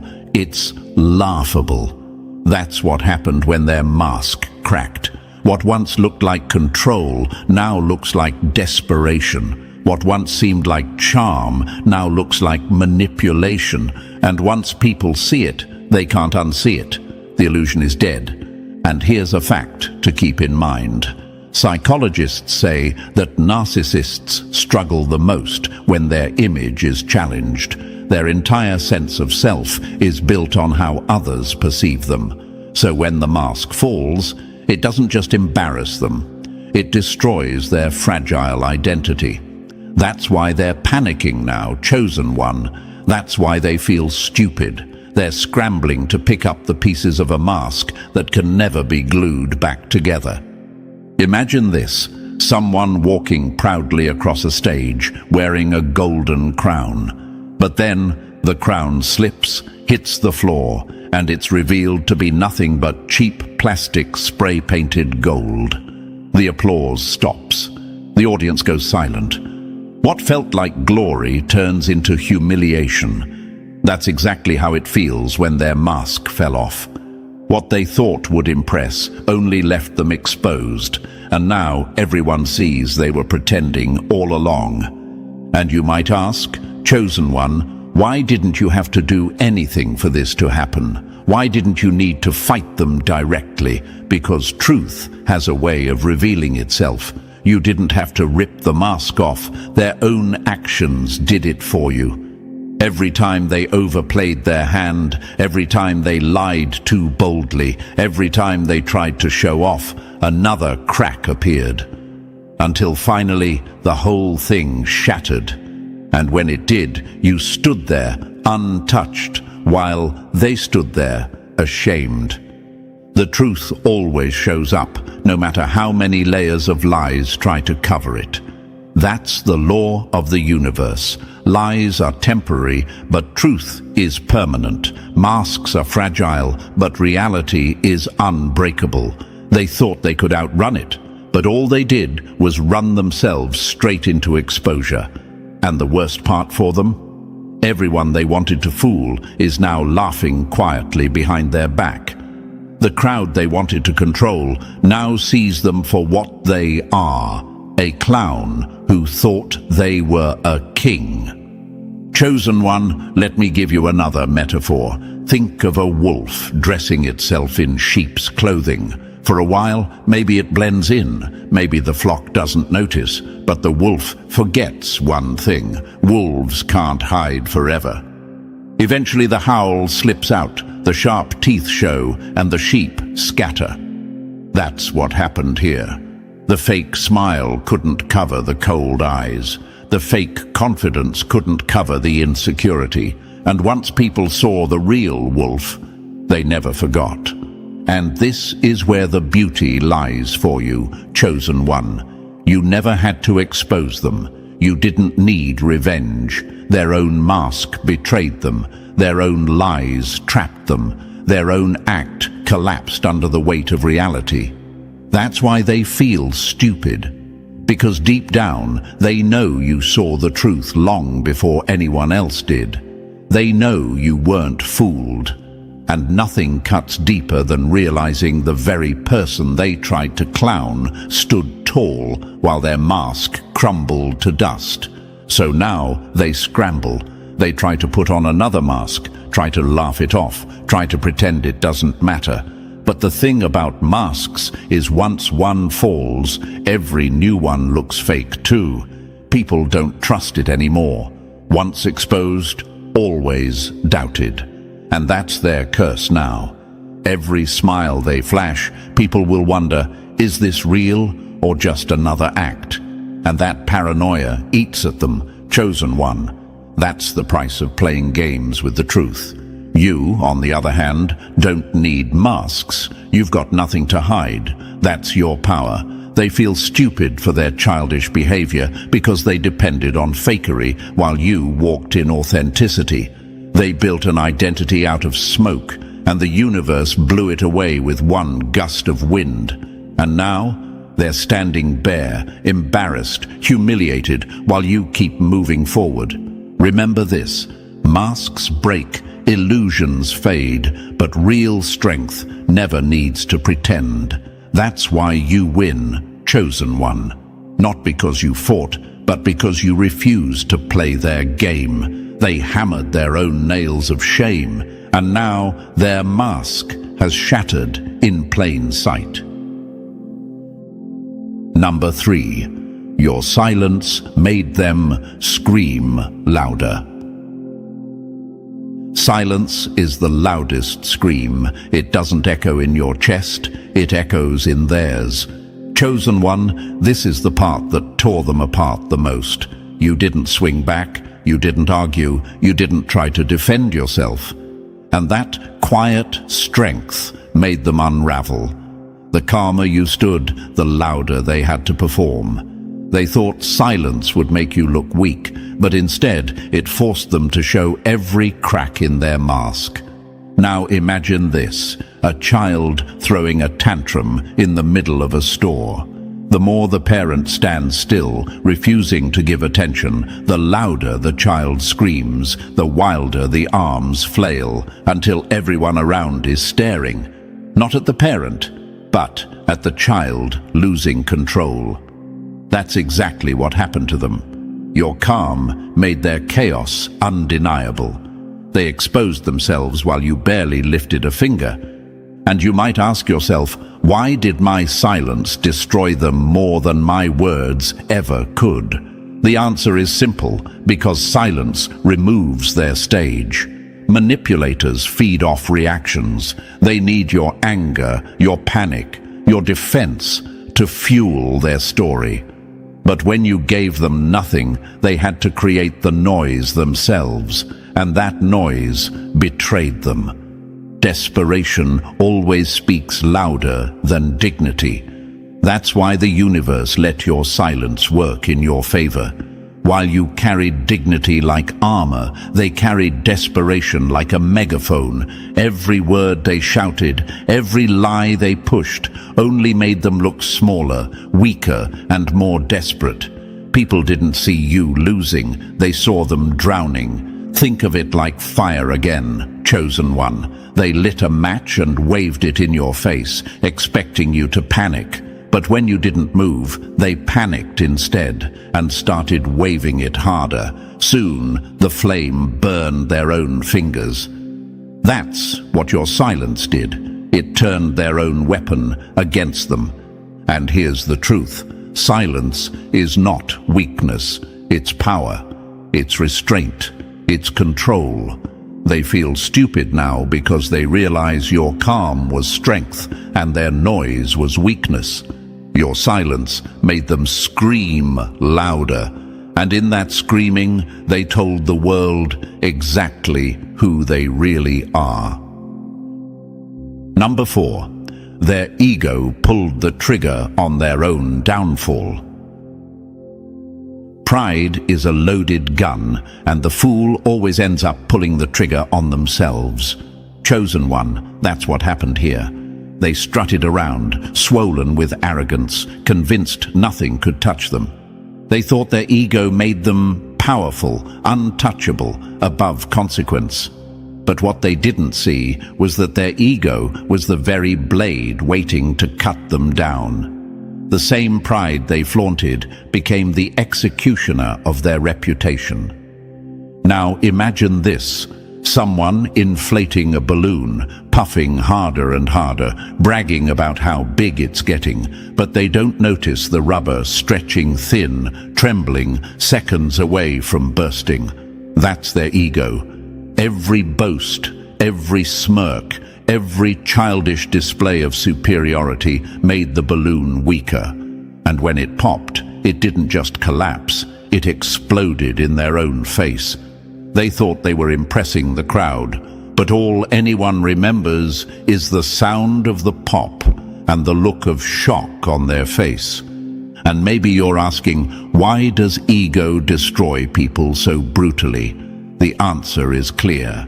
Ego blinds. It makes them believe they're smarter than everyone, stronger than everyone, destined to win without question. But when you're blinded, you don't see the edge of the cliff you're walking toward.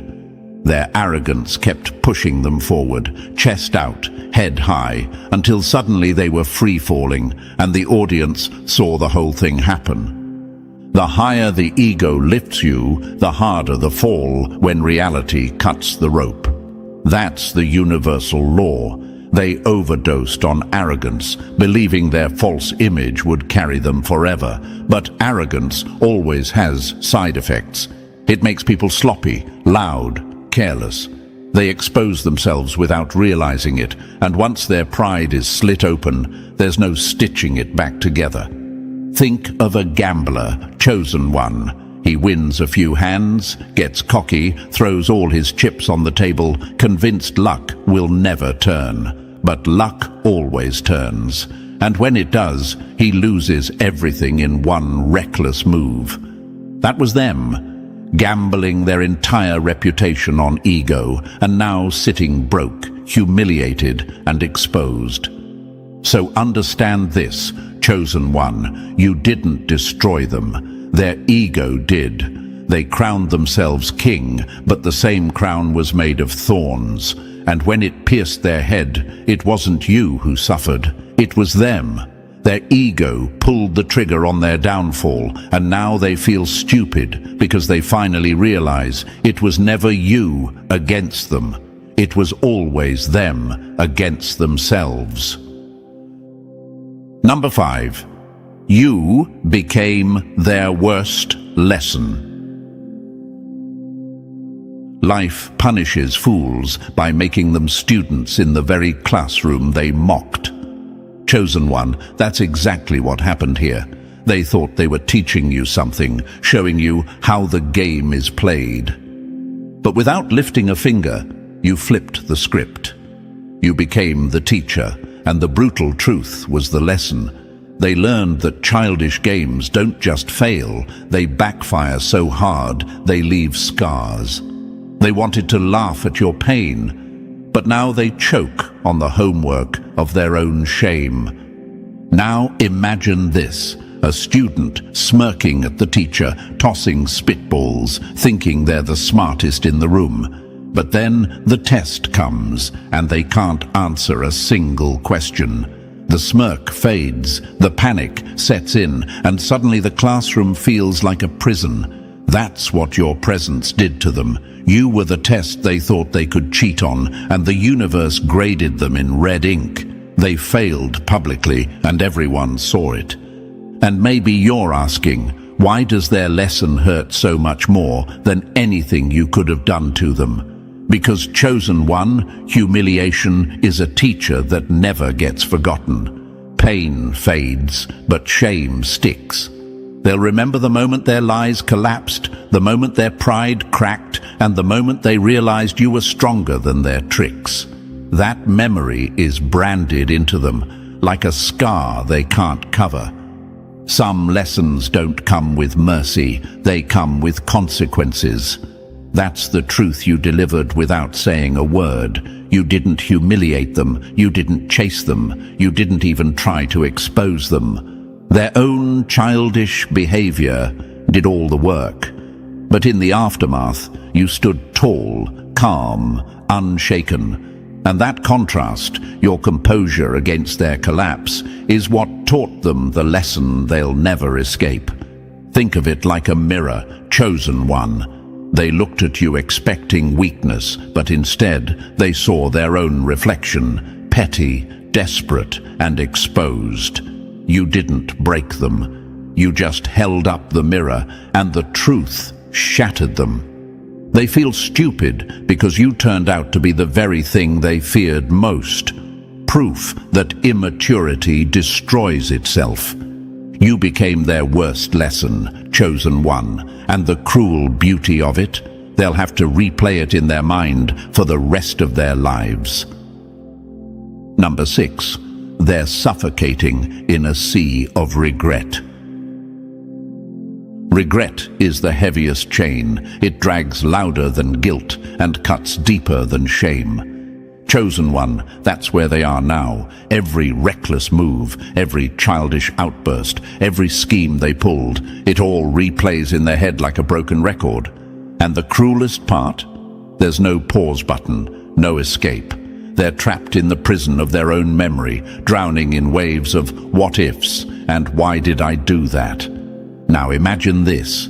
A person standing in a pool of water that slowly rises higher with each mistake they made. At first, it's only at their ankles, then their waist, then their chest. By the time they realize what's happening, it's already at their throat. That's regret. That's what's suffocating them right now. They thought they were drowning you with their games, but the universe turned the tide, and now it's their lungs filling with the weight of their own stupidity. And maybe you're wondering, why does regret hit so hard? Because it attacks in silence. Regret doesn't scream in your face. It whispers when you're alone. It shows up in the middle of the night, reminding them of the bridge they burned, the trust they destroyed, the respect they lost. It doesn't let them rest. It doesn't let them breathe. They thought betraying you was power, but now every memory is poison. Regret is a slow death. It doesn't kill fast. It eats piece by piece. That's why they feel stupid now. They overdosed on arrogance, and the crash left them shaking, replaying scenes in their head, like a movie they can't turn off. They imagine what would have happened if they stayed loyal, if they kept their pride in check, if they never played their childish games. And every answer is the same. They wouldn't be choking on regret right now. Think of a gambler who threw away their last winning hand, chosen one. The second the cards hit the table, the realization sets in. It's over. That one mistake cost everything. That's exactly what they live with. They gambled your trust, your peace, your respect, and now they can't buy it back. They're suffocating in a sea of regret, chosen one. And the worst part? You didn't even push them in. They walked straight into the water, and now they're the ones drowning. Number 7. Crawling back, but chained in shame. Shame doesn't just bend a person's back, it breaks it. Chosen one, that's the state they're in now. A part of them wants to crawl back, knock on your door, and pretend they can undo what they did. They fantasize about begging, about rewriting the story, about getting back the place they once had in your world. But deep down, they know the truth. The door is locked, the key is gone, and no matter how much they crawl, they'll never stand where they once stood. Now imagine this, a dog sneaking back after tearing apart the very hand that fed it, tail tucked, eyes low, whimpering, hoping for a scrap of forgiveness. That's the image of their spirit now. They thought they were bold lions when they betrayed you, but now they look more like strays, desperate for shelter. And here's the sting. They know you'll never see them the same again. The damage is permanent, and their shame is permanent too. And maybe you're asking, why would they even want to crawl back if they know it's hopeless? Because shame makes people desperate. It whispers, maybe they'll take me back, maybe they'll forget, maybe I can pretend it never happened. But here's the fact, chosen one. People don't forget betrayal. Trust, once shattered, doesn't glue back together. Even if they got close again, the cracks would still show. Once respect is broken, it's gone. It doesn't come back dressed in new clothes. That's why they hesitate, stuck between pride and humiliation. They want to return, but they know the look in your eyes would pierce them deeper than any words. You don't see them as you once did, and you never will. They feel stupid because the price of their childish games wasn't just exposure, it was exile. Think of a soldier who abandoned his unit in the middle of battle, chosen one. When the war ends, he might crawl back, but he'll never march in the same line again. The betrayal is remembered, and the shame follows. That's their fate now. They're crawling back in shame, chosen one, but the cruel truth is this. The door they long for is sealed forever, and they know it. Number 8. Their pride turned into deadly poison. Pride is sweet like honey at first taste, but it always turns to venom in the gut. Chosen one, that's the truth of what they're choking on now. Pride convinced them they were untouchable. Pride made them strut, sneer and swing at you as if the outcome was already guaranteed. But what they didn't see was that pride was never their shield. It was their poison, and now it's eating them alive from the inside, rotting their reputation, their dignity, and their peace. Now imagine this. Someone standing in the middle of a desert, clutching a flask. They drink deeply, thinking it's water, thinking it's their salvation. But with every sip, the liquid burns hotter, spreading faster, until their lips crack and their throat locks tight. That's pride. They thought it would save them, but it only poisoned them, and there's no cure for that kind of arrogance once it's swallowed. And maybe you're asking yourself, chosen one, why does pride destroy so completely? Because pride blinds. It makes people deaf to warnings, blind to consequences, and numb to reality. Pride whispered to them, "You can't lose. You're smarter, stronger, better," and they believed it. But pride never tells the whole story. Pride leads you to cliffs without showing you the fall, waiting below. And when they finally stepped forward, the crash was fatal. Pride digs graves and calls them thrones. That's the law of the universe. They built their entire image on arrogance, never realizing the foundation was quicksand. The more they stomped around trying to prove themselves, the deeper they sank. And the cruelest part, they can't even blame you for their downfall. They poisoned themselves. Think of a warrior who drinks too much wine before battle, chosen one. He stumbles onto the field, chest puffed, sword raised, convinced he'll conquer. But the first blow drops him, and the crowd sees the truth. He wasn't powerful, he was intoxicated. That's what their pride did. It intoxicated them, made them sloppy, careless, blind. And now the world sees them sprawled in the dirt, not as champions, but as clowns who poisoned their own fight. Pride was their poison, chosen one. They drank it greedily, smiling, believing it would make them great. But now, the only thing left is the bitter aftertaste of humiliation. Do you want me to craft the next section's close with an even harsher punchline? A one-liner that cuts like a blade so your audience walks away repeating it? Number 9. Ignored until madness ate them alive. Ignoring a fool is sharper than any sword. It cuts their ego with every second of silence. Chosen one, that's the punishment they never prepared for. They thought revenge would come as shouting, chaos, or a fight they could feed off of. But instead, you gave them nothing. No reaction, no attention. And that nothing became everything. Your silence has been more brutal than any revenge you could have designed.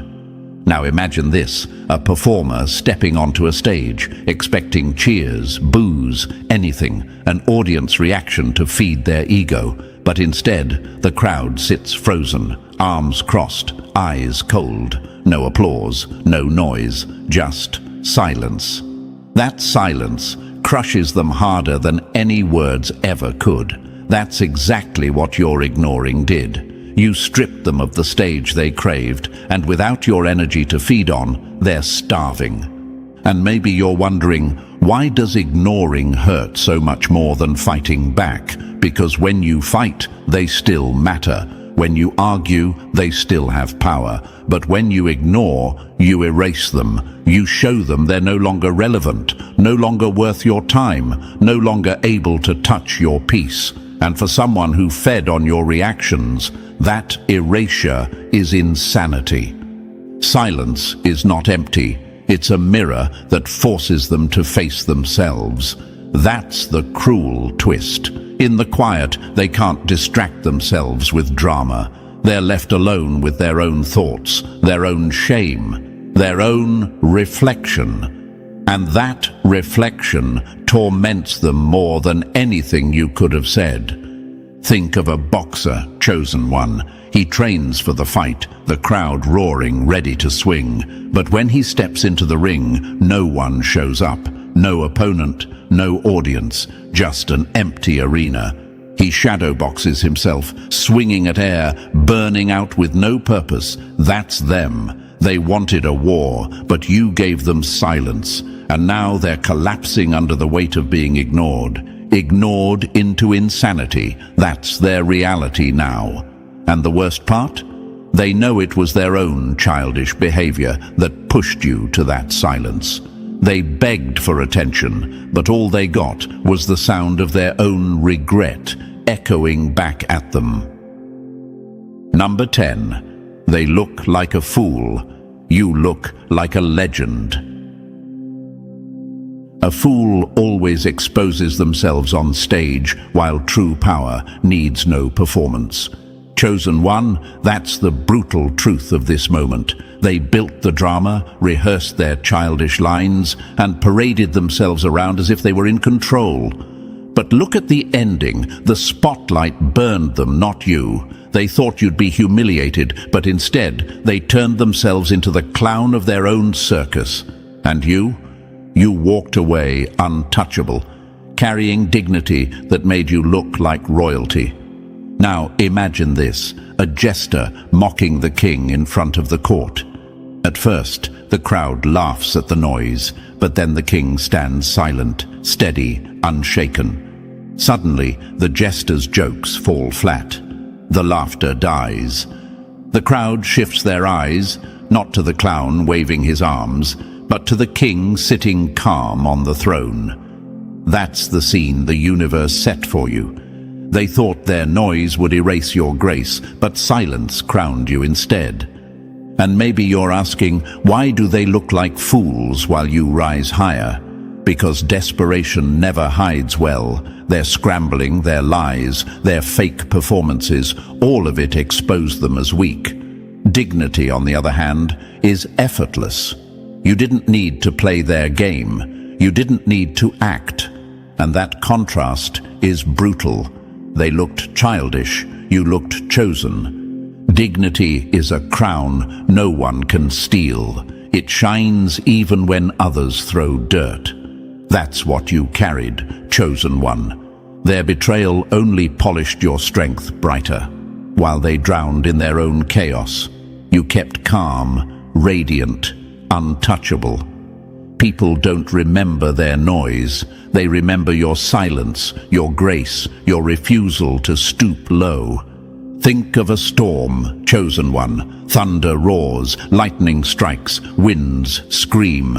But above the clouds, the sun is untouched, shining, waiting. They were the storm, chaotic and desperate. You were the sun, steady and eternal. And when the storm burned itself out, only your light remained.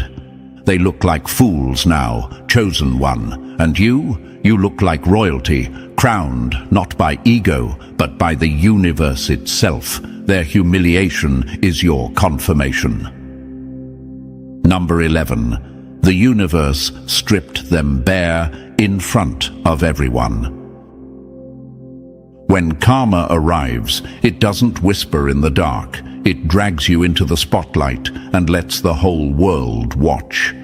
Chosen one, that's what just happened to them. This wasn't quiet. It wasn't hidden. The universe didn't let their downfall happen in secret shadows. No, it unfolded in public view, where every lie, every childish move, every scheme they set against you collapsed in front of witnesses. They thought they were directing the show, but the script flipped, and suddenly they were the ones exposed under the harshest lights.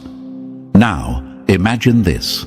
A magician showing off a trick in front of a full audience, chest puffed, grinning, confident. But midway, the trapdoor jams, the wires snap, the illusion falls apart, and the crowd sees every string and every fake move exposed. The applause stops, The gasps turn into laughter. That's what the universe did to them. Their lies didn't just fail, they failed on stage, with everyone watching. And maybe you're asking yourself, why did the universe humiliate them so publicly instead of quietly? Because the lesson had to stick. If their mask fell in private, they'd still pretend, still deny, still rewrite the story. But when the whole crowd sees the truth, there's no hiding, no rewriting, no escape. Public humiliation is the sharpest teacher. It stamps the truth so deep into their soul, they can't erase it. Lies rot faster in the open air, and once the smell spreads, nobody forgets it. That's the reality they face now. Their fake charm is gone, their stories exposed, their reputation rotting while others watch. And here's the twist. It's not you exposing them. It's not revenge. It's the universe making sure justice is undeniable. Think of it like a storm breaking a dam, chosen one. The cracks were hidden for a long time, patched with lies and ego. But when the dam finally burst, it didn't trickle quietly. It roared, flooding everything downstream, and the whole town saw the collapse. That's their downfall, a spectacle, a warning, a humiliation no one will forget. They feel stupid, not only because they failed, but because they failed in front of the very eyes they wanted to impress. And that chosen one is the cruel perfection of the universe's justice. Number 12. Their name is branded with permanent shame. A good name takes years to build, but a single lie can stain it forever. Chosen one, that's exactly where they've landed. They thought they were clever enough to drag your reputation through the dirt, that somehow people would believe their stories while you stood there powerless. But the universe flipped the script. Now it's their name that's filthy, their image that's damaged, their reputation that reeks. And no matter how much they try to polish it, the stain won't wash off. Now imagine this, a white shirt splashed with ink. They rush to scrub it, to cover it, to pretend it's not there. But the more they rub, the deeper it spreads, the darker it sets. That's their name now. They thought they were throwing ink at you, but all they did was ruin their own fabric. And everyone sees it. And maybe you're asking, why is the stain on their name so permanent? Because people remember hypocrisy. They remember lies that backfire. They remember when someone tried too hard to play the hero, but was unmasked as the villain. Once trust is broken, once credibility is shattered, it doesn't rebuild. Their name is now a warning sign, a red flag, a whisper that follows them into every room they enter. Reputation is glass. Once cracked, it never shines the same again. That's the brutal truth. They wanted to shatter yours, but all they did was smash their own reflection, and the pieces cut them every time they try to pick them up. They can fake smiles, they can spin new stories, but people have already seen behind the curtain. The stain is too deep, too obvious, too permanent. Think of a singer who lip-syncs in front of thousands, chosen one. The moment the mic cuts and the truth slips out, the illusion is gone. The crowd never forgets. No matter how many songs they sing after, people whisper, "That's the one who faked it." That's how their name sounds now. Every time it's mentioned, it carries a shadow. They thought they were staining you, chosen one, but your reputation only grew cleaner in contrast, while theirs turned black. Their name is branded with permanent shame, and no matter how they try to wash it, the stain is forever. Number 13. Your victory is the fire that burns them alive. Nothing tortures a hater more than the sound of your success echoing in their silence. Chosen one, that's the nightmare they now live in. Every time you rise, every time you level up, every time you shine a little brighter, It cuts them like a blade. They wanted your downfall to be permanent, but instead your success turned into their prison. They don't need chains, they don't need bars. Watching you win is the hell they can't escape. Now imagine this, someone trying to bury a seed, convinced the dirt will smother it. But instead, the rain comes, the sun rises, and that seed grows into a tree that towers over them, casting shade they can never outrun. That's you, chosen one. The more they tried to bury you, the stronger you grew. And now your branches stretch high while they wither beneath your shadow, hating the very growth they created by trying to bury you. And maybe you're asking, why does your success hurt them more than any revenge ever could? Because revenge ends quickly, but success is ongoing. It's daily, it's visible, it's undeniable. Every new win of yours reminds them of what they lost, what they wasted, what they threw away. They see your glow and can't dim it. They see your rise and can't stop it. And that helplessness is torture. Your progress is their punishment. Your glow is their darkness. That's the truth. They can't celebrate you because to them your victories are mirrors showing their failures. And the universe made sure of this. They can't look away. Every scroll, every whisper, every update about you stabs them with regret. Think of a rival runner, chosen one. They tripped you once, laughed as you stumbled, thinking the race was theirs. But you got up, kept running, and now you're crossing finish lines while they're stuck limping in the back. Every trophy you lift is salt in their wound. Every medal around your neck is proof of their stupidity. Your success is their torture, chosen one, and the cruel beauty. You don't even have to flaunt it. Just existing, just rising, just being who you are burns them alive. Number 14. You rose untouchable while they faded into nothing. Greatness carves itself into stone, while pettiness disappears like dust in the wind. Chosen one, that is the ending of this entire story. They schemed, they lied, they laughed, and they mocked. But look at the result. They've become background noise, small, childish, irrelevant. Their names are already slipping from people's lips, their faces already fading from memory. The world does not honor clowns, it forgets them. But you are untouchable. Your rise is not a moment, it's an echo. It's something that will outlast every whisper of their downfall. Now imagine this, a stone monument standing tall on a hill, carved with precision, shining in the sun.